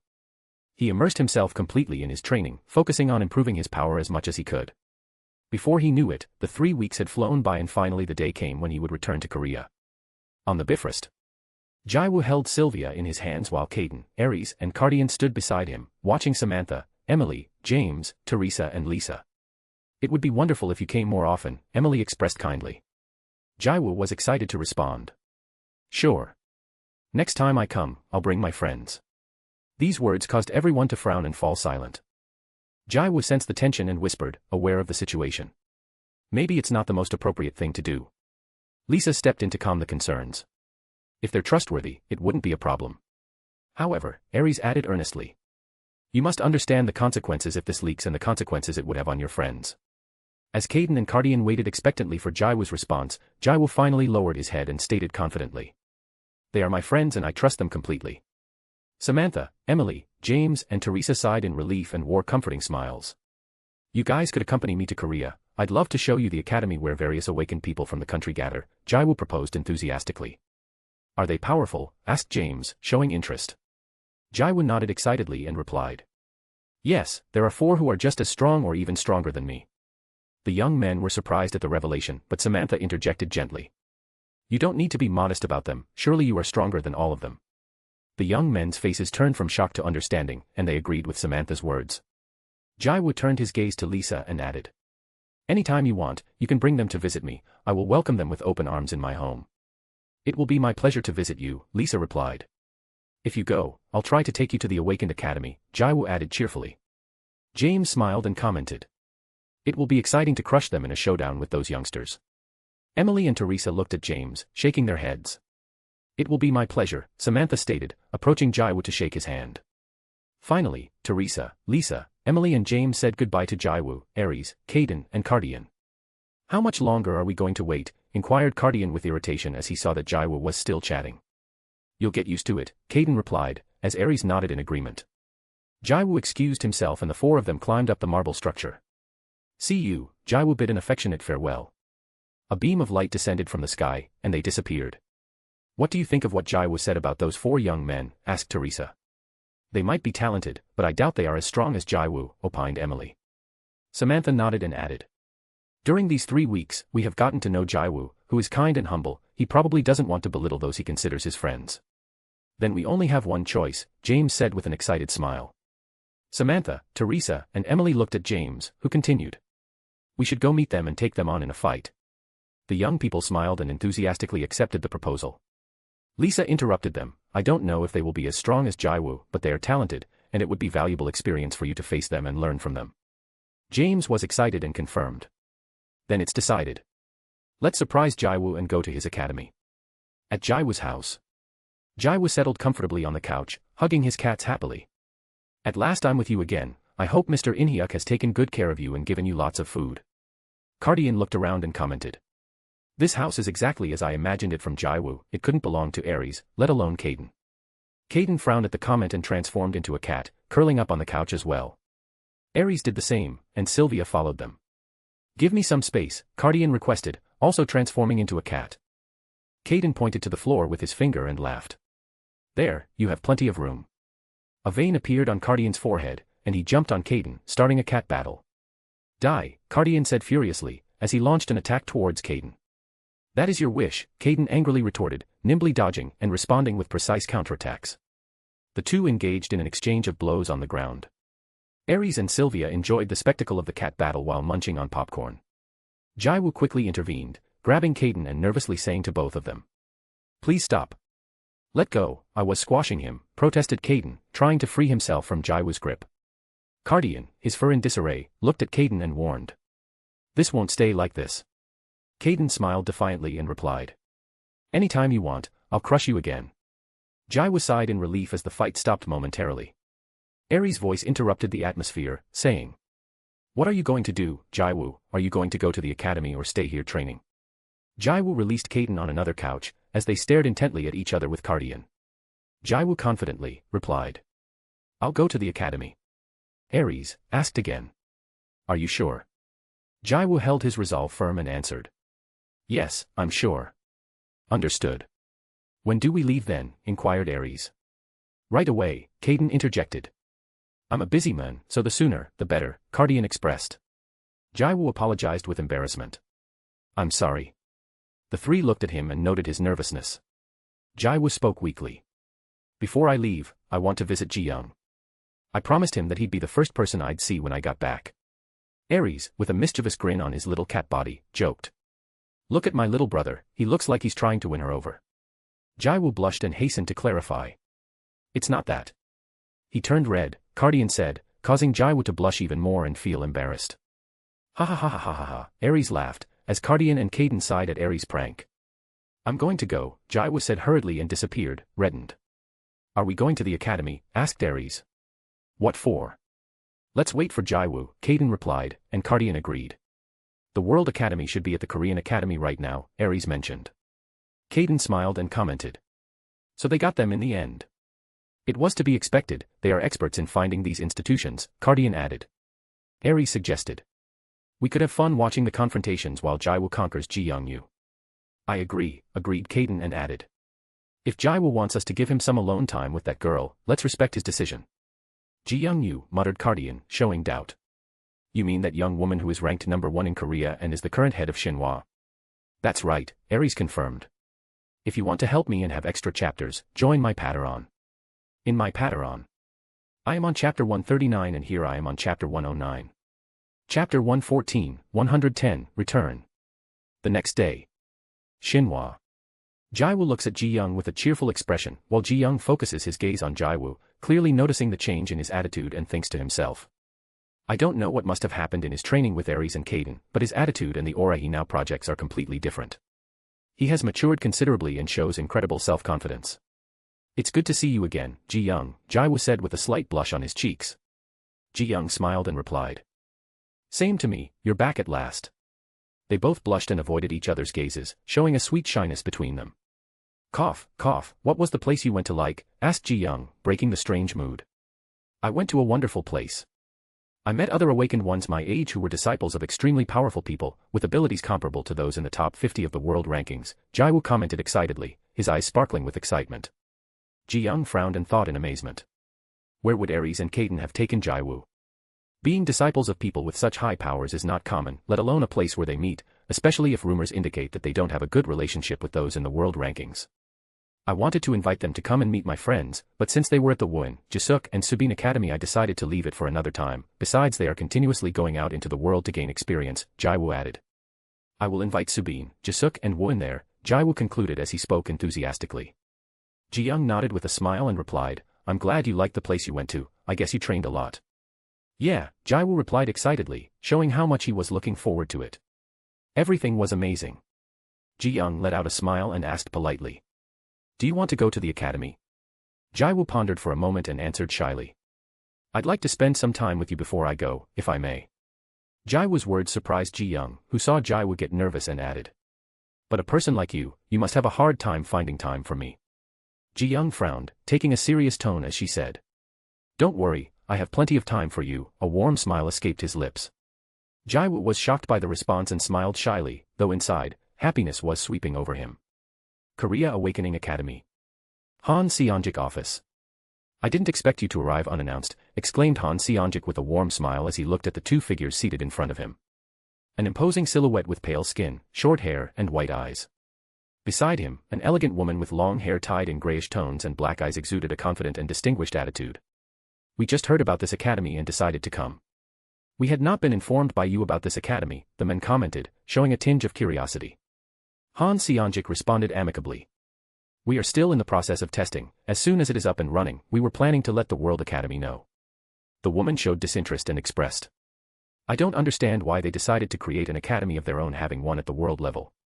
Our young people are not yet at the level of their academy. They need more training and development, Han Seonjik explained. The woman added with a hint of irony. It may be that not all young people have the power, but we have information that they have 4 exceptional young people who would have those skills. This time, Han Seonjik frowned and replied. That is by our standards, but they still have a ways to go. The woman let out a derisive laugh and commented. We've also heard about the problems they had with awakenings from outside, and that Caden and Aries were in this place. Han Seonjik frowned and replied seriously. That's true. We faced a lot of difficulties because of those clashes. That's a pity, said the woman with a smirk that denoted a certain satisfaction. However, Han Seonjik also smiled, but his expression changed to seriousness as he added. I would like to see how they would face Caden and Aries, to really know what they are capable of. The faces of the woman and the man hardened, clearly showing their displeasure at that suggestion. Their ugly gestures reflected a mixture of anger and distrust towards Han Seonjik. Now, I would like you to explain the real reason for your visit. You said it was to meet the academy, but you brought your young men with you, Han Seonjik inquired, a piercing gaze scrutinizing them. The men did not like the way Han Seonjik spoke and said. We came to analyze this institution. The woman nodded firmly and said. We want to test the level of this academy, that's why we brought our young people here. After a few seconds of silence, she added sarcastically, I hope you don't mind. Han Seonjik replied with a reassuring smile. Oh, of course I don't mind. They are perfectly within their rights to evaluate and compare. As long as they don't cause trouble and follow the rules, everything will be fine. The tense atmosphere seems to lighten a bit with Han Seonjik's understanding attitude. Despite the differences and tensions, he demonstrated an open and cooperative stance, keeping calm in the face of the visitors' provocations. A few days later, at the Korean Awakening Academy, Jiwoo dressed in his training clothes as he walked cheerfully along the path. His hands rested relaxedly behind his back. Beside him, Ji-young radiated beauty in her beautiful dress that highlighted her graceful curves. Although they were dressed differently, they both shared a deep connection. Ji-young, there was no need for you to escort me here, Jiwoo commented, looking at Ji-young with a smile. Don't worry, Jiwoo. I had to come soon anyway, so I thought it would be better to do it now, Ji-young replied a little blushing.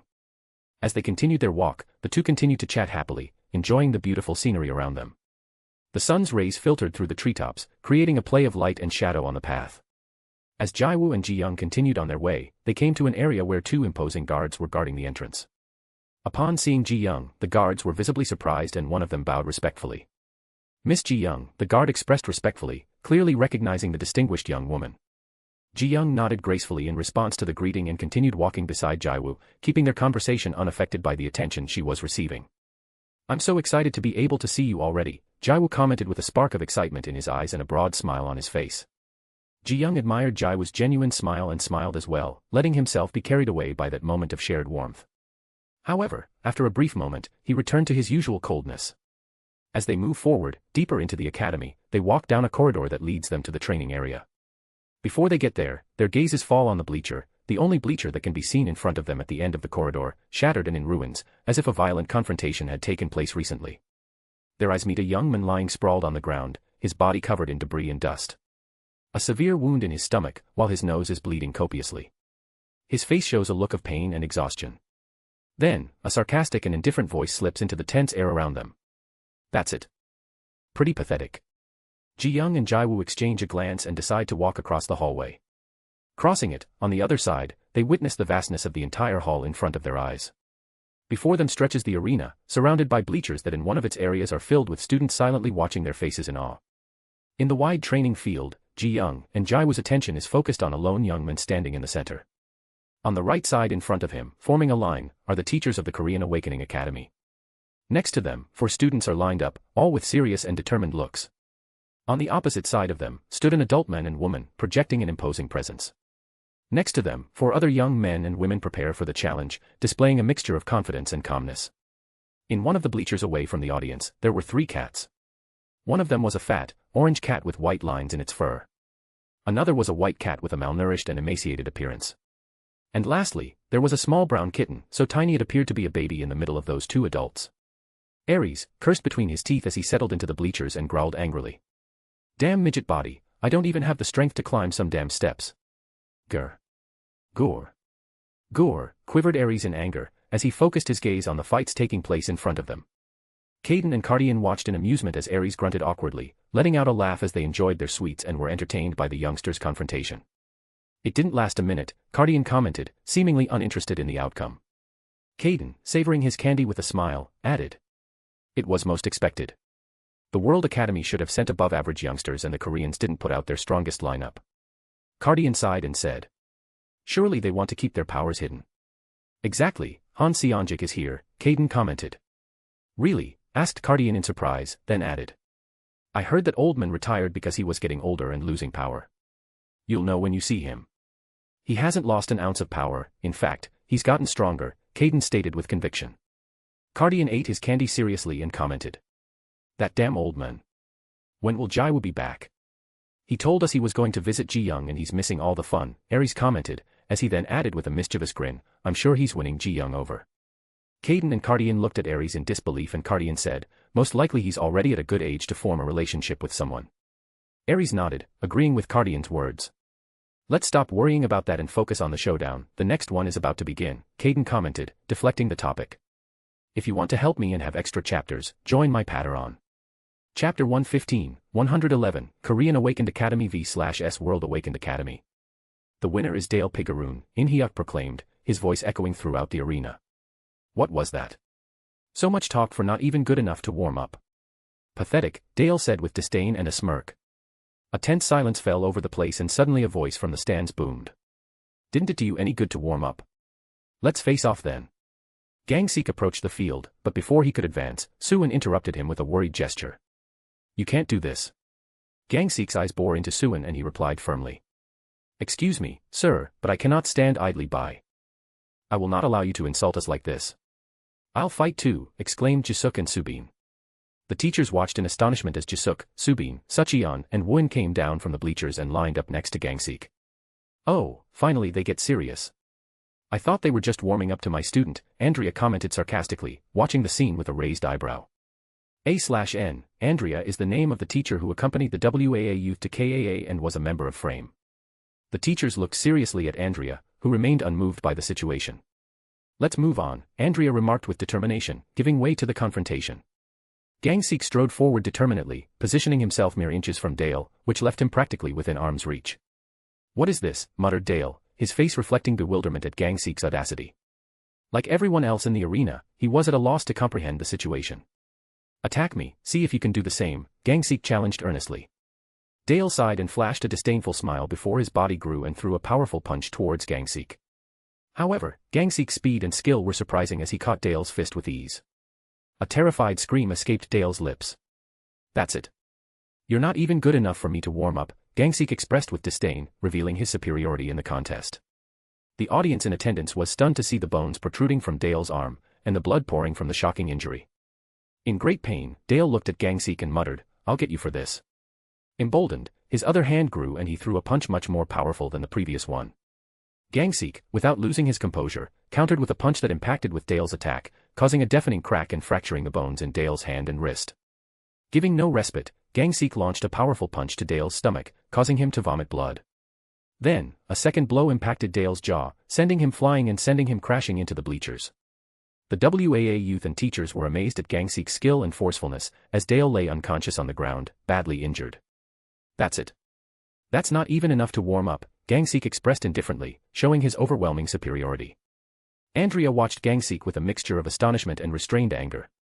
Inwardly, she thought. This is the level of the quartet. No way, Gangsik must be the strongest of them all. The next two fights passed quickly, leaving the spectators in awe of Sucheon and Woon's prowess. The clashes were an impressive display of strength and skill, as both defeated their opponents with ease. The arena reverberated with the cheers and shouts of the youngsters, who celebrated the victory. Andrea and the other professor were still amazed at the speed with which events were unfolding. Both exchanged looks of disbelief, aware that things were taking a completely unexpected turn. Noticing the look on Andrea's face, Arthur responded with serenity and determination. Don't worry, I'll be up to it, he assured confidently, showing that he was ready to face his challenge. Arthur advanced toward the center of the stage, where he awaited his next opponent. The crowd had quieted down, expectant to know the outcome of the upcoming confrontation. Jiwoo confidently advanced towards Arthur while standing a few feet away. "I guess you figured it out, I'm stronger than everyone before me," he comments with a happy expression on his face. Arthur, for his part, looks at Jiwoo with a somewhat goofy but determined expression. "We'll see about that," he replies. Jiwoo smiles as he releases a portion of wind. Arthur, seeing Jiwoo's demonstration of wind power, is pleased. "So you're that guy with wind powers, lucky me," he comments with a somewhat mocking tone. In response, Arthur releases an impressive purple energy that surrounds his body, displaying an equally powerful and amazing ability. Jiwoo is surprised at Arthur's display of energy, but soon regains his composure and launches a blast of wind in the direction of his opponent. Wasting no time, Arthur counterattacks by transforming his purple energy into sharp cuts, very similar to Jiwoo's style, and launches them in his direction. The clash between Jiwoo's wind and Arthur's sharp energy slashes creates a powerful shockwave that shakes the fight scene. The wind and slashes collide forcefully, showing the equal power between the two fighters. The audience present gasps at the spectacular display of skills, admiring the intensity of the fight unfolding before their eyes. The dust dissipates, revealing Jiwoo with some slight cuts, while Arthur remains in perfect condition. "Not bad," exclaims Arthur with a big smile, satisfied with the outcome of the clash of powers. For his part, Jiwoo quickly ponders the situation as he watches Arthur. "His power is much more destructive than mine. That's a disadvantage, but I have more mobility and control of my power," Jiwoo thinks. Jiwoo concentrates his energy on his feet, allowing his wind power to propel him quickly towards Arthur. His agility and speed are impressive as he approaches his opponent. Arthur, without losing his cool, remains calm and focused, preparing to face Jiwoo's moves. He watches his opponent's every move with precision, trying to anticipate his next attacks. Both fighters skillfully avoid each other, dodging each other's attacks with quick and precise movements. Each looks for opportunities to counterattack. Arthur's sharp slashes of purple energy and Jiwoo's gusts of wind fill the battle scene. With each passing minute, the combat becomes more intense, and the arena floor becomes stained with the blood of wounds suffered by both young men. Arthur looks at Jiwoo in the distance, observing his body covered in cuts and blood. A mixture of anger and determination flashes in his gaze. "Damn it, he won't contain my power anymore, I have to finish him," Arthur thinks furiously, determined to put an end to the battle once and for all. An intense purple aura surrounds Arthur as he concentrates all his energy. A powerful aura manifests and unfolds with an impressive glow. "Blade Tempest," Arthur said and extended his hand towards Jiwoo. At the same time, Jiwoo desperately concentrates his wind, forming an uncontrolled wind around him. "Blade Storm," Jiwoo uttered, creating a sharp gust of wind that rushes towards Arthur with awesome force. The two attacks collide with unimaginable force, creating a terrifying explosion that generates a powerful shockwave. The teachers present quickly intervene to neutralize the explosion and protect the youngsters, preventing them from being injured. The young people present were astonished by the level of power. After a moment, the dust dissipates, revealing a large gap in the arena floor, with cracks everywhere. In the center, Jiwoo and Arthur are seen, both kneeling, their bodies shivering and covered in cuts and blood. However, neither looks away, showing their determination and bravery in this confrontation. Arthur struggles to his feet, his body surrounded by a purple aura. Meanwhile, Jiwoo also rises again and his body is surrounded by a green aura. Andres feels intense fury and worry as he watches the fight.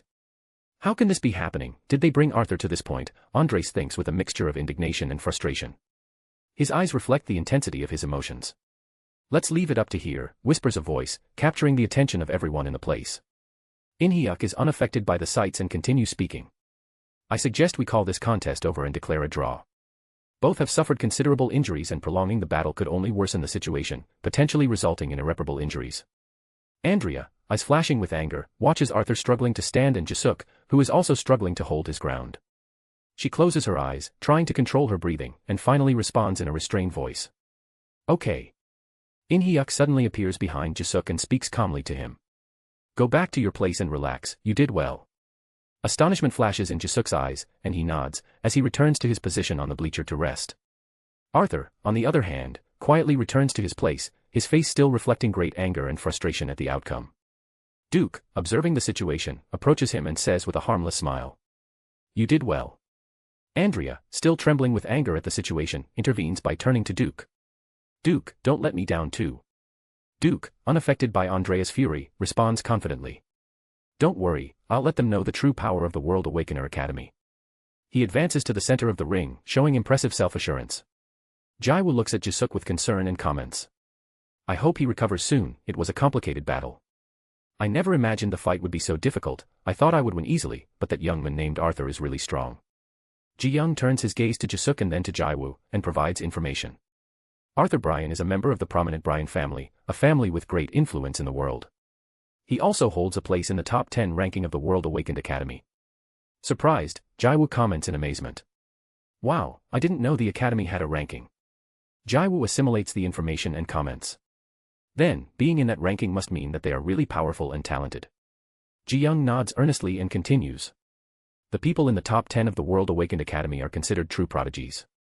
Not only are they the strongest in the academy, but they are also members of the most powerful and influential families and organizations in the world. If you want to help me and have extra chapters, join my Patreon. Chapter 116, 112, Surprise. Subin advanced toward the stage with overwhelming confidence, her eyes fixed on Duke. I guess you know that, she said with a laugh, as Duke looked at her puzzled, uncomprehending. All the previous ones were weaker than me. Jisuk lost his patience and scolded her, creating an argument between him and Subin, leaving everyone present astonished. Duke watched the situation with a puzzled expression, not quite understanding what was going on. In-hyuk, somewhat irritated, intervened. Jisuk, stop it. And you, Subin, concentrate on your opponent.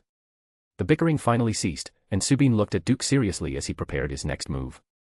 He threw an icicle of ice skillfully, but Duke showed outstanding control over his power, creating an arrow-shaped attack that collided with the icicle, neutralizing both attacks. Seeing Duke's skill, Subin raised an eyebrow and smiled a defiant smile. Without wasting any time, he created dozens of ice fragments and threw them fiercely towards Duke. The latter responded with precision, generating the same amount of attacks to counter those of his opponent. Small explosions echoed across the stage as the attacks collided with each other. Duke turned his head in a negative gesture, which caused Subin to become enraged at his defiant attitude. We'll see how long you can keep that smile, Subin thought as he devised a new plan. He crouched down and placed his hands on the ground, channeling his power. Suddenly, the temperature of the place dropped abruptly and tiny shards of ice began to appear and float in the atmosphere. Duke smiled confidently. Do you think this can stop me? He replied with confidence in his voice. Subin smiled as he generated sharp fragments of ice above Duke, descending at great speed. With 2 icicles in his hands, he rushed towards his opponent with determination. Duke frowned as he saw the attacks approaching, but in one swift move, he used his power to launch several attacks that effectively neutralized Subin's attacks.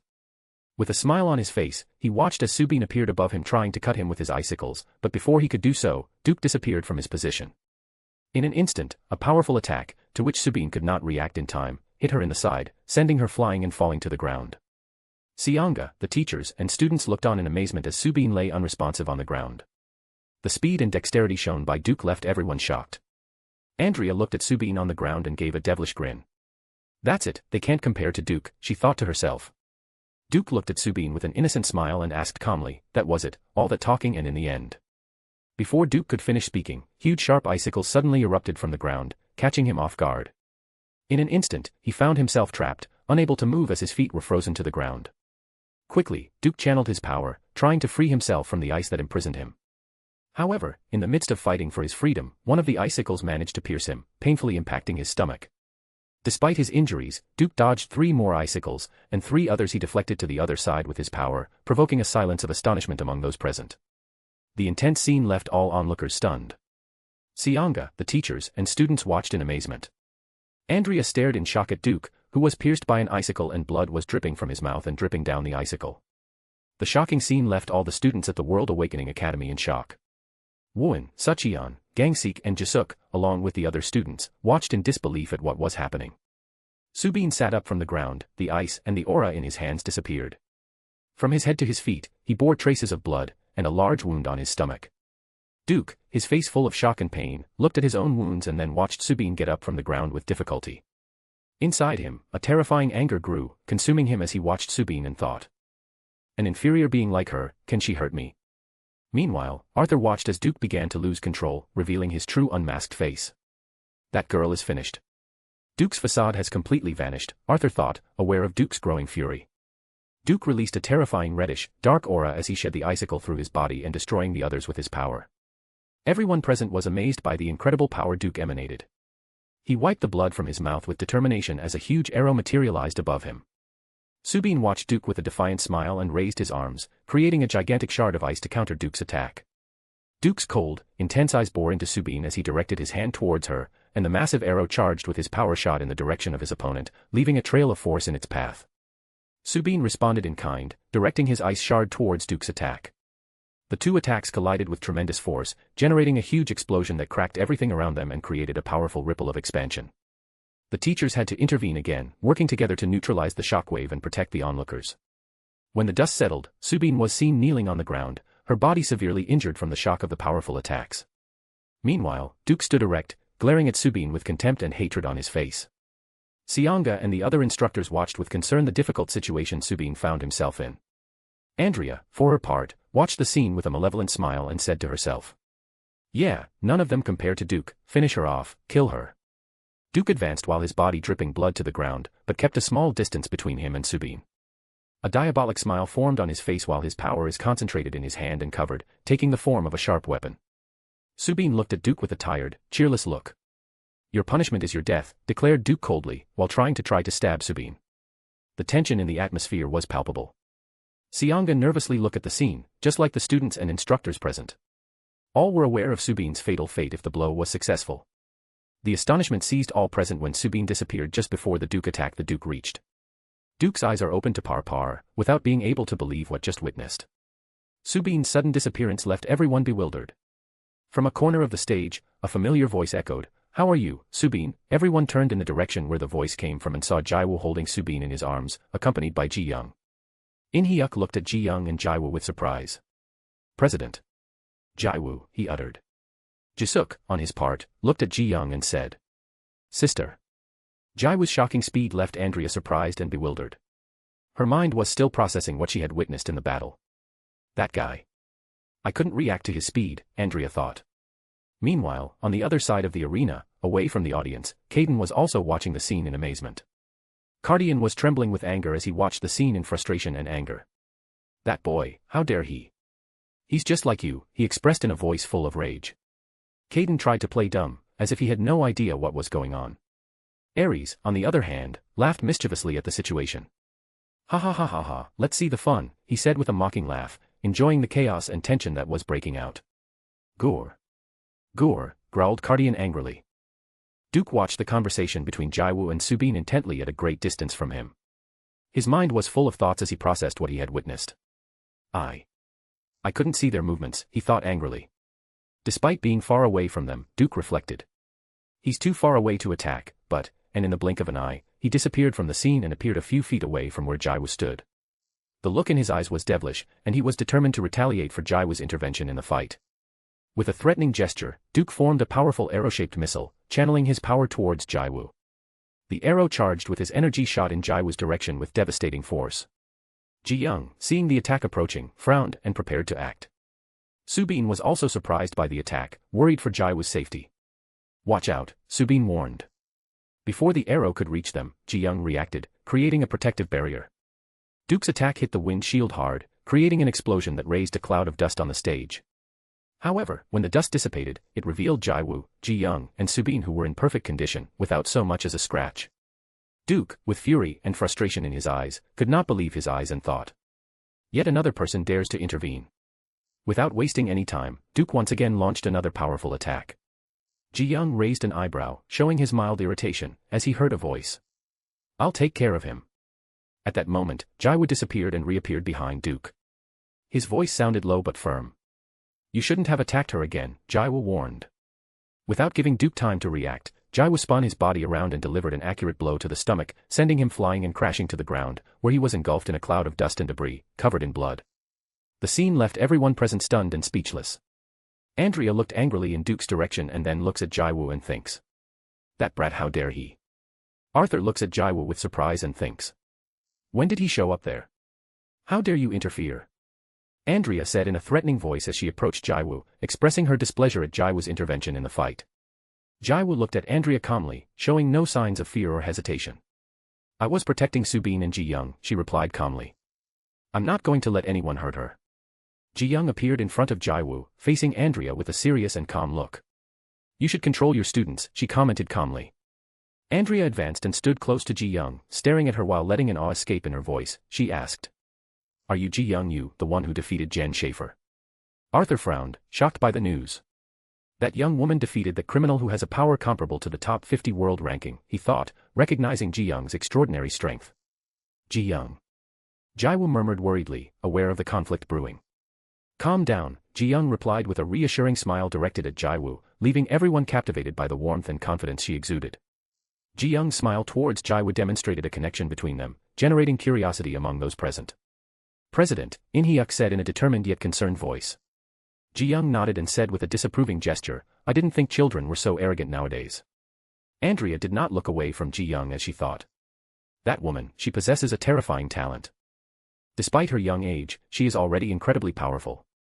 By killing Jan Schaefer, she caused Frame to lose a valuable member with exceptional talent. But we can't do anything about it, since no one knew he belonged to Frame. Besides, that war was caused by Ares and Caden, who, apparently, were on the same side, but that guy, who the hell is he? If you want to help me and have extra chapters, join my Patreon. Chapter 117, 113, Repercussions. The next day. At Shinhwa. A beautiful limousine pulled up majestically at the main gate of Shinhwa headquarters.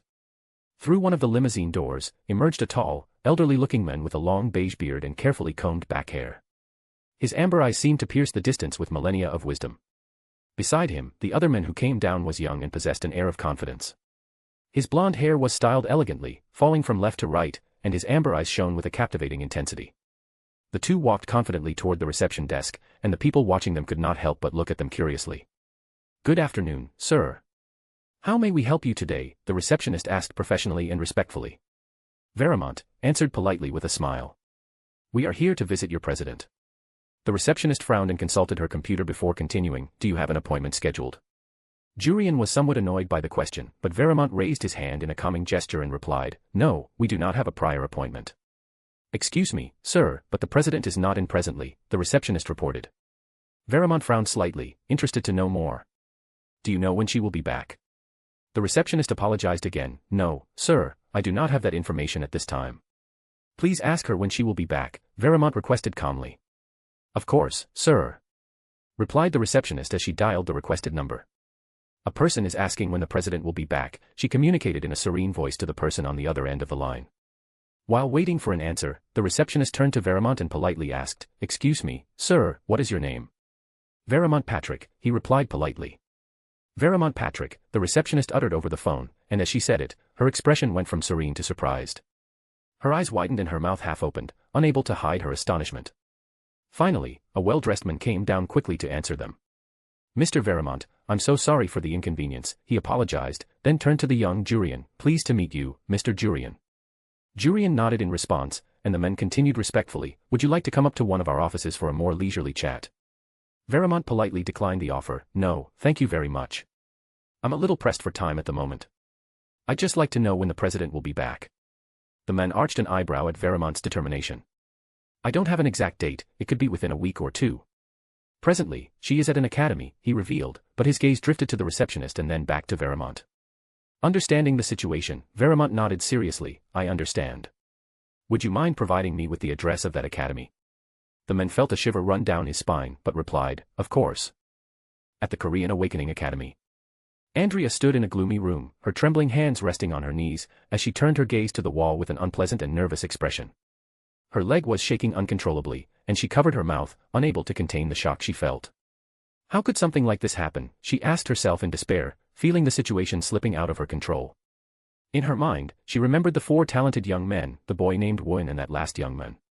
They were students with outstanding abilities that could easily be compared to the top 10 of his prestigious academy. The prospect that these young men might pose a threat to his status and position filled him with frustration and anger. They can compare to the top 10 of our academy, Andrea thought, her eyes exuding coldness and a dangerous desire to remove any obstacle in her path. Beside her, a man watched her with caution and concern. What shall we do? He asked.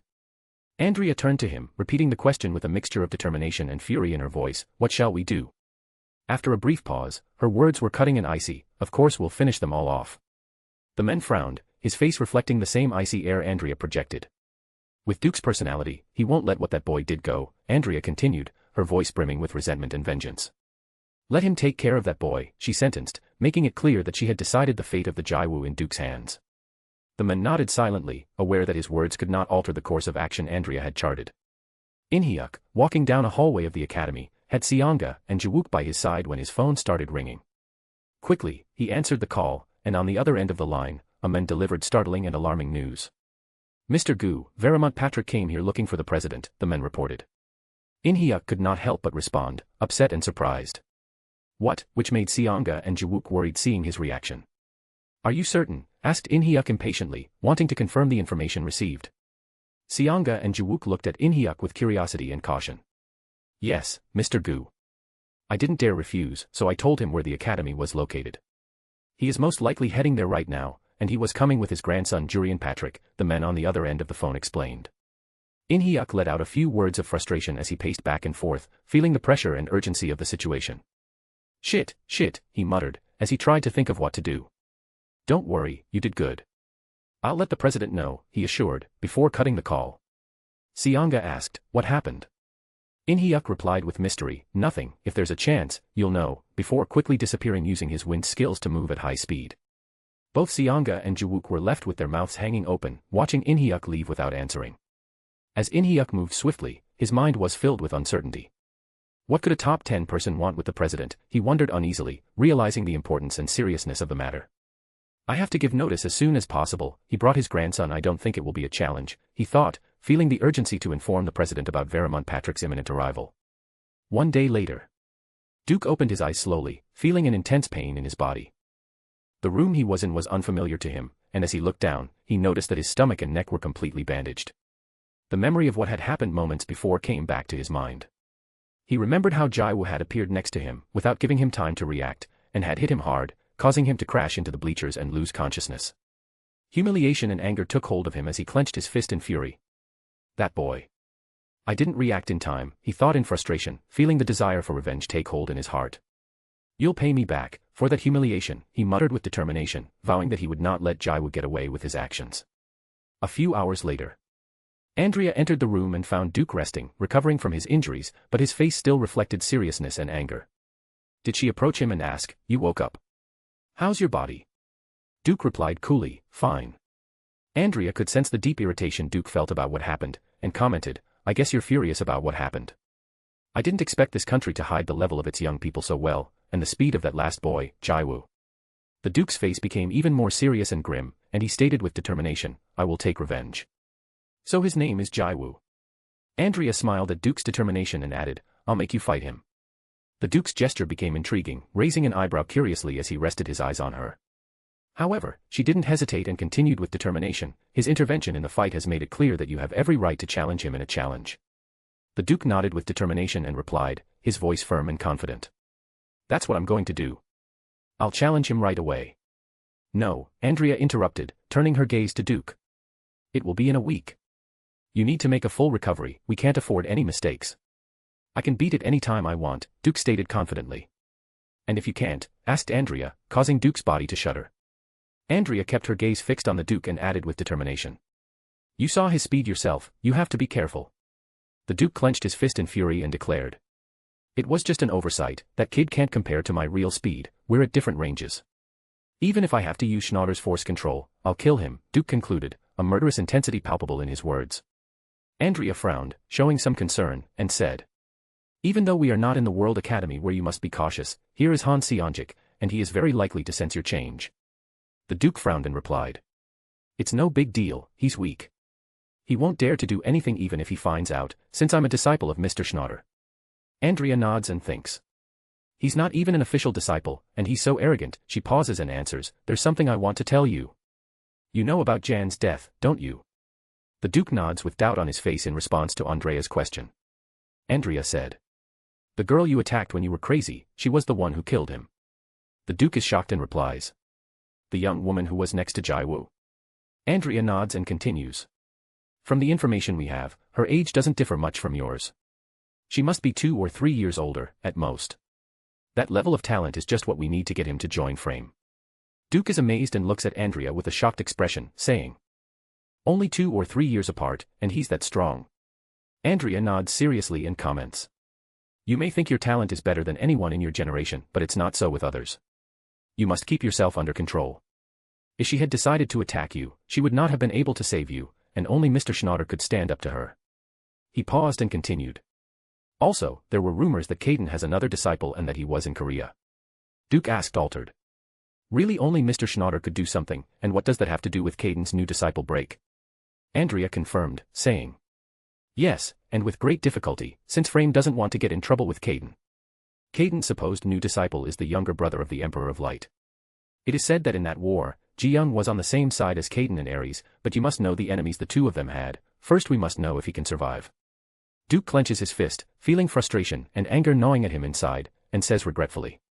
I'll apologize. Andrea nods and replies. Well. I thought I had to tell you. We want to maintain a good relationship with Ji-young if possible, to bring her to our side. Although the world doesn't know that we're members of Frame, sooner or later, it will come out. At night. Jiwoo room. Jiwoo enters his room and sees the three cats looking at him seriously. He quickly moves forward and sits down near them, feeling embarrassed. Cardian looks at Jiwoo seriously and comments calmly. We haven't had much interaction, but at first, I found you to be nothing like the two of them. Then his tone changes to one of anger and frustration as he adds. But you're just like them, what the fuck were you doing interfering in a fight? Jiwoo lowers his head and mutters. Mr. Cardian. What, Mr. Cardian, repeats Cardian angrily and continues. I'll teach you a lesson. Caden asserts Cardian, preventing him from advancing towards Jiwoo, and says. Let go of me. I'll teach him a lesson. Caden nods to Cardian and says. How are the waters? Fine, they didn't tell me anything, Jiwoo replied harmlessly. They'll probably challenge you, Ares commented. Jiwoo looks at Ares doubtfully and asks. Why? Cardian, even more upset, moves madly trying to get loose from Caden and exclaims. What do you mean why, interfering in a fight, and you say because, damn, you're crazy. Jiwoo scratches his cheek slowly, not fully understanding the situation. Breathe, calm down, Cardian says to himself, trying to relax, then continues, I'm sure those guys must be pretty pissed off about what you did. Caden smiles and comments. They sure must want to die, ha ha ha ha ha ha. Crush them, Ares said. Yes, I will, Jiwoo replied with a harmless look. Ha ha ha ha ha, laughed Caden and Ares devilishly. Cardian looks at this trio and mutters. These maniacs for fighting, they're the basket cases. After a brief moment of laughter, Jiwoo shared gloomily. My friends are seriously injured. Ares frowns and looks at Jiwoo. Caden, showing a curious gesture, raised an eyebrow and asked, you mean those unaffiliated?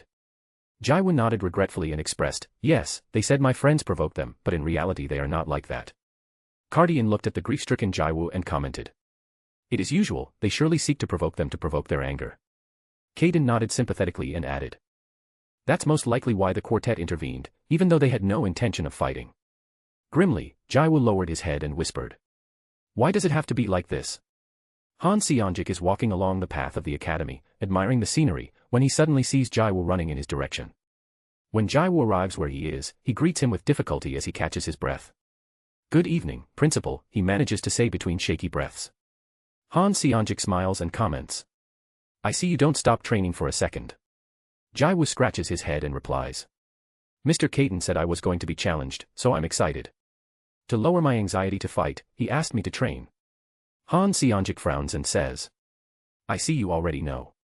Know what? Asks Jiwoo, not understanding. Han Seonjik smiles and says. I already got word that Duke challenged you, and they want the fight to be in a week. Jiwoo is surprised and asks. So fast? But isn't he injured, can he heal that fast? They provided the date themselves and assured that he had more than enough time to heal. The doctors at the academy also confirmed it, Han Seonjik said.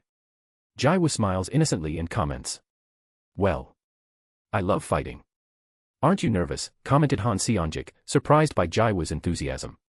A little, but I have more enthusiasm for the showdown, Jiwoo replied, clenching his fist. Han Seonjik thinks. It's just like them.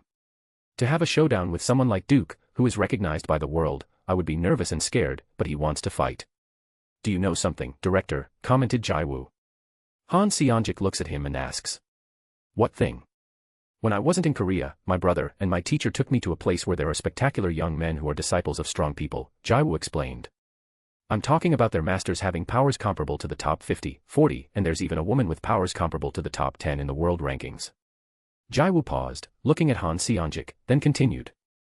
I went through hellish training during those 3 weeks. All I was doing was training with Mr. Caden. And with the young men I learned plenty of new things and gained experience. Han Seonjik looks at Jiwoo in amazement as thousands of questions cross his mind. I learned that no matter who I go up against, I won't lose, whoever it is, I will win, said Jiwoo with a voice full of confidence. Han Seonjik looks at Jiwoo in amazement and opens his eyes in shock when he sees that on the right side of Jiwoo the figure of Kaden with a blue aura is formed, and on the left side, with a golden aura, the figure of Ares is formed. Han Seonjik sighs and smiles. I see, that's the mentality that any awakened person should have. Having confidence in your own abilities is key. Jiwoo smiles and Han Seonjik continues. I'll help you train. Really, says Jiwoo in surprise. Yes, you are a student of my academy who was challenged. I will help you train, I guess your teacher is busy, Han Seonjik replies. Jiwoo, with a hesitant and unsure expression, doesn't answer right away. You don't have to worry, I'm sure your master would agree to let me help you train when he's not here, Han Seonjik comments, seeing the uncertainty in Jiwoo. Jiwoo scratches his head and thinks. How do I say Mr. Kaden and my brother are here? But then, making a reverence, responds. It will be my pleasure. Han Seonjik smiles, while Jiwoo thinks. My brother is tougher and said Han Seonjik was weak, but he was able to rank in the top 50 of the world ranking. Also, both Mr. Kaden and Mr. Cardian said he was quite powerful and is a melee fighter just like me, from their teachings I can learn a lot. If you want to help me and have extra chapters, join my Patterette. I'm on chapter 143. Chapter 118, 114, New Technique. A few hours later. Jiwoo lashed out with all his strength and speed at Han Seonjik, but the latter seemed to be in full control of the situation, blocking his attacks with ease. His punches aren't that powerful, but he makes up for it with his speed. Mused Han Seonjik as he nimbly dodged Jiwoo's blows and counterattacked.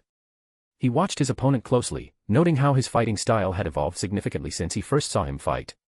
His new fighting style is perfectly suited to take full advantage of his abilities, he thought. Frowning, Han Seonjik continued to study Jiwoo's precise movements as he dodged his attacks with pinpoint accuracy. He uses minimal body movements and efficiently manages his energy to increase speed only when necessary, avoiding spending it in vain, he realized, amazed. Incredible, how did he come to this conclusion, wondered Han Seonjik, eyes wide. It's clearly a style that completely suits him, but... His thought hung in suspense. Enough, rest, Han Seonjik said in a serene voice. Jiwoo stopped, breathing heavily, and dropped to the ground, trying to catch his breath. You've changed a lot, Jiwoo, commented Han Seonjik, watching Jiwoo seriously. Really? Jiwoo asked hesitantly. Yes, Han Seonjik stated firmly and added. How did you come to the conclusion of your new style? Jiwoo pondered for a moment before answering. While training, I always ran out of energy quickly. Since I have little awakened energy and can't increase it in short periods of time, I asked Mr. Kaden how I could become faster without expending much energy. He didn't give me the answer, but he told me that it could be done and that I should find my own style. Then, I had many daily practice fights with other young men and tried to experience new things during those fights to look for answers to my question. Mr. Kaden taught me that being faster is not just about increasing energy to increase my speed, but other factors also come into play.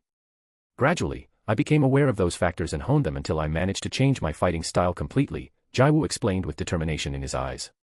With a broad smile, Jiwoo concluded his explanation. Upon reaching this conclusion, Mr. Kaden and my brother congratulated me. Han Seonjik was surprised, but quickly his face lit up with a sincere smile, and he commented. Your talent amazes me more and more, to come to that conclusion at such a young age is wonderful, Jiwoo. Jiwoo modestly replied. It's no big deal. Many people help me become stronger, it's not just me. Han Seonjik nodded approvingly and said. It's true, you have a lot of support. But still, it's your dedication and effort that got you this far. I noticed that your punches are not strong, but we try to make up for it with your speed, added Han Seonjik with a gentle smile.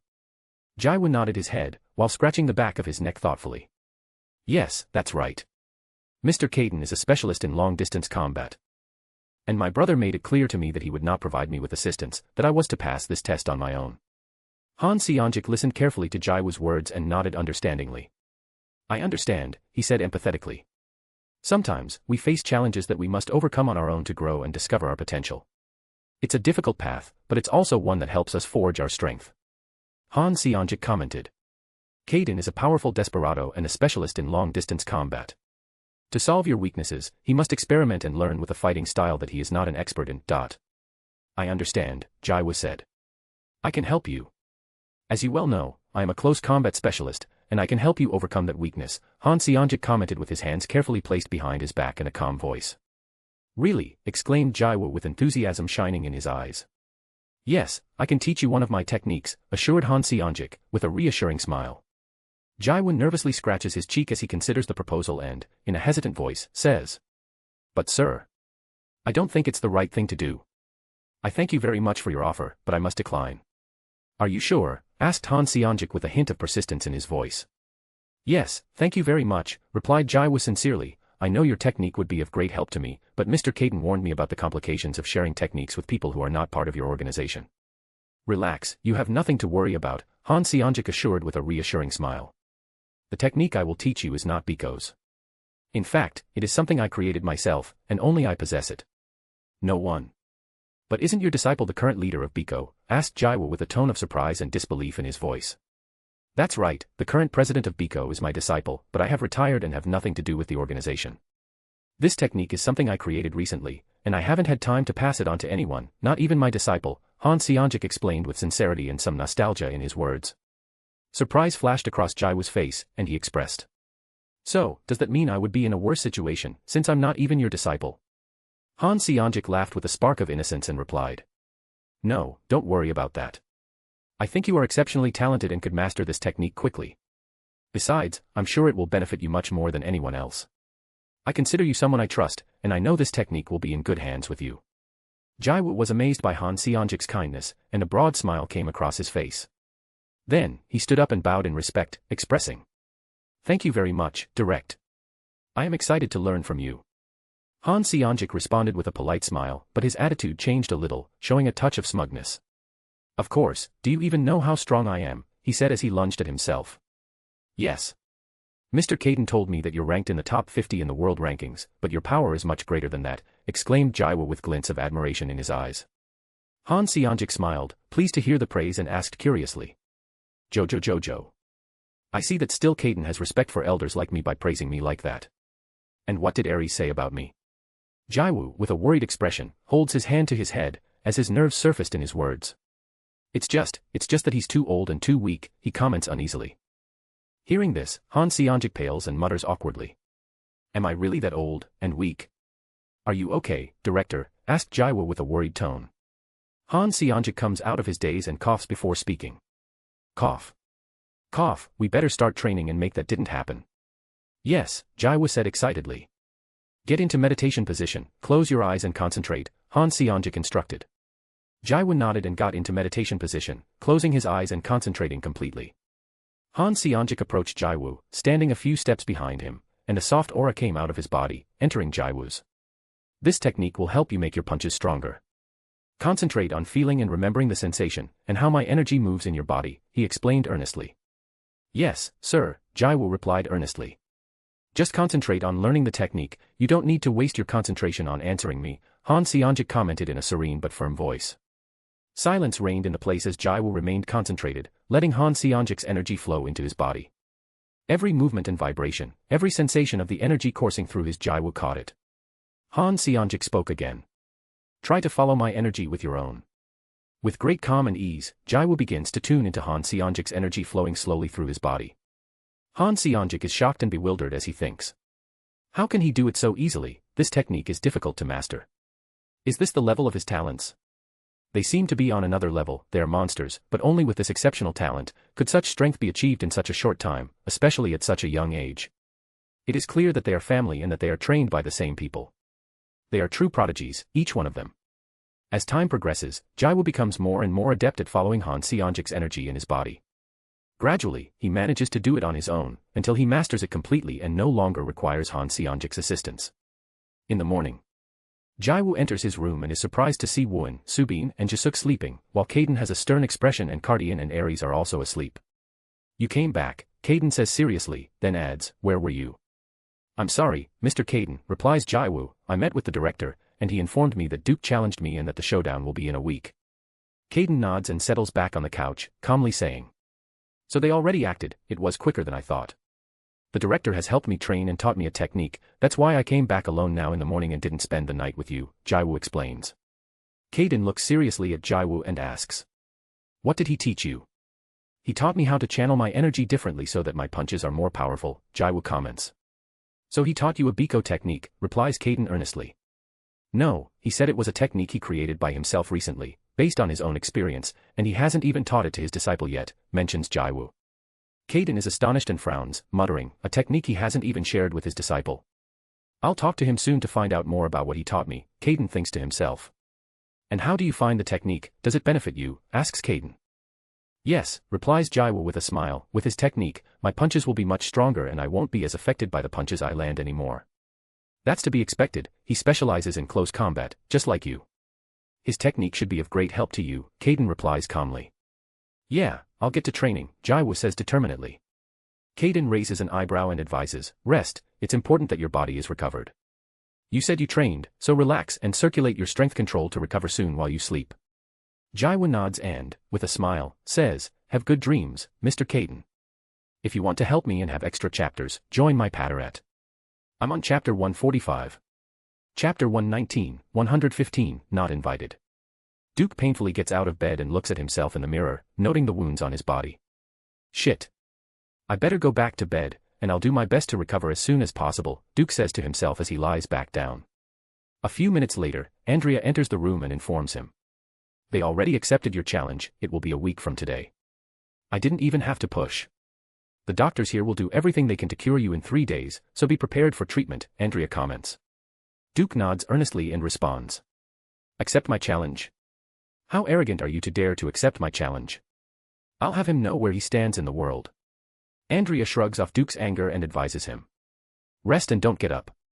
Circulate your strength check to recover while you're not in treatment, so we streamline the process and make your recovery process shorter. I'll ask for a room, so we can train together. I know that's what I've been doing since yesterday, and I'm slowly feeling better, but I'm still in pain, Duke replies. That's obvious, that injury is pretty bad, Andrea comments. Well, that's all I was coming to tell you. Get some rest. I'll be back a few hours later, Andrea says goodbye. 2 days later. In the morning. A young man with long, straight hair of a purple hue keeps it tied back in a golden bun. His golden eyes and long eyelashes give him a piercing gaze as he walks with a confident stride alongside a majestic black panther, whose eyes also glow with the same golden radiance and 2 golden stripes at the end of its tail, both slowly approaching the 2 guards guarding the entrance to the academy. The 2 guards stare in awe at the majestic panther, speechless at such an imposing presence. The young man, with an enigmatic smile, speaks with authority as he introduces himself. My name is Cain Lutrain, and I have come to this academy. Lancelot fixes his gaze intently at the 2 guards, impressing upon them a certain fear. One of the guards, nervous, replies. Please, Mr. Cain, you may come in, would you like me to accompany you? I can't go alone, Cain comments, determined, and continues on his way towards the buildings he distinguishes in the distance. The 2 guards watch as Cain walks away, and one of them comments in surprise. I didn't think he would come. The other nods and adds. We didn't expect Arthur Bryan and Duke Grain to come either. Both guards exchange glances, making it clear that the arrival of these 3 has taken them surprised. Ji-young looks seriously at In-hyuk and expresses his concern, it's been 2 days, and he's still not here. Will he come here or not? In-hyuk sighs and replies uneasily. I don't know, but this worries me. Having Vermont Patrick himself come is something that shouldn't be simple, and I'm uneasy about it. Ji-young nods, and at that moment, someone knocks on the office door. Took. Come in, Ji-young invites. Duke enters the office and greets respectfully. Good morning. In-hyuk frowns at the sight of Duke. Good morning, Ji-young comments, showing a neutral expression. Duke seems to notice the tension in the atmosphere and comments. I hope I'm not interrupting you. Don't worry, what do you need, replies Ji-young keeping her face unperturbed. Duke frowns and respectfully says. I came to apologize for what happened the other day. Both Ji-young and In-hyuk are taken aback by the unexpected apology. Ji-young nods and replies. Don't worry, I accept your apology. Thank you for your understanding, Duke said as he clenched his fist in anger. Then, he added earnestly. I only came for that, I will withdraw. Ji-young and In-hyuk nod in agreement as Duke leaves. In-hyuk comments again in surprise, this is weird. I didn't expect Duke Grain himself to come and apologize. Although he went overboard, I didn't think he would do that. Ji-young nods in agreement with his thought and stands up from his seat and says. We agreed that I would train with Jiwoo. In-hyuk replies respectfully. Yes, chairwoman. Duke closed the office door and started walking down the hallway. His face reflected equal parts of frustration and determination. How frustrating, he muttered to himself as he clenched his fist tightly. In his mind, he thought. I must become stronger. I can't let this happen again. In the afternoon. Veramont, accompanied by Jurian, is on a luxurious ship as he watches the island become more visible on the horizon. I see they went to a lot of effort to create this place, they even tried to hide it, Veramont comments with a smile. Jurian nods, but shows his confusion and asks. I don't understand why we have to come all this way to meet her. Veramont looks at Jurian and expresses his thoughts. I want to meet her. It is said that she was the one who defeated Jen Schaefer, and if that is true, I want her to engage with you. Jurian is surprised by the statement and shows some disbelief. Do you really believe those rumors? We are of a similar age, and she is the #1 awakened in Korea. Everyone knows that the awakened in this country are weak, it's impossible for her to have defeated Jen Schaefer. Veramont frowns and replies firmly, you must broaden your horizons. I understand that you don't believe the rumors because they are quite exaggerated, but if she has the talent, she should engage with you. That would benefit her a lot, considering that she runs your organization from a very young age. Jurian ponders Veramont's words and finally says. I understand. Training room. Ji-young, dressed in black pants and a tight t-shirt, nimbly dodges Jiwoo's attacks while warning him, attack faster, don't slow down when attacking. Wasting no time, Ji-young counterattacks with the same hand, launching bursts of wind in rapid succession. Jiwoo responds with fluid movements, dodging the blasts by moving his body with great dexterity. Jiwoo disappears before Ji-young's eyes, who quickly senses his presence behind his back just as he throws a powerful punch. Without hesitation, Ji-young channels his wind skill to move even faster forward, turning his body in an impressive maneuver. With pinpoint accuracy, he parries Jiwoo's blow with the same hand, and at that moment, a towering gust of wind is unleashed with force upon impact. With a warm smile on his face, Ji-young observes Jiwoo and admits with sincere praise, your speed always impresses me. Jiwoo takes a shaky breath, trying to catch his breath after the intense exchange of blows. With humility, he replies, it's no big deal. Ji-young nods sympathetically and adds with genuine appreciation, I see your improvement is based on your fighting style and the efficiency with which you fight and use your powers. Sure, Jiwoo confirmed with a smile on his lips. Ji-young, always frank and direct, added, I think focusing on that is the best option for you right now. Watching Ji-young with admiration, Jiwoo nodded with determination and shared, the director taught me a technique, and I am convinced that with his mastery, my strikes will be considerably more powerful. Ji-young frowned slightly, showing his determination as he looked at Jiwoo. Then, we will take advantage of these remaining 4 days before your match to fully familiarize yourself with your new technique. Excitement shone in Jiwoo's eyes, responding enthusiastically, yes. Let's get going, Ji-young commented with a smile lighting up his face. The warm atmosphere was suddenly interrupted by a voice echoing through the place. Miss Ji-young, the voice uttered in a polite but firm tone. Ji-young turned towards the direction of the sound and spotted Veramont and Jurian walking towards them. Jurian couldn't help but look away from Ji-young, being mesmerized by her beauty. What a beautiful smile. I didn't expect her to be so beautiful, he thought to himself as his eyes couldn't tear himself away from her. Then, slyly, he observed Jiwoo with a serious look. Is he her boyfriend? If you want to help me and have extra chapters, join my Patterette. I'm on chapter 146. Chapter 120, 116, Patrick Family. Jiwoo looked hesitantly at the two people in front of him, unclear who they were. Mr. Veramont Patrick and said Ji-young with respect and awe, looking first at Veramont and then at the young man beside him. He is my grandson, Jurian Patrick, and my successor, Veramont commented with a warm smile. Ji-young nodded and saluted respectfully. Mr. Jurian, how do you do? The pleasure is mine, Jurian replied without taking his gaze away from Ji-young. Veramont noticed Jurian's gesture and gave him a pleased smile. We can go to a room, so we can talk quietly, Ji-young suggested respectfully. No need, what I have to say is short, and I would like to know the answer right away, Veramont replied earnestly. Ji-young, with a cold face, was worried at Veramont's straightforward attitude. Meanwhile, Jiwoo watched the scene with curiosity and bewilderment, inwardly wondering. Who are they? Ji-young, are you okay? Asked Jiwoo with a worried tone as he noticed Ji-young trembling at the man's words. Ji-young nodded, trying to keep his composure, and asked his question respectfully and cautiously. What is it you want to tell me? Jurian, for his part, looked at Jiwoo with a frown, watching the situation intently. Veramont fixed his gaze on Jiwoo and then earnestly turned his attention back to Ji-young. His words echoed in the atmosphere. I heard that you defeated Jen Schaefer, and now I realize it's true. To have your power at such a young age is incredible, and so I come to offer you something, Veramont said with a resolute tone. Veramont kept his gaze firmly on Ji-young as he continued with his proposal. It must be difficult to run your organization at such a young age, and I'm sure you need help. I can give you that help, he said. But what I really want is for you to engage with my grandson, Veramont continued, emphasizing his words. He should meet your requirements, he is talented and occupies a high position that would be perfect for you. By joining him, you would carry my family name Patrick, and that would grant you protection. No one would dare attack you, for in doing so, they would be attacking me, he concluded with an imposing voice and a strong aura filling the room. Ji-young's face remained impassive, but inside, she was plunged in worry. Veramant's proposal had put her in a difficult situation. Jiwoo watches Ji-young with a mixture of surprise and astonishment, then his eyes fall on Jurian. A trace of sadness creeps across Jiwoo's face as his mind floods with a question. Will Ji-young get married, he wonders silently. Ji-young remained silent, lost in thought, until finally, Jurian's voice broke the silence, gently and understandingly pronouncing, I guess you have doubts because of your fiancé. Ji-young and Jiwoo exchanged confused looks. You are beautiful, and your social standing is enviable, it's only natural that you have many suitors. However, that young man can't aspire to be by your side, he lacks the status, recognition, and power to do so, Jurian expressed with a dismissive tone, while pointing at Jiwoo. Jiwoo points his finger towards him and asks, me. In astonishment, Ji-young directs her gaze towards Jurian, surprised by the surprising conclusion they have reached.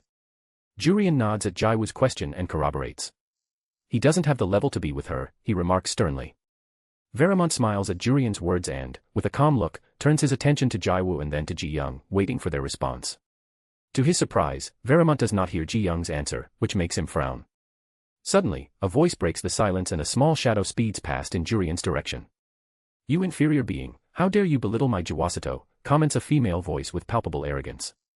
Before anyone could react, Jurian is hit in the stomach by something that sends him flying off.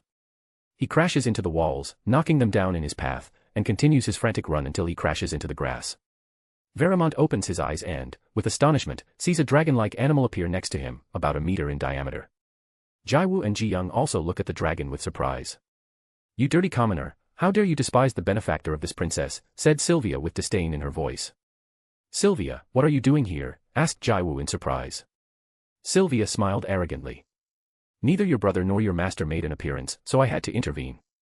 She disappeared at high speed and reappeared next to Jiwoo, saying, Now, scratch my head.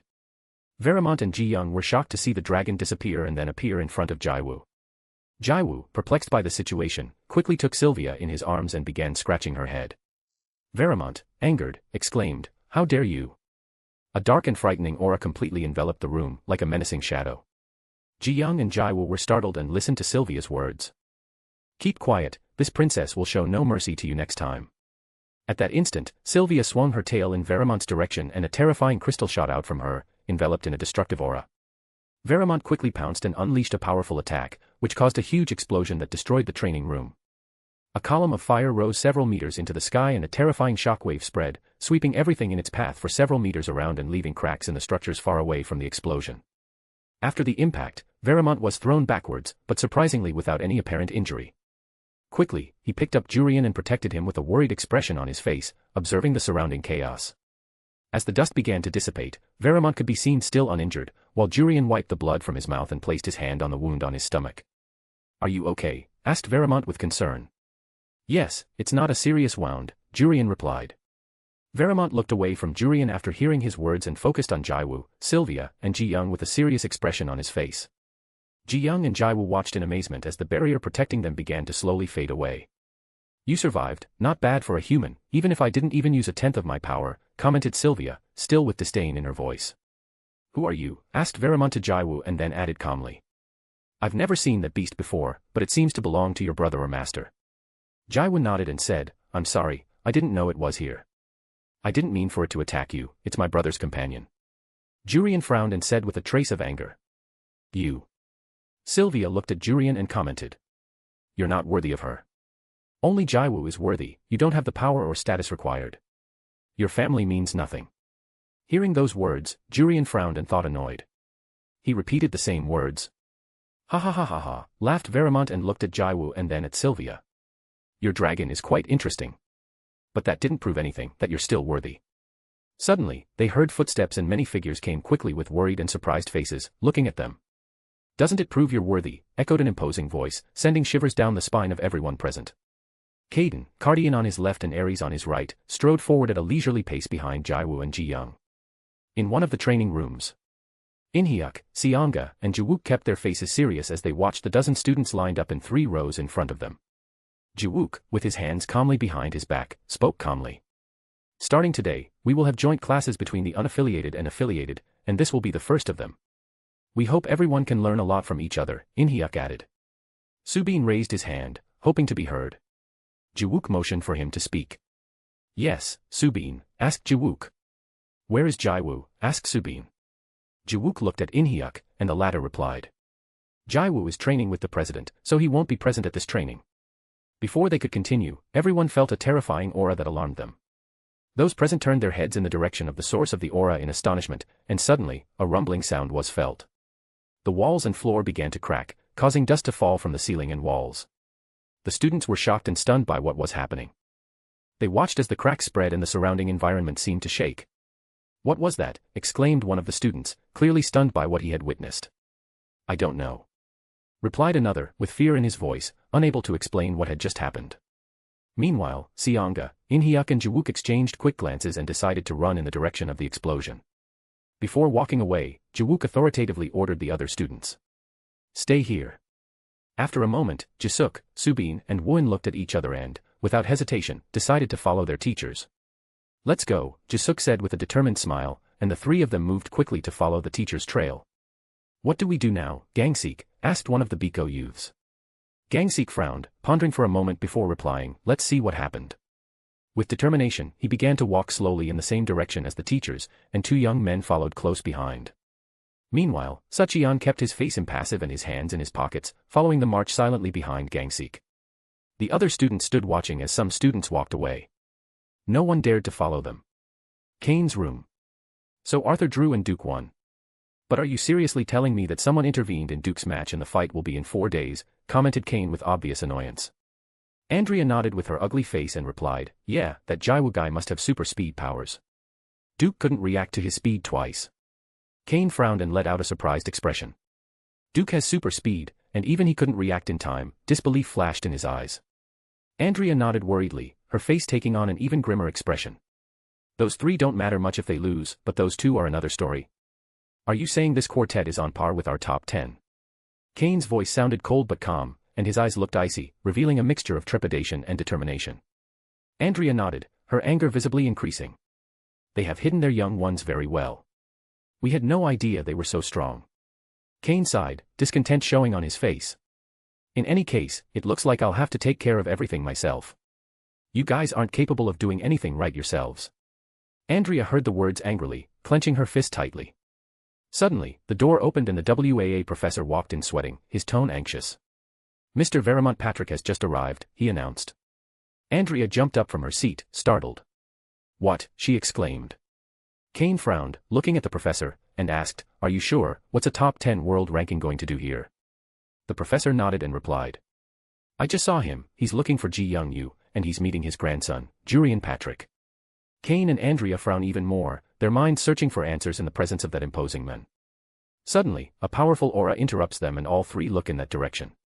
An instant later, they feel a huge explosion and the walls of the room begin to crack. Is he fighting? Comments Andrea, perplexed. Without waiting any longer, Kane runs out of the room towards the place of the explosion, while communicating with Lancelot. Andrea and the other professor, seeing Kane leave, quickly follow him. Han Seonjik's office. Han Seonjik was sitting in a chair, looking at some papers on top of his desk, frowning.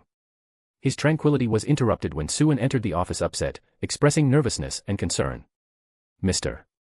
Han, Vermont Patrick is here, he said in a trembling voice. Han Seonjik jumped up from his seat, his face shocked, and exclaimed in disbelief.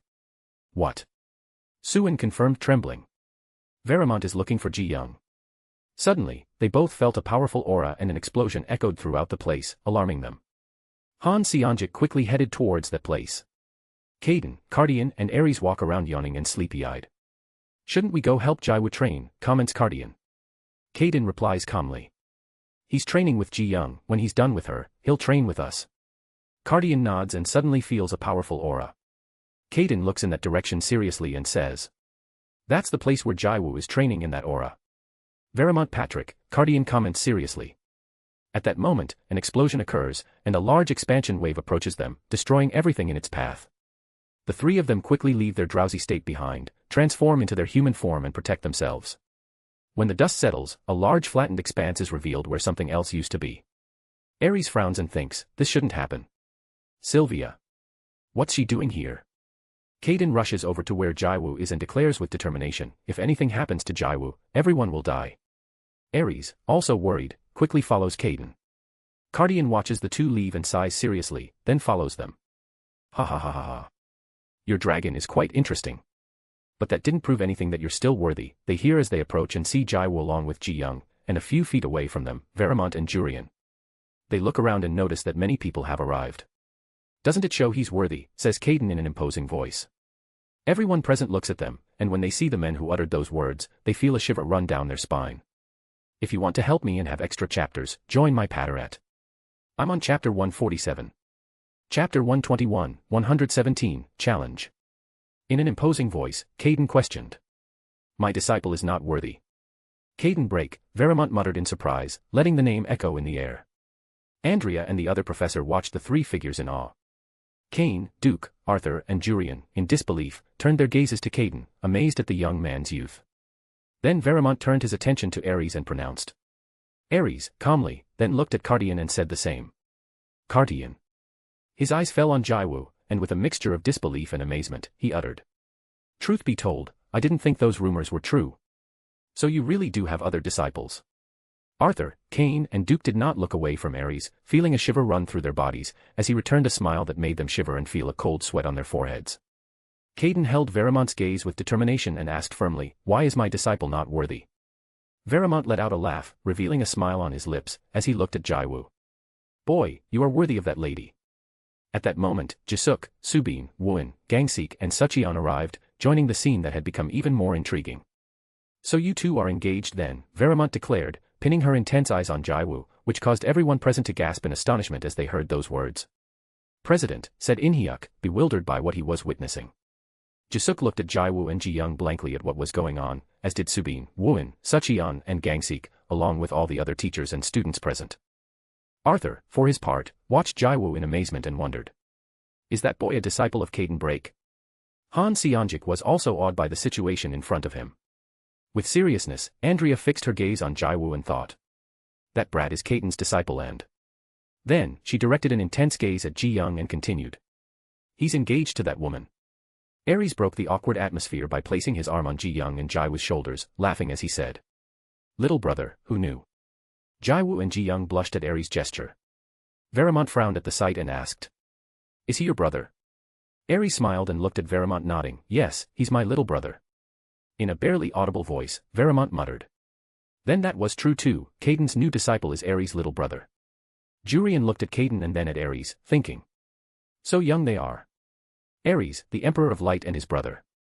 He clenched his fist as he saw Jiwoo and Ji-young blushing. Duke clenched his fist tightly, his bloodshot eyes settling on Jiwoo. The Emperor of Light's younger brother and Caden Break's disciple. Andrea and the other WAA teacher were shocked, unable to take their eyes off Jiwoo and Aries.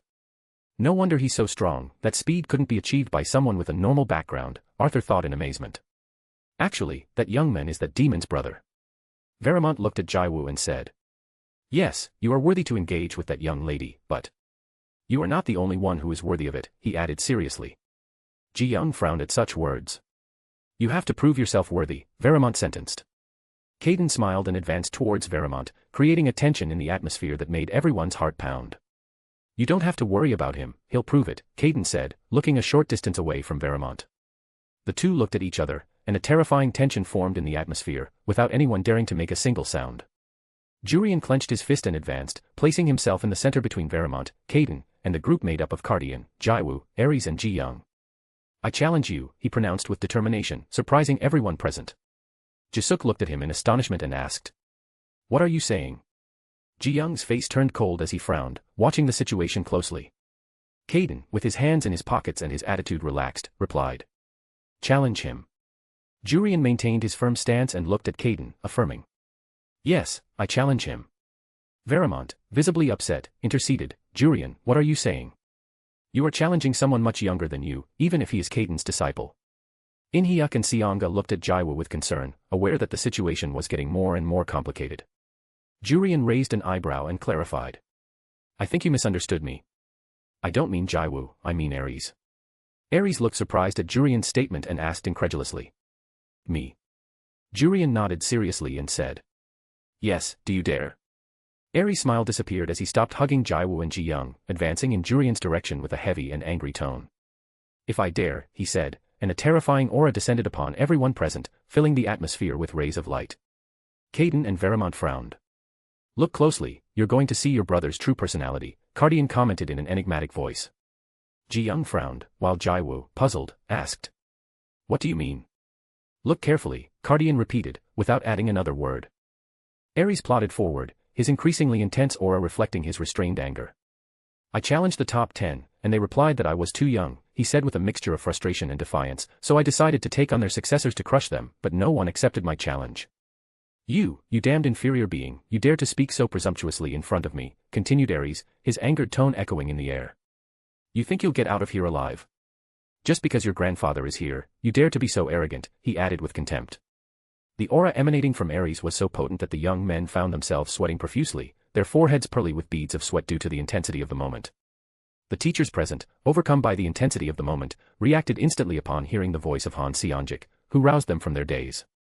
Acting swiftly, he exclaimed with determination, "Let's group up and protect the young men." Instantly, they all moved and surrounded the youths, preparing for the possible confrontation. Aries stood in front of Jurian, who released his aura in an attempt to rival Aries' might, but it quickly became clear that his effort was insignificant in the face of Aries' overwhelming aura. After a few tense moments passed, the two auras finally dissipated, and Jurian looked at Veramont with a grim expression. "Grandfather, is what you say true?" he questioned, seeking confirmation. Veramont nodded seriously and replied, "Yes, he challenged all the successors of those in the top 10 and no one accepted his challenge because none is his opponent." The revelation left everyone present shocked, better understanding the magnitude of the power Aries possessed. However, Jurian clenched his fist with determination and declared, "Let's fight, I am not convinced that's true." A smirk crossed Aries' face as he replied with contempt, "If you want to die, I'll grant your wish. But first, recover fully. I would like to crush you in your best condition, even though I could humiliate you in front of everyone now," Aries commented with contempt, making his confidence clear. Jurian maintained a cold and defiant stare towards Aries, showing that he was not easily intimidated. Calmly, Veramont turned to Jurian. "Are you convinced?" Jurian replied with firmness and seriousness in his voice. "Yes, I'm sure." Veramont then turned his gaze to Caden and informed him. "In 2 days they will fight." Caden replied with a confident smile. "My disciple will crush yours." Caden's words caused a vein to appear on Veramont's face, who clearly showed his displeasure with the comment. Veramont looked at Han Seonjik and made an unexpected request. "Can we stay here for 2 days?" "Of course," Han Seonjik replied, as an icy sweat pearled his forehead, reluctant to express any disagreement. With a determined step, Veramont approached Jurian and pronounced firmly, "It is time to leave." Jurian nodded serenely and turned his gaze towards Ji-young with a mixture of hope and determination. "I hope you can give me a chance," he expressed in a soft voice but full of conviction. Those present, including Ji-young and Jiwoo, were perplexed by Jurian's unexpected statement. A tense and expectant silence filled the place, as if time had stopped for an instant. Without uttering an additional word, Jurian resolutely followed Veramont. Jisuk hurriedly approached his sister, confused by what he just witnessed. "What was that all about?" he asked with surprise in his voice. Ji-young sighed. "It was precisely what you heard," she replied, not hiding the complexity of the situation. "Is it true that you were proposed to, but you're engaged to Jiwoo?" Jisuk inquired. Ji-young maintained her composure, though her inner emotions were a whirlwind. "We need to talk about this inside," she expressed earnestly.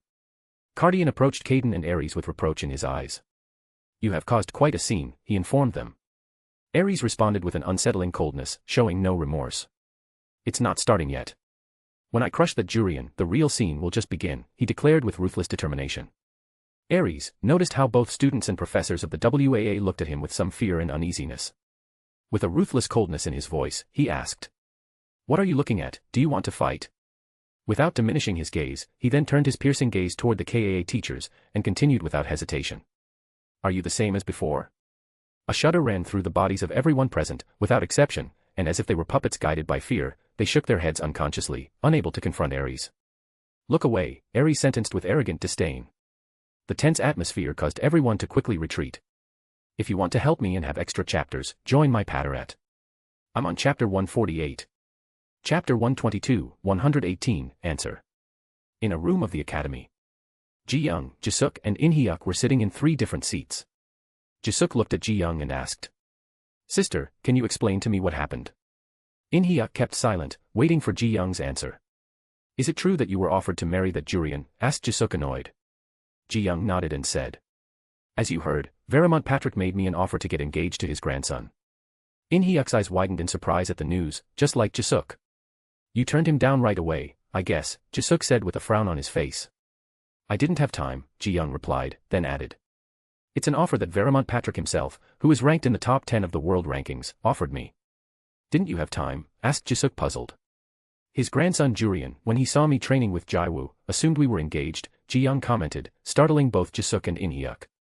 How did he come to that conclusion? Asked Jisuk, although it wouldn't be bad either, since you're so old, and you've always been alone, it's time for you to find a partner, commented Jisuk. In Hyuk kept silent and looked at Ji Young, worried about her reaction. Ji Young felt annoyed by Jisuk's words and looked at him with a serious gesture. Jisuk, apparently we haven't trained together in a long time, Ji Young muttered coldly. A shiver ran through Jisuk's body, and he quickly replied, don't waste your precious time on me, solve your problems, as he hurriedly left the room. Jisuk quickly left, leaving Ji Young and In Hyuk alone. President, what are we going to do? Asked In Hyuk in a worried tone. Ji Young sighed and replied. All that's left is to hide behind Jiwoo, even if that means facing Kaden and Aries' enemies, but if the two of them are willing to help us, it would be a great protection, Ji Young commented. In Hyuk was surprised and said. Are you convinced, President? Everyone knows that Kaden and Aries have great enemies. Ji Young nodded her head, confirming In Hyuk's words, and added, it's either that or having to be engaged to Jurian and be part of the Patrick family or be enemies with them, lastly saying that I'm engaged to Jiwoo is a barrier of protection. In Hyuk frowned and kept silent as he analyzed the situation, considering the benefits and problems of both options. Duke's place.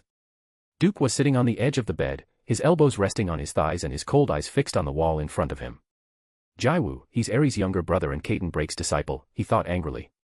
That's why he's arrogant enough to interfere in a fight and not care about the consequences. Besides, he's engaged to that girl. Duke clenched his fist tightly and stood up from the bed, showing on his face a madness expressed by his determination. I don't care if he's Kaden Break's disciple or Aries' younger brother. I will crush him and prove who is the true genius of our generation. No matter who he is, no one can compare to me. Kane's place.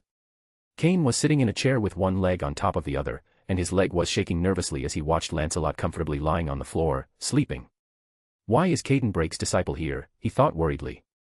Rumors have arisen that Kaden and Aries are here, and those who have come to look for them have been killed by them. It's also said that that young girl named Ji Young killed that famous criminal, he continued to ponder. Exactly, that's why. That's why they are here, Veramont Patrick himself said so. Jiwoo and Ji Young are engaged, and the rumors that Ji Young was on their side are real, that's the reason why he's on their side. With concern plastered on his face, Kane stood up and pulled out a phone from his pocket. He dialed a number and muttered. I have to let Grandpa know about this. What's wrong, Kane, why are you calling me? Answered Gareth through the phone. Grandfather, something terrible has happened at the academy in Korea, Kane said nervously.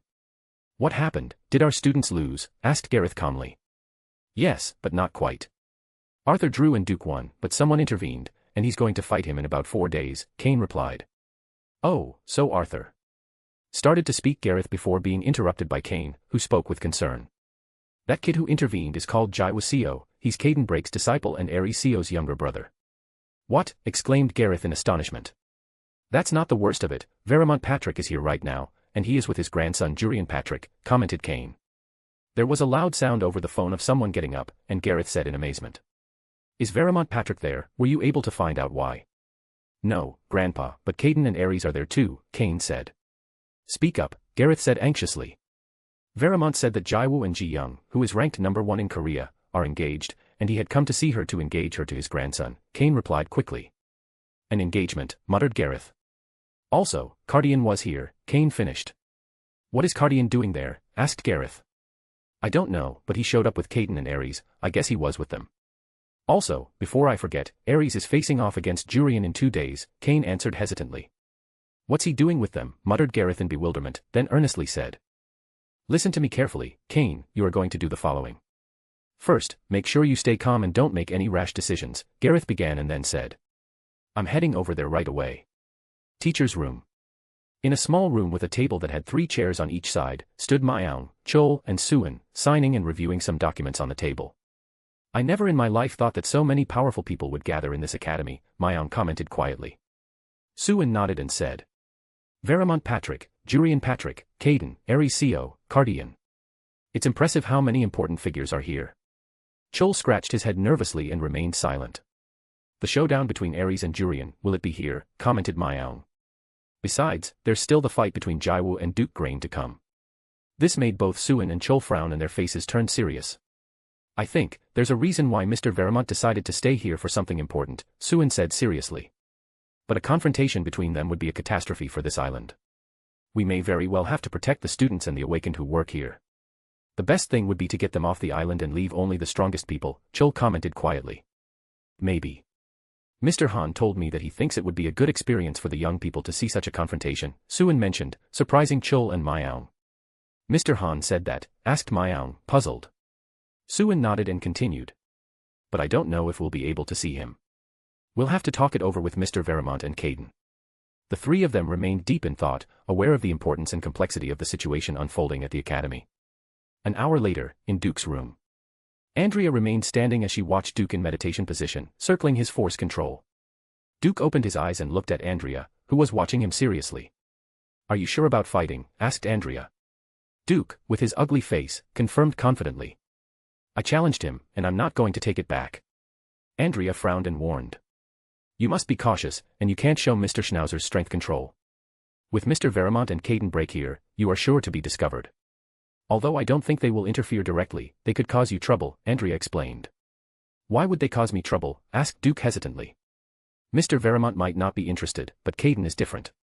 He's always wanted to fight top 10 world rankings, and if he finds out you're his disciple, he'll probably use you so he can take on your master, warned Andrea. Duke was surprised and responded with insecurity. Would he really dare to do something like that? Andrea nodded firmly and said. You don't know how obsessed that guy is with fighting. He'd do anything to fight some top 10 guy. And don't forget, even if you can't use Schnauzer's force control, you're not allowed to lose. Even if Caden is recognized by the top 10, he's not one of them, and losing to him would be disrespectful to Schnauzer, and your prestige in frame would plummet, Andrea warned seriously. Duke clenched his fist with determination and thought. I have to beat him any way I can. I can't lose. Jiwoo Seo. Even if the world doesn't know that you're his disciple, in frame they do, and that would be a huge blow to your status in frame. In frame only strength matters and by losing you show your weakness, Andrea commented with a smile. Duke looked at Andrea with challenging eyes and expressed his anger. Don't belittle me. I don't care if he is Caden Break's disciple or the brother of that Eleceed guy, I will defeat him and prove that it means nothing against me to have that background. Andrea looked at him and said. Let's train, even if you can't learn much in 4 days, it will be enough for you to know some of Caden's electricity skill. If you want to help me and have extra chapters, join my Paderet. I'm on chapter 149. Chapter 123, 119, Gareth Lugrain. The next day. An imposing aura spread across the island, while in the sky majestically soared an imposing-looking bird, resembling an owl with its soft white fur. In the center of its body, a blue crystal, with each beat of its enormous wings, generated a terrifying wind capable of shaking the trees and lifting the dust from the ground. The bird descended gracefully and from it descended Gareth Lugrain, with his hands behind his back in a calm attitude. Observing the majestic phoenix, Gareth reflected. I had to bring him urgently, but there will be no place for him to stay here, it will be a hard time for him. Wait here, I'll be back in a moment, Gareth spoke telepathically to his phoenix as he walked deeper into the academy. Jurian, I like your attitude. My successor must have the mentality that he will not lose to anyone, no matter who his opponent is. However, you are not the right opponent to face Ares, commented Vermont, sitting on a seat with one leg crossed over the other. Grandfather, why do you say that? Asked Jurian, confused. Vermont sighed and replied. Ares is a monster among monsters, his talent is terrifying, much more than you can imagine. This is the first time I've seen him, but his strength is not something unknown to. If he's still alive, he's sure to make it to the top 10 level, just like Caden, Vermont commented. Jurian frowned and questioned. Why didn't you tell me he challenged me? Because you're going to lose. You must know what battles to fight, Vermont explained. Jurian, frustrated, asked. Do you really think I won't win? Vermont nodded and said seriously, that's the same reason why the top 10 never accepted Caden's challenges, it's greater losses than benefits. Jurian frowned and expressed amazed. Isn't it because those in the top 10 don't care? Are you saying that Caden has power comparable to those in the top 10? Vermont, earnestly, replied. I don't know for sure if Caden has a power comparable to the top 10, but if someone has to face him, it's certain that he would have to work hard to beat him and would probably suffer injuries. Suddenly, both Jurian and Vermont felt a powerful aura. It's Gareth Loot Rain, Veramont said as he sensed that energy. Jurian was surprised and commented. The Dean of the World Academy, what is he doing here? I don't know, but more and more powerful people are arriving, and it's none of our business when they arrive, Veramont said. Veramont turned his attention away from the aura and looked at Jurian. I'll tell you about Ares, so you can prepare for combat. Do your best, Veramont transmitted, giving his support to Jurian. In Kane's room. Kane was fidgeting when he suddenly sensed someone's aura and smiled to himself as he muttered. Grandfather. He quickly left the room and ran in the direction where he sensed the presence. When he arrived, he found the majestic phoenix, but his grandfather was nowhere in sight. Immediately, he telepathically communicated with the phoenix and asked. Phoenix, where is my grandfather? The phoenix signaled into the academy, indicating that his grandfather was inside. As Kane waited anxiously, he heard the echo of footsteps approaching and saw teachers and students coming to the scene. Ares' place. Ares, Caden, and Cardian were peacefully enjoying a comfortable nap, immersed in a well-deserved rest. Suddenly, a powerful aura interrupted their peace, and the three woke up immediately, directing their gazes in the same direction. Gareth. Commented Cardian, recognizing the source of the aura. What's that mummy doing here? Asked Ares in his mocking tone. Cardian let out a laugh and couldn't help but laugh. Caden also smiled and said. I'm sure he's worried about what you can do to his boys, and then he gave a devilish grin as he added, this is getting more interesting. Jiwoo's place. Jiwoo threw a punch at high speed towards Ji Young, who deftly dodged it. However, in the middle of their training, they both suddenly felt a powerful aura and turned to look in that direction. What's happening now? Asked Jiwoo, puzzled. I don't know, but let's focus on our training, replied Ji Young, determined. Although Jiwoo had doubts in his mind, he asked. Will they be okay? Ji Young nodded and calmly said. Let's leave that up to the director. With determination, Jiwoo nodded and continued to practice together with Ji Young. Han Seonjik office. Han Seonjik, with a relaxed but frowning attitude, observes Gareth and wonders. Why would someone like him be here? Could you explain to me what brought you here? Inquires Han Seonjik with a respectful tone. Gareth directs his gaze towards Han Seonjik, takes a sip of his tea, and then places the cup carefully on the glass table. He crosses one leg over the other calmly and replies. I'm worried about my boys, you know, after what happened with Ares. Han Seonjik nods solemnly as he reflects on the devastating events that occurred at the World Academy. Ares attacked the World Academy and is said to have left the vast majority of the students injured and psychologically traumatized. Gareth looks at Han Seonjik, his concern evident in his eyes. I'm worried about him attacking my students, and of course, there's Veramont too, this is much weirder, he remarks uneasily. Han Seonjik nods, his face serious. We are surprised too, we never thought such powerful figures would come here, he admits. Is it true that Ares' younger brother is here, and he is Caden Break's other disciple? Asked Gareth with a serious tone. Han Seonjik solemnly confirmed. Yes, in 3 days, he has a fight against Duke. Gareth nodded, showing that he was already aware of the situation. I know, Kane told me all about it. I just wanted to confirm the situation, he said earnestly. He also told me that the students at this academy are excellent. I congratulate you, I would like them to go to the World Academy, Gareth added. Han Seonjik kept his face serious as he watched Gareth, and after a moment of silence, the office door opened, and Veramont entered the room. At Veramont's presence, Han Seonjik became a little uncomfortable and rose from his seat, waving at him. Veramont. Gareth also stood up and looked at Veramont calmly. Veramont walked to a seat and stood, questioning. Why are you calling me Gareth? I heard your grandson is going to fight Ares, Gareth commented calmly. Veramont sat back and replied. Yes, it will be a good experience for him. Han Seonjik remained silent, not daring to intervene, and sat down carefully in his seat. Gareth also sat down and added. It will be a complicated battle for your grandson, let's hope he learns a lot. The two continued to talk for a while Han Seonjik listened attentively, preferring to stay in the background during the meeting. In a training room. Andrea, with an uncomfortable and worried facial expression, observes Duke, who is sweating profusely after training. This is bad. Why did the dean come? Muttered Andrea. I'm sure Kane called him to tell him about the situation, commented the other professor. Andrea nodded in agreement and voiced her concern. This is getting more and more complicated. Then she looked at Duke grimly and warned. Don't even think about fighting Mr. Schnatter's force control. Duke wore a worried expression and replied as he tried to catch his breath. I know. I don't know how I'll explain Arthur's draw, Andrea muttered to herself, then turned her gaze back to Duke. Duke, if you lose, you and I are dead, she seriously emphasized the importance of the situation. Arthur's place. Arthur walks down the path in silence, while 3 other young men follow him without speaking. His nervousness is evident, and he bites his nails as he thinks uneasily. The director is here. If Duke wins and Kane fights too, I'll be the only one who drew, and that will bring my reputation down. They have to lose or draw, just like me, or my family will kill me, he continues worriedly, feeling a huge pressure on his shoulders. If you want to help me and have extra chapters, join my Patterette. I'm on chapter 150. Chapter 124, 120, Aries COV/S Jurian Patrick. The next day. The wind blew freely into the air, as Aries and Jurian stood a few meters away. Behind them, the buildings of the Korean Awakened Academy loomed. A few meters away, another group was congregating, consisting of Veramont, Caden, and Cardian, who were sharing a nearby space. Meanwhile, a second group was gathering some distance away, led by Gareth, who had his phoenix behind him, along with Arthur, Duke, Kane with Lancelot and Andrea.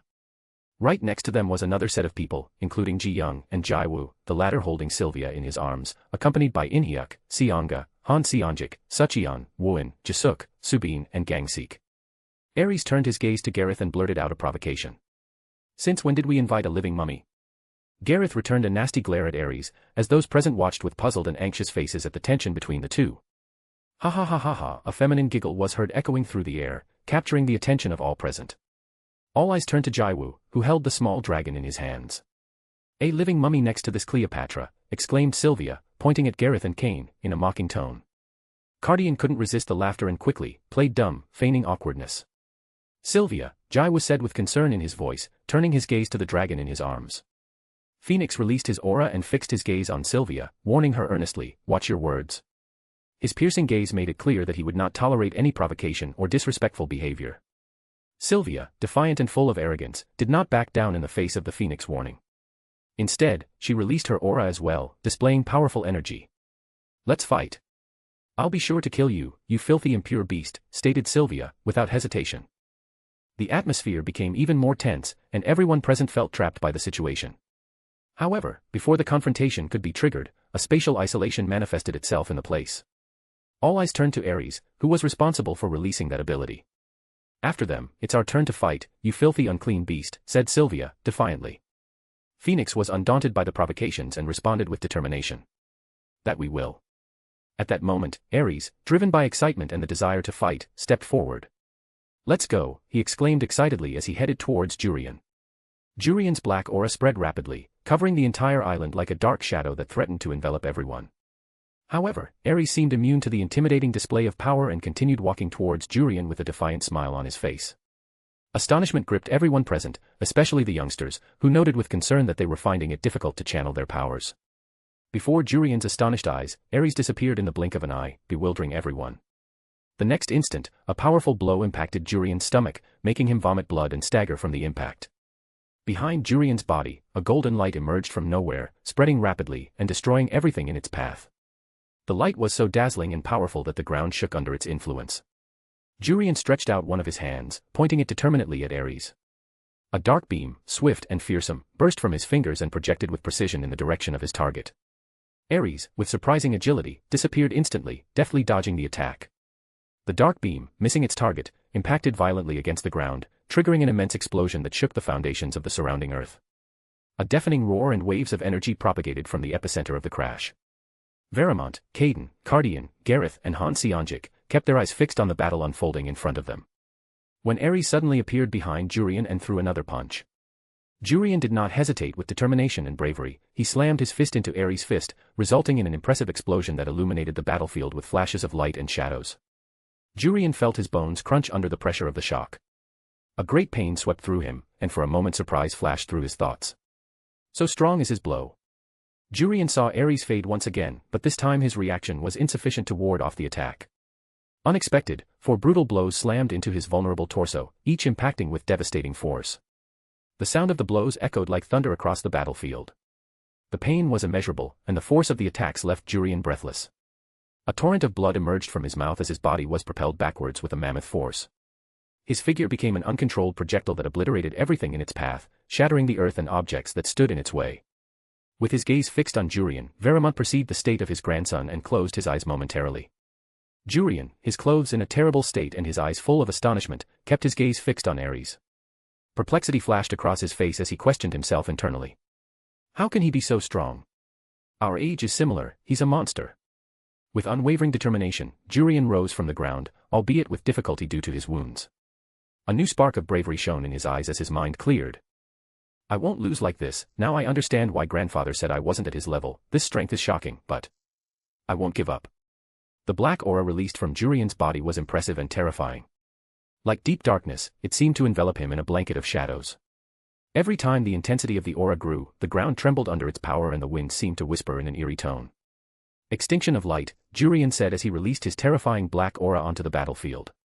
The technique materialized in all its splendor, and overwhelming darkness began to spread around. The daylight was swallowed by the dense shadow created by Jurian. The sun seemed to gradually fade away, and the atmosphere became more oppressive with each passing moment. The colors of the world faded, and clarity gave way to an eerie gloom. At Ares' surprisingly ecstatic smile, a luminous, hulking force began to emerge from his body. Beams of brilliant light were released, and little by little, they took the shape of a dragon's head. Celestial punishment, dragon of calamity, muttered Ares. The island shook with a terrifying roar that echoed in every corner of the battlefield, announcing his arrival. The eastern dragon fully materialized, exuding a divine and overwhelming presence. Its glowing eyes glared intently at Jurian, and its defiant roar echoed through the air. Piercing Ares' body, the light dragon lunged towards Jurian with astonishing speed. With his hand dripping blood, Jurian gathered all his strength and direction to direct the shadow towards Ares. The scene that unfolded in front of those present was absolutely spectacular and awe-inspiring. A golden eastern dragon, luminous and majestic, broke through the darkness, advancing towards Jurian's shadow attack. The two attacks clashed in a shocking clash. A terrifying explosion erupted on the scene, shaking the battlefield with a colossal force. The air filled with unbridled energy, and the earth shook.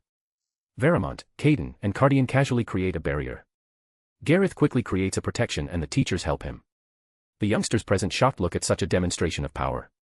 Sylvia indifferently creates a barrier protecting Jiwoo and Ji-young.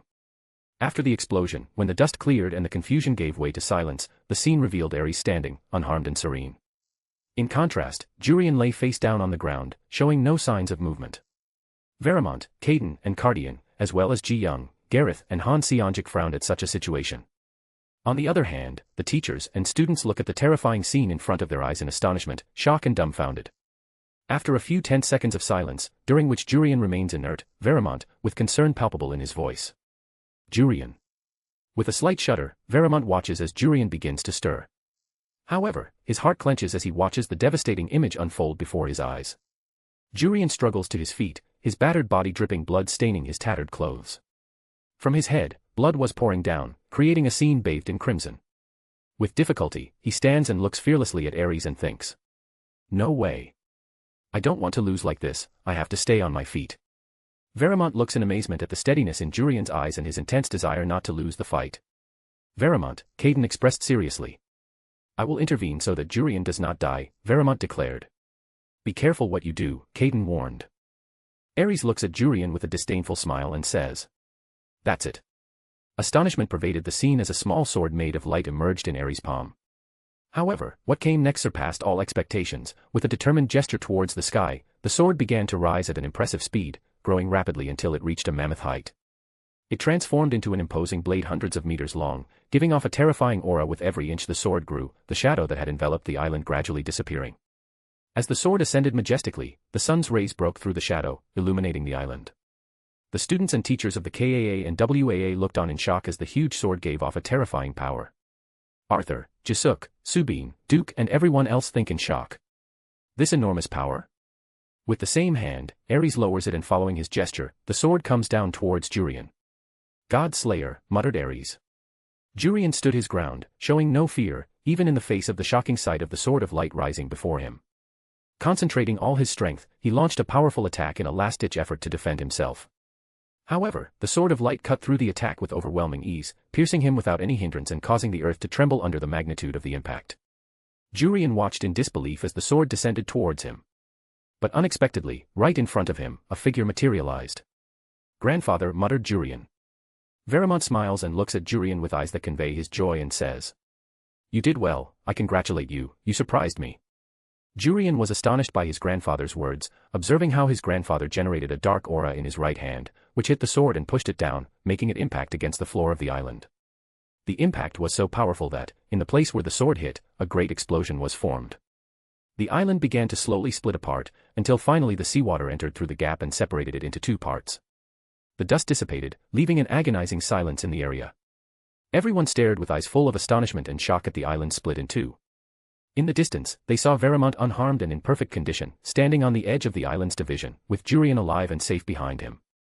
The spatial isolation disappeared, and the shattered island returned to normal. Ares appears walking with his hands in his pockets, calmly approaching Caden as everyone stares at him with their mouths open. Jiwoo quickly runs over and asks worriedly, "Brother, how are you?" Ares nonchalantly replies, "Fine, I'm not even touched," and then says with an annoyed face, "I thought with those techniques I would at least hurt Veramont, but I didn't. He specifically created this technique to kill the top 10. Gareth with his ugly face looks at Ares silently. He created it to kill those in the top 10. Is he crazy, they thought. Ares with a smile says, "Well, it was normal, it's very flawed, and it's only in a testing state. I spent more than 3/3 of my energy on this technique."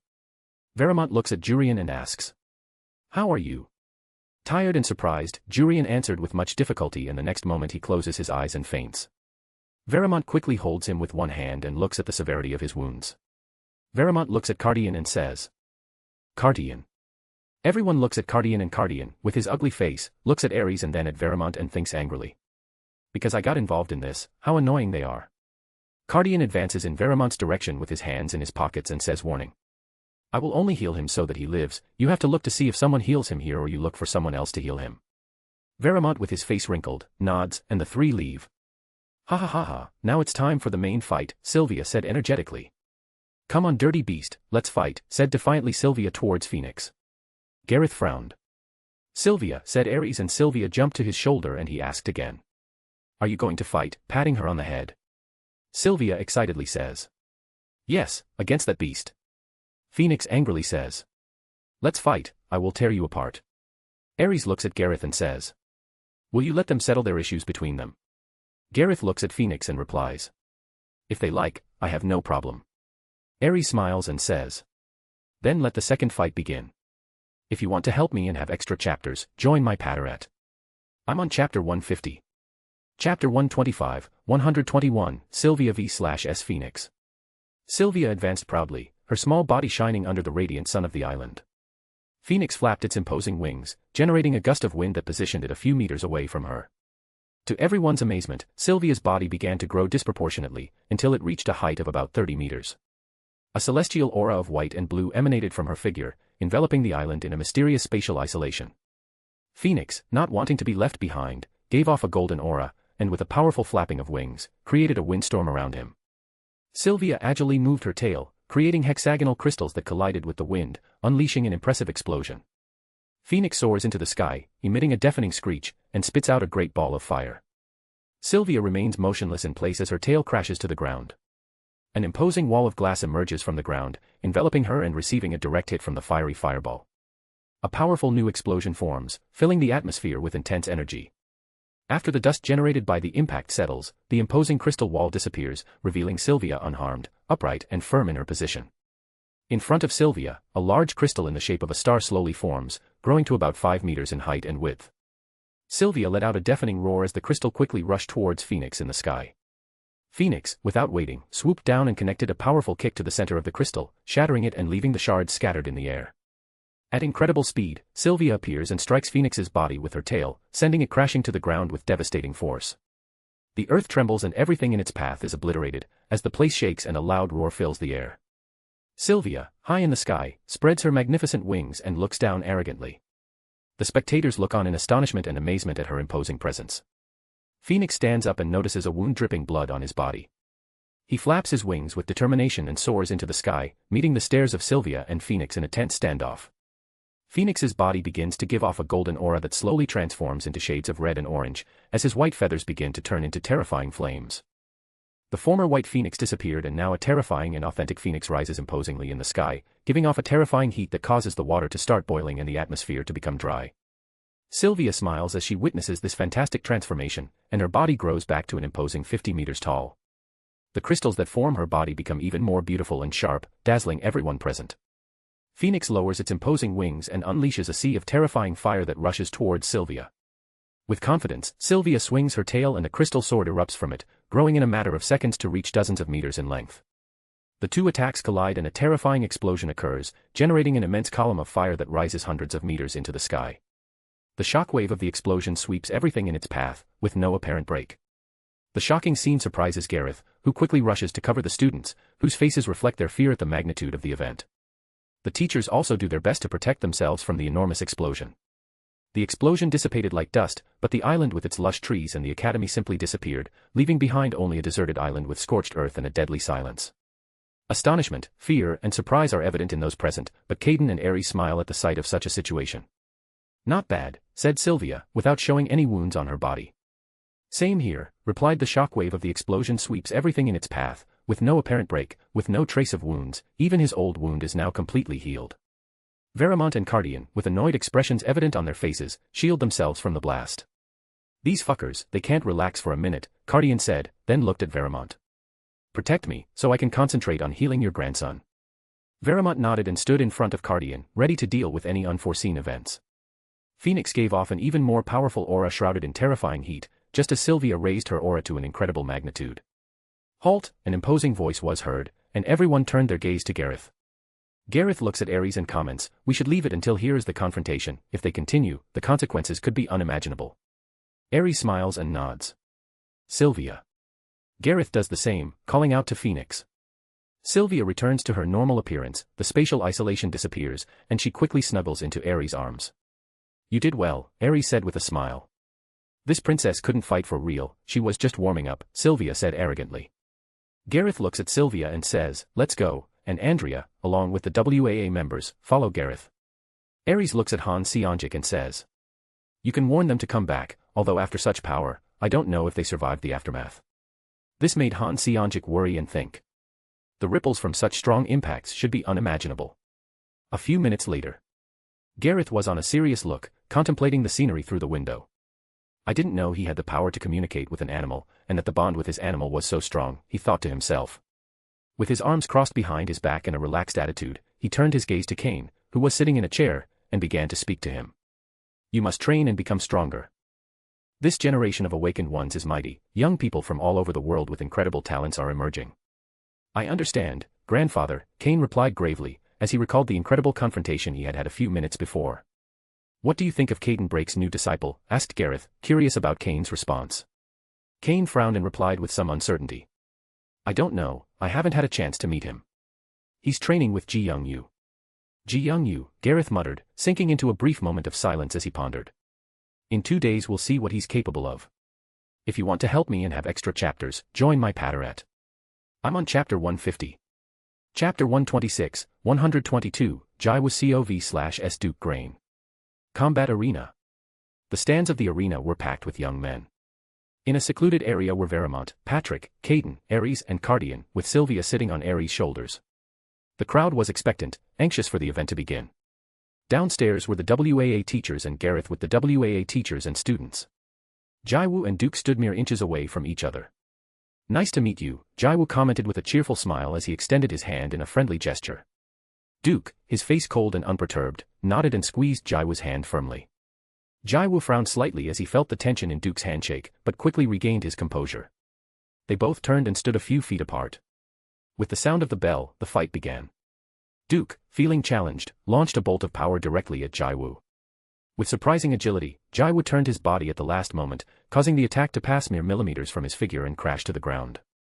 With a calm expression, Jiwoo began to walk towards Duke, maintaining an enviable calm. Both the other youngsters and the teachers present were amazed at Jiwoo's ability to dodge Duke's attack. In response to the astonishment of those present, Duke, feeling even more irritated by Jiwoo's serenity, launched 6 more lightning bolts with his power in quick succession. However, Jiwoo increased his speed even more, masterfully dodging each of the attacks. Instantly, Jiwoo disappeared from everyone's sight. In the blink of an eye, Jiwoo reappeared in front of Duke and threw a powerful punch. With a flawless reaction, Duke managed to ward off the blow and a red aura materialized in his hand, preparing a counterattack. Quickly, Jiwoo increased his speed once again, squatting down to dodge the attack aimed at him. With the same momentum, he made a leap into the air and delivered a knee to Duke's head, sending him backwards until he hit the ground. Duke, his face shadowed and stained with blood, stood up with determination. He glared at Jiwoo in fury as he thought. My mistake, his speed is no match for mine, and I will prove it now. Duke, determined to prove his skill, disappeared from Jiwoo's sight and appeared in front of him with a powerful attack. Jiwoo quickly moved to the right, dodging the attack with agility. However, Duke did not stop and launched 2 more quick attacks. Jiwoo increased his speed with no problem and managed to evade the attacks again. In an attempt to counter, Jiwoo launched a punch towards Duke, but the latter blocked the attack using a red aura in his hand. With the other hand, Duke launched another attack towards Jiwoo. However, in the blink of an eye, Jiwoo disappeared from the scene, puzzling Duke. He looked around for Jiwoo, but suddenly found himself surrounded by several Jiwoo figures rushing at him. With surprise and quick reaction, Duke used his 2 hands to throw several spikes in all directions, trying to defend himself. The several Jiwoo figures approaching Duke disappeared because of Duke's surprise attack. The teachers present acted quickly and created a barrier to protect the other students from the dangerous projectiles. Duke vomits blood, dropping a scarlet drop from his lips that runs down his face to the ground. Damn. How could he reach me? Why didn't he use his electricity in the fight, thought Duke, full of anger, as he directs his gaze towards Jiwoo. The latter is in perfect condition, but his right arm is bloody, and a drop falls to the ground from his finger. Andrea looks shocked at what happened and wonders. How is it possible for him to have so much speed at his age? And besides, how did he manage to dodge Duke's attacks and connect his own punches? Sucheon, in the stands, clenches her fist as she watches Jiwoo and thinks. How did he improve so much in such a short time? The teachers and students watch in amazement as the fight unfolds. This kid is spectacular, Arthur muses as he looks at Caden and Aries in the stands. He's a real monster, just like his family members. Gareth raises an eyebrow at this and thinks. He's remarkable for his age, but Aries, at that age, would have easily crushed Duke, then turns his gaze to Kane, whose expression reflects surprise. Jisuk, Subin and Wooin smile as they take in the scene, and Ji-young also lets out a warm smile. Veramont and Jurian are surprised by the speed shown and the way Jiwoo uses his power. Caden smiles mischievously, while Sylvia, with strength and excitement in her voice, exclaims. Hit it Jiwoo Seo, crush that weakling, you can do it. Those present turn to Sylvia, who looks very excited watching the confrontation, while Aries smiles complacently. Duke, upon hearing those words, became angry and the next moment he was enveloped in an imposing red-black aura that gave him an intimidating presence. Fearlessly, Jiwoo kept his gaze firmly on Duke's aura. Generating a huge arrow with his power, Duke dyed the atmosphere of the arena red, his aura giving off such energy that it caused the bleachers, ceiling, and floor to crack. Upon seeing the impressive arrow, Subin was dumbfounded and commented. It's much stronger than the one he used against me. Jisuk, Wooin, and Gangseek nodded in surprise with sweat on their foreheads. With confidence in his voice, Jisuk said. No matter, Jiwoo will win with his final attack, he can't be stopped. Andrea also looked with excitement on her face and said. Yes, no matter how good that boy is, he can't compare to Duke's true power. Gareth, unperturbed, watched him calmly, while Veramont raised an eyebrow and commented. He's decent for his age. Sylvia, on the other hand, expressed with determination. He'll be crushed by Jiwoo Seo.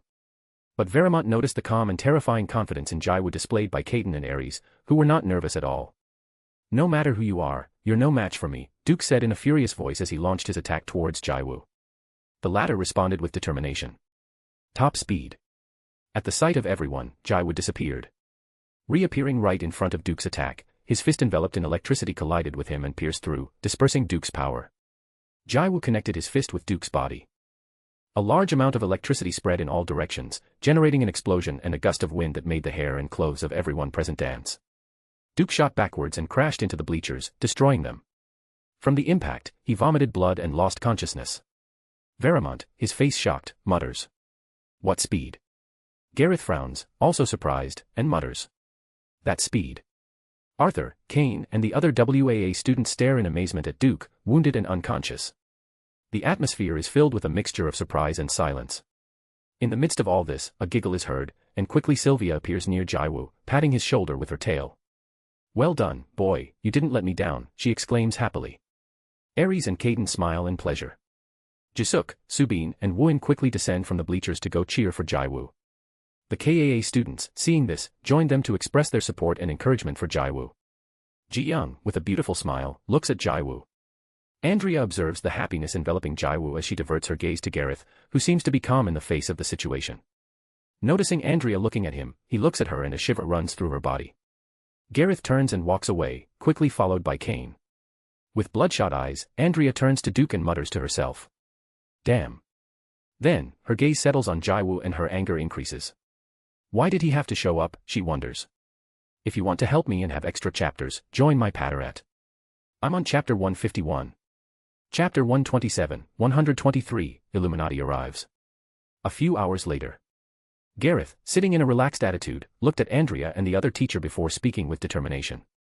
Tomorrow we leave this place and... His eyes bore intently into the two professors as he continued his comment. It's possible for Duke to lose to Caden Brake's disciple, but for Arthur to draw and the others to lose to young strangers, that shouldn't have happened. You guys have caused the World Academy to lose its prestige.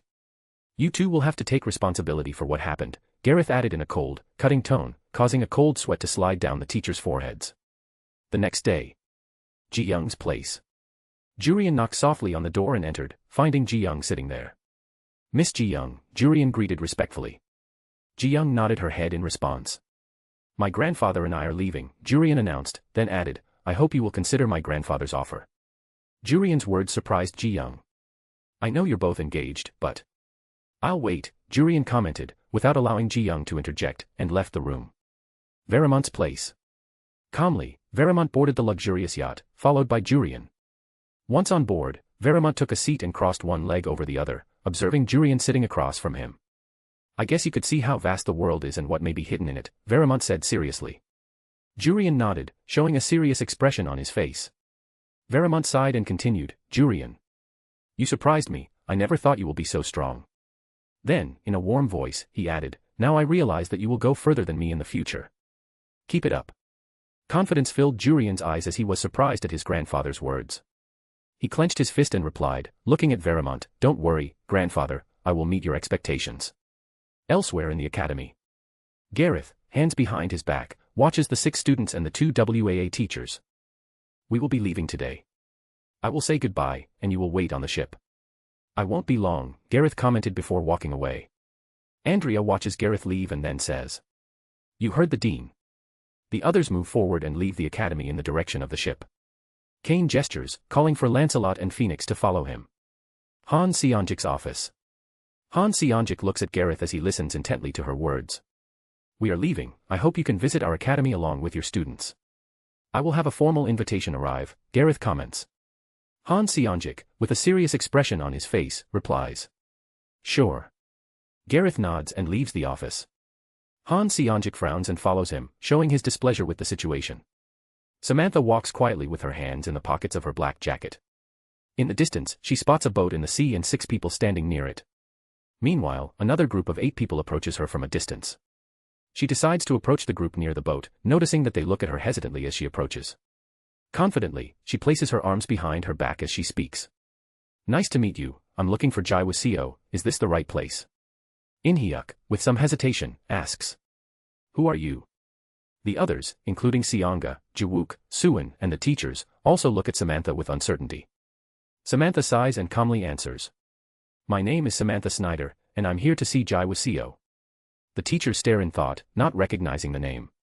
Meanwhile, the other group consisting of Arthur, Kane, Duke, Andrea, and the others arrive and watch Samantha. In-hyuk looks at Andrea and asks. Did she come with you? Andrea is puzzled by the question and replies. No. Kane, Arthur, and Duke look at Samantha, dressed completely in black, curiously. Samantha, feeling a bit irritated, raises her tone of voice and says firmly. Could you answer the question for me, please? Those present are surprised by Samantha's arrogant tone. Andrea, annoyed, asks irritably. Who the hell are you? Samantha pays no attention to Andrea and instead fixes her gaze on In-hyuk. Andrea's anger increases. Do you know who you're talking to like that, comments Kane, stepping forward, voicing his disapproval at Samantha's attitude. Samantha maintained her indifference to Kane and Andrea as she again asked firmly. This is the last time I will ask, is Jiwoo Seo here? Those present thought Samantha was quite an arrogant young woman because of her defiant attitude. Kane, annoyed by Samantha's defiant attitude, responded angrily. Look at you. Samantha didn't turn around as Kane released his aura, and in response, Lancelot emanated his as well. The air became charged with intense energy. Samantha fixed her gaze on Kane with obvious displeasure and blurted out, "Put your kitty away." Kane frowned at Samantha's dismissive tone, but kept his cool and replied in a calm voice, "It's not a kitten, I'll make you test its strength." Everyone watches in amazement at Lancelot's speed and skill as he launches his strike towards Samantha, but they are even more amazed when she remains unperturbed. An intense green and yellow aura glows around her as she unleashes her power. In one swift movement, Lancelot finds himself in front of Samantha, his claws ready to strike. However, before he can even graze her, she responds with a demonstration of her own power. With a wave of her hand, she connects her fist directly into Lancelot's jaw, who is thrown backwards and falls to the ground, motionless. Silence reigns as everyone processes what they have just witnessed.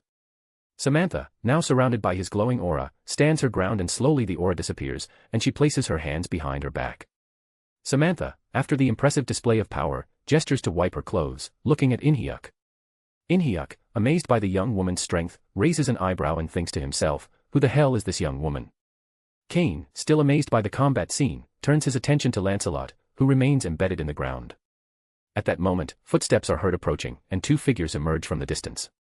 Han Seonjik and Gareth Lutrain walk calmly toward the group, their presence imposing. Gareth looks at the young woman, Samantha, with scrutinizing eyes and asks firmly, "Who are you?" Samantha sighs, assuming a more relaxed posture, and answers truthfully, "I am Samantha Snyder." Then, she turns her gaze to Han Seonjik and adds, "I'm in the right place, since you're here." Hearing those words, Han Seonjik frowns, as do the others present, feeling intrigued and wary of Samantha's confident attitude. At that moment, more footsteps are heard approaching, and a young woman with blonde hair and blue eyes approaches them, looking well-dressed. Behind her are two young women and a young man. "Samantha," the woman named Lisa exclaims, then adds with a reproachful tone, "Don't make trouble." Samantha pouts and replies, "I didn't do anything, I just asked some questions and didn't get an answer, and then they attacked me."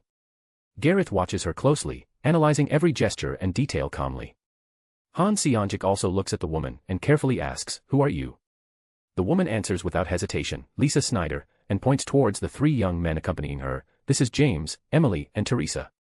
Lisa lets out a smile as she comments, "I didn't think there would be this much movement here. We'll go inside and look for Jiwoo." Without waiting for a response, the young men advance towards the desired location. However, just as Lisa is about to follow them, she feels a hand on her arm stopping her. She turns and sees that it is Han Seonjik, who looks at her with a serious expression and warns her, "You are not going anywhere. I don't know who you are or what your intentions are here." Lisa angrily looked at the hand on her shoulder, and her respectful attitude changed drastically. A shocking aura enveloped everyone present, and the air seemed to vanish, leaving them surprised and shocked. "Get your filthy hands off my shoulder, or I'll rip that arm off," Lisa threatened in a voice full of authority and power. The WAA students were stunned, unable to breathe properly due to the intense pressure in the atmosphere, and sweat was pouring down their foreheads. The teachers, who were also affected by Lisa's powerful aura, felt as if an immovable mountain had fallen on their backs. Not daring to speak or make any movement, they were in a state of fear and awe. Gareth, frowning, experienced a terrifying pressure that left him shocked. This feeling was familiar to him. Han Seonjik, who was closest to Lisa and felt how his soul seemed to tear under the power of her aura, quickly withdrew his hand, and at that moment, Lisa's intense aura disappeared. "We came because we are acquaintances of Jiwoo, and he told us interesting things about here, but..." Started to explain Lisa, but then she looked at Gareth with a clear warning in her words, "I hope you don't leave, and those three young men will face three of my four young men." She then turned her gaze to Han Seonjik and added, "And then your quartet takes on my four young men." Without waiting for answers, Lisa quickly walked away from the scene. Gareth watched her calmly as he muttered to himself, "Her power is comparable to those in the top 10 of the world rankings. I didn't know someone like her existed in the world. Could that woman be her?" Gareth's words caused alarm in everyone present. Cain, intrigued and concerned, asked, "Grandfather, are you convinced?" Gareth nodded and replied serenely, "Yes, I am sure. Her presence is striking and her aura is truly formidable. We must not underestimate her." With a decision, Gareth headed back the way they had come, making it clear that they had no intention of fleeing in the face of the situation. "We'll stay here, it's an interesting situation," he announced, "and bring Lancelot here. If you want to help me and have extra chapters, join my Patterette. I'm on chapter 153. Chapter 128, 124, all agreed. Han Seonjik office. Lisa sitting with one leg on top of the other looking at Han Seonjik in front of her calmly with a friendly smile. "I hope you will accept the confrontation between our young men," Lisa commented with a friendly voice and then continued. "I understand that you don't want to accept it, but I think it would be a good experience for both parties." Han Seonjik frowned at such a request. Lisa sighed and said with a kind tone, "I'm sorry if I scared you, that wasn't my intention, but the last time someone touched me without my permission was in a coffin. I hope you accept my sincerity and apology. We came with a friendly tone, not mean," said Lisa looking at Han Seonjik. Han Seonjik sighed and said with concern in his voice, "Do I have another option? If you don't accept it, I will respect your decision, and as soon as we face those young people from the World Academy we will leave. The kids will have already spent enough time with Jiwoo, spoke calmly Lisa. Let me think about it, said Han Seongjik seriously. Lisa smiles and gets up from the seat and leaves her words. Do whatever you want, I'll wait for your answer. Han Seongjik with his ugly face and evident worry sees Lisa leaving. Meeting room. At a table with 3 chairs on each side sits Jiwoo, Suwon, Seonga, Inhyuk, Myeong, and Chul in the center of the small room. Who was that woman? Asked Myeong. They all shook their heads and Suwon added. We won't know, she said she was coming to see Jiwoo. Everyone's gaze focused on Inhyuk, who shook his head and commented. I don't know anything about it, the only thing I know is that Jiwoo during these 3 weeks was training in a place with Mr. Caden and Aries, and in that place they were awakened very powers with young talents. His words made the teachers work and frown and start thinking of hypothesis. Are you implying that they could be from that place? Suwon asked. Inhyuk nodded and added. I think, they felt the power of that woman was immense, just with her aura I felt suffocated. The door opens and in walks Han Seongjik. As soon as he entered, he made an eyebrow and said. Don't get up. He stood at the front of the table with his hands behind his back and his relaxed attitude and looked seriously at the 6 people. There is some information you should know, I guess you already know. Commented Han Seongjik and then continued. They want Subin, Jisuk, Sucheon, and Gangsik to face their 4 juniors. The teachers frowned and kept silent as they thought. I hope they will say their opinions, we don't know their true intentions, although they were friendly in their talk with me, Han Seongjik said calmly and then added in a serious tone. That friendliness may end at any time, I feel that they are only being friendly to us because of Jiwoo. Do we have a choice to refuse her proposal? Asked Seonga with concern. Han Seongjik with his ugly face replied. He said for us to decide, but I'm worried about how they will react. Everyone's faces turned ugly, and their worries were evident. What if we talk to Jiwoo? Commented Inhyuk. Will it be the best option? Asked Han Seongjik. Why? Asked Inhyuk hesitantly. From what I understand from her, she values strength. If we don't accept her challenge and seek help from Jiwoo, it is certain that we will fall to the bottom of status for her, said Han Seongjik. But don't we have an advantage? Said Chul, making everyone look, and he lowered his head. Explain, Chul, commented Seonga. Won't you fight the World Academy guys first? Replied Chul. In another room. There was Gareth, next to him was Andrea, and in front of them were Arthur, Duke, and Kane. I called you here to inform you what you guessed. You 3 will face 3 young men from that girl, said Gareth. Arthur, Kane, and Duke frowned. We already decided who will fight against whom. You must be very focused and be aware that probably all those youngsters have a power comparable to the top 10 of the World Awakened Academy, if not even stronger. Added with his serious voice, Gareth. Andrea's face crumpled as she looked at the 3 of them with her serious attitude. Arthur. Commented Gareth and looked at Arthur. Yes. Replied Arthur, looking at Gareth. You're up against someone named Teresa. You don't know anything about her, so you are going to have to know her power in the middle of the fight. You must be attentive, said Gareth. Arthur nods and thinks as he clenches his fist. I must win. I can't afford to lose again. Duke, muttered Gareth, looking at Duke still bandaged, he added. Your opponent is Emily. Same as before, we know nothing about her, but she must be strong, Gareth informed. Duke, with his serious eyes, looked at Gareth and heard said. Don't lose. Making Duke think angrily. Damn it, Jiwoo, you've caused me a lot of trouble. And lastly, Kane, your opponent is the most complicated one, Gareth said, making everyone frown. She is the young lady you already met, Samantha Snyder, daughter of that woman named Lisa Snyder. Apparently hand-to-hand combat, but she is the daughter of that woman, and I'm sure that she is of a higher level than those in the top 10 of our academy. Everyone focused their shocked looks on Gareth and he spoke calmly. That girl, she is strong for her age, you must have the mentality that you will fight the successor of a top 10 world ranking. Kane earnestly said. Yes, grandfather. In 3 days will be the fight, Duke, I hope you will recover in time. Commented Gareth looking seriously at Duke. Unaffiliated training arena. The awakened youths, both affiliated and unaffiliated, are training with each other. Jiwoo with a worried face watches Jisuk and Subin fight, while Won and Gangsik try to push them away as they are surrounded by many youths. Jiwoo, a female voice was heard. They all look in that direction, including Jiwoo, and see 4 young men approaching them. Jiwoo is surprised and says. Samantha. Teresa. James. Emily. What are you guys doing here? The 4 sigh and smile, approaching him. Samantha, with her hands behind her back and her calm attitude, stops next to Jiwoo while James, Teresa, and Emily do the same. We've come to see you, Emily commented happily. James, with a smile, says. I didn't know those from the World Academy had come, how interesting. Jiwoo shakes his head and says. Thank you for coming, and James, isn't he entertaining? Let me introduce you to my friends, commented Jiwoo and points one by one to Wooin, Subin, Jisuk, and giving them a mini presentation of each other. Teresa, with interest, looks at the Gangsik, Jisuk, Subin, and Sucheon and says. They are the four you were saying, aren't they? Jiwoo, with excitement and a beaming smile on his face, replies. Yeah. They don't look like much, commented Teresa, making everyone frown. What did you say, said Jisuk with an angry tone as he tried to grab Teresa's shirt, but as he was about to do so, he pierced her body and suddenly 4 knives pricked her neck and blood started to drip. Don't you dare touch her unless you want to die, James said with a malicious tone and with his hands in his pockets. Subin and Wooin released their aura and the atmosphere became very tense when Jiwoo quickly said. Stop it, please. James, stop it you just the same, please, Samantha said, looking seriously at James and then James added. Okay, we just got attacked. Relax guys, said Jiwoo as he quickly grabbed Jisuk and pulled him away from them. Jiwoo, said Jisuk in annoyance. Samantha looked at Jisuk whose neck was dripping blood and said. Sorry, we didn't mean for it to be such an interaction, but they are quite impulsive. For someone of their status, that's a big weakness. Teresa smiles and says. I like him, defending his own, but he'd die if he doesn't know his place. Jisuk affirmed by Jiwoo says seriously looking at James. Do you want to fight anytime? Are you sure? Asked James with a smile. Yes, are you afraid? Replied Jisuk. James smiles and says. If we fight it's not a practice match, you attacked us, and now you are challenging me, I interpret that as a challenge to the death.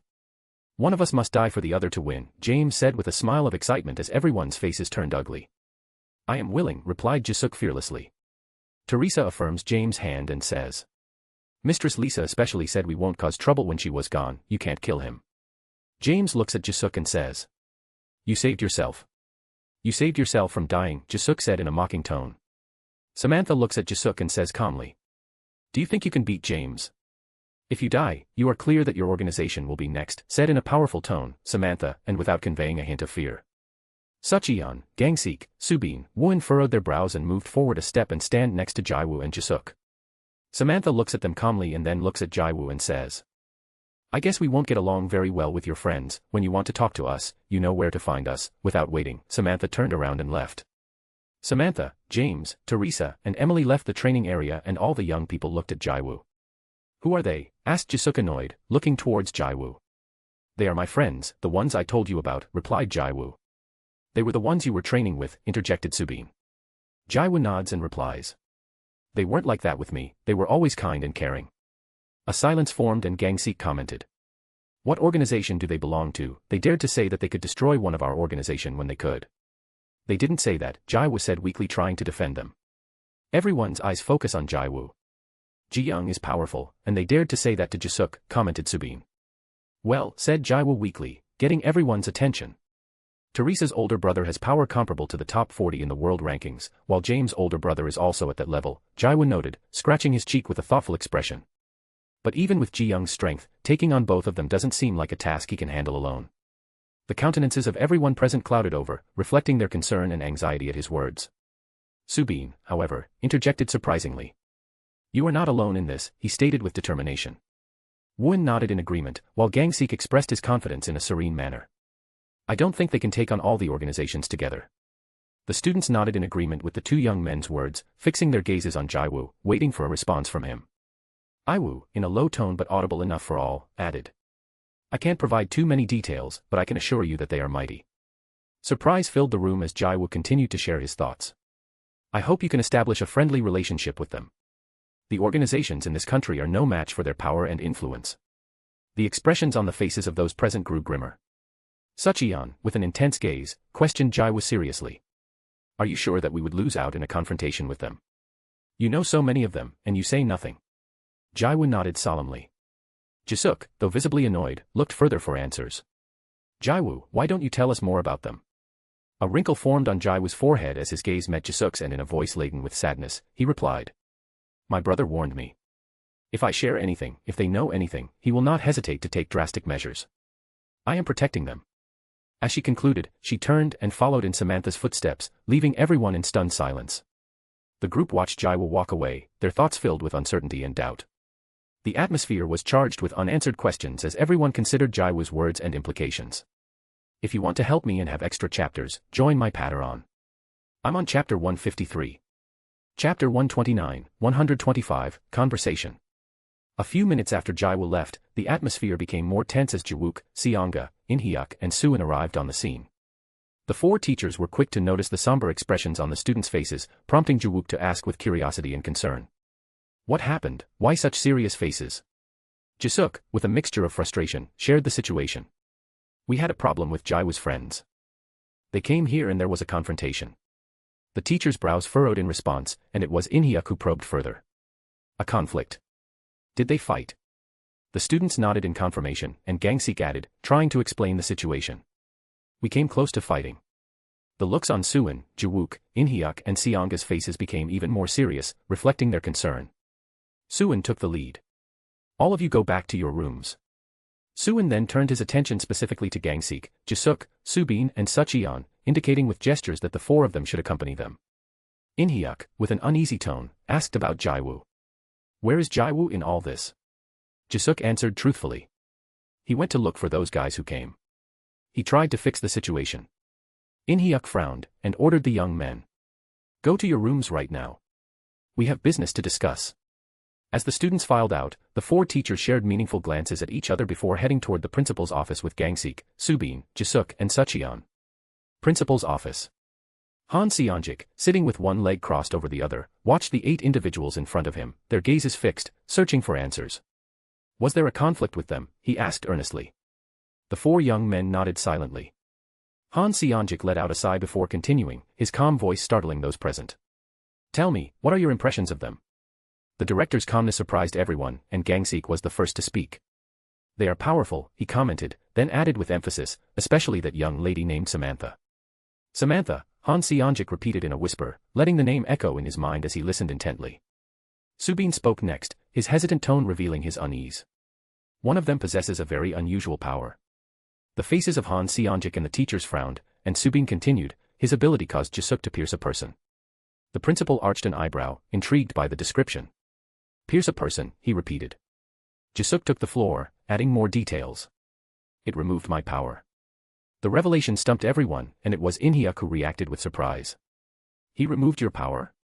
Jisuk nodded seriously, his expression grim, and continued, but I don't think I'm that powerful, I just need to focus on circulating my force control.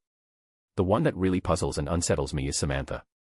Jisuk's words resonated with the other 3 young men, and they nodded in agreement with his remarks. Gangseek added his impressions. That young lady shows a frightening confidence. Her eyes seem to scrutinize others as if they were inferior. The director nodded in understanding. That young lady is the daughter of someone whose power rivals the top 10 in the world rankings, he revealed, further surprising Sucheon, Gangseek, Subin and Jisuk. Disbelief was reflected on their faces. They intend to face you, Han Seonjik added, focusing everyone's attention back on the 4 young men. The teachers and students exchanged looks laden with seriousness before responding in unison. Yes. Han Seonjik sought confirmation once again. Are you sure about this decision? The young men did not hesitate in their response, showing firmness in their voices. Yes. In 3 days, you will have the opportunity to witness their skills during the fight with the World Academy, Han Seonjik announced, leaving the anticipation and preparation for the upcoming showdown in the air. Jiwoo strode down the hallway, the echo of his words echoing in the distance. Wait for me, please, he shouted. With each stride, he drew closer to the group consisting of James, Samantha, Emily, and Teresa, who turned to him in sync, startled by his sudden arrival. Emily broke the silence with kindness, accompanied by a warm smile. Jiwoo, I thought you were staying with them. Jiwoo bowed his head in denial, and his words gushed with determination. I wish to speak with you to clarify the situation and avoid any conflict. Samantha, as always, radiated calm as she intervened. We have no differences with them, we just wanted to know something, and we have already obtained it. Therefore, they have lost our attention. You wanted to know something? Jiwoo asked, his face reflecting puzzlement. They nodded, and Teresa added her voice. When you mentioned taking them to our base, we wish to discern whether they are trustworthy or not. And we have already come to a conclusion. They have each other's backs, but they still don't deserve entry to our headquarters, Emily commented in a serene, serious tone. In the face of the imminent threat, they should have defended themselves. By their actions they made it clear that they do not protect each other, and it was only a sham in their words, James stated, his gaze fixed and serious on Jiwoo. They might be considered powerful, but not as powerful as they appear. Their strength is in sync with their age, nothing remarkable, Teresa added. Emily's words surprised Jiwoo, who responded. Don't judge so harshly, their actions were not the most appropriate, but neither were yours. Samantha let out a sigh and spoke in her usual calm tone. We could categorize them as enemies, our positions are not wrong, simply, we belong to different sides, each defending our own. Jiwoo nodded, his voice resonating firmly. I understand, but I hope you can avoid future confrontations with them. I'll take it upon myself to converse with them. If that's what you wish, Samantha stated casually. Emily, determined to change the subject, spoke up. We will be facing the members of the World Academy shortly. Surprise colored Jiwoo's face. Really? All four nodded, and James commented enthusiastically. It will be entertaining, despite our superiority, I hope they manage to entertain us a bit. I don't understand your excitement, it's obvious that we will win, it's even possible that we will crush them without difficulty, Teresa replied indifferently. If you want to help me and have extra chapters, join my Patreon. I'm on chapter 153. Chapter 130, 126, Duke v/S James. 3 days later. Combat Arena. We have spectators, Emily observed with a smile, turning her gaze toward the bleachers where numerous young people were congregated. To her right were Teresa and James, while to her left were Samantha and Lisa. James sketched a smile and commented, they want to see how strong we are. Teresa sighed, and Lisa looked at them before speaking calmly. Don't kill them. I have no desire to destroy organizations. James sighed and stepped forward to the center of the arena, hands in his pockets. Don't worry, I won't kill them. In the other corner, Andrea watched James advance into the arena and turned to Duke, saying, it's your turn, don't let us down. Kane, Arthur, and Gareth turned their attention to Duke. Duke nodded and moved forward, standing a few feet away from James, his cold eyes locked on him. A hush fell over the arena, and the sound of a whistle signaled the start of the confrontation. With her hands hidden behind her back, Lisa enveloped the place in a spatial isolation, leaving those present surprised by her action. Duke barely perceived the tinkling of the buzzer when she created 2 attacks in the form of red arrows and launched them in James' direction. Covering each of James' hands, a bubble formed, and raising his hands with precision, he arranged them so that the 2 attacks would impact against them.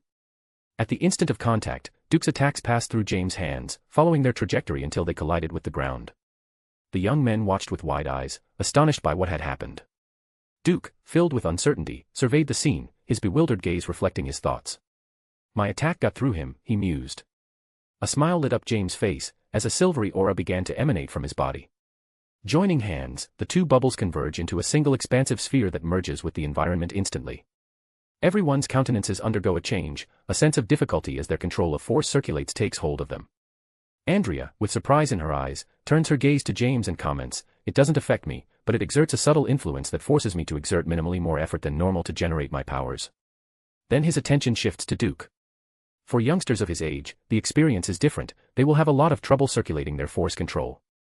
Jisuk, Sucheon, Subin, and Gangseek's expressions turn serious as their gazes are locked on James. Jiwoo, next to them, interjects, his power is intangibility. The 4 take in Jiwoo's words and turn their eyes back to the ongoing confrontation. Duke fixes an icy stare on James, sensing the resistance as he circulates his force control. He releases a reddish aura that tinges the atmosphere, immersing it in a crimson hue. Raising his hand, Duke materializes a hulking arrow upon himself, his thoughts in motion. I had to use twice my usual strength on this attack. My previous attempt got through. I must only pierce that energy field it uses. His aura intensifies, concentrating all his power into that monumental attack. The magnitude of the attack is impressive, resonating with overwhelming force and scale. Arthur and Kane watch the attack with grim expressions. In contrast, James remains calm, observing his own attack with a serene smile. Attack, he murmurs confidently. Duke's face contorts into an even grimmer grimace. A wave of his hand directs the striking arrow toward James. As it advances, the arrow drags with it a swath of energy, distorting the environment it passes through. Those present watches as James remains motionless, even as the attack approaches inexorably. Just as the attack is about to hit him, James spreads his arms wide and a bubble materializes. When the attack comes into contact with the bubble, it seems to be unaffected in the slightest and continues on its trajectory, piercing James without causing him any damage. Ethereal reflex, James whispers weakly, cracking a smile. To everyone's amazement, the attack is completely enveloped in a substance. James tightens his grip on the bubble and directs his arms towards Duke, which causes the red arrow to fly back. As soon as it leaves the bubble, its scarlet color metamorphoses into a beautiful silver. Duke watches with contempt as his attack initially pierces the bubble, but his expression turns to surprise as he sees his own power instantly reversed. Driven by desperation, Duke concentrates every ounce of his remaining power to erect a barrier. The arrow hits the barrier, generating a massive explosion. A terrifying wind is unleashed, accompanied by deafening booms that make the air vibrate. The shockwave and the devastating power of the collision caused the sand of the training ground to crack under the intensity of the confrontation. An oppressive and charged silence comes to life as the dust dissipates and reveals James unharmed, his tranquility intact as he watches his adversary. Gradually, Duke's figure is revealed in a desolate state. Kneeling on the ground, his body slashed and engulfed in blood, strands of his white hair dyed a macabre red. The surrounding ground is stained with blood and a heartbreaking image is displayed. Cain and Arthur, as well as Andrea, are perplexed by James' astonishing achievement and Duke's pitiful condition. Gareth's eyes widen in surprise, his unease growing as he watches the outcome of the contest. He turns his gaze to Lisa and then, with an uneasy thought, who the hell are these individuals? I must find out what organization they belong to. I've never seen them before. Jiwoo Seo, Inhyuk and the other teachers remain stunned, watching the scene before them without being able to articulate a word. The students present at the confrontation are speechless, their silence bearing witness to the shock the scene has caused them, unable to process what they have just witnessed. Duke's gaze fills with anger at the sight of James' countenance. Despite his mangled body, he straightens himself with effort and his thoughts echo, why are some people so powerful? Why am I not as strong as them? Gangsik, Sucheon, Subin and Jisuk, their expressions cold and serious, watch both James and Duke. In contrast, Jiwoo maintains an unperturbed calm, his gaze fixed on the confrontation without appearing to be affected by the outcome. James looks away from Duke, who is barely standing. He turns without hesitation and heads toward the area where Lisa is standing. I won, he declares with detached calmness. His words plunge the combat arena into an even more tense and expectantly charged silence. All eyes turn to Duke, who looks back at James and stands up with determination, issues a warning. This is not over. James, his countenance unconcerned, replies calmly. For me, it is over. I promised Miss Lisa that we won't kill them. If we continue to fight, your fate will be death. The WAA members show a gesture of anger and coldness on their faces. Rage boils inside Duke as he thinks furiously, damn. Gareth turns his gaze to Lisa, surprised by James' words, as Lisa observes her surroundings and proposes a solution. The doctors can take him for treatment. Unexpected, Duke vomits blood and his body trembles. Lisa's expression turns serious as she watches this scene, and her thoughts reflect the gravity of the situation. He's going to die if he doesn't get quick and effective medical attention. Andrea, filled with concern, exclaims in anguish, Duke. A green aura emanates from both Lisa, startling everyone present, and envelopes Duke's body. Lisa's actions generate uneasiness in all present, as pessimistic thoughts flow through their minds. However, to everyone's surprise, the serious wounds on the surface of Duke's body begin to heal at a visible speed. Although his body is still blood-stained and in a deplorable state, he no longer trembles. Duke, surprised, turns his gaze to Lisa, who looks at him with determination. With a firm voice, Lisa declares, I don't want you to die. I'm in no mood to exterminate ants that will consume my valuable time. Move out of the way and stop being an obstacle. A shiver runs through Duke's body as he hears these words. At that instant, two people with stretchers and an individual dressed in a medical gown enter the scene. Despite the intense pain coursing through his body, Duke refuses to lie down on the stretcher offered by the doctors. Firmly stating, I don't need it, he trudges toward his area, showing his stubbornness despite his obvious suffering.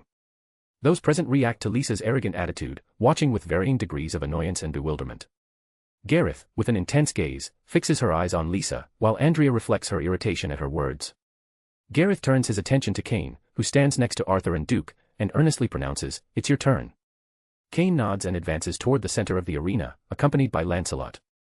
Arthur, without his usual playful attitude, watches both Duke and Cain in action, musing, they are incredibly strong. Duke was left in such a sorry state for not knowing his own abilities well. Even if he knew them, I don't know if he'd be their opponent, they're too strong and Duke didn't make him try hard. Lisa directs her gaze towards Samantha and indicates, It's your turn, daughter. Calmly with her arms crossed behind her back, Samantha approaches Cain, who watches her cautiously, while Lancelot remains alert to intervene if necessary. Samantha smiles and extends her hand, pronouncing politely, Nice to meet you. I hope we have a good showdown. Both Cain and the young men and teachers present, both from the World Academy and the Korean Academy, are surprised at her attitude, then adopt intense and serious expressions. She looks directly into Cain's eyes and asks him a question, Won't you shake my hand? Cain regains his composure and shakes her hand in greeting. After greeting Cain, Samantha turns away with an obvious calmness, showing no concern for a possible attack from Cain. If you want to help me and have extra chapters, join my Patreon. I'm on chapter 153. Chapter 131, 127, Cain v/S Samantha. The destruction that marked the arena gradually disappears, returning it to its original state. Samantha and Cain position themselves a few meters away from each other, waiting for the whistle to start the confrontation. After a few moments of tense stillness, the initial whistle resounds in the air, marking the beginning of the duel. A purple aura emanates from Cain's body and merges with Lancelot's, causing the animal's body to grow in an imposing manner. The force of his aura cracks the surrounding ground, creating a powerful manifestation of energy. Surprise crosses Myang's gaze as he observes Lancelot, and his thoughts reflect his amazement. The divine beast of the Lute Rain family far exceeds my estimations. Cain telepathically transmits to Lancelot, urging him to attack Samantha. Lancelot launches himself at extraordinary speed towards Samantha, with each step leaving imprinted footprints in the concrete and cracking the ground beneath his feet. Arriving in front of Samantha, the animal unleashes a powerful scratch in her direction.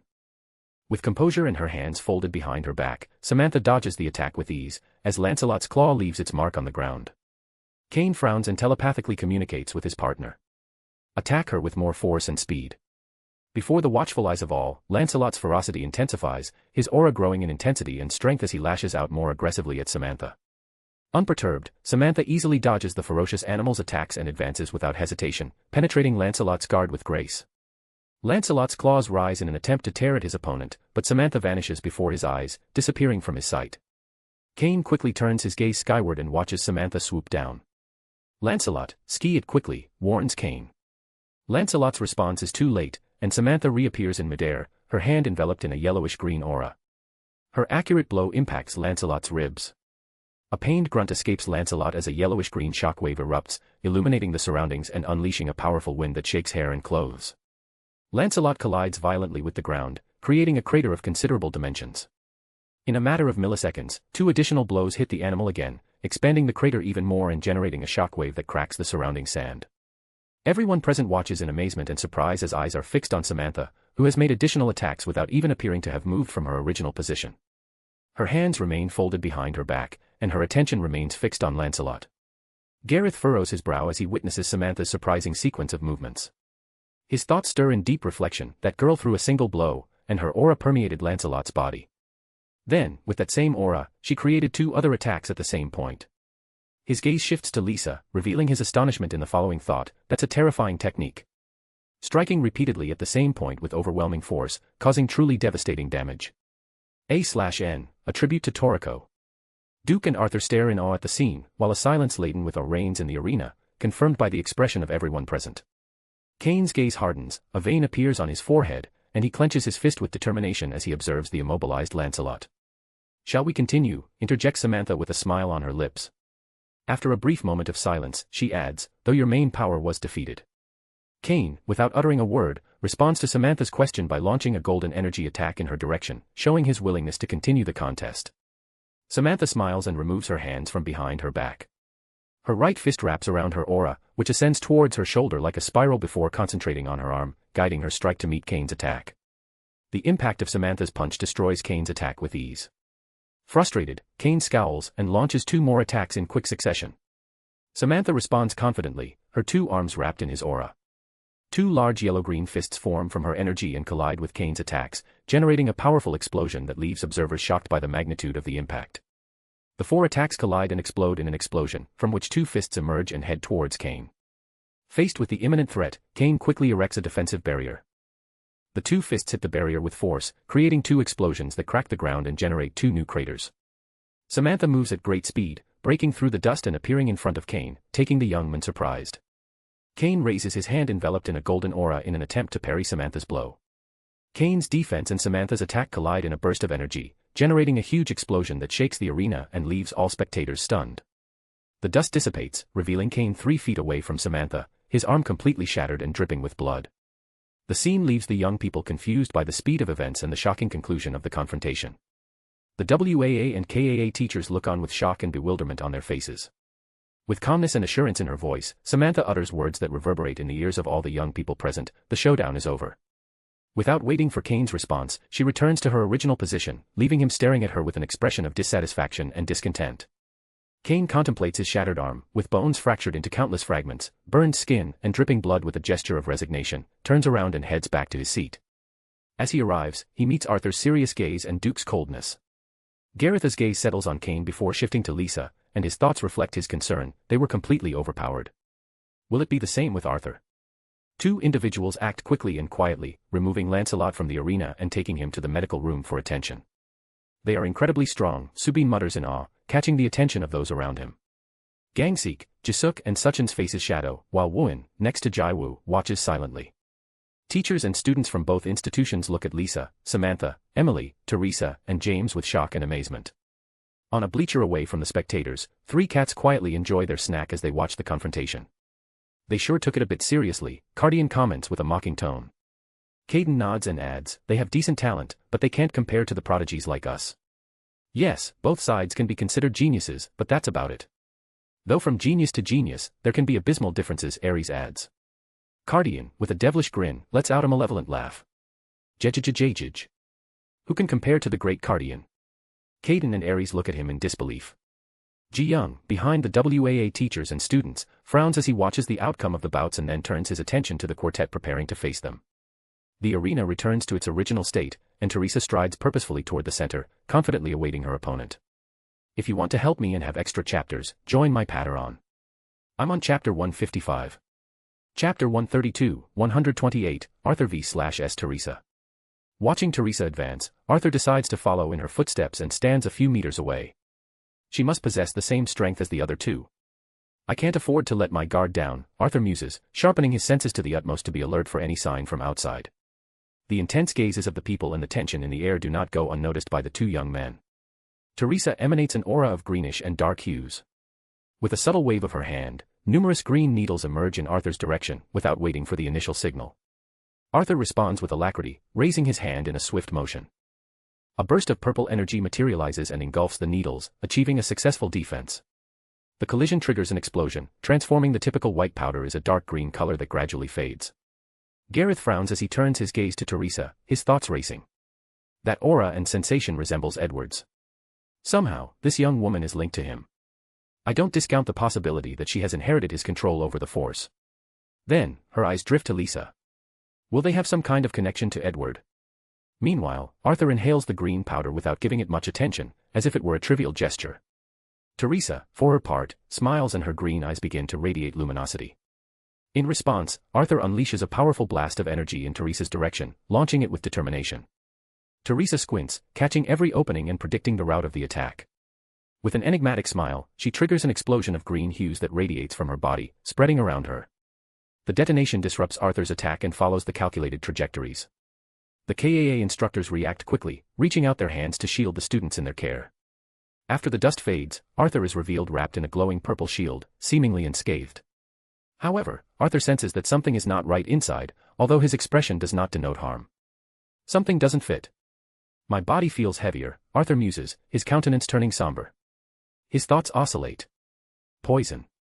Teresa laces the fingers of her right hand together at a focal point and then spreads them apart, releasing a greenish aura that envelopes the surroundings.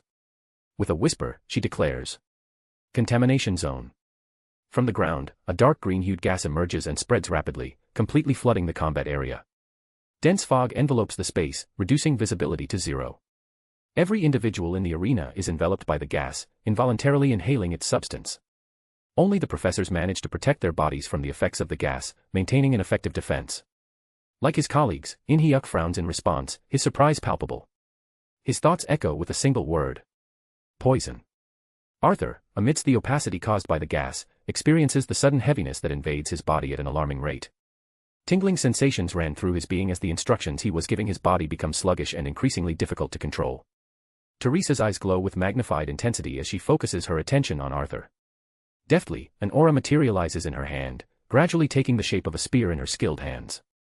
A decisive thought crosses Teresa's mind. I must conclude this quickly.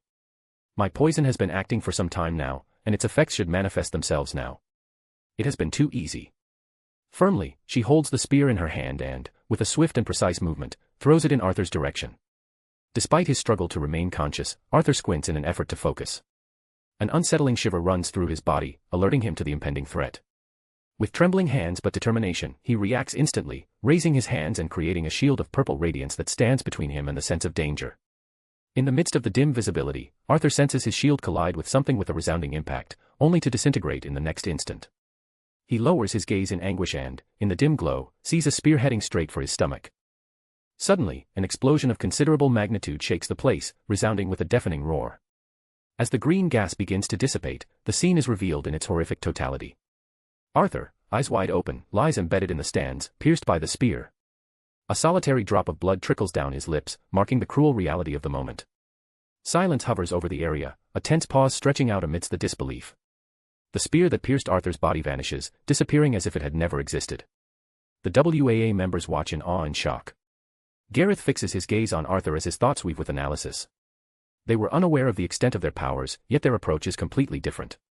It seems they had information about the capabilities of their opponents, but this highlights how vulnerable, careless, and arrogant they have become. They lack the necessary battlefield experience. Teresa returns to her original position, silence still enveloping the environment as emotions slowly dissipate. Excellent work, James comments in an icy tone, his voice echoing in the surrounding silence. Teresa responds with a smile, her tone equally calm and confident. It wasn't really much of a challenge. They lack a lot of experience. Emily adds her perspective, reinforcing Teresa's observation. They couldn't match their powers either. A silent agreement forms between Teresa, James, and Samantha, their gestures nodding in sync with Emily's words. Arthur placed his hand on the spot where the spear was piercing him, feeling a wave of intense pain sweep through his body. He lifts his hand and observes how it is covered in blood, his expression reflecting the suffering he is experiencing. Two people arrive quickly and rush to Arthur's aid, assessing his condition and providing treatment immediately. The scene does not go unnoticed by those present. Seonga, Suwon, Myeong, Chol, and the other teachers are overcome by a torrent of questions and emotions of astonishment, surprise and bewilderment at the incredible strength demonstrated by the young men. Without realizing it, their gazes shift to Gangseok, Sucheon, Jisuk, and Subin, their concerns evident on their faces. Gangseok, Sucheon, Subin, and Jisuk, in turn, catch the looks and expressions of concern from the teachers. The astonishment reflected on the teachers' faces translates into an uneasy feeling. Their own expressions turn from surprise to bewilderment, and a shadow of unease crosses their countenances. Lisa turns her gaze to Gareth and comments with a note of disappointment in her voice. The fighting proved somewhat discouraging, but I consider that at least there was learning on both sides.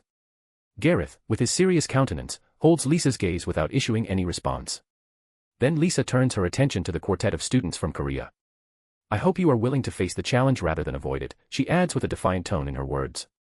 As soon as she finishes her statement, Lisa turns and walks away. Samantha, James, Emily, and Teresa calmly follow her as they carry on a conversation among themselves. The faces of Sucheon, Subin, Jisuk, and Gangseok visibly tighten, and in a unified act, they clench their fists tightly. If you want to help me and have extra chapters, join my Patreon. I'm on chapter 155. Chapter 133, 129, Talk. 1 hour later. In the Korean teacher's lounge. The silence in the room was palpable, the faces of the teachers were ugly and with show of concern. In Hyuk breaks the silence. They are much stronger than I had thought. Seonga nods and says.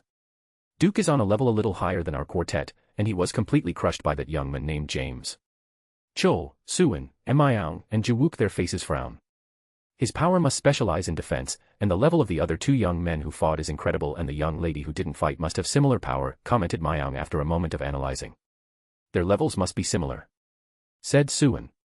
The most surprising thing is the ease in which Samantha defeated Kane. It was with much bigger difference than Duke's defeat, said Myeong. Those present nods their heads in agreement. It will be a very difficult fight for our guys.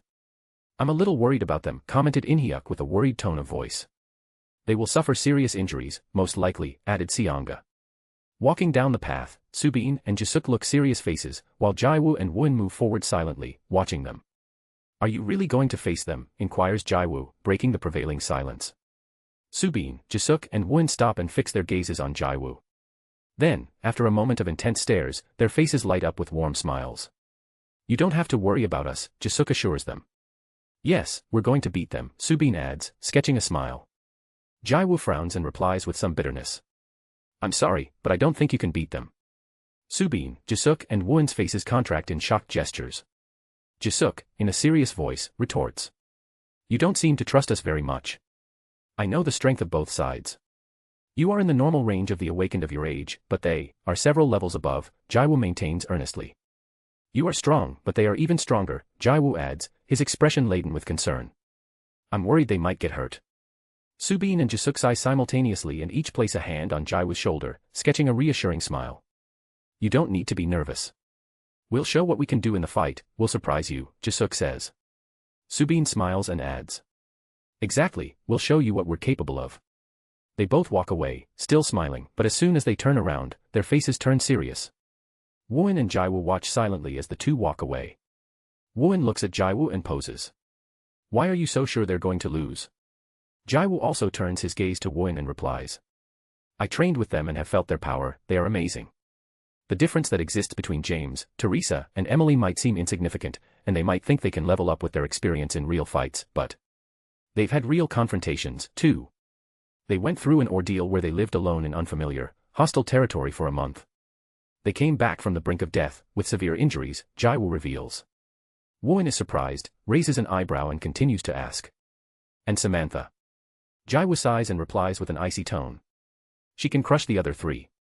Wooin is even more shocked, his brow furrows even more, stunned by what he has just heard from Jiwoo. In Han Seonjik's office. POV Han Seonjik. With my hands folded behind my back, watched out the window at the beautiful sunset. Those young men are amazing, I mutter to myself, impressed by the skills demonstrated in combat. Our boys are very expectant, waiting for the combat. Their attitude is exemplary. The teachers seem more worried than they are themselves, I quietly reflect. I know this test will do them a lot of good.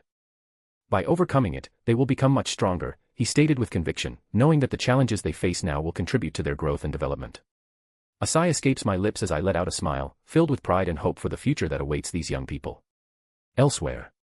Gareth was in a room, occupying a chair that was placed in a corner. With one foot resting on the other, he interlocked his fingers and rested his hand on his chin, immersing himself in thought. This situation really affects the reputation of the academy, he mused. That quartet from Korea turns out to be spectacular, and especially Caden's new disciple. But, that woman and her young people are truly amazing. How did they manage to go unnoticed according to the world? Lisa Snyder. A while back, a news story shook the world.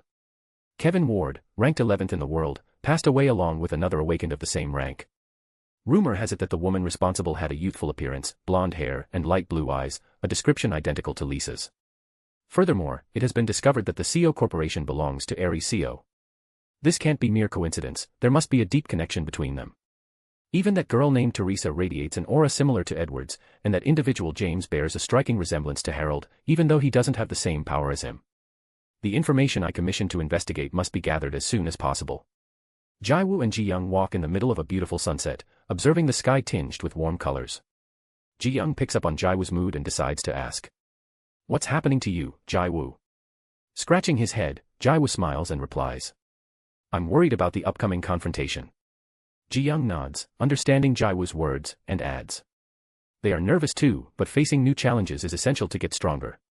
The four of them will only train in these few days leading up to the fight. Jiwoo digests the idea and continues. I understand, but... He pauses and directs his gaze to the horizon. I don't want anything bad to happen to them, they might get killed. With a melancholy tone, Jiwoo adds. And I feel like it's my fault. Raising an eyebrow, Ji-young replies, it's not your fault. Such is the world of the awakened. In this world, the strongest sets the rules. We won't let anything bad happen to them. Jiwoo sighs and replies. I hope you won't interfere. None of you know your personalities as well as I do. Jiwoo's room. At night. Jiwoo entered his room with obvious worry drawn on his face. Upon entering, he found Cardian, Caden, and Aries sharing a meal. He approached them and said. I'm back. The three cats nodded, but Caden, raising an eyebrow, pointed. You're upset. Jiwoo, scratching his head, replied. Really, Dot. He laughed sheepishly and continued, many have told me so.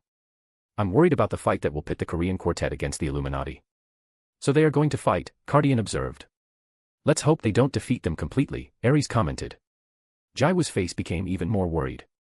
Don't worry, they won't kill them, Aries added nonchalantly. Caden and Cardian nodded in agreement. Jiwoo sketched a worried smile. This I was going to tell you later, but, you need to stop worrying so much about your friends, Aries pointed out. But. I can't, Jiwoo replied. Caden sighed and turned his gaze to Jiwoo. Everyone knows you are my disciple. Many will want to come and challenge you. You will be in danger constantly. Jiwoo, earnest and confident in his words, replied. I am not afraid. Caden smiled and stated, the 10 strongest in the world have disciples, and they may well be interested in you, in addition to many young men from all over the world. But you don't have to worry about them. You have to watch out for enemies who might show up, Caden added. Frowning, Jiwoo stated confidently. I'm not afraid of challenges. I will accept any challenge and defeat them. Caden, Cardian, and Aries smiled in satisfaction. Then it's time to train. After your confrontation with Duke, you haven't trained with the same intensity and have lost your rhythm. You should get back into the training routine, Caden suggested. Yes, sir, replied Jiwoo enthusiastically. After a few intense hours of training, Jiwoo fell asleep. Caden looked at Aries and asked. Your strength hasn't increased much in the last few months. I know you're focused on developing the technique and your healing factor. Cardian looked at Aries, waiting for his answer. Aries smiled and replied. Yes, that's true, but my healing factor has increased at an impressive rate. He clenched his fist tightly and let out a wide grin. As long as I have time to heal, they won't be able to kill me. I'm sure I could even regenerate a limb, though it would require all my energy. Caden and Cardian were surprised by his words. You really are a maniac, just like your master. The only decent one is Jiwoo, Cardian growled, visibly annoyed. Caden smiled and said. Your last technique is powerful, but it still needs a lot of development. Aries nodded and added. Yes, it definitely has a lot of room for improvement. 3 days later. In the combat arena. In the bleachers, a group of students crowded around, their eager gazes fixed on the center of the arena, anticipating the impending showdown with great anticipation. In the right section of the bleachers, the figures of Duke, Kane, and Arthur stood out, accompanied by the other 3 young men and the 2 teachers. In that same area, Gareth also stood, watching the scene intently. At the other end of the bleachers, on the left side, Jiwoo and Ji-young took their places, attentive to what was about to happen. In another tier, away from the students, there was a second group consisting of Caden, Cardian, and Aries. Finally, in the center of the arena, the spotlight fell on Lisa and her 4 young men.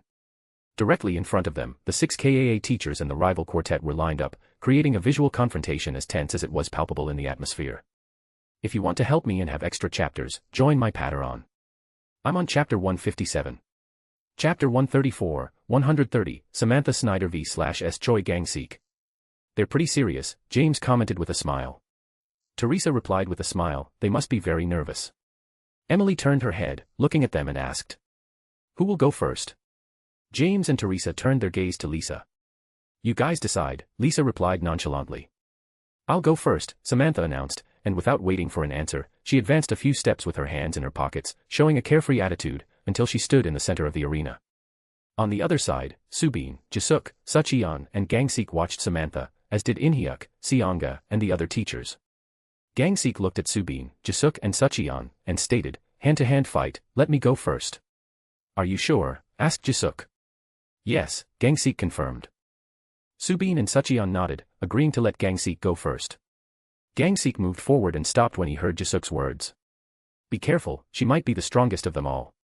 Gang-sik smiled and replied, I know, then kept moving forward until he stopped a few steps away from Samantha. My name is Choi Gang-sik, I am a member of Biko. Let's have an honorable confrontation, Gang-sik said. Samantha sighed and began to speak. My name is Samantha Snyder and... She paused, looked at Lisa, who nodded, and continued, I am a member of Illuminati. Samantha's words echoed in the ears of everyone present. The young people murmured, wondering if they knew Illuminati and what kind of organization it was, but no one could answer their questions. Arthur, Kane, and Duke voiced their uncertainty in their minds. Illuminati. Gareth frowned and thought, I've never heard of Illuminati. A hidden organization of the world with at least one person with power comparable to the top 10 world ranking is a terrifying threat. Seonga, Inhyuk, Myeong, and the other teachers shared the same doubts as those present. Samantha and Gang-sik were already a few meters away. The starting whistle sounded, and the 2 slowly advanced towards their opponent. An aura of light green and intense yellow tones began to flash around Samantha's body. Similarly, an aura of green tones with hints of blue and white enveloped Gang-sik. They moved at great speed, and right in the middle, they exchanged a blow. Their fists collided, creating a shockwave of energy and wind that slightly cracked the ground beneath them. Samantha smiled and launched 2 more attacks with greater speed and force. Gang-sik quickly countered them, increasing his strength and speed.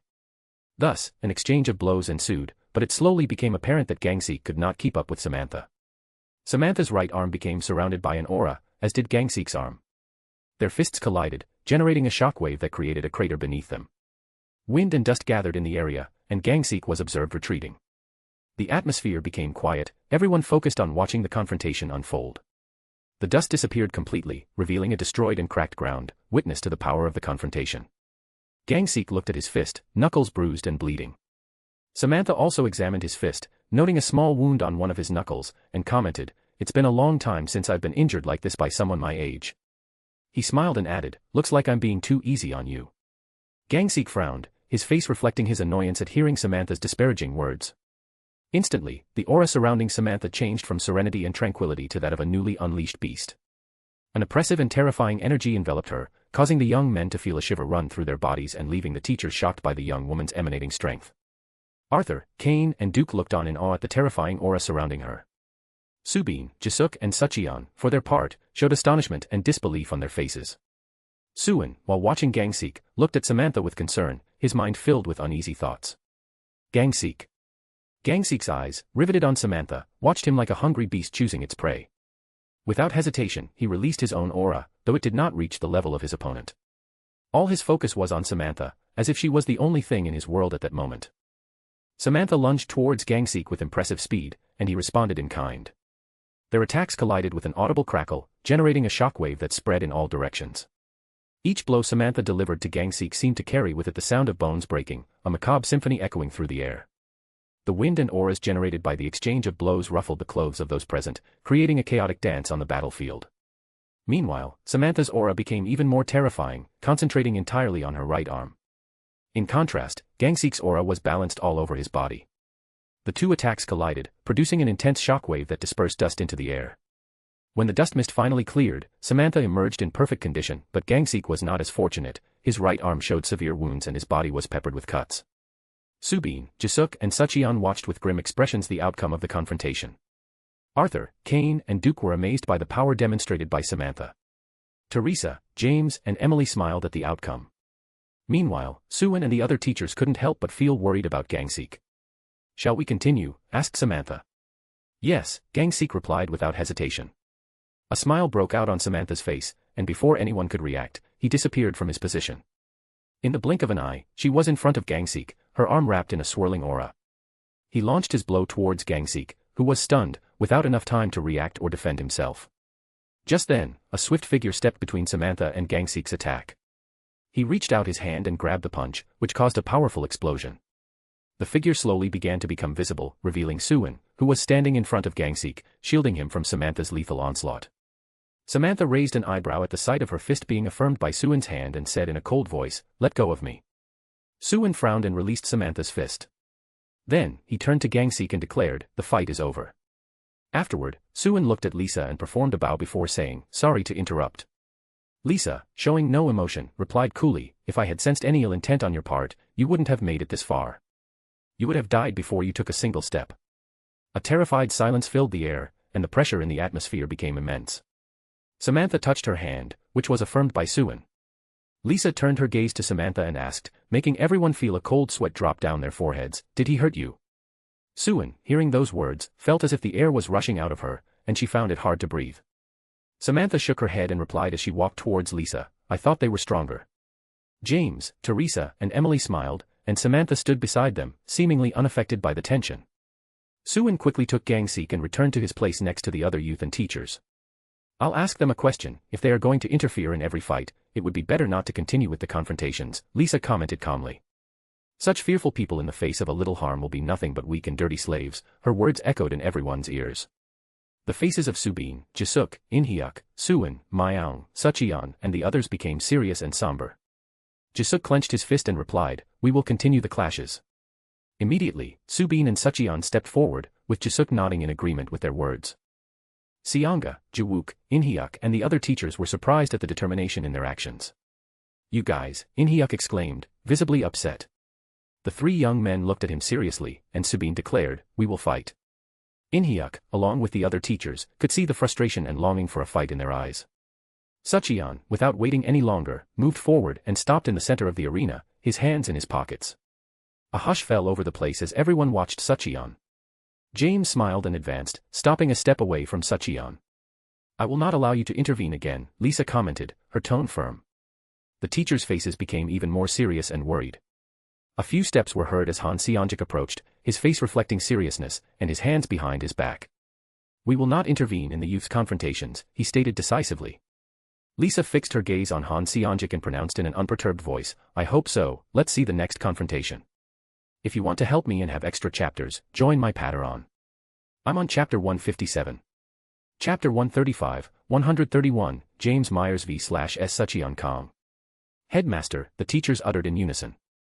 Han Seongjik observed them solemnly before approaching and standing next to Subin and Jisuk. "You may begin whenever you wish," Han Seongjik commented. James exchanged glances with Sucheon and asked, "Shall we make a brief introduction? I assume you don't know our names, the same way we don't know about you." Sucheon frowned and replied, "I am Sucheon Kong and represented Baekdu." "And you?" James nodded and said, "My name is James Myers and I also represent Illuminati." Gareth frowned at the last name and thought, is he any relation to Harold Myers? Han Seongjik raised an eyebrow, and the other teachers also muttered Myers in their minds. James and Sucheon turned, keeping some distance. James smirked, and a burst of energy emanated from his power. Sucheon reacted by raising his hand, firing a gravity beam that slammed into James' attack. James' body glowed with a silver aura and blue hues, as a bubble formed between his hands that rose and merged with the battlefield. Sucheon frowned as he noticed the difficulty in circulating his force control. He looked up at James and smiled, thinking, "We'll see what you're made of." A dark purple aura burst from Sucheon's body, spreading outward. Gravity field. The atmosphere was suffused with purple hues, and the intensity of gravity in the area increased. Sucheon sported a mischievous grin as he sensed the difficulty in his control of the force dissipate completely. "That's it," said Sucheon arrogantly. James smiled coldly and replied, "Not bad. I suppose you've been employing these days to seek countermeasures against my power, but now I know you possess gravity abilities." A cloak surrounded James' body, dispelling the sensation of weight. He created 5 bubbles in front of him and, with a gesture, launched them towards Sucheon. The latter also grinned and sent 5 gravity blasts in response. The two engaged in a frantic exchange of blows, resulting in explosions and destruction in their immediate vicinity. As a result, both ended up with minor injuries and cuts on their bodies. James' aura intensified, and he launched a terrifying bolt of his power. Sucheon responded with a blast of gravity. James raised a silver shield, and just as the two attacks were about to collide, a bubble enveloped Sucheon's attack. This sent Sucheon's attack through James' attack.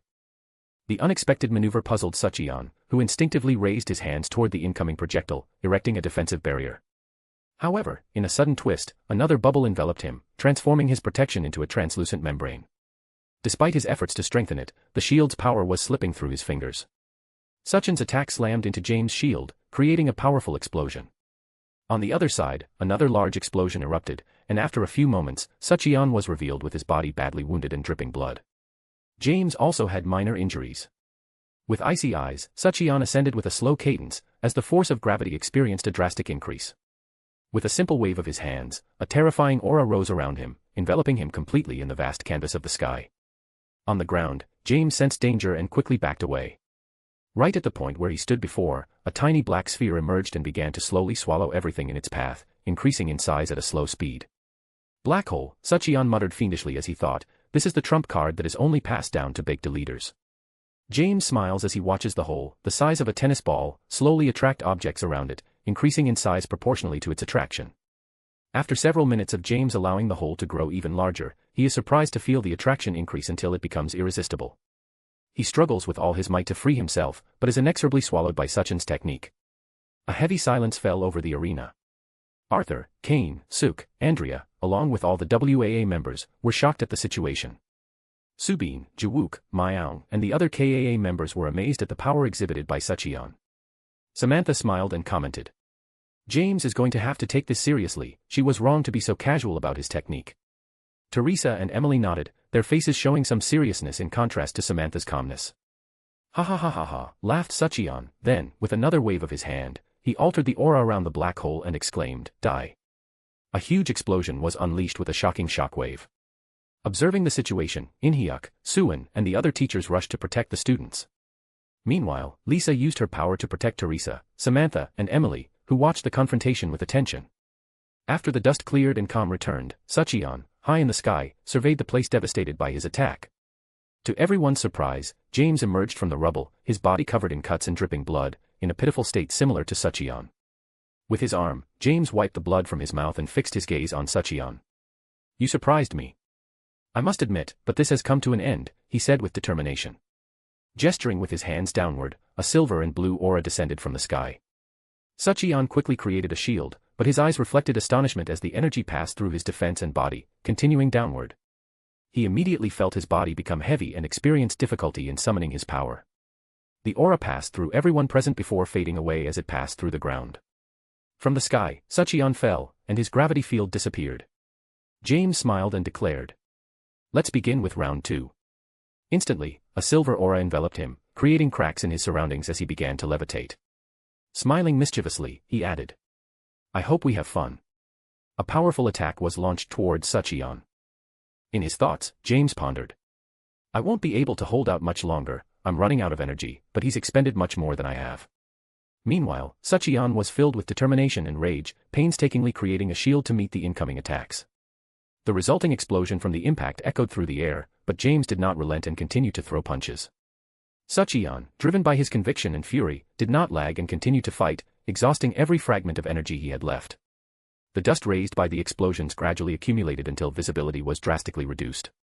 After a few seconds, when the dust storm slowly subsided, the scene became discernible. Sucheon, his body severely wounded and barely holding onto his feet, looked at James with bloodshot eyes. In his mind, he repeated over and over again, "This cannot end like this. I must inflict more damage on him." James, on the ground and with considerable injuries, although less severe than Sucheon's, observed his opponent and without hesitation lunged towards him. Seeing James approaching, Sucheon smiled internally and began to circulate his energy to manifest his most powerful technique. James quickly appeared over Sucheon in an attack attempt, but realized that Sucheon was also preparing a counterattack. Quickly, James created a bubble around Sucheon's attack. Sucheon's attack began to slowly dissipate, and at that moment, James smiled. Less than a meter away, with his hand wrapped in an aura, James launched his own attack. However, to his surprise, Sucheon smiled as well, and his attack, which had previously disappeared, transformed into a dark black ball that absorbed some of James' power. 2 explosions merged into a single shockwave, and again the teachers stepped in to protect their students. Sucheon was thrown backwards, crashing into the bleachers in a deplorable state and with severe injuries all over his body. Meanwhile, James, kneeling and vomiting blood, managed to struggle to his feet. Everyone present could see that his left arm was injured and practically unusable. An overwhelming silence reigned amidst shock and disbelief. James turned to Samantha, Teresa, and Emily, and with a somewhat comical expression pointed to Sucheon, who lay knocked out on the floor. "Did you see that madman? He used his attack just to hurt me, not caring about the aftermath of his own attack," he said in a mocking tone. His words broke the tension in the atmosphere. Samantha, Teresa, and Emily sighed with a smile. "You took it too lightly," Teresa commented. "It was obvious they were going to have a plan to take us on, and you're the one who revealed their power the most. It was up to you to take on someone with the ability that would somewhat counteract your power," Samantha pointed out. "With his gravity power, he could distort space, neutralizing your power to a great extent," Emily added.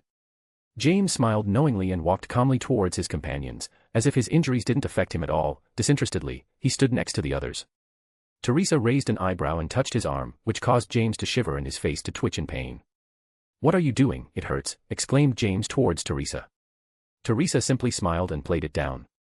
Meanwhile, Myeong, Chul, Jiwoo and Suin watched Sucheon and pondered. His strength has grown considerably in a short period. Immediately, take Sucheon to the infirmary, In-hyuk urged with concern as they took care of the situation. 2 individuals quickly appeared and took Sucheon away in the direction of the infirmary.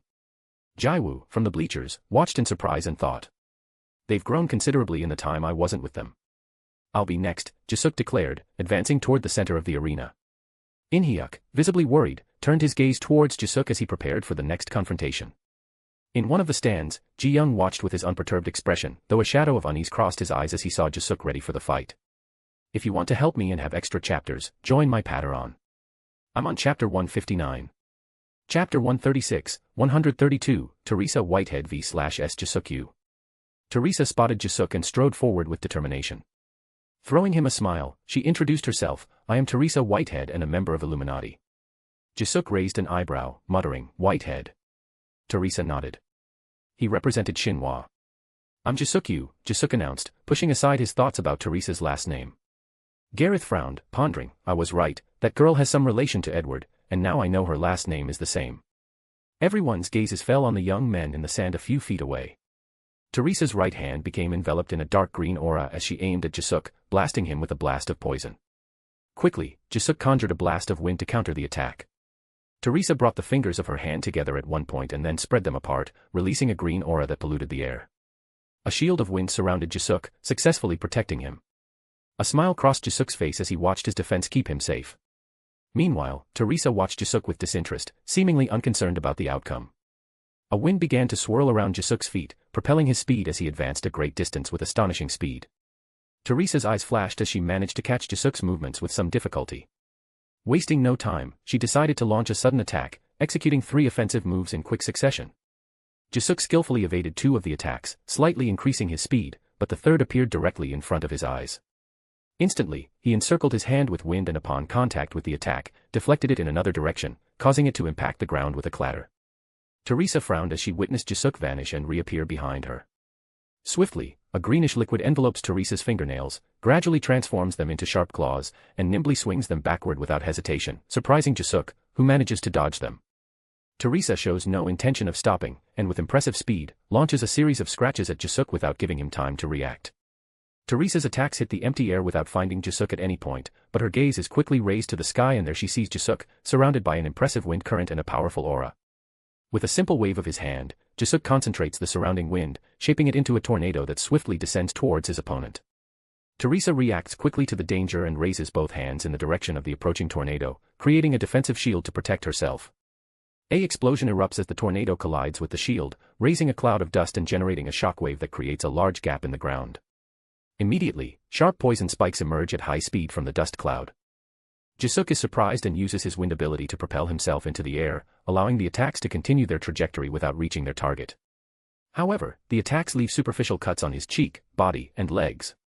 The dust dissipates completely and Teresa, with an imperturbable calm, fixes her gaze on Jisoo. She raises her hand and clenches her fist with determination. On the other hand, Jisoo experiences a sharp pain in his wounds and coughs up blood. This turn of events takes everyone present surprised. Isul, Gangseek, Subin, and the other WAA students watch Jisoo with concern. Meanwhile, Arthur turns his gaze to Jisoo and thinks his poison is taking effect. Duke and Kane also watch the confrontation with serious expressions on their faces. You still have quite limited combat experience, but that's surprising considering your age, Teresa commented with a mixture of recognition and assessment. With an expression of determination on his face, Jisoo senses the entrance of a dark, evil substance into his system, which seems to weigh heavily on his blood. He closes his eyes and takes deep breaths to calm himself. He focuses his force control and feels a sharp pain as he directs his energy to collide with the invading poison. A few seconds later, a dark green liquid begins to emanate from under his fingernails and falls to the ground. Slowly, the falling liquid stops and Jisoo slowly opens his eyes, a smile emerging on his face. Arthur watches in amazement at what has just happened and reflects. Removing the poison from his body, that will only deplete him further. Teresa released her poison into the environment and to protect herself, she must have a barrier active around her body. He must also be careful of Teresa's attacks, he will continue to feel the effects of the poison. You are expending a great deal of energy simply to prolong the confrontation. Subin smiles at how Jisoo manages to free himself from the poison. Not bad, Teresa commented as she observed that Jisoo had freed himself from the poison. She then continued, I see you were taught to neutralize my poison, but in a real fight you would be dead by now. Closing your eyes in the middle of a confrontation is a big mistake and only prolongs the inevitable. A dark green substance emerges on the ground, and Teresa raises her hand in the direction of the sky. The poison rises in the form of a wave upwards.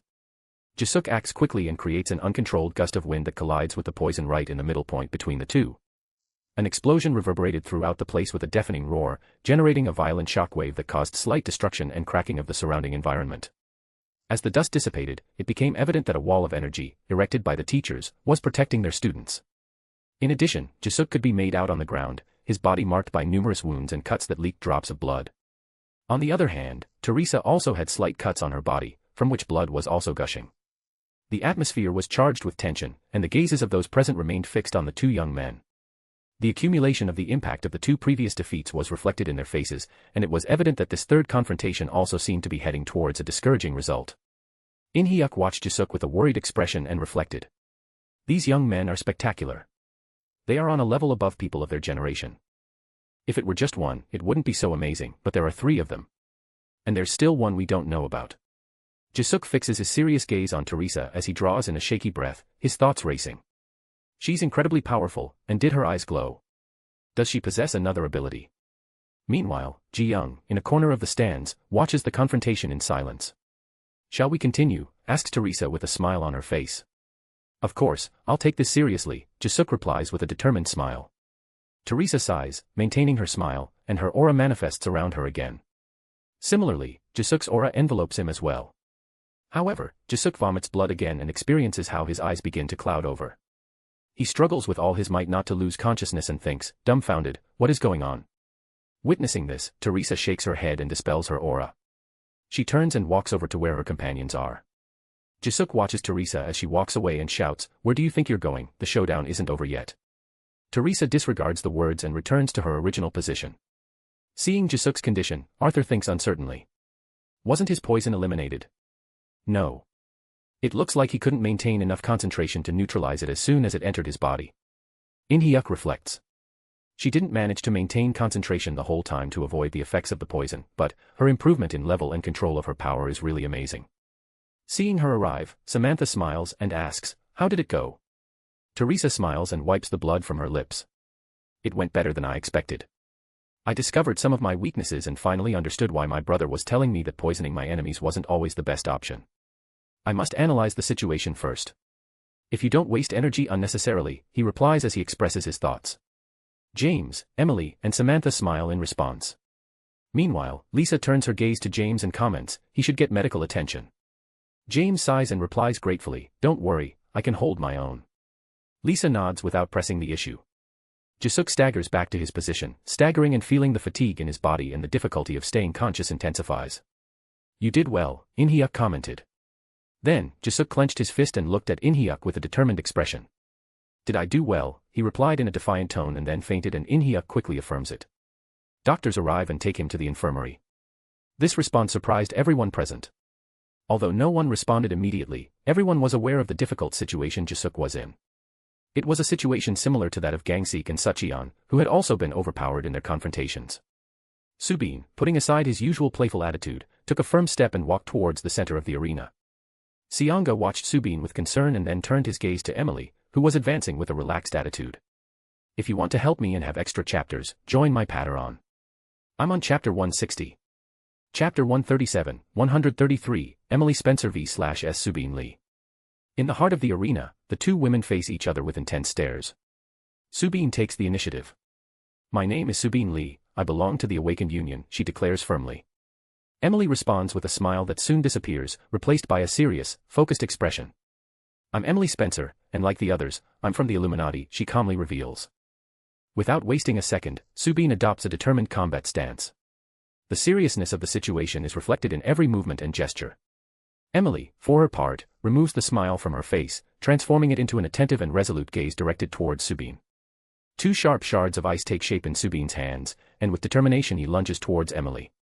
A frown appears on Emily's face, who chooses not to fight back and allows Subin to approach. Emily's attitude puzzles Subin, though in response, her expression becomes more serious and somewhat annoyed, as she came to the conclusion that she is being underestimated.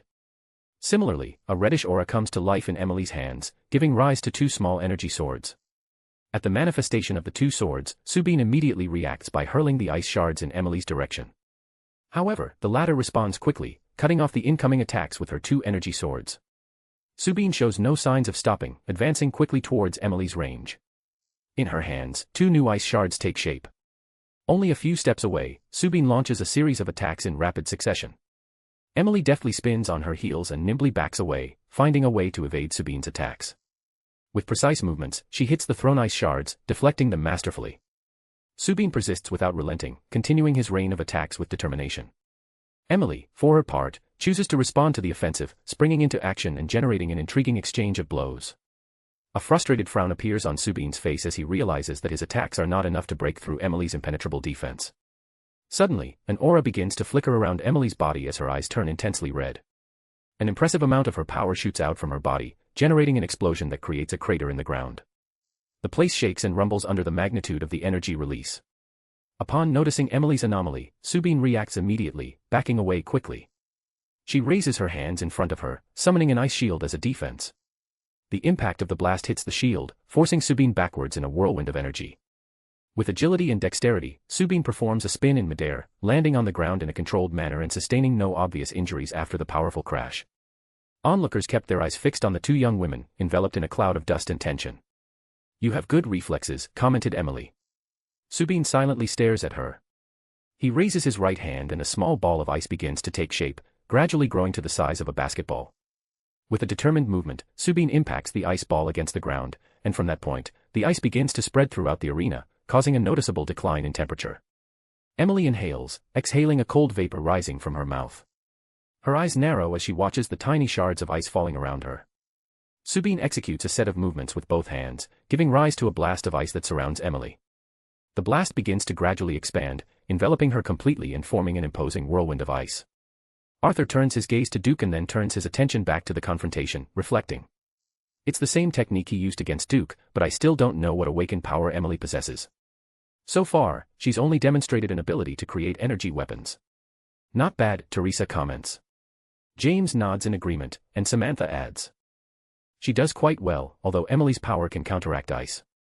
Within the ice vortex, flashes of red light distill, and in full view of everyone, the ice blast begins to gradually dissolve as it comes into contact with those light rays. The change in temperature generates a warm vapor that rises, and from behind this vapor, an imposing laser beam emerges and heads straight for Subin. Subin remains alert and keenly perceives the looming threat.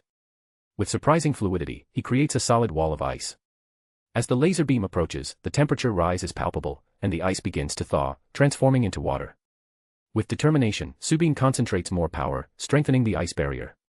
The impact between the wall and the attack causes a new explosion, accompanied by a powerful wind, rumbling and vibrations that reverberate in the area. Emily observes Subin, who has small cuts on his face and body. Seonga observes the situation from his secluded position and reflects. Her powers release enormous amounts of heat, making her the worst opponent for Subin. In turn, Subin internally weighs the difficulty of the situation. Her powers counteract mine. Seeing that, Subin did not take the initiative to attack. Emily prepares to attack, her body instinctively reacting. Emily's hands become enveloped in an intense reddish aura and 20 circles of the same hue appear above them, from which 20 laser beams emerge and rapidly shoot out. Subin acts and quickly creates a large wall of ice in her defense. The laser beams hit the wall and destroy it, resulting in an explosion of considerable proportions. The resulting dust envelopes Emily, and in the midst of the particle cloud, she raises her hands towards Subin, generating an intense reddish aura that gradually expands, forming a glowing red sphere that radiates energy beams in all directions. The magnitude of the attack draws the attention of Arthur, Kane, and Duke, whose brows furrow as they observe the disturbing situation. Seonga, also concerned, watches the scene intently, aware of the powerful attack. Laser cannon. An immense laser beam shoots towards Subin, devastating the ground and creating cracks in its path. A blast of ice erupts around the beam, enveloping and freezing it. Within seconds, however, the ice begins to break apart and beams of red light are released through the cracks, tearing the ice apart until the powerful attack continues its trajectory towards Subin. With a serious expression on his face, Subin reacts by creating a wall of ice. The impact of the laser beam results in a massive explosion that destroys the entire ice wall. However, Subin does not give up and raises his hands, generating a barrier that collides with Emily's attack and is engulfed in red light. The explosion rumbles and shakes the place, leaving in its wake a crater and cracks in the surroundings. Amidst the dust and the explosion, a figure moves backwards at high speed, finally crashing into the bleachers. A sepulchral silence hung over the arena as all eyes fell on Subin, unconscious and injured, with burns and cuts on her body, and on Emily, seemingly calm and relaxed. Subin. Seonga uttered with concern, quickly heading to check on her condition. The doctors arrived and examined her, bringing some relief to Seonga. "She's fine, her life is not in danger," they informed her before taking Subin to the infirmary for recovery. Seonga nodded as she watched the doctors retreat. Emily returned to her seat in silence, surrounded by the tense atmosphere left by the confrontation. Samantha looked at Emily and shared her opinion. "You took it too seriously." Emily frowned but didn't respond, carrying her own thoughts and feelings about the battle with her. Meanwhile, Lisa turns her gaze to her daughter and Emily, and reflects. "After my daughter, she is the strongest and always fights in earnest. She first analyzes her opponent and then attacks with everything." Han Seonjik, silently, with his hands folded behind his back, watched Lisa and thought despondently. "We were outclassed. Both those of the World Academy and our youngsters. Arthur, with a serious expression, plunged into his own thoughts. We were defeated by them, he clenched his fist tightly. I need to train. I can't let this happen again. At least I wasn't the only one to be defeated. The confrontations proved productive for my students. Lisa commented, turning her words to the others. Though I'm uncertain if it will be the same for your young ones, but let's hope so. Han Seongjik frowned and replied. I think they learned quite a bit from these confrontations as well. Lisa nodded and headed for the exit. James, Emily, and Teresa followed her, leaving the place. Samantha, before leaving, looked at Jiwoo among the students and voiced her doubts. I still don't understand why you want to stay here. You should come with us. This place won't benefit you. Samantha's words clearly echoed among those present. She continued. I don't see how this place will be of any assistance to you. Everyone's gaze is focused on Jiwoo, who sighed and replied. I have several reasons to stay. Samantha nodded and concluded. I'll see you again. She then joined the group of those who were leaving. The place fell into a deep silence. If you want to help me and have extra chapters, join my Patreon. I'm on chapter 161. Chapter 138, 134, Silence. A few hours later. Meeting room. Myung, Inhyuk, Seonga, Suin, Jiwook and Chul were sitting around a rectangular table, their faces shadowed and a deep silence enveloping them. Seconds faded into minutes, and the silence persisted, until Jiwook decided to intervene. How are his injuries? Not serious. Inhyuk shook his head before answering. All four are in fairly critical condition, but none are life-threatening. Those present frowned at Inhyuk's words, but opted for silence, waiting to get the full information. Gangsik suffered severe damage. The bones of his right arm, as well as his shoulder and collarbone, are shattered into countless fragments. And the bones of his upper body are fractured, Inhyuk continued. The truth is, I don't understand how he managed to stay conscious while watching the other three clashes. Suchin's condition is equally serious. His internal organs are badly damaged and his body has severe burns and cuts, he continued. Subin, meanwhile, has severe burns and cuts all over his body.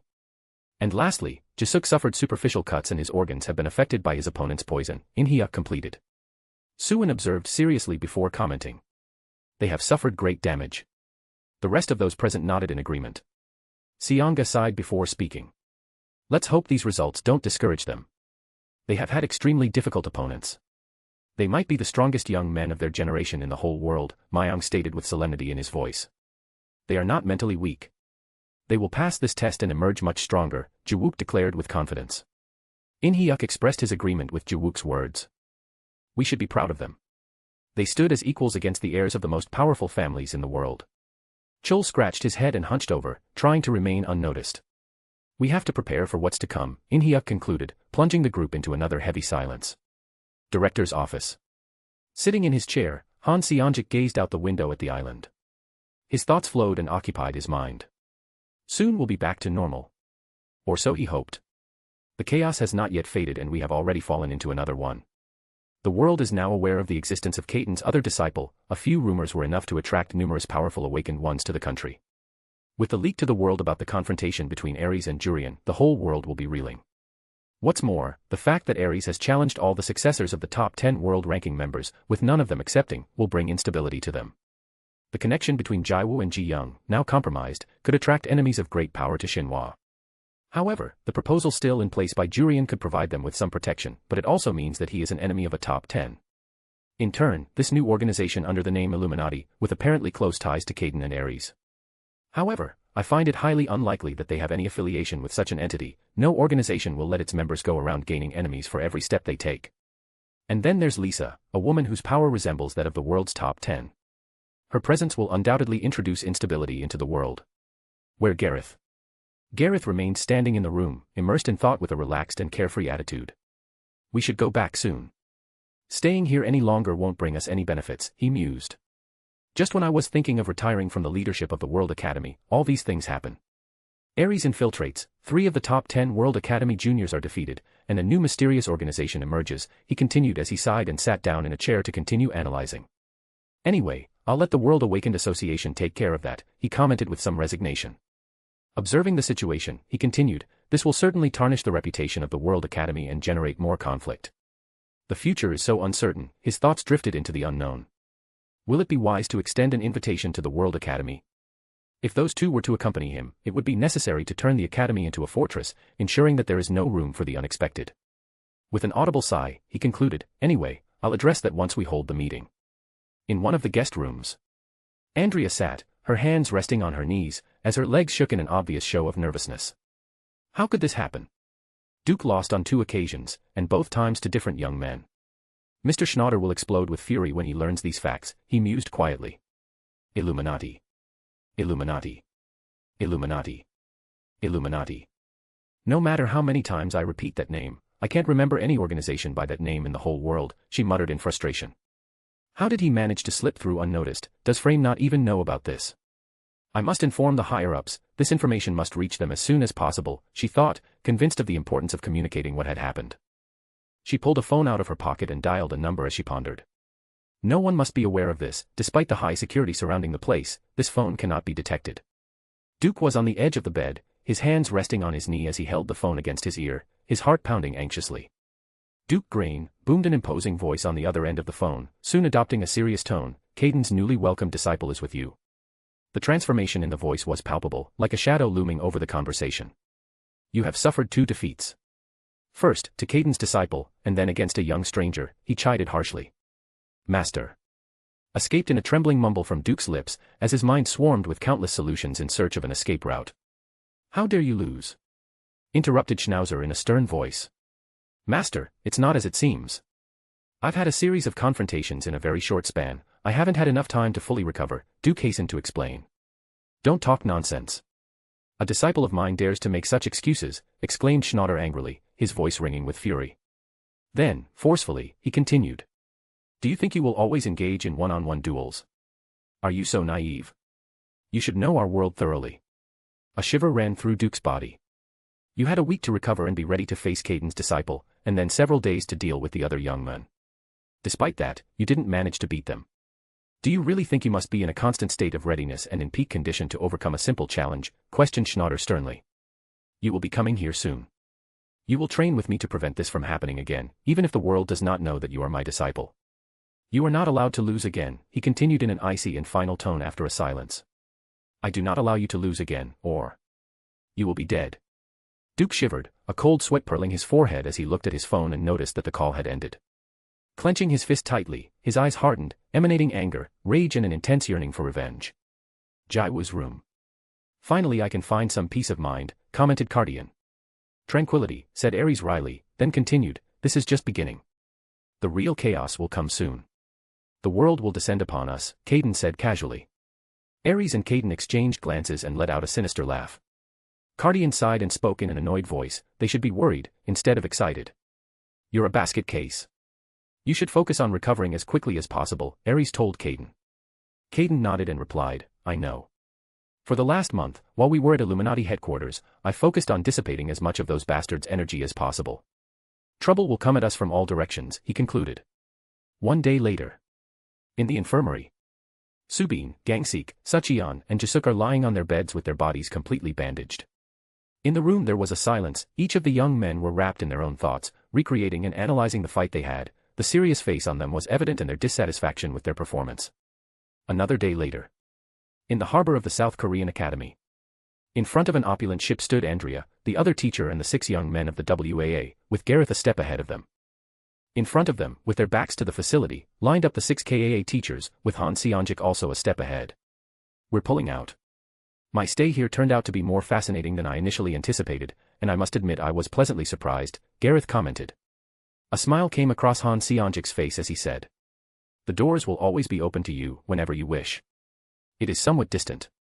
Perhaps you will consider the option of joining the World Academy," Gareth suggested. Gareth's words caused Han Seonjik and the other teachers to frown.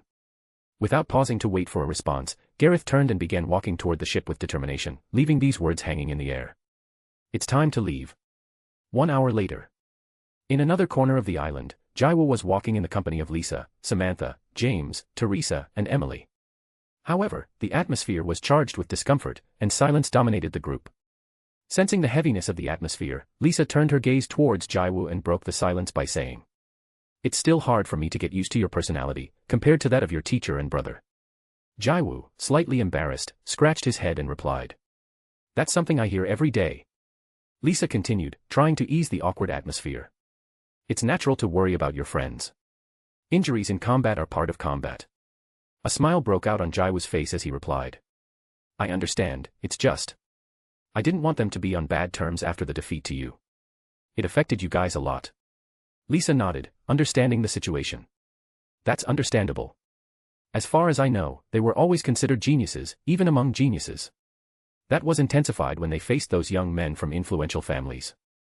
However, when they encountered even more exceptional geniuses, their pride was wounded. That reaction comes from a fragile mentality. They have been sheltered and have not experienced the cruelty of the world. When they finally experience it, they will experience a profound change. Lisa's words left Jiwoo pondering, filling his mind with deep thoughts. Do they really lack that harshness of the world, he repeated doubtfully, and his classmates, Samantha, James, Teresa, and Emily, nodded earnestly, leaving Jiwoo impressed. That's right. You experienced something like that during that conflict in Korea. However, you handled it admirably. That's the mentality that sets you apart, Lisa commented, plunging Jiwoo further into his reflection. You must understand the weight of your position in this world, especially now that everyone knows you are Caden's disciple and Aries' younger brother, warned Lisa seriously. Jiwoo nodded, beaming with confidence. I'm ready for whatever comes. Lisa's smile widened and she added. I don't think you quite understand me. Be prepared for challenges, some of which you won't be able to avoid. This is what awaits you at the World Academy if you go there. Lisa's words left Jiwoo perplexed. Why? He asked, searching for answers. You'll know when your brother decides to tell you, Lisa replied, pausing. Nodding without pressing further, Jiwoo accepted the answer, and Lisa concluded. Here we say goodbye. I wish you luck in all that is to come. I thank you very much, Jiwoo replied, sketching a sincere smile. With a final gesture, Jiwoo, Samantha, Emily, Teresa, and James said their goodbyes before Jiwoo took a few steps back. He watched as the 5 of them were enveloped by a white flash, gradually fading away until they disappeared completely. In Han Seongjik's office. Han Seongjik and Ji Young were sitting in individual leather armchairs, staring at each other. So you're leaving? Commented Han Seongjik in a thoughtful tone.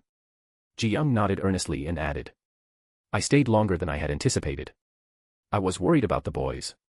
Han Seongjik nodded in understanding and added. I understand. We have faced many surprises lately, and each one more shocking than the last.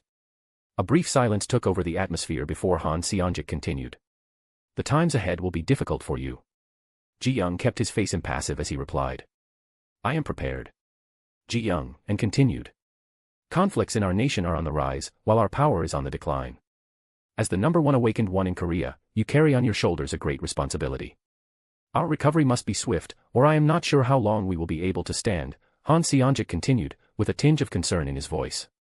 Han Seongjik's words echoed in the air, and Ji Young responded with determination.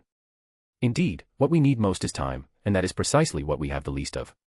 A sudden aura flooded the space, attracting the attention of both of them. Their gazes instinctively turned to the window, where they witnessed a white lightning bolt descend from the sky in an astonishing spectacle. In the night, Jiwoo trotted along the shore of the beach, inhaling deeply as beads of sweat slid down his forehead. Unexpectedly, a dark shadow materialized a few feet away, leaving him stunned and raising his alertness level to its highest, a few hours later. Meeting room. Myeong, Inhyuk, Seonga, Suwon, Jiwook and Chul were sitting around a rectangular table, their faces shadowed and a deep silence enveloping them. Seconds faded into minutes, and the silence persisted, until Jiwook decided to intervene. How are his injuries? Not serious. Inhyuk shook his head before answering. All 4 are in fairly critical condition, but none are life-threatening. Those present frowned at Inhyuk's words, but opted for silence, waiting to get the full information. Gangsik suffered severe damage. The bones of his right arm, as well as his shoulder and collarbone, are shattered into countless fragments. And the bones of his upper body are fractured, Inhyuk continued. The truth is, I don't understand how he managed to stay conscious while watching the other 3 clashes. Suchin's condition is equally serious. His internal organs are badly damaged, and his body has severe burns and cuts, he continued. Subin, meanwhile, has severe burns and cuts all over his body. And lastly, Jisuk suffered superficial cuts and his organs have been affected by his opponent's poison, Inhyuk completed. Suwon observed seriously before commenting. They have suffered great damage. The rest of those present nodded in agreement. Seonga sighed before speaking. Let's hope these results don't discourage them. They have had extremely difficult opponents. They might be the strongest young men of their generation in the whole world, Myeong stated with solemnity in his voice. They are not mentally weak. They will pass this test and emerge much stronger, Jiwoo declared with confidence. In Hyuk expressed his agreement with Jiwook's words. We should be proud of them. They stood as equals against the heirs of the most powerful families in the world. Chol scratched his head and hunched over, trying to remain unnoticed. We have to prepare for what's to come, In Hyuk concluded, plunging the group into another heavy silence. Director's office. Sitting in his chair, Han Seonjik gazed out the window at the island. His thoughts flowed and occupied his mind. Soon we'll be back to normal. Or so he hoped. The chaos has not yet faded, and we have already fallen into another one. The world is now aware of the existence of Caden's other disciple. A few rumors were enough to attract numerous powerful awakened ones to the country. With the leak to the world about the confrontation between Ares and Jurian, the whole world will be reeling. What's more, the fact that Ares has challenged all the successors of the top 10 world-ranking members, with none of them accepting, will bring instability to them. The connection between Jiwoo and Ji Young, now compromised, could attract enemies of great power to Shinhwa. However, the proposal still in place by Jurian could provide them with some protection, but it also means that he is an enemy of a top 10. In turn, this new organization under the name Illuminati, with apparently close ties to Caden and Ares. However, I find it highly unlikely that they have any affiliation with such an entity. No organization will let its members go around gaining enemies for every step they take. And then there's Lisa, a woman whose power resembles that of the world's top 10. Her presence will undoubtedly introduce instability into the world. Where Gareth? Gareth remained standing in the room, immersed in thought, with a relaxed and carefree attitude. We should go back soon. Staying here any longer won't bring us any benefits, he mused. Just when I was thinking of retiring from the leadership of the World Academy, all these things happen. Ares infiltrates, 3 of the top 10 World Academy juniors are defeated, and a new mysterious organization emerges, he continued as he sighed and sat down in a chair to continue analyzing. Anyway, I'll let the World Awakened Association take care of that, he commented with some resignation. Observing the situation, he continued, this will certainly tarnish the reputation of the World Academy and generate more conflict. The future is so uncertain, his thoughts drifted into the unknown. Will it be wise to extend an invitation to the World Academy? If those 2 were to accompany him, it would be necessary to turn the Academy into a fortress, ensuring that there is no room for the unexpected. With an audible sigh, he concluded, anyway, I'll address that once we hold the meeting. In one of the guest rooms, Andrea sat, her hands resting on her knees, as her legs shook in an obvious show of nervousness. How could this happen? Duke lost on 2 occasions, and both times to different young men. Mr. Schneider will explode with fury when he learns these facts, he mused quietly. Illuminati. Illuminati. Illuminati. Illuminati. No matter how many times I repeat that name, I can't remember any organization by that name in the whole world, she muttered in frustration. How did he manage to slip through unnoticed? Does Frame not even know about this? I must inform the higher-ups, this information must reach them as soon as possible, she thought, convinced of the importance of communicating what had happened. She pulled a phone out of her pocket and dialed a number as she pondered. No one must be aware of this, despite the high security surrounding the place, this phone cannot be detected. Duke was on the edge of the bed, his hands resting on his knee as he held the phone against his ear, his heart pounding anxiously. Duke Grain, boomed an imposing voice on the other end of the phone, soon adopting a serious tone, Caden's newly welcomed disciple is with you. The transformation in the voice was palpable, like a shadow looming over the conversation. You have suffered 2 defeats. First, to Caden's disciple, and then against a young stranger, he chided harshly. Master. Escaped in a trembling mumble from Duke's lips, as his mind swarmed with countless solutions searching for an escape route. How dare you lose? Interrupted Schnauzer in a stern voice. Master, it's not as it seems. I've had a series of confrontations in a very short span, I haven't had enough time to fully recover, Duke hastened to explain. Don't talk nonsense. A disciple of mine dares to make such excuses, exclaimed Schnauzer angrily, his voice ringing with fury. Then, forcefully, he continued. Do you think you will always engage in one-on-one duels? Are you so naive? You should know our world thoroughly. A shiver ran through Duke's body. You had a week to recover and be ready to face Caden's disciple, and then several days to deal with the other young men. Despite that, you didn't manage to beat them. Do you really think you must be in a constant state of readiness and in peak condition to overcome a simple challenge? Questioned Schnauzer sternly. You will be coming here soon. You will train with me to prevent this from happening again, even if the world does not know that you are my disciple. You are not allowed to lose again, he continued in an icy and final tone after a silence. I do not allow you to lose again, or you will be dead. Duke shivered, a cold sweat purling his forehead as he looked at his phone and noticed that the call had ended. Clenching his fist tightly, his eyes hardened, emanating anger, rage and an intense yearning for revenge. Jiwoo's room. Finally, I can find some peace of mind, commented Cardian. Tranquility, said Ares wryly, then continued, this is just beginning. The real chaos will come soon.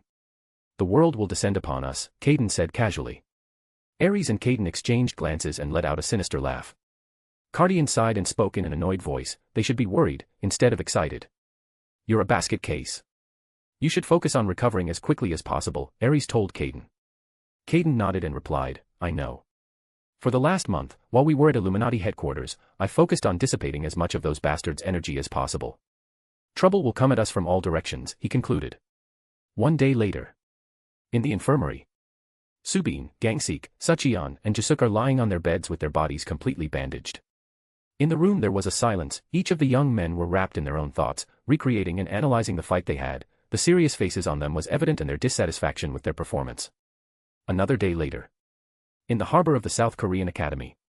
In front of an opulent ship stood Andrea, the other teacher and the 6 young men of the WAA, with Gareth a step ahead of them. In front of them, with their backs to the facility, lined up the 6 KAA teachers, with Han Seonjik also a step ahead. We're pulling out.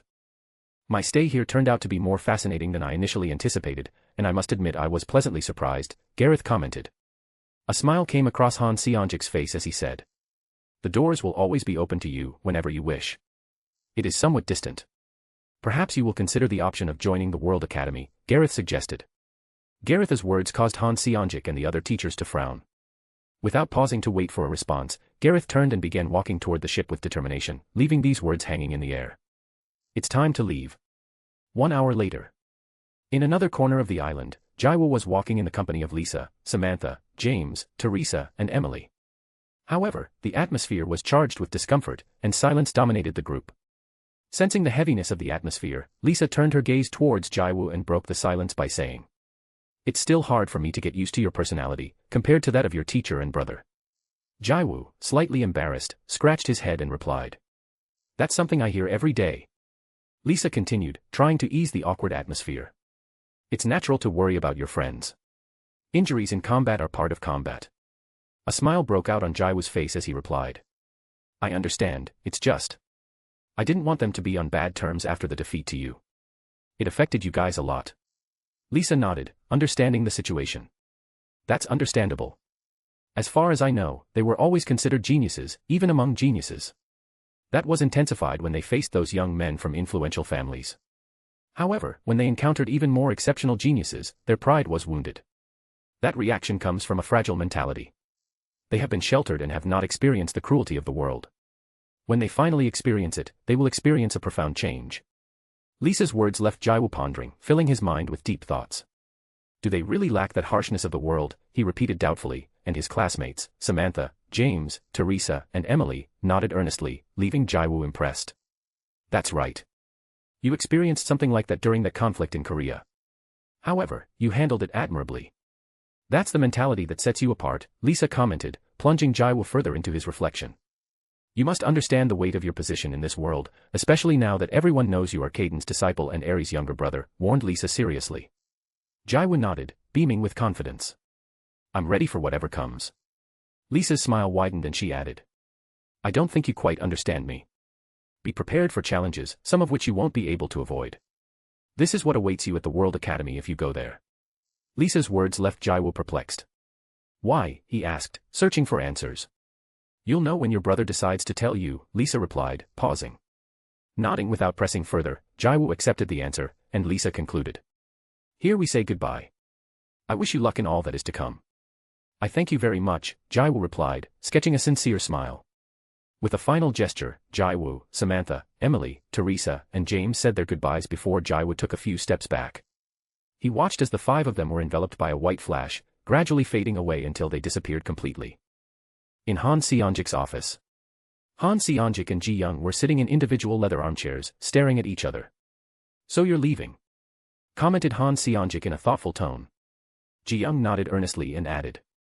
I stayed longer than I had anticipated. I was worried about the boys. Han Seonjik nodded in understanding and added. I understand. We have faced many surprises lately, and each one more shocking than the last. A brief silence took over the atmosphere before Han Seonjik continued. The times ahead will be difficult for you. Ji Young kept his face impassive as he replied. I am prepared. Ji-young, and continued. Conflicts in our nation are on the rise, while our power is on the decline. As the #1 awakened one in Korea, you carry on your shoulders a great responsibility. Our recovery must be swift, or I am not sure how long we will be able to stand, Han Seonjik continued, with a tinge of concern in his voice. Han Seonjik's words echoed in the air, and Ji-young responded with determination. Indeed, what we need most is time, and that is precisely what we have the least of. A sudden aura flooded the space, attracting the attention of both of them. Their gazes instinctively turned to the window, where they witnessed a white lightning bolt descend from the sky in an astonishing spectacle. At night, Jiwoo trotted along the shore of the beach, inhaling deeply as beads of sweat slid down his forehead. Unexpectedly, a dark shadow materialized a few feet away, leaving him stunned and raising his alertness level to its highest. If you want to help me and have extra chapters, join my Patreon. I'm on chapter 161. Chapter 139, 135, Aemyong. The figure materialized, and before Jiwoo stood a slender man dressed in black. A mask of the same shade concealed much of his face, while his white hair starkly contrasted with his right eye of identical hue and the left one, which plunged into a deep black. Jiwoo immediately recognized the man before him, and his thoughts raced. It's him. Aemyong's icy eyes bore into Jiwoo, who immediately assumed a defensive stance. Aemyong cracked a smile, although his expression was hidden behind the mask. He spoke, breaking the silence. Last time, we couldn't talk. He paused before continuing. Ready to fight at any moment, I can see Kaiden's influence on you. Who are you? Jiwoo inquired with seriousness. Aemyong removed the mask and uttered, I know your master and your brother. In an instant, his figure vanished. Jiwoo's eyes widened in astonishment, thinking quickly, super speed. As a shadow in front of him transformed into a human figure and launched a punch at him. The blow hit the air, momentarily confusing Aemyong. He turned and watched as Jiwoo appeared a few meters away. You're fast. I didn't realize your incredible speed last time, Aemyong admitted. Jiwoo remained silent, focusing solely on observing him with a serious expression. Aemyong shook his head and slid his hands into his pockets, conveying an air of indifference. Firmly, he declared, you're pathetic for your age. You'll be known in the world as Kaiden Break's disciple and Ares' younger brother, and you only possess this strength at your age. You're a disgrace, Aemyong concluded with disdain. The words momentarily bewildered Jiwoo, and Aemyong seized the moment to strike him in the stomach, sending him backward in the air. Jiwoo quickly got up and found himself facing several figures that appeared before him, launching attacks filled with murderous intent. Agilely, he dodged the attacks as best as he could, though not without receiving small cuts on his cheek and body. Seeing that he couldn't stop the ferocity of the attacks, Jiwoo concentrated electricity into both hands. The electrical charge surrounded his hands and extended towards Aemyong, who instantly retreated. However, after a few tense seconds, the electricity did not materialize into any attack, and Jiwoo's wounds began to heal slowly. Aemyong frowned and smirked. I see you fooled me. He commented. Then he turned his head and spoke with even more disdain, I have too high expectations for you, but you can't even master electricity like your master does. Despite having your brother's healing factor, you disappoint me. You don't deserve to be Kaiden's disciple. At your age, your brother could take on the Awakened in the top 100 of the world rankings and defeat them. You can barely handle Awakened your age, you're a disgrace, Aemyong declared coldly before vanishing from Jiwoo's sight and grabbing him by the neck, lifting him in the air. Aemyong's fingers tightened around Jiwoo's neck as he held his gaze. It would be so easy to kill you, he threatened. Jiwoo didn't take his eyes off Aemyong's icy stare. Aemyong released Jiwoo and turned, looking towards the forest. You can come out, your stealth technique sucks, he stated. However, no one emerged, and a smile crossed Aemyong's face before he disappeared. Deep within the forest, a muscular man with his face concealed by a balaclava and dressed in black observed Aemyong's appearance behind him. He immediately launched a lethal attack that cut through the air, but his eyes widened in shock as he realized his own hand had been severed and fell to the ground. Ayarg, the man screamed as he held his wounded arm, blood dripping from it. Before he could react, Aemyong reappeared and, with swift and precise movements, severed his other 3 limbs. Aemyong removed the balaclava from the man, revealing a relatively elderly individual with white hair, pale skin, and gray eyes, the WAA professor. Blood dribbled from the man's mouth, and he struggled to breathe as he gazed at Aemyong, filled with fear and terror. With a barely audible voice, he uttered, Aemyong. I see that even with your academy's director present, you're still carrying out covert actions without anyone noticing. However, you're truly pathetic if you think you could harm Kaiden's disciple, Aemyong commented coldly. He grabbed the WAA professor's hair and dragged him toward Jiwoo, leaving 4 lines of blood in his wake. Jiwoo clutched his neck, displaying a pained expression on his face, and his eyes widened in shock at the scene unfolding before him, a terrifying chill running down his spine, but he didn't step back. Aemyong approached and tossed the mutilated body of the WAA professor in front of Jiwoo. Jiwoo stared at it intently, and with a trembling voice, he murmured, "Is he?" The WAA professor weakly stated, "Help me," his face reflecting desperation and anguish. "Yes, he's the WAA professor," Aemyong confirmed. Jiwoo felt another shiver as he observed the wretched state of the WAA professor. He looked at Aemyong with terror, who spoke to him seriously. "This is how you can end up if you're not strong enough." There was a brief silence before Aemyong continued gravely, "The awakened are discarded like trash if you can't protect yourself." Struggling to breathe due to the blood accumulating in his mouth, the professor pleaded with Jiwoo, "Help me." Aemyong added, "He was sent to kill you." Surprise overcame Jiwoo, and he stammered, "What?" "Exactly what you heard," Aemyong replied. Jiwoo silently contemplated the dying men in front of him. "Kill him," Aemyong instructed. Jiwoo's face grew even paler, and he looked at Aemyong with fear. "Finish him," Aemyong said coldly. With a trembling voice, Jiwoo responded, "I can't." "You won't?" Aemyong questioned. Jiwoo clenched his fist, found his confidence, and affirmed, "I won't kill him." However, in an instant, Aemyong crushed the WAA professor's head, splattering blood onto Jiwoo's face. "You want Caden and Ares to die?" Aemyong declared with a murderous and icy gaze. Jiwoo looked at Aemyong, his face paler than ever, but he didn't utter a word. "They have numerous enemies, but they've grown stronger and have no weaknesses. However, now you're their weakness, their vulnerability. Their enemies will use you to bring them down, and you accept that fate," Aemyong stated firmly. "You can't kill someone who tried to kill you. Do you think you can face the enemies who will come for you with such a weak mindset?" Aemyong's voice resounded loud and firm. Completely bewildered, Jiwoo fell to his knees, lost in thought. After a few seconds, with his face still pale from the shock, he clenched his fists and grabbed a handful of sand from the ground. At that moment, Aemyong kicked him in the stomach, causing Jiwoo to roll in the sand and vomit blood. Then, he was grabbed by the throat and lifted off the ground. "Should I kill you, then?" Aemyong remarked. Images of happy moments with Caden and Ares flashed through Jiwoo's mind. His eyes filled with determination and seriousness as he stared at Aemyong firmly and declared, "No. I will live and protect what I cherish." Jiwoo strengthened the arm that was being held, and a surge of electricity erupted, electrocuting Aemyong and causing him to release his grip.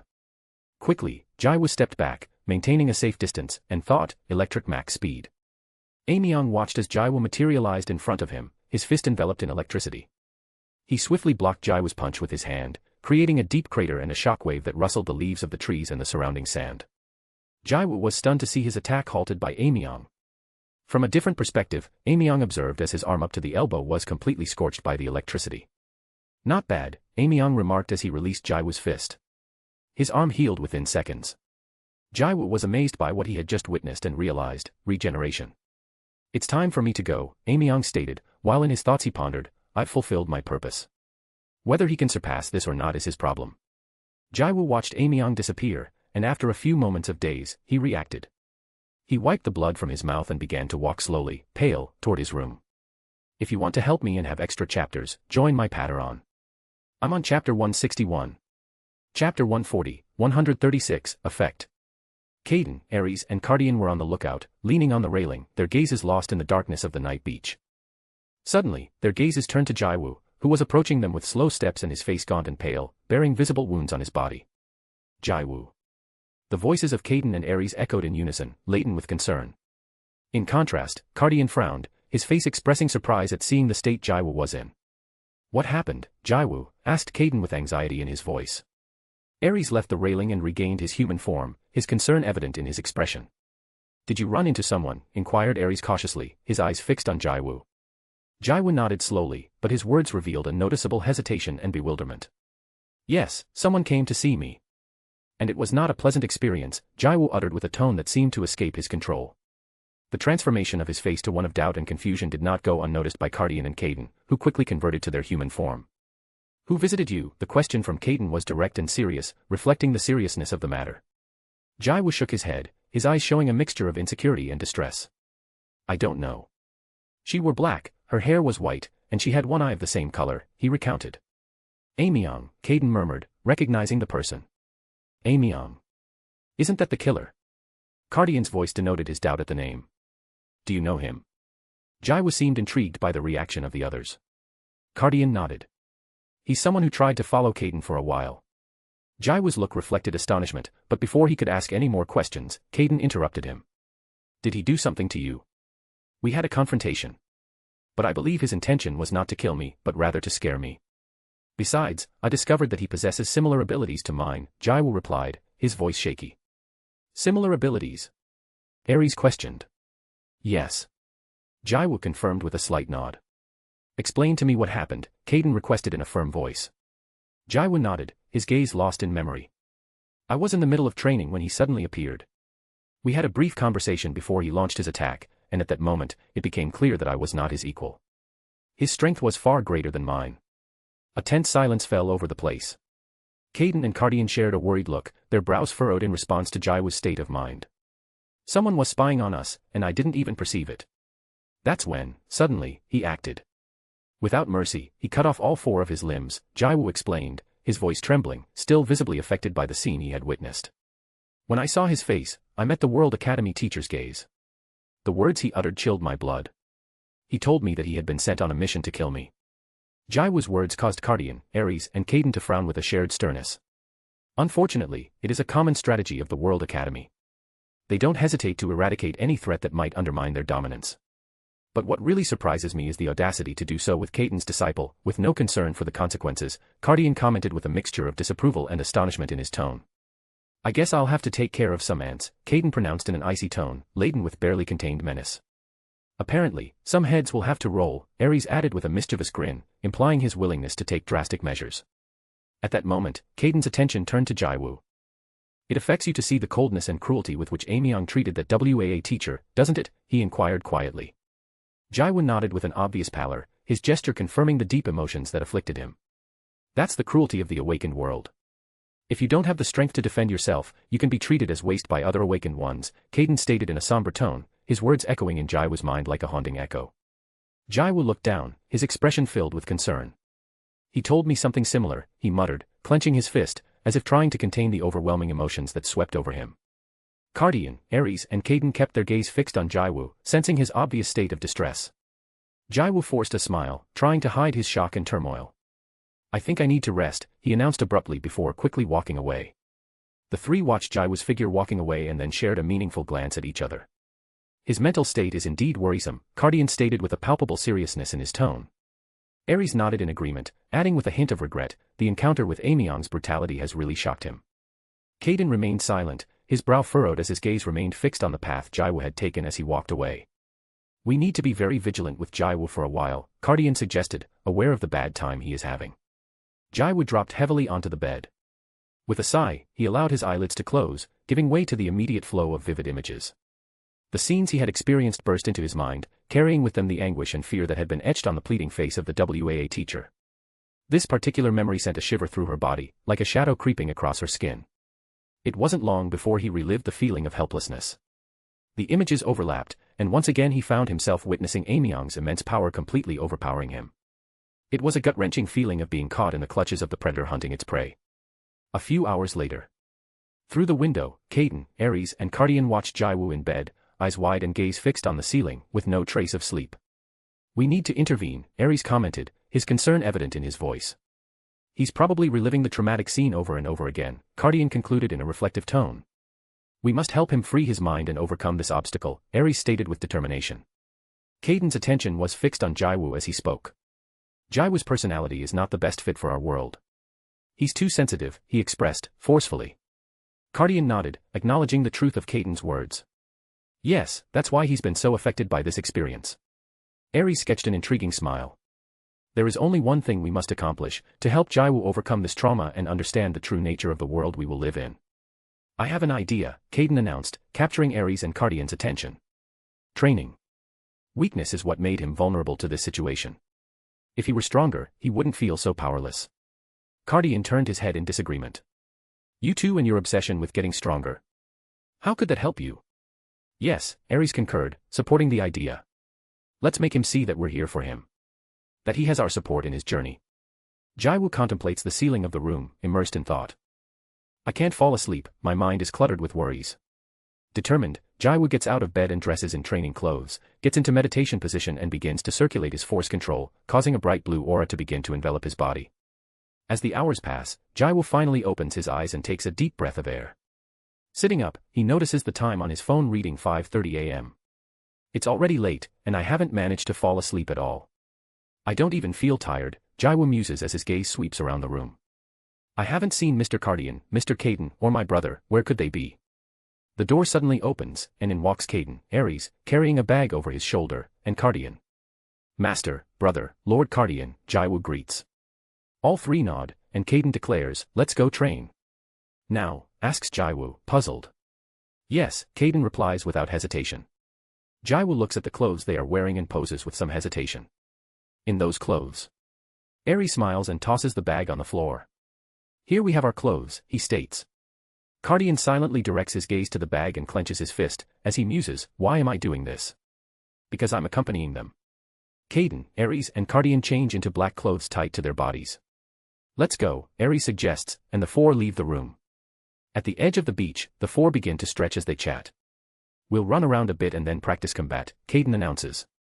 Jiwoo nods with a smile, his eyes sparkling with excitement as he looks at Caden, Aries and Cardian. We're here to support you in everything, Jiwoo.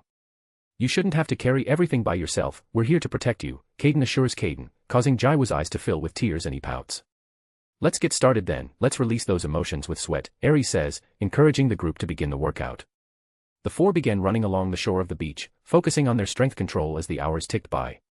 When they finally stopped the warm-up, Jiwoo was breathing deeply, sitting on the sand, gazing in awe at Aries, Caden, and Cardian, who stood in front of him without a drop of sweat, seemingly in the same condition as at the start of the workout. How are you feeling? Asked Aries. Better. I guess, replied Jiwoo. Cardian watched the interaction and thought to himself. Better, what's that? He's just training, they're not even helping him release his thoughts. Training will help you to free your thoughts and, little by little, you will be able to think more clearly and overcome the difficulties you face in life. And you will always have us for support, Caden commented. Jiwoo nodded earnestly. I will try even harder. If you want to help me and have extra chapters, join my Patreon. I'm on chapter 163. Chapter 141, 137, Clear Your Mind. Unaffiliated Training Arena.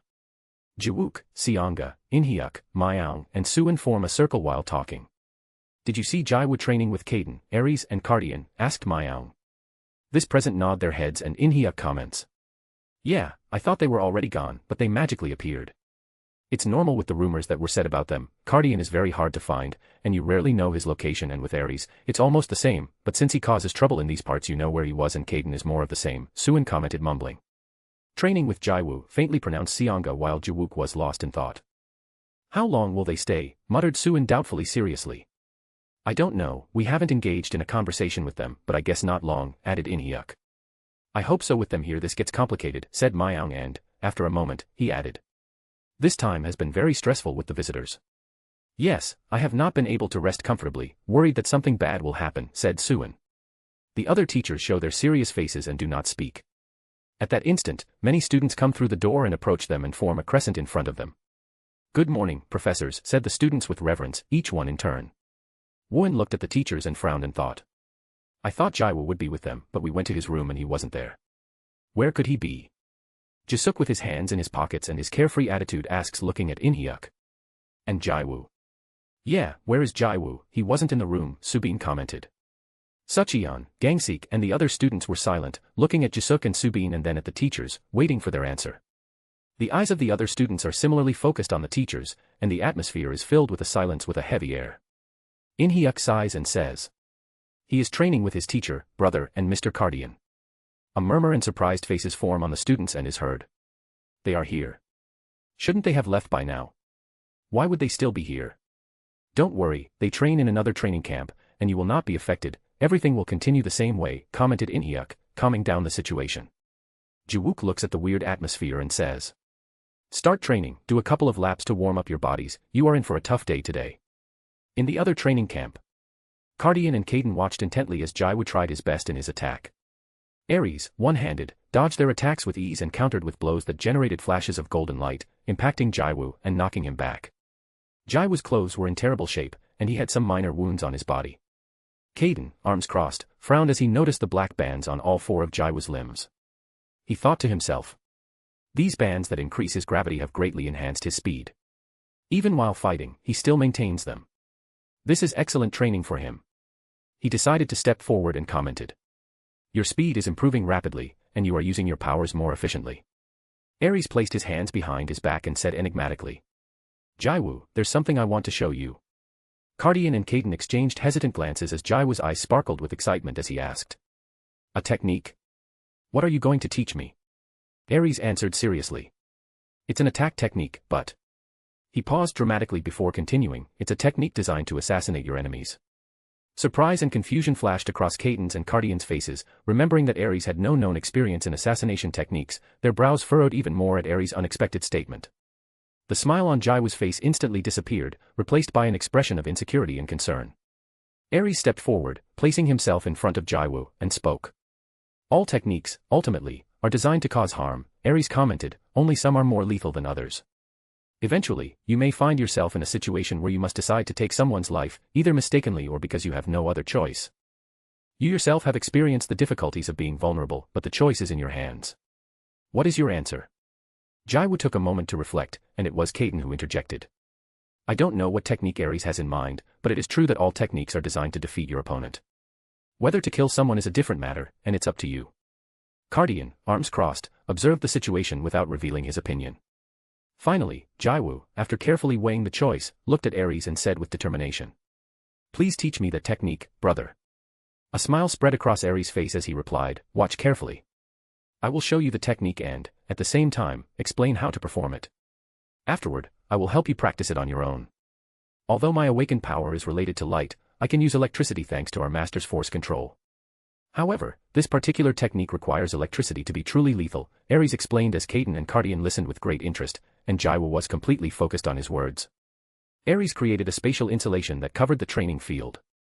Then, he wrapped his right hand with electricity, and sizzling sounds were heard, as if birds were fluttering around.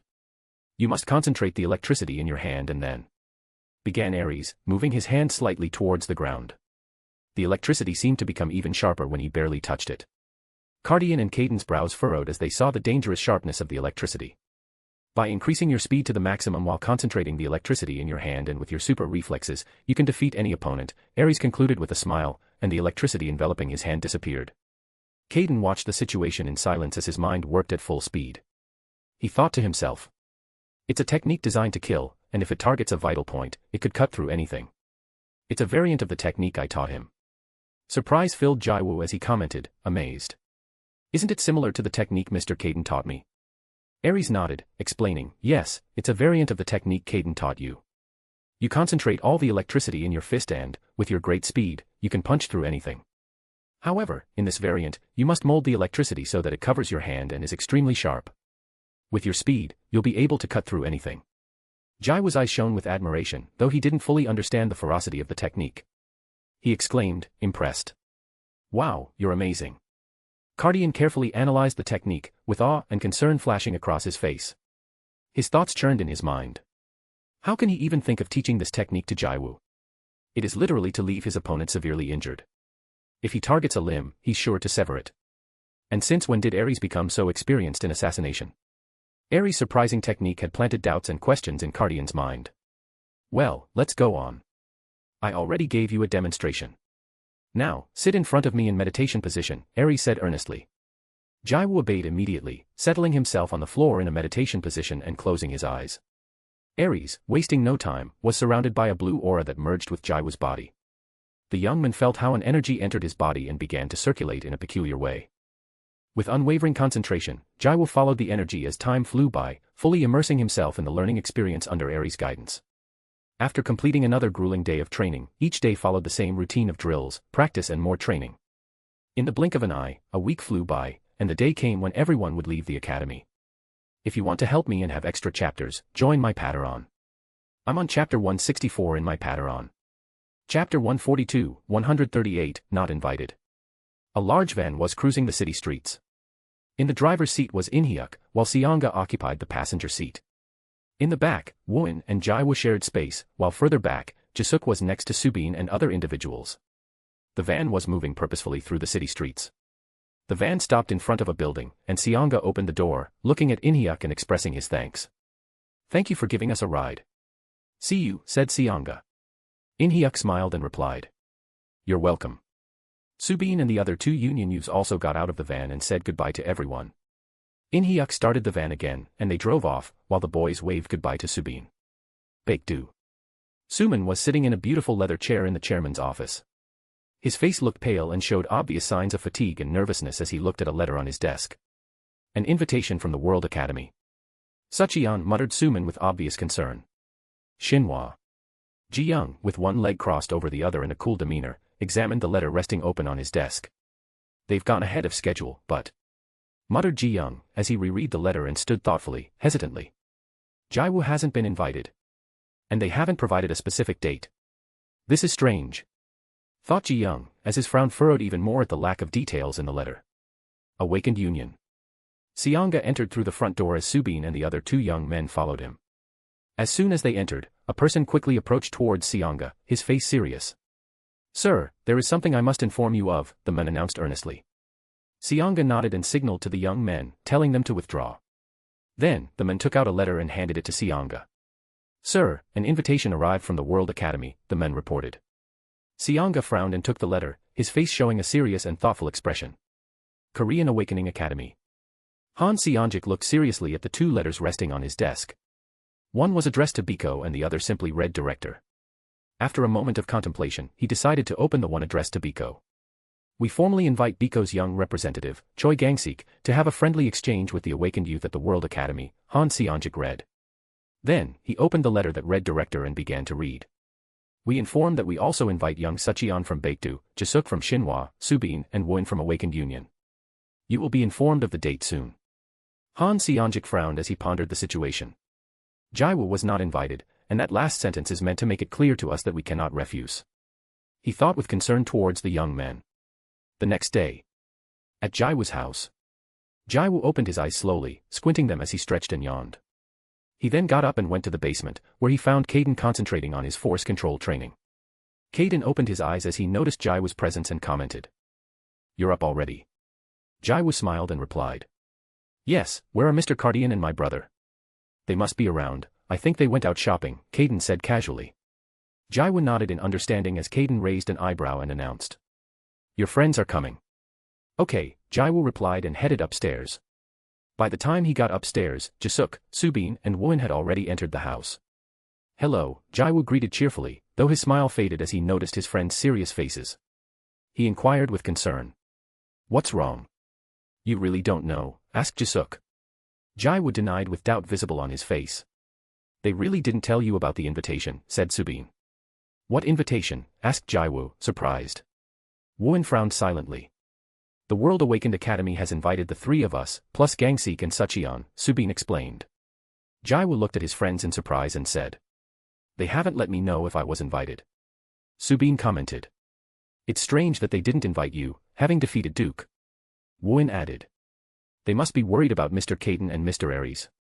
Jisuk confirmed with a nod. Exactly. Jiwoo scratched his head and asked. And you guys are going? Jisuk nodded and explained. We are obligated, it's not a friendly invitation. We are obligated to accept so as not to cause trouble for our organizations. When Jiwoo asked Woon if he would attend, Woon replied uncertainly. I don't know. After a moment of silence, they decided to put the conversation aside and went out to have fun, making the day fly by. At night. Jiwoo, surrounded by a blue aura, next to Kaden, whose aura was similar, and Cardian, enveloped in a golden aura. Jiwoo opened his eyes and stopped the circulation of his force control. He turned his gaze to Kaden and asked the question that had been troubling him, Mr. Kaden, I know we've already talked about this, but why didn't the World Awakened Academy invite me? His voice was filled with curiosity and a slight unease. Kaden, like Jiwoo, opened his eyes and stopped his force control as Cardian watched them intently. I'm sure you have questions, but the truth is, the reason you haven't been invited yet is quite simple, Kaden commented. Jiwoo, filled with doubt, asked. Yes, why? Kaden replied solemnly. Because you are the disciple of the great Kaden. Jiwoo's eyes lit up with understanding and he exclaimed confidently. Exactly, because I am his disciple. Kaden, hearing Jiwoo's words, let out a maniacal laugh and flashed a devilish grin. Cardian silently watched the two laughing and then coughed. Cough. Cough. Jiwoo and Kaden immediately stopped and turned their attention to Cardian. The invitation should reach you in due time. They must be working like crazy to make sure someone as crazy as your master doesn't cause trouble, Cardian commented with a smile. Caden nodded slightly and added. Exactly, they must be worried about the possible consequences of your presence. Besides. He paused for a few seconds before continuing. Ares has quite a few enemies in that place. Jiwoo was surprised and asked. What did he do? He attacked them, Cardian replied with a grim face. The words left Jiwoo shocked, and he scratched his head, showing his discomfort. Don't worry, nothing will happen to you. What I think most is that they are afraid of your family's enemies. If you go there, they might decide to act to bring in your master or brother, and that wouldn't be good for the World Academy at all, Cardian commented. Jiwoo was puzzled and asked. But why do they have so much concern about my presence there? Because those two guys cause trouble wherever they go, Cardian said angrily and with some irritation. Jiwoo looked at Caden, who played dumb and avoided Jiwoo's gaze. Ares, dressed in his usual black suit, white shirt and no tie, stood on top of a building, looking out over the glittering city. Suddenly, a purple spiral-shaped portal appeared behind him, and a beautiful woman emerged, carefully holding a dragon sleeping peacefully in her arms. Ares, without turning around, spoke calmly. Rebecca, what is the reason for your sudden visit? And finally, Sylvia, you decide to show yourself again. Rebecca replied with a beautiful smile. When do you plan to return? Ares finally turned to look directly into Rebecca's eyes and replied firmly. I have no plans to leave at this time. I will remain here. A hint of sadness fleetingly crossed Rebecca's face, disappearing in a matter of seconds as she said. I heard that those 4 boys who are related to your younger brother were invited to the World Academy. Ares nodded his head and added. Yes, they were invited, but Jiwoo hasn't been invited yet. I guess they'll wait until they have the security measures required for someone like him, Rebecca commented. Ares nodded and replied. Yes, they must be worried. Rebecca changed the subject and asked shyly. I want to stay with you for a while. I want to rest from the fighting, you don't mind if I stay with you for a while? Ares smiled and nodded. It's your choice to decide where you want to be. Rebecca replied with a smile as she said. Thanks, I'll take you, and a new portal formed behind her. Well, it's been a while since we've had a good conversation. Tell me, how have your recent challenges been and who have you been fighting? The truth is, I've been pretty disconnected from the world and have no information on what's been going on lately, Ares said. Rebecca smiled, showing off her beauty, and replied enthusiastically. Don't worry, I'll fill you in on everything, cheerful at the interest Ares had shown towards her. Then the two entered the portal, and the place fell into silence, only interrupted by the sound of the wind whistling around them. If you want to help me and have extra chapters, join my Patreon. I'm on chapter 165 in my Patreon. Chapter 143, 139, The Required Respect. On the next day. In the afternoon. Jiwoo was immersed in his training when suddenly the doorbell rang, interrupting his concentration. Caden opened his eyes and thought, I felt that presence a few meters away, but I didn't expect it to come this far. Besides, this energy is completely foreign to any local organization. He sat up from the ground and silently exchanged a meaningful glance with Cardian, who nodded in understanding. Together, noiselessly, they followed Jiwoo until he opened the door and then settled on a nearby couch. Jiwoo turned the door handle and was met by a middle-aged man. His black hair with some gray framed a serious face and dark eyes. He dressed elegantly in an impeccable suit. The man bowed when he saw Jiwoo and greeted him respectfully. Good afternoon, Mr. Jiwoo. Jiwoo was slightly surprised and, reciprocating the gesture, bowed and replied. Good morning. May I know who you are? The man, with a respectful attitude, continued, allow me to introduce myself. My name is Wilford Griffith, I am the representative of the World Awakened Academy. I am here to invite you to visit our facility. Jiwoo was surprised and responded. How do you do, Wilford? Would you like to come in, so we can chat more comfortably? Wilford, showing mild surprise at Jiwoo's hospitality, responded gratefully. Of course, I would be honored. Wilford entered the house as he thought to himself. His attitude is different from what I had imagined. As he crossed the threshold, his eyes fell on a chubby cat sitting on the couch, watching him with a contemptuous expression. Next to him, another white cat, visibly malnourished, shared the same critical gaze. Behind the couch were several other cats, hidden from his view. Wilford stopped and surveyed the house carefully. Jiwoo, closing the door behind him, extended a cordial invitation. You may take a seat over there, pointing to the armchair in front of the cats. Thank you, Wilford replied as he undid the button on his jacket and took a seat. Jiwoo offered politely. Would you like something to drink? Wilford shook his head and said. No, thank you. I'll be brief so as not to take up your valuable time. Jiwoo nodded with a slight expression of doubt as he noticed the tone of Wilford's words, but decided not to pay too much attention to him and sat down next to Caden and Cardian. Who the hell is this guy, thought Caden, as Cardian frowned at the sight of this man. I guess you already know that the other young men from Korea were invited to the World Academy, and as far as we know, you are under Shinhwa's care when you are in this country, Wilfred commented. Jiwoo nodded in agreement. Wilfred continued. We did not send your invitation to Shinhwa, as we felt it would be disrespectful to you. Therefore, we decided to come personally to ask you if you would be willing to visit the World Awakened Academy. We appreciate your response as soon as possible, as the presence of someone like you could create some inconvenience. Our priority is to maintain your safety and that of your community to the highest possible standards, Wilfred concluded with a tone of respect in his words. Jiwoo looked at Wilfred with a doubtful expression and replied. I would have to take that up with my teacher, as I thought I was not invited. Don't worry, we'll give you the time you need to make a decision. It was a mistake on our part to make him think that.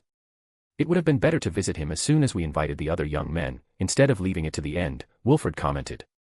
Wilfred stood up and took another bow before continuing. I just wanted to provide you with this information. I will be in this country until you give us an answer. From his pocket, he pulled out a business card and handed it to Jiwoo, who stood up and accepted it. Here is my contact number. You can call me anytime. I'm leaving with your permission, Wilfred said politely. Jiwoo nodded and asked. Leaving that fast? Wilfred replied with a smile. Yes, I don't want to take up any more of your time. With that, he made a final bow and quickly withdrew, leaving Jiwoo surprised at his promptness.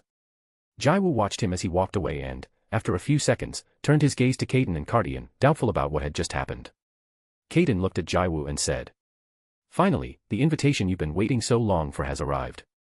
Cardian added, with a slight smile. It was more surprising than I expected. Jiwoo scratches his head and commented. Your attitude is much different than I expected. Kaden was silent as Cardian explained, it's obvious. They're very wary of Kaden and especially Ares. They've already faced him once, and besides, since Kaden faced those guys from China, their fame has skyrocketed. They were known for being on a similar level to the top 10, and Ares has already proven that he can take on everyone except the top 10. If the two of them enter the World Academy, it would be scary, as they wouldn't be able to control them. That's why he said he wanted to know your answer as soon as possible, to prepare for what might happen, Cardian added. Jiwoo looked a little worried and asked. What should I do then? After a brief silence, Kaden interjected with a smile and a confident attitude. Do whatever you want to do. If you decide to go to the World Academy, I'll accompany you. Jiwoo was surprised and replied while clenching his fist. There are strong awakened there. Cardian nodded and explained. At the World Academy, the youngest awakened from the most powerful organizations around the world gather. Then I'll go. Replied Jiwoo. Cardian, with an ugly look, turned his head from side to side and thought to himself. These crazy people. Are you sure? It won't be easy at all, the young men there hate Ares to death, and it's very likely that as soon as you arrive, they will challenge you and look for ways to defeat you, Kaden warned. Jiwoo, with determination on his face, looked at Kaden and replied proudly.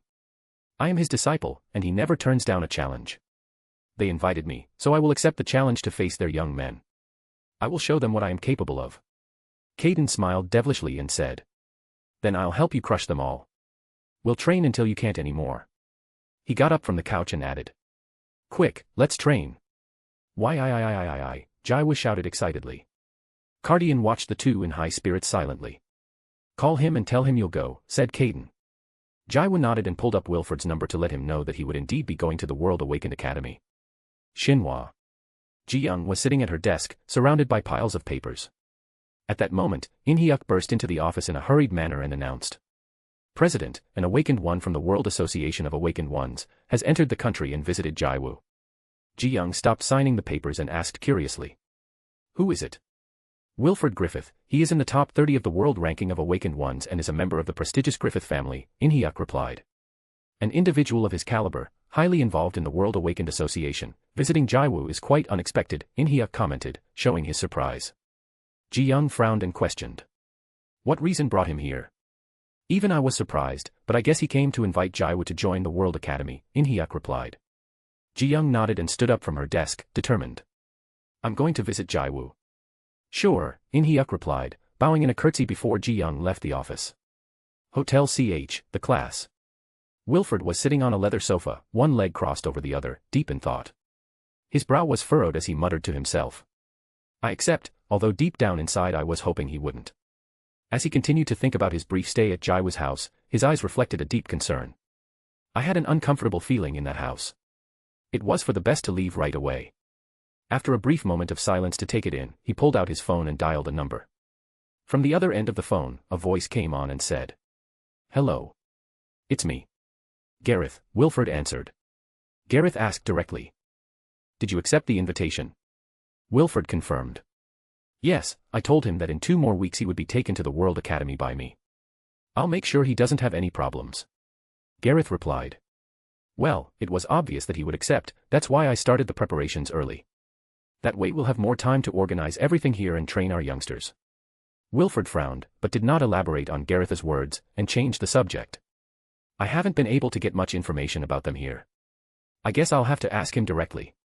"I expected as much, even the World Association didn't know of their existence," Gareth commented. Wilford, without further ado, cut off the conversation immediately and set his phone down on the glass table in front of him. Wilford sighed, and his gaze rested on the ceiling as he pondered. The quartet from this country has already shocked the top brass at the academy, and besides, those other young men from the organization called Illuminati made them tremble in fear with their incredible potential. I learned that many of them have not appeared, and it is said that they are training all day until they faint because of the gigantic consequence that defeat brought to them and their respective organizations. Those defeats affected the World Academy a lot, and now those 4, along with Caden Brake's new disciple, will personally go there. It will be interesting to see what they do to fix their mess. From what I heard, Caden Brake's disciple crushed Duke, and is said to be on a completely different level than the top 10 of the World Academy. It was the same with the Illuminati youths, who defeated Arthur, Duke and Kane, and then crushed the 4 Korean youths. Their presence, along with the woman named Lisa, whose power compares to the top 10 in the world rankings, would be like a ticking time bomb, and that includes Caden and Ares, would be the icing on the cake. World Awakened Academy. Student Council. At a large rectangular table, 4 young men occupied one side, while on the other side, 4 others sat. At the head of the table sat the last 2 members of the top 10. Laura, grumpily, broke the initial silence. "Why did you ask us to come to this meeting?" Leah, on one of the headboards, answered earnestly. "The director asked me to do so to relay important information to you." Everyone frowned and fell silent, waiting to hear Leah's news. "Caden Brake's disciple is coming," Leah announced, which caused everyone to involuntarily turn their gazes towards Duke. Duke, arms crossed, clenched his fists tightly. "Besides, that quartet from Korea is also coming with him in 2 weeks," Leah continued. "We don't care about them. We should be careful with Caden's disciple. I guess everyone must have an idea of his personality being that person's younger brother," commented Laura coldly. They all nodded in agreement. "He's Eleceed's younger brother," added Kane, making everyone remember Ares' previous visit with distaste. "His personality is not a problem," opined Arthur. Kane nodded and corrected. "He's different than they think. Unless he's like Duke," commented Arthur, drawing everyone's attention. Then they all turned glances toward Duke, remembering his split personality problem. "Get ready for what's coming. He may challenge most of us," warned Leah, causing the faces of those present to turn cold and the atmosphere in the room to become heavy. Frame. Andre, sitting on his throne, observes Earthquake, who is kneeling with his head down, looking at the floor. "Lord Andre, it has been confirmed that Caden Brake's disciple Brake will be attending the World Awakened Academy. I have immediately begun preparing the important parts of the ambush, as you requested," Earthquake stated respectfully, keeping his gaze fixed on Andre. Then, with a hesitant tone, he asked, "But, do we go through with the plan?" Andre looked coldly at Earthquake, who felt a shiver run down his back, and replied, "Give me the information you were able to find out." Earthquake confirmed, "Yes, sir." Gareth Lootrain secretly took his Phoenix link to the Academy, and many powerful Awakened are also being transferred to the World Academy to serve as guards. Security has more than doubled, and there will be several Awakened from the world ranking. Andre tightened his grip on the armrests of his throne and ordered, "Contact Supri and Schnauder and tell them to have a meeting to define our operation against the World Academy." "Yes, sir," Earthquake replied. "You are dismissed," Andre concluded, and Earthquake left the room immediately. Andre, staring blankly and thoughtfully, muttered to himself, "We can't delay this mission any longer. We've been planning it for decades, and now is the perfect time. Even though that place will be a fortress, with the 3 of us landing a surprise hit, we'll not only be able to eliminate those young men, but also Gareth and several important Awakened of the World Awakened Association. Plus, I'll be able to take care of those damned Caden and Ares. Just wait, their grave will come soon," he concluded with determination. "If you want to help me and have extra chapters, join my Patreon. I'm on chapter 166 in my Patreon. Chapter 144, 140, Guest." The next day, Jiwoo's house was shrouded in silence in the morning, until the door opened and a woman with long cream-colored hair and amber eyes entered. Upon entering, the woman observed the messy state of the house and a smile formed on her lips. "My son," she thought tenderly. Kang Yujong advanced to the dining room and found Jiwoo and 3 other young men sleeping peacefully on the sofa, surrounded by several cats who were also resting, while the place presented a chaotic mess. She was surprised to see the scene, but couldn't help but smile fondly. She left her purse on a secluded armchair and, with great care, began to tidy up the house without waking anyone. After about half an hour, Kang Yujong had managed to tidy and clean the whole house. He sat in an armchair and, with a loving expression, gazed at Jiwoo as he slept peacefully. The door opened again and Aries came in laughing, with Rebecca at his side. Kang looked at Aries and then at Rebecca, and with a serious expression, he uttered, "Aries." Aries looked at his mother with surprise and asked, "Mother, when did you get here?" Rebecca was surprised by Aries' words and, noticing Kang Yujong's up and down gaze, she began to feel nervous at the woman's presence. Kang Yujong got up from his seat and approached Aries, hugging him warmly. Aries reciprocated the hug and then, looking at Rebecca, asked, "Who is she?"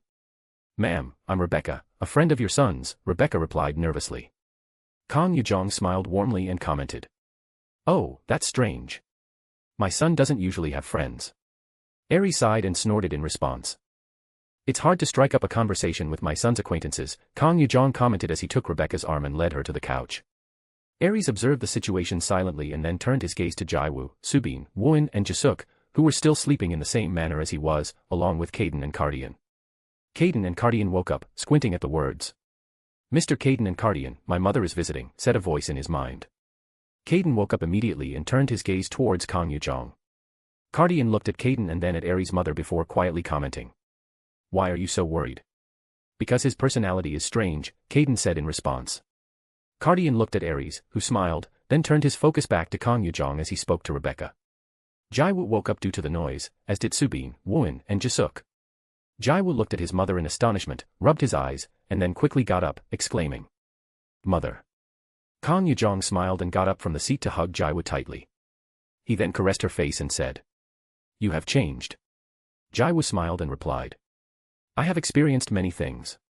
Jisuk, Wooin and Subin, with sleepy faces, looked at Jiwoo's mother in amazement. Jiwoo, oblivious to Rebecca and Aries' presence, pointed to his friends and said, "They are my friends." Quickly, Subin, Wooin and Jisuk stood up and greeted Jiwoo's mother. "Nice to meet you," they said in tandem. "The pleasure is mine." "I hope my son didn't cause you any trouble," Kang Yujong said kindly. The conversation continued and, a few minutes later, Ji-young arrived at the house after receiving Jisuk's notice. Then, Caden and Cardian showed up at the meeting. Kang Yujong took Ji-young and Rebecca to a more private place to talk, while Jisuk, Subin and Wooin chatted among themselves. On the other hand, Caden, Cardian, Rebecca and Aries were also having their own private conversation. Thus, the day passed quickly, with everyone having fun and sharing a nice time together. Finally, Kang Yujong bid everyone a fond farewell, wishing his children well and joking that they might bring him grandchildren soon. Ji-young and Jiwoo are in the front yard of the house, looking at the stars in the sky. "Ji-young, you asked me to let you know if Wilfred asked me anything. He told me he would take me to the World Academy in 2 weeks," said Jiwoo. Ji-young frowns, but nods, and replies, "I understand." Jiwoo sighed and said, "This is getting more and more complicated." Ji-young looked at Jiwoo and asked, "Why?" "Because the attitude of the World Academy is very different from what Subin and Jisuk have told me," Jiwoo commented. "That's obvious, but you shouldn't confuse things," said Ji-young. Jiwoo startles and looks at Ji-young, saying, "What do you mean?" "I think both your teacher and brother should have told you how dangerous it would be for you to go there," Ji-young commented. "Yes, my brother emphasized to me that many of the young people there have an incredible hatred for him, since when he went there he made them feel in danger and looked down on them like never before in their lives," Jiwoo replied. Ji-young nodded and said, "That's an important point.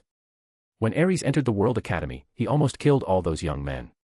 As you know, they represent the most influential organizations in the world, so they took it as if he were attacking them. Caden and Aries are considered enemies by many people around the world. The hospitality they show towards you is due to the consequences of their past actions. Also, it's to keep a check on you and prevent you from causing unnecessary trouble or provoking unforeseen situations in the academy," Ji-young explained. Jiwoo frowned, but his confidence did not waver as he replied, "I know that facing this situation will be a challenge, but I have full confidence in myself. The rigorous training my master and Aries have given me has been specifically designed to prepare me to overcome these situations." Jiwoo turns his gaze to Ji-young, and his confidence exudes in an impressive aura as he continues, "I'm ready for whatever comes." Ji-young smiles radiantly and offers her help in a sincere manner. "I'm available for you anytime you need it." Jiwoo is surprised, and his face turns a reddish hue. Jiwoo spent the next few days fully devoted to intensive training, sharing sessions with Caden and Aries, and meeting Jiyoung at least once every 3 days. Subin trained at the Union alongside Seonga, while Wooin underwent training with Dr. Deline. Jisuk trained once a day with Jiyoung, and for the rest of the time he spent training with In-hyuk. Sucheon received training from Suman Kong, while Gangsik trained with Han Seonjik. The days passed by in the blink of an eye, until finally the day came to leave for the World Awakened Academy. 2 weeks later. Jiwoo was dressed in a black suit and white shirt, but he was having difficulty putting on a black tie. "Brother, can't I go without the tie?" asked Jiwoo. Aries shook his head and walked over to Jiwoo to help him put on the tie as he said. "You have to beat them before the fight starts. With your great style and attitude, you'll tear them apart before it starts. Yeah, look at us, our clothes and our attitude. That's how you must be over there, to command respect," Aries concluded. Jiwoo looked at Caden and Cardian in their cat form, remembering how they dressed when they were human. Jiwoo nodded and said, "I'll do my best." Aries transformed into his cat form and said, "Crush everyone and show who you are." Cardian and Caden looked at Jiwoo, impressed by his appearance and how his attitude had changed, filling the atmosphere with confidence, arrogance, and superiority. And they both thought at the same time, with a smile. "He's ready." Jiwoo picked up a bag and said with a smile, "Let's go." Caden, Cardian, and Aries followed him. As they left the house, Jiwoo saw a magnificent black Rolls-Royce Ghost model parked in front of his door. As he got out, the car door opened and Wilford stepped out of the vehicle, bowing. "Good morning, Mr. Jiwoo," he greeted. Jiwoo smiled and replied, "Good morning, Mr. Wilford." Wilford looked at the cats and asked, "Will they go with you?" Jiwoo nodded and replied, "Yes, no problem." "Of course not, you can bring whatever you want," Wilford commented respectfully and opened the back door of the Rolls-Royce. "Thank you," Jiwoo thanked as the 3 cats got into the car and then him. Wilford closed the car door, sat behind the wheel, started the car and headed for the airport. A plane slowly takes off and soars into the sky. Inside are Wooin, Subin, and Jisuk seated. In 2 other chairs nearby are Sucheon and Gangsik, while standing are In-hyuk and Seonga. "Jiwoo will join us over there. He requested that his room be as close to yours as possible," In-hyuk mentioned. "I was surprised that they sent someone especially to look for Jiwoo," Subin commented. Jisuk nodded as he took a sneaky bite of Wooin's food. Seonga and In-hyuk nodded in agreement. Sucheon thought coolly. "This difference in treatment. It's similar to what happened when my father died. No one did anything, they just played dumb and put all the blame on Baekdu. I must become stronger." At the airport. Inside the luxurious plane, Jiwoo was sitting across from Wilford. "Mr. Jiwoo, there's something I'd like to ask you if you don't mind," Wilford commented respectfully. "Of course, go ahead," Jiwoo replied. "The World Academy is interested in inviting the young people from the Illuminati organization after their visit concludes, but unfortunately, we have not been able to find a way to contact them," Wilford commented. Caden, Cardian, and Aries frowned at Wilford's question. Jiwoo frowned and replied, "I have no way of communicating with them, but if I run into them, I will let them know about your invitation." Wilford nodded and expressed, "Thank you very much." Then he stood up and continued. "Mr. Jiwoo, you have your own room to rest during this long journey, and you can order food at any time you like." Jiwoo was surprised and replied, "Don't worry, I won't ask for too much." Wilford simply smiled slightly and said, "If I may, I would recommend you go get some rest, as it's going to be a long day." Jiwoo frowned, nodded, and replied, "All right." He then rose from his seat and headed for the room Wilford had indicated. "If you want to help me and have extra chapters, join my Patreon. I'm on chapter 166 in my Patreon. Chapter 145, 141, World Awakened Academy." The plane doors opened and Jiwoo got off. The first thing he saw was another Rolls-Royce waiting with a man dressed in a suit standing in front of the car. The man bowed and saluted. "It's a pleasure to meet you, Mr. Jiwoo." Jiwoo returned the greeting and the man opened the car door for him. Jiwoo got in and then the man opened the passenger door for Wilford, closed it and took the pilot's seat. He started the car and together they drove away from the airport. The car stopped at the gates of the World Academy, and Jiwoo and Wilford got out. The 4 guards at the gate frowned at first upon seeing them, but they quickly remembered that they had an important guest and reacted accordingly. They bowed and greeted the group. Jiwoo returned the greeting and followed Wilford into the academy. As they toured the facilities, they met some students who looked at him, recognizing him. Wilford stopped in front of an office and said, "This is the principal's office." "Thank you," Jiwoo said, and Wilford opened the door for him before leaving and closing it behind him. Jiwoo saw Gareth, who stood up and walked over to shake his hand and greet him. "It's a pleasure to have you here," Gareth said. Jiwoo bowed and responded, The pleasure is mine. Gareth frowned and thought. He is very humble. Then, he pointed to a seat and said. Let's sit down and talk, as he shared a look with Jiwoo and the cats next to him. Thank you, Jiwoo commented as he took his seat. Gareth sat on the seat across from Jiwoo, crossing one leg over the other. Jiwoo also crossed one leg over the other, and his aura completely changed, radiating confidence and calm. This change surprised Gareth, Caden, and Cardian, while Ares just smiled. Caden smiled upon seeing this change, while Cardian sighed with a slight smile. This attitude cannot be seen in an ordinary awakened young man, you can tell he is special, Gareth thought. The two had a brief conversation that didn't last long. Jiwoo left the office and walked out of the building, accompanied by his cat. As he left, many guards and students watched him. Jiwoo took off his suit jacket and held it in her forearm, loosening the tie a little, and began walking towards where she had been told his room was. His presence did not go unnoticed in the academy. As he walked towards his room, he was interrupted by a young man with short brown hair and blue eyes. You are Caden Brake's disciple, right? The young man asked authoritatively. Jiwoo frowned and replied. Yeah. Let's fight, the young man said proudly. Jiwoo frowned, but he nodded and responded. All right. The students began to surround them, forming a circle, while the guards observed the situation without intervening. The young man sighed contemptuously and said. As arrogant as they say, do you know that your brother killed my father? Jiwoo looked at him unfazed, which only angered the young man even more. And. My name is John Roy, and my father, Harper Roy, died at the hands of your brother. So you will pay me back, he said, as a dark green aura began to envelop him. Before he could react, Jiwoo entered his guard and, in the blink of an eye, connected his fist into John's stomach, sending him flying and crashing into the nearby structure. The force of the blow generated a shock wave of wind and dust that made the hair and clothing of those present ripple. Caden smiled devilishly along with Ares, while Cardian shook his head in disagreement. Jiwoo stood up determinedly, surprising everyone present, and muttered. What was his name? The students' faces turned grim and surprised by Jiwoo's incredible speed, as did the guards, who watched the destruction caused with amazement and concern. Jiwoo silently observed the crowd, who looked at him with surprise on their faces. He remembered Ares' words, show no mercy, if someone challenges you, attack them the moment you feel the slightest danger. Then he remembered Caden's words, you're always ready to fight, you never know what can happen. His words echoed in his mind as he assessed the situation. The crowd parted in one place, allowing 3 people to pass through. On the right, a woman with red hair and pink eyes, with 2 small blue horns. To the left, a tall man with long white hair that fell in 2 braids to his chest. In the middle of them, a woman with a noble and calm attitude, with long white hair and blue eyes. Leah looked at Jiwoo, who didn't have a speck of dust on him and seemed completely unconcerned. Then, she turned her gaze towards John, who was embedded in the wall, and asked. You are Caden Brake's disciple? Jiwoo nodded and responded. Yes, and who are you? Jiwoo's words caused everyone present to frown, including Leah. However, she kept herself under control and responded. My name is Leah Eresby and I am the president of the student council. Jiwoo frowned and muttered. Student council. We enforce the rules, Leah responded. I haven't broken any rules. Why are you here then? Jiwoo replied without understanding the situation. Leah frowned again as she realized Jiwoo's true doubts and responded. Did they explain the rules of this academy to you? Jiwoo shook his head and responded. Not yet, my brother just told me that you could fight anywhere in this institution. Leah's face turned grim, as did those present, and she said. You are kidding, right? Do you think I would joke with my brother's words? Jiwoo said seriously. I'm afraid to tell you that that's not true, what your brother told you, Leah said. Jiwoo frowned. It is forbidden to use your powers outside of the combat coliseum, and you can only fight if you make a formal challenge, Leah commented. Jiwoo understood and said. I understand, I apologize.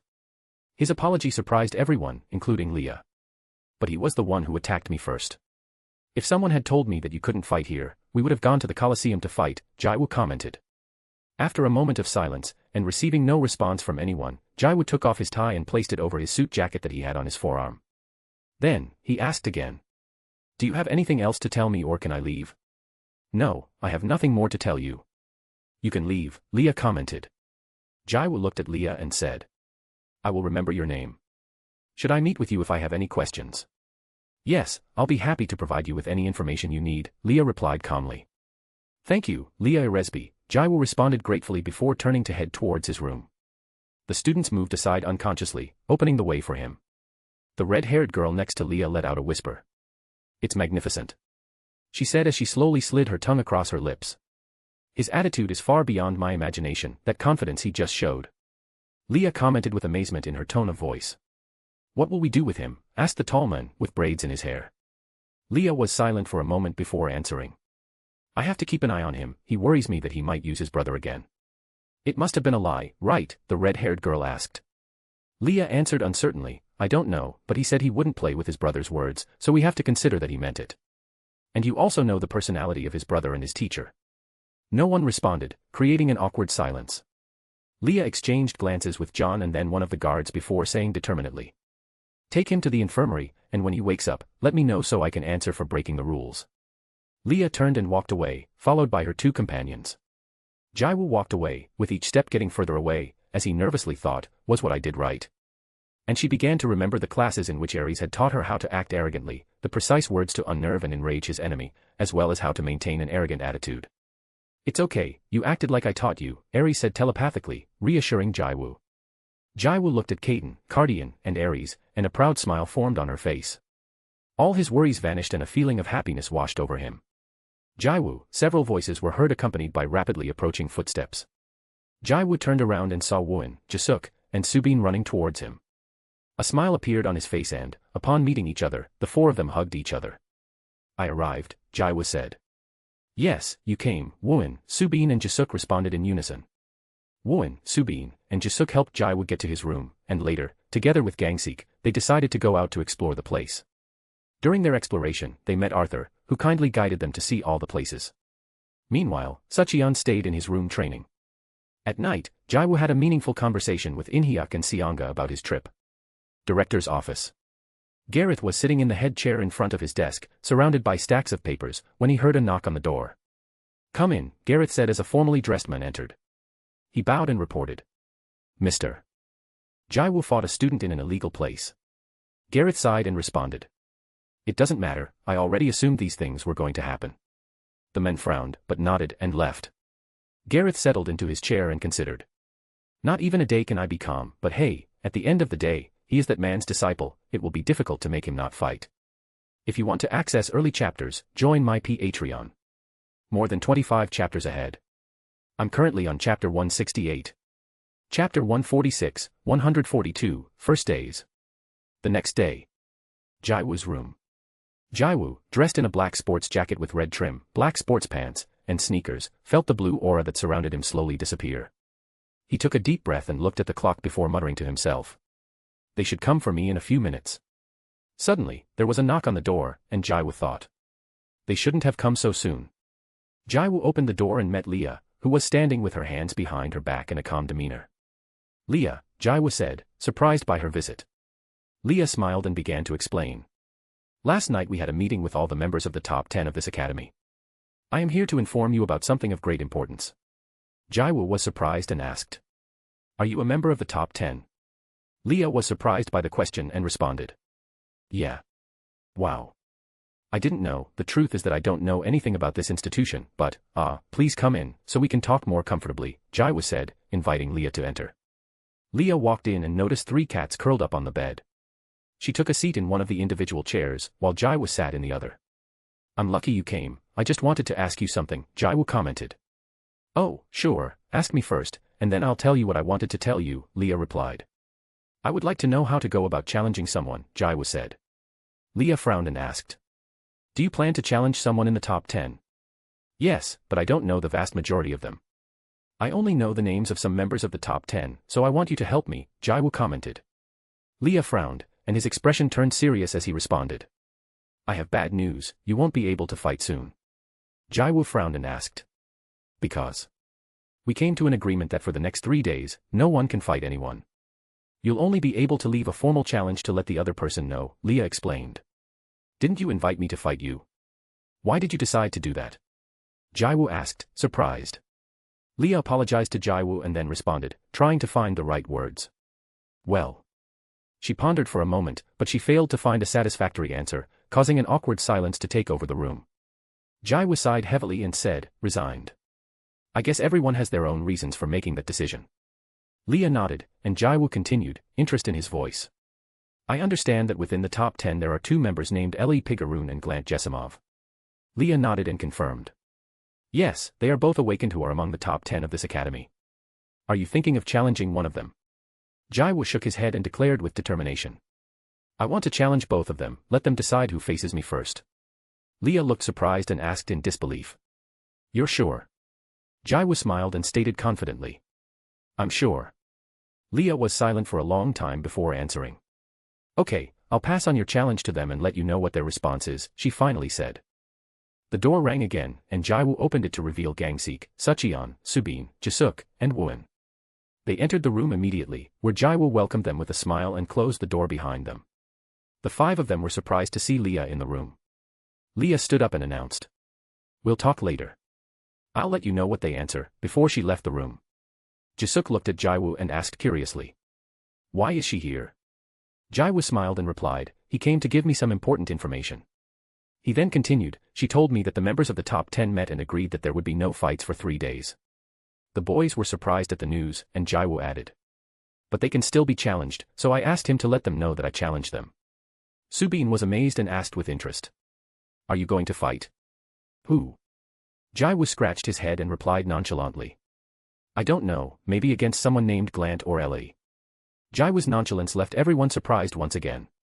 While touring the academy alone, Subin became involved in a small confrontation with Jessica, but Leah intervened and stopped the fight. Ultimately, they decided to have both fights take place at the same time as Jiwoo's. Jiwoo's room. At night.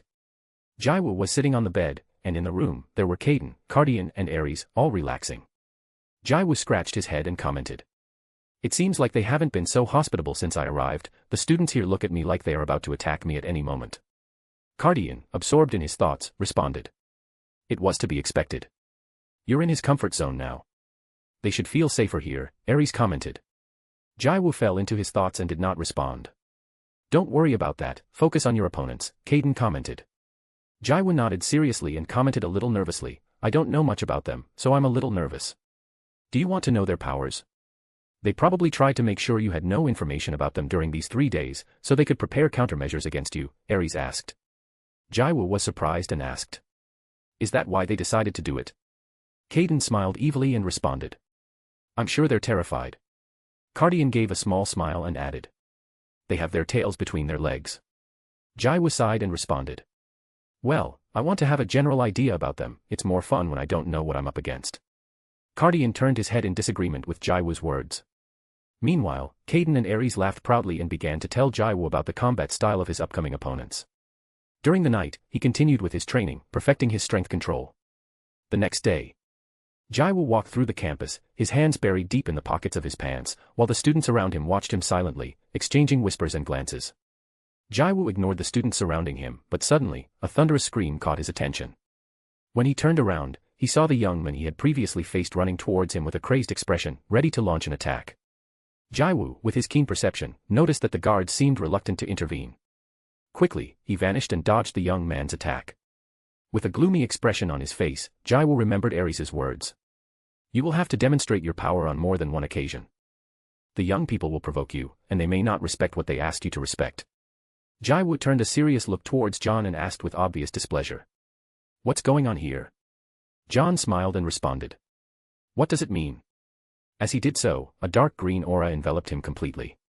Jiwoo glanced at the guards, who still showed no signs of intervening in the situation. His face darkened, and he was filled with anger while voices echoed in his mind. Do it, Aries said firmly. Don't hesitate, Kaden added determinedly. Jiwoo nodded silently, determined to act. John launched an attack towards Jiwoo, who, taking advantage of his amazing super speed and enveloped in an aura of electricity, pierced the attack in a flash, scattering it into the air. In the blink of an eye, Jiwoo stood in front of John at incredible speed, his electricity charged first impacting with force. A powerful shock wave of electricity and wind spread in all directions, causing John to be thrown violently and fall, charred by the electricity, a considerable distance. Jiwoo stood tall with determination and fixed his gaze on the eyes of every student present, his voice resounding with authority as he asked. Who is the next one? However, before anyone could respond, a blue aura enveloped him and spread around him, warning everyone. I won't be as merciful as the first time. An awkward silence fell over the place, and none of the students dared to take a step forward. Jiwoo turned around and walked away from the place without looking back, leaving a tense atmosphere in his wake. Jiwoo continued on his way, now completely alone, with no one around him. Inside Jiwoo's mind, the voices of Aries, Cardian, and Caden manifested. Well done, my classes were useful to you, Aries said with a proud voice. Cardian shook his head in disagreement and said. Don't you know what trouble they caused because of this? I don't care, if you dare do something and I will completely destroy the entire World Academy, Caden said coldly. Jiwoo, you did well. I know you don't feel comfortable having this attitude, but this way you will make others fear and respect you, Caden added. Jiwoo nodded silently and squeezed his fist, then continued walking with determination. As he continued on his way, almost reaching his room, Jiwoo ran into Won, Subin, and Jisuk, who had quickly arrived upon hearing about his fight. After explaining to them what happened, Jiwoo found it necessary to stop them, since they were determined to go fight. The next day. In the afternoon. Student Council Office. Leah was sitting at her desk, carefully reviewing some papers, while Jiwoo entertained herself with his cell phone in a comfortable chair nearby. An hour passed and Jiwoo finally couldn't hold it in anymore. He got up from the couch and asked. How long will I have to stay here? Leah stopped looking through the papers and looked at Jiwoo seriously before answering. Until you stop causing trouble. Jiwoo responded naively. But I haven't done anything. Leah, with a grim face, stood up from her seat and declared. You may consider it that way, but your defiance is already public knowledge, and it has not been well received by the students of this academy. Furthermore, your fighting without regard for the consequences has angered everyone here. Jiwoo scratched his head and tried to divert attention by saying. I was just defending myself. Leah sighed and said. Okay, you can go, but. Please, if you decide to go out, call me to accompany you or at least don't go alone. Jiwoo frowned and replied. Okay. As Jiwoo turned to leave, Leah interrupted him with some important news. Today at 12 midnight the decree ends, so tomorrow at noon your challenge against Glant will take place. Jiwoo nodded and looked at Leah as he responded. So I will fight Glant tomorrow. Leah nodded and added. It will be at noon. Well, thanks for the information, Jiwoo responded gratefully and walked away, while Leah watched him walk away. Next day. The academy lies silent, with no students in sight, only numerous guarding the premises. The Colosseum is packed with students, the stands packed with eager spectators. In a prominent box, there are several teachers, the vice principal, and the director of the academy. Seonga and In-hyuk watch carefully from the same box, their eyes fixed on the center of the Colosseum, where Subin stands in front of Jessica, prepared for the confrontation that is about to begin. The vice director applauded, and immediately a spatial isolation was generated between Subin and Jessica, expanding rapidly and covering the entire Colosseum. Begin, announced the vice principal, giving the initial whistle to begin the fight. The match was remarkably brief, much shorter than most people in the Colosseum expected. Jessica, with great confidence, launched the attack against Subin, but the latter dominated her in all aspects of the confrontation. Subin demonstrated overwhelming superiority, going so far as to crush Jessica without her being able to even touch her or leave a mark on her opponent. The students watching were shocked by the impressive strength exhibited by Subin in defeating Jessica, who is one of the strongest students in the academy. Meanwhile, the members of the top 10 remained unfazed, showing no emotion about what had happened, as they waited for the start of the next match. If you want to access early chapters, join my Patreon. More than 25 chapters ahead. I'm currently on chapter 169. Chapter 147, 143, Jiwoo v/S Glant. Subin descended from the arena and stepped into a dark tunnel where Won, Gangsik, Sucheon, Jisuk and Jiwoo were waiting for her. It's my turn, Jiwoo announced with a smile before taking a determined step to cross the tunnel. Good luck, Subin and Jisuk wished him in an encouraging tone. Jiwoo returned the smile and advanced through the tunnel, feeling the expectant gazes of the spectators filling the stands. With a confident stride, he planted himself in the center of the arena, aware of the whispers spreading through the crowd. A few seconds later, Glant emerged from the tunnel at the opposite end of the arena and stood several meters away from Jiwoo. The tension in the atmosphere was palpable. The vice director, with precise gestures, created a spatial isolation barrier and then blew the starting whistle. Begin. Glant's body abruptly transformed, his muscles bulging, tearing his clothes into shreds. Red fur covered his arms and part of his shoulders, while his eyes turned completely black with a glowing crimson hue. A red aura radiated from his upper body. With a powerful punch, Glant made contact with the sand, unleashing a series of impacts that caused the surface to crack and shatter into pieces. Glant adopted a boxer's stance, his arms forming a firm guard, not moving an inch. This unmoving attitude left Jiwoo completely astonished.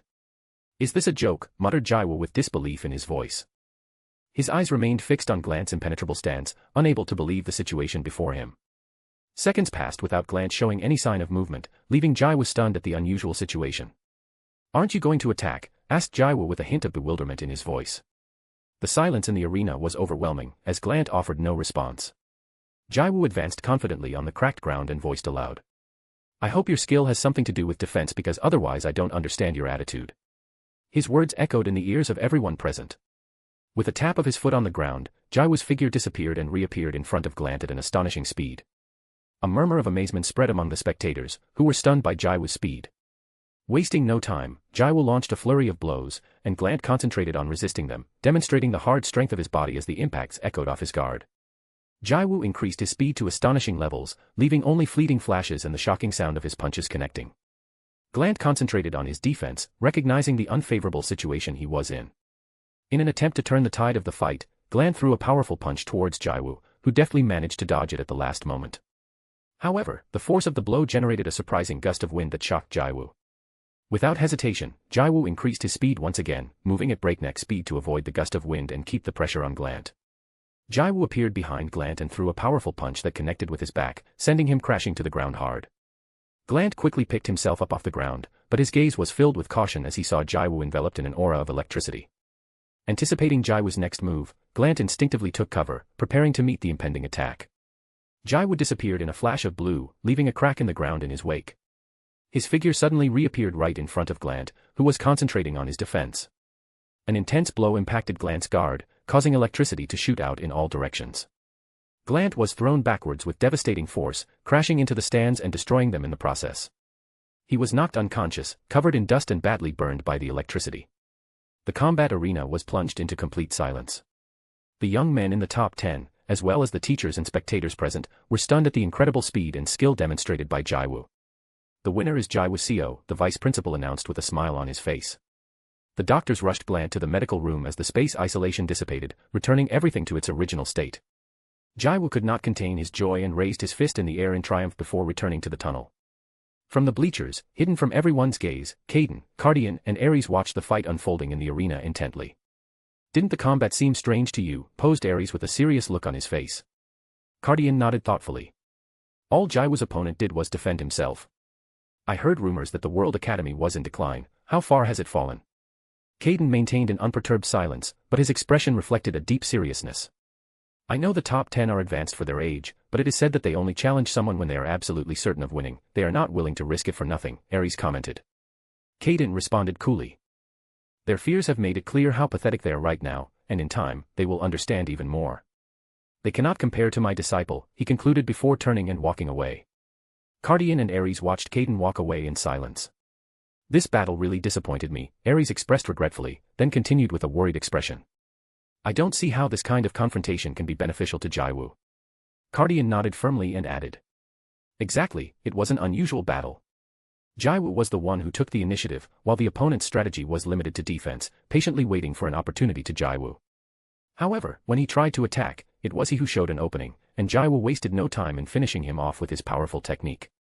It was appropriate for Jiwoo to conclude the bout immediately. He would have learned nothing from a low-level awakened like him. It wasn't worth prolonging it, scorned Ares, as he turned and walked away disdainfully. Cardian surveyed the arena, which was still completely silent, and nodded in agreement with Ares' words before walking away. A few hours later. Student Council. Leah was sitting at her desk, reviewing some documents, when she suddenly heard footsteps approaching at high speed. One of the members of her organization came running toward her. President, the young man uttered, with a tone of urgency in his voice. Leah looked at him, waiting for his information. Jiwoo Seo notified that his fight against Eleceed will take place tomorrow morning, the young man communicated. Leah abruptly stood up from her seat and slapped her hands on the desk in surprise. In an altered voice, she asked. Are you sure he said that? The young man nodded with a visibly shocked face. Leah frowned with a serious expression as she looked down at her desk. You're dismissed, she said firmly. The young man bowed and withdrew. Leah sat back down and reflected. I know he's the disciple of that man rumored to be a maniac for fighting, but because he must be just as hot-headed as his master. He crushed Glant before he could do anything, even though his style is very defensive. That has made him one of the strongest awakened ones in this academy. If he intends to keep challenging others, he could endanger all of us. I have to find a way to stop him from continuing to challenge the other top 10. Sucheon, Gangsik, Jisuk, Wooin and Subin were sitting on various couches, while Seonga and Inhyuk remained standing. Have you heard yet that Jiwoo will have another challenge tomorrow? Commented Inhyuk seriously. Wooin, Jisuk, Subin and Gangseek nodded solemnly, while Sucheon nodded coolly. I'm surprised at their determination to keep fighting, Seonga commented. In-hyuk frowned and added. His situation is different from ours, he has much more to prove. Sucheon clenched his fist, his face reflecting seriousness. I'm worried about his condition, Subin said. Relax, Jiwoo is strong, Jisuk commented. Yes, but I'm still worried, Subin added. Wooin spoke seriously. We don't have to worry about him, he has support. Our job is to make sure Jiwoo doesn't have to worry about us. Everyone present frowned at this statement. Jisuk clenched his fist and declared. I want to challenge one of the top 10 in this academy. I can't allow Jiwoo to fight alone. Jisuk's words surprised everyone. Gangseek, Wooin, Sucheon, and Subin responded in unison.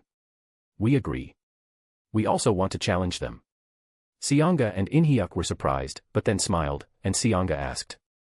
Are you sure? Yes, they all replied. Then, after Jiwoo's showdown tomorrow, I'll let them know about your challenge to the teachers, In-hyuk commented. Give it your all, you have our support, In-hyuk said, showing his support towards them with his words. Student Council. The members of the Academy's top 10, with the exception of Glant, occupied the comfortable armchairs in the room, while Leah leaned on her desk. Leah, you seem to be getting used to summoning us whenever you please, Laura reproached, visibly annoyed, as Jean nodded in agreement.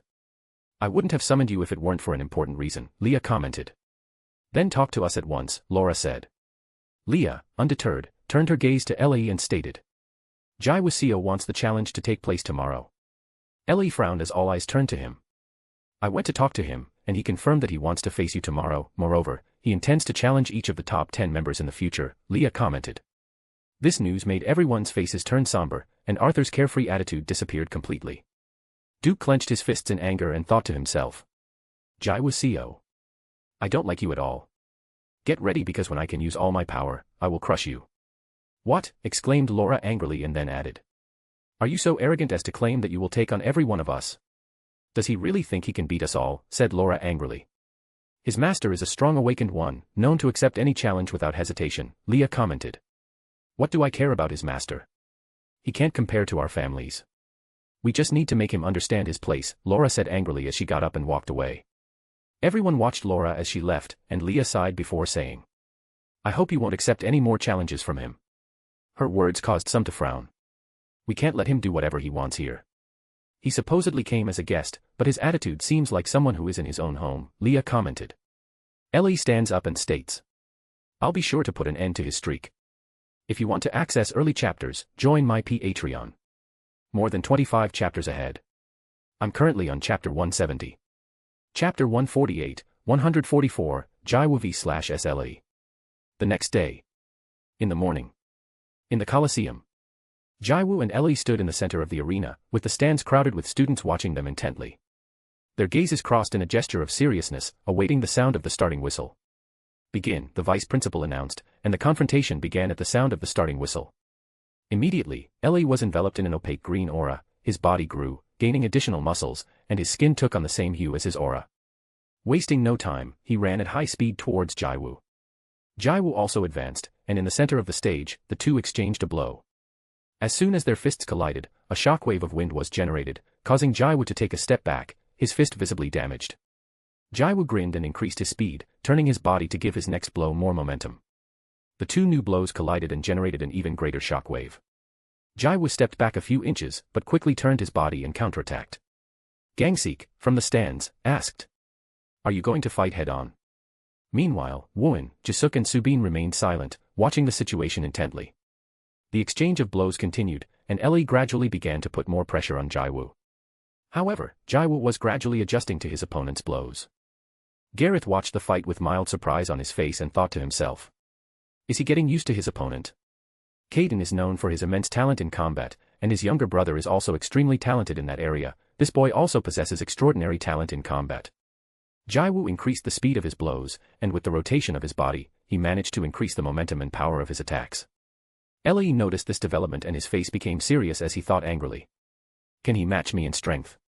I don't think so. His right arm expanded as he radiated a powerful aura. Jiwoo frowned as he noticed the change in Ellie, who immediately attacked him. Jiwoo ruptured every muscle and fiber in his body, increasing his speed to the maximum his body could withstand, while his fist was covered with a blue aura. As soon as the two punches collided, a huge explosion filled with electricity and a powerful wind was unleashed, creating a large crater in the arena floor. Ellie was thrown backwards, crashing violently into the stands. The spectators gasped as they witnessed Ellie being blown through the dust, crashing into the stands and then falling to his knees, vomiting blood, his right arm completely burned and unusable. In-hyuk and Seonga were shocked in unison, their minds converging on the same thought. When had Jiwoo ever acquired such strength? He hasn't even needed to resort to his fighting style to defeat one of the best students in the World Academy. Wooin, Subin, Jisuk and Gangsik smiled, while Sucheon watched the bout coolly, his fist clenched tightly. The members of the top 10 looked on in amazement at what had happened. Ellie looked at his badly injured arm and then fixed his gaze on Jiwoo. The vice principal announced in astonishment. The winner is Jiwoo Seo, as his face reflected disbelief. The fighting arena fell into a deep silence, and the atmosphere became oppressive. However, Jiwoo was unaffected by the change, he raised both arms with a smile lighting up his face. Elsewhere in the stands, Caden, Cardian and Ares watched the fight. Cardian muttered in surprise. His combat experience has increased too much in a short period of time. He's improving, but his opponents are weak, there's nothing special about them, Ares said with a frown. Caden kept silent with a serious face as he observed the situation. The guys at this academy only managed to disappoint, Ares commented. They're advanced for their age, and Jiwoo, with his growing combat experience and his incredible efficiency in using his powers, is on another level, Cardian commented. Jiwoo hasn't trained since he was a child and can already surpass them, Ares said. Cardian nodded and replied. His amount of awakened energy is similar. Director's office. Gareth remained in his seat, one leg crossed over the other and a serious expression on his face, immersed in thought. His skills surpass even the top 10 in this academy. His talent is amazing. How did he manage to train another monster like this? But he begins to recall the brief exchange of words he had with Ares. His attitude lately has been strange, he is not participating as much in the academy as he should. The man who has been following him for so long informed me of his unusual behaviors, but nothing could be corroborated. A haze slowly envelopes the academy, and Ares' words do not fade from my mind. Beware of the vice principal. The visit of Caden's disciple has sown bad thoughts and attitudes among many families. Gareth takes some papers from his desk and examines them closely. The papers reveal detailed information about Caden and Ares' clashes, as well as their known movements in recent years. These individuals are not to appear here under any circumstances, Gareth mutters as he frowns. He recalls Ares' demonstration of power and reflects. Caden break. I didn't believe the rumors to be true, but witnessing the strength of his disciple proved me otherwise. His power should be comparable to that of the Academy's top 10. Student Council Office. Leah is sitting at her desk, with both hands resting on it and a serious, thoughtful expression. Suddenly, a student council member rushes in and quickly exclaims. President. Leah frowns and asks seriously. What did Caden Break's disciple do? The young man shakes his head and replies. The 5 young men from Korea have challenged the top 10 members of the academy. Leah jumps up from her seat, her face twitching, and exclaims. What? Also Jiwoo challenged them, the young man comments. Why didn't you say so before? Who did he challenge? Asks Leah. No one in particular. He said that anyone who wanted to accept his challenge should only be a member of the top 10, answers the young man. After a moment of silence, Leah says. You are dismissed. The young man leaves, and Leah is left for several minutes pondering the situation with a somber expression. In the end, she decides to call an urgent meeting with the members of the Academy's top 10 and tells them what happened, provoking their anger. At the conclusion of the meeting, it becomes clear who will be fighting them and the date of the showdown is set. Leah spends an hour planning and thinking about how to solve the problem of not having warned about Jiwoo's challenge. She can only think of one solution, so she decides to go visit Jiwoo. Jiwoo's room. I'm a little nervous about who I'll get to fight, says Jiwoo, lying comfortably on his bed. Jiwoo had 3 cats lying comfortably around him in his bed.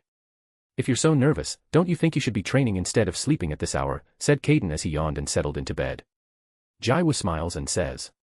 You guys spend all day sleeping. That's because of the cat body, replied Cardian with his sleepy eyes. Rest up. The enemies here are not as strong as you think, and it can be a good experience for you in your next confrontation, said Ares. Caden nods and continues. You won't always know what opponent you will face. This situation can be good practice for you. The door chimes, causing everyone to look in their direction. Jiwoo gets up from the bed, puts on his slippers and goes to open the door. As he opens it, he finds Leah.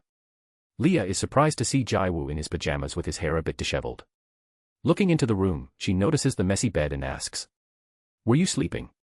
Don't worry, I was resting, Jiwoo said amicably. Leah stood silently, watching Jiwoo, amazed at the incredible calmness he radiated. Seeing that Leah doesn't react, Jiwoo says, "Do you want to come in?" pointing to the inside of his room. "Thank you," Leah replies and enters, sitting down on an armchair. Jiwoo also sits down and Leah, earnestly, says, "I won't be long. I came to tell you that your challenge can't be done." Leah's words surprised Jiwoo, who asks, "Why?" "They are all busy," Leah said seriously. Jiwoo is surprised and answers foolishly, "They're busy." Caden, Aries and Cardian, who were listening to the conversation, chuckled. Leah coughs a little embarrassedly, unnoticed by Jiwoo, and continues, "I guess you know that your teammates challenged the top 10 and everyone will be busy fighting them. So, there won't be anyone left to fight you." Jiwoo shows a sad face and says, "Too bad. I wanted to fight all of you." Leah shows surprise and quickly frowns again. Andrea is relaxed, with one leg on top of the other, very comfortable in her seat, while in front of her sits Fjord, who with a mischievous grin says, "That is what Mr. Andre informed me. The plan is already at its peak, it will be carried out tomorrow. If you want to access early chapters, join my Patreon. More than 25 chapters ahead. I'm currently on chapter 171. Chapter 149, 145, immediately." The next day. The bustling Colosseum is packed with students, while teachers rest in a secluded box. There, with serene tranquility, sits Gareth Lutrain, with Phoenix behind him, close to the vice principal. Although the vice principal, along with Gareth, keeps his facial expression unchanged, a slight uneasiness takes over him as he perceives the principal's attitude. In the combat arena below are the 10 students who will prepare to face each other in 5 challenges. While Subin and Jisuk faced each other in a fight, Jiwoo watched from the stands, accompanied by Caden, Cardian and Aries. At that moment, Sucheon stepped forward, positioning himself in the combat arena with determination, awaiting his next opponent. Laura, determined, also advances and occupies the other end of the arena. Both face each other with fixed gazes and serious expressions, creating a palpable tension in the air. Unexpectedly, Gareth stands up and moves toward the railing of the box. Suddenly, a spatial isolation completely envelopes the Colosseum, leaving everyone present amazed. Calmly, Gareth announced, "You can start whenever you want," before resuming his seat. The vice principal directs an observant look at the principal, being imitated by the other teachers due to the latter's peculiar initiative. In-hyuk and Seonga, surprised by the director's attitude, share a common thought. There is something strange. In the combat arena, Laura and Sucheon, upon hearing the director's words, quickly focused all their senses on their respective opponent. Laura crouched nimbly, her hand touched the ground, and with great speed, a sharp icicle of earth formed and shot in the direction of Sucheon. Sucheon senses the attack and a purple aura surrounds the tip of the icicle, stopping it a few millimeters from his back, right at the height of his heart. Sucheon looks at Laura with a disdainful smile, which provokes Laura's fury. A yellow aura begins to flash around her body, while dozens of icicles of earth form around her, denoting clear killing intent. Sucheon quickly opens his arms, generating a shockwave of gravity that collides with Laura's attacks. The resulting crash destroys the icicles, unleashing a wave of winds and kicking up a cloud of dust in the combat arena. Laura immediately counterattacks, causing the earth to completely envelop Sucheon. Sucheon, upon realizing the onslaught, launches a powerful blast of gravity that collides with the earth, triggering a large-scale explosion. A total silence takes over the arena as everyone's gaze focuses on the dust that slowly dissipates, revealing Laura and Sucheon in good condition, protected by the shields generated by their own powers. With a cold and angry look, Laura thinks, "This guy. I'll kill you." "Is that all?" Sucheon asked in a sarcastic voice. The 5 members of the World Academy's top 10 observe the situation seriously, surprised by the impressive strength demonstrated so far by Sucheon.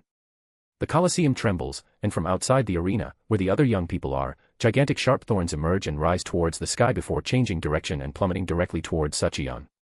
Sucheon is shocked by the power and quickly defends himself, but at the same time, more thorns form right around him, catching him completely off guard. Dust spreads everywhere, and more than half of the arena is covered in dirt, while a yellow aura surrounds the place. Suddenly, another huge explosion forms and a purple aura spreads everywhere. Sucheon levitates, his body dripping with blood, with an evil smile. He extends his arms and exclaims in an excited voice. The show is on. An enormous amount of gravity is expelled from Sucheon's body in all directions, making everyone present feel their bodies become heavy. In the box, the professors observe in amazement the power demonstrated by Sucheon, while Gareth calmly observes the confrontation, with his senses at the maximum of his capacity. Jiwoo watches the power displayed by Sucheon, completely amazed. Arthur, Duke, Kane, Ellie and Glant watch the confrontation with serious faces, and the other members of the top 10 imitate their serious expressions. Laura is the one who feels the change in the area the most due to Suchin's gravity field. Her face is filled with surprise, and her entire being is immediately filled with seriousness. She begins to perceive Suchion as a rival on her level. Suchion clenches his fist and a wave of purple energy descends from his body directly towards Laura. Laura quickly counterattacks with an immense amount of earth, which collides head-on with the gravity wave. A large explosion forms as Laura attacks and Suchion dodges and counterattacks. Thus, they continue exchanging attacks until Laura can no longer keep up, and slowly her body is filled with small cuts and fatigue. Suchin's body drips blood from the fierce attacks received. With a wave of his hand, a faint flash of his aura is projected towards Laura. In one agile movement, Laura twists her torso, dodging her aura. At that moment, a sphere the size of a soccer ball forms and explodes with intensity. A large explosion is unleashed, destroying a quarter of the fighting arena and causing damage to a small portion of the stands. An incredible silence envelopes the place, and you can see Laura unconscious on the ground, with her arm and part of her torso completely burned. Suchion descends from the sky, breathing heavily. His face was bloodied, and his body seriously injured, and slowly advanced towards Woon, Subin, and the others. The winner is Suchion Kong, Gareth announced. In-hyuk looks at Suchion in amazement and thinks. That technique was shown when he fought James, but that time James allowed his attack to grow enough so that he was fully at his peak, demonstrating his great drawing power. However, Suchion can only generate a small black hole the size of a football, but that is already incredible. His strength has improved a lot. The other teachers talk among themselves, amazed by the latest technique demonstrated by Suchion. The spatial isolation disappears, and the sand returns to its normal state. Two people with a stretcher arrive and take Laura away. Suchion turned and looked at Jiwoo, catching the attention of Jisuk, Subin, Gangsik, Woon, Leah, Arthur, Duke, etc. Jiwoo just stared at him. Arthur smiles when he sees the situation and slowly goes down, approaching Jiwoo. Everyone present looks at him as he put his arm around Jiwoo's shoulder, leaning on his back. With a light tone, he comments. Apparently he's challenging you. Jiwoo just shakes his head and comments. I've only beaten him twice. Arthur frowns at this and removes his arm from him, placing it next to Jiwoo. He asks. Why are you here and not fighting? I was surprised. They told me I couldn't fight, Jiwoo replies calmly. Arthur is surprised and asks. Who? You guys, Jiwoo comments calmly. Arthur turns serious as he looks at Jiwoo, detecting no trace of lying in him. He thinks. What the hell is going on here? Didn't Leah tell us everything? Caden and Cardian look at Arthur calmly, understanding the situation. Suddenly, they both turn their gaze to the sky and warn Jiwoo telepathically at the same time. Jiwoo, watch out above. Jiwoo quickly directs his gaze to the sky, capturing the attention of everyone in the room. Gareth quickly gets up from his seat and with a simple movement neutralizes the vice principal. In the blink of an eye, both Gareth and Phoenix disappear, and Phoenix appears flying imposingly in the center of the arena, surrounded by a magnificent golden aura. Gareth is standing on his back, and an aura spreads to all around. Then, the Phoenix flaps its wings and an imposing gust of wind shoots towards the sky. A reddish, golden barrier completely covers everyone, protecting them. Suddenly, to everyone's surprise, the roof of the Colosseum shakes and is destroyed. A terrifying attack is displayed for everyone to see, colliding with Gareth's attack. A large explosion is unleashed, destroying everything in its path and generating a loud roar and rumbling. The explosion dissipates, and amazement and fear are perceived in the vast majority of young people. The roof is destroyed and much of the wall as well, up to the height where Gareth's barrier is located. Further back, you can see the completely flattened academy, without any building standing. Seonga, In-hyuk, the teachers and the students observe Gareth in the sky and, a few meters above, they see a man surrounded by a reddish aura with black tones. Gareth frowns at the men and says. Andre. Leah, Duke, Suchion, In-hyuk and everyone watched in amazement as the man slowly descended, placing himself at the same height as Gareth, with his hands behind him, levitating in the sky. Everyone, together, thought. Andre, a member of the top 10 world ranking, affiliated with Frame. What does he here? If you want to access early chapters, join my Patreon. More than 25 chapters ahead. I'm currently on chapter 172. Chapter 150, 146, Conversation. Gareth Loot Rain. Said Andre with a faint smile. What are you doing here? Asked Gareth seriously. As he glanced sideways at the state of the teachers and students, his gaze strayed to the destruction caused by the impact of the attacks. The vast majority of the guards can't withstand the blast wave. They must have died, he thought. I heard of something very interesting and couldn't miss the opportunity, Andre said with a smile. The flapping of the phoenix's wings and the golden glow it gave off created a palpable tension in the atmosphere. Well, your visit does not amuse me at all, Gareth commented calmly.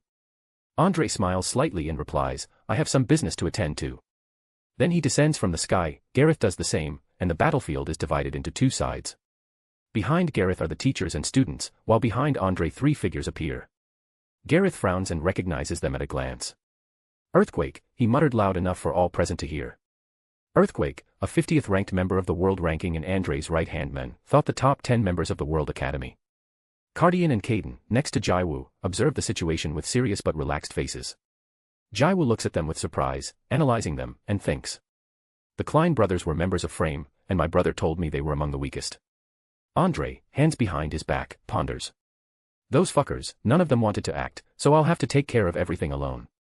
At least those flies will take care of the ants. 3 other figures descend from the sky, capturing the attention of everyone except Andre and the other members of Frame.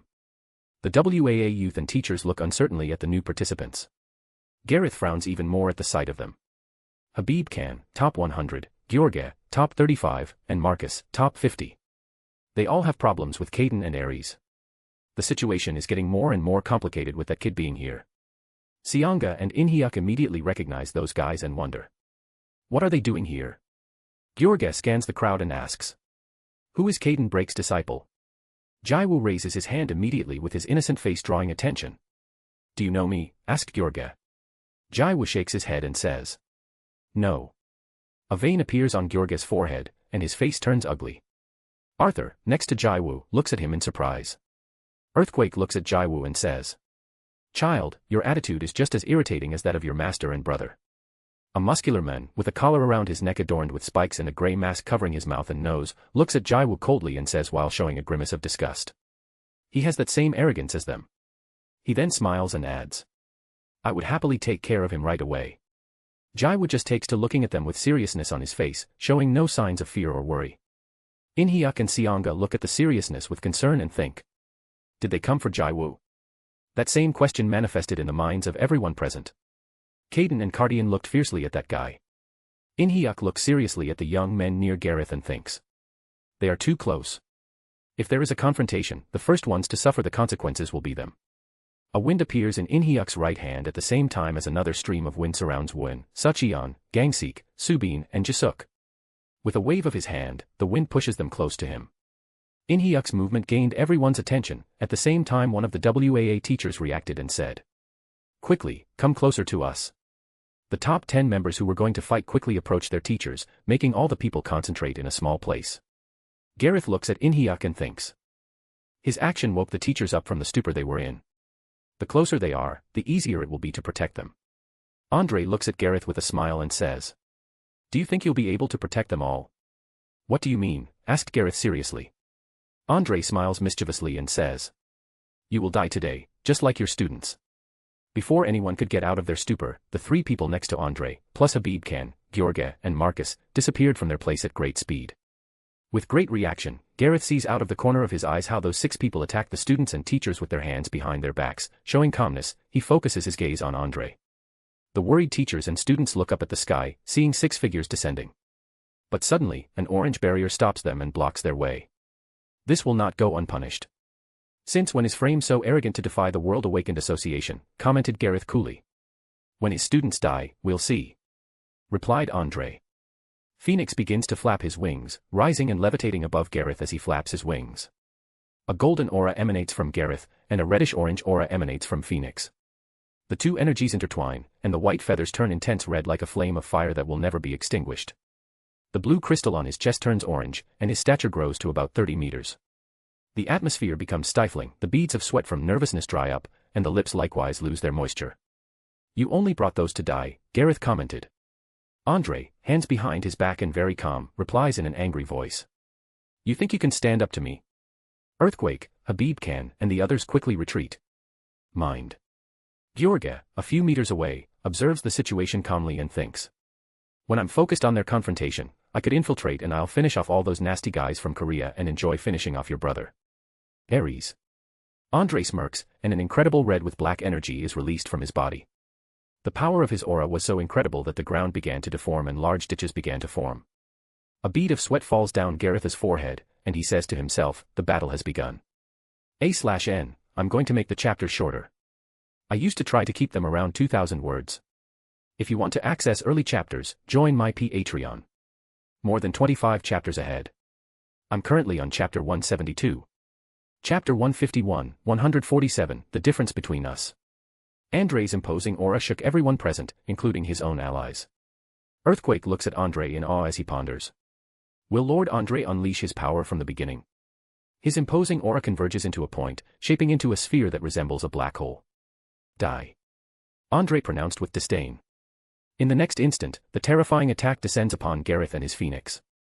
Gareth's eyes glow their golden hue, and a flash of light spreads from Phoenix in all directions. A terrifying explosion erupts, obliterating everything in its path within a radius of hundreds of miles. The barrier protecting teachers and students weakens, causing those already frightened by the magnitude of the attacks to feel their hearts begin to pound anxiously. The teachers, trembling with fear, quickly unite to create a barrier to protect everyone. Caden and Cardian, along with Jiwoo, observe the situation with grim expressions. They exchange a glance and, unnoticed, the two disappear. Earthquake, Habib, Gyorge, and the others watch in amazement as they quickly take cover. The dust dissipates and Andre emerges into the sky with a sneer, while Gareth lies with his clothes torn, his body splattered with dirt and numerous light cuts that bleed. Phoenix, for his part, drips blood all over his body. Leah, Arthur, Ellie, Jisuk, Subin and the other young men feel a cold sweat run down their foreheads, and their faces reflect the incredible shock of the scene before their eyes. Gareth strikes back swiftly, and the fire from the phoenix's feathers intensifies, making the atmosphere become even more suffocating, reaching the point where the concrete begins to melt. Flare of the Phoenix. The fire given off by Phoenix was rising into the atmosphere, creating a terrifying scene that shocked those who contemplated it. All that immense amount of fire returned to Phoenix, and with a flap of his wings, he concentrated all that fire in his body to release it in a single point, generating a terrifying blaze of fire. The flare wipes out everything in its path. Andre shows no sign of being affected by the terrifying attack, he simply lets out another sneer and places both hands in the direction of the attack, forming a vortex. Gareth's attack and Andre's defense come into contact, and the vortex devours the attack with ease. Andre smiles and comments. That's all you got. The place is plunged into a tense silence. Gareth, surprised, frowns as he thinks, not a scratch. Cain, shocked, looks at his grandfather and reflects. Is this the difference between someone who is in the top 10 in the world rankings and someone who is not? The teachers, concerned, watch as the translucent barrier slowly regains its color, and breathe a little more relieved. Gareth looks at Phoenix and mutters. Fiery cyclone. The bird gracefully spreads its wings in the sky, and a gale of intense flames is created, changing the color of the sky to a reddish-orange hue.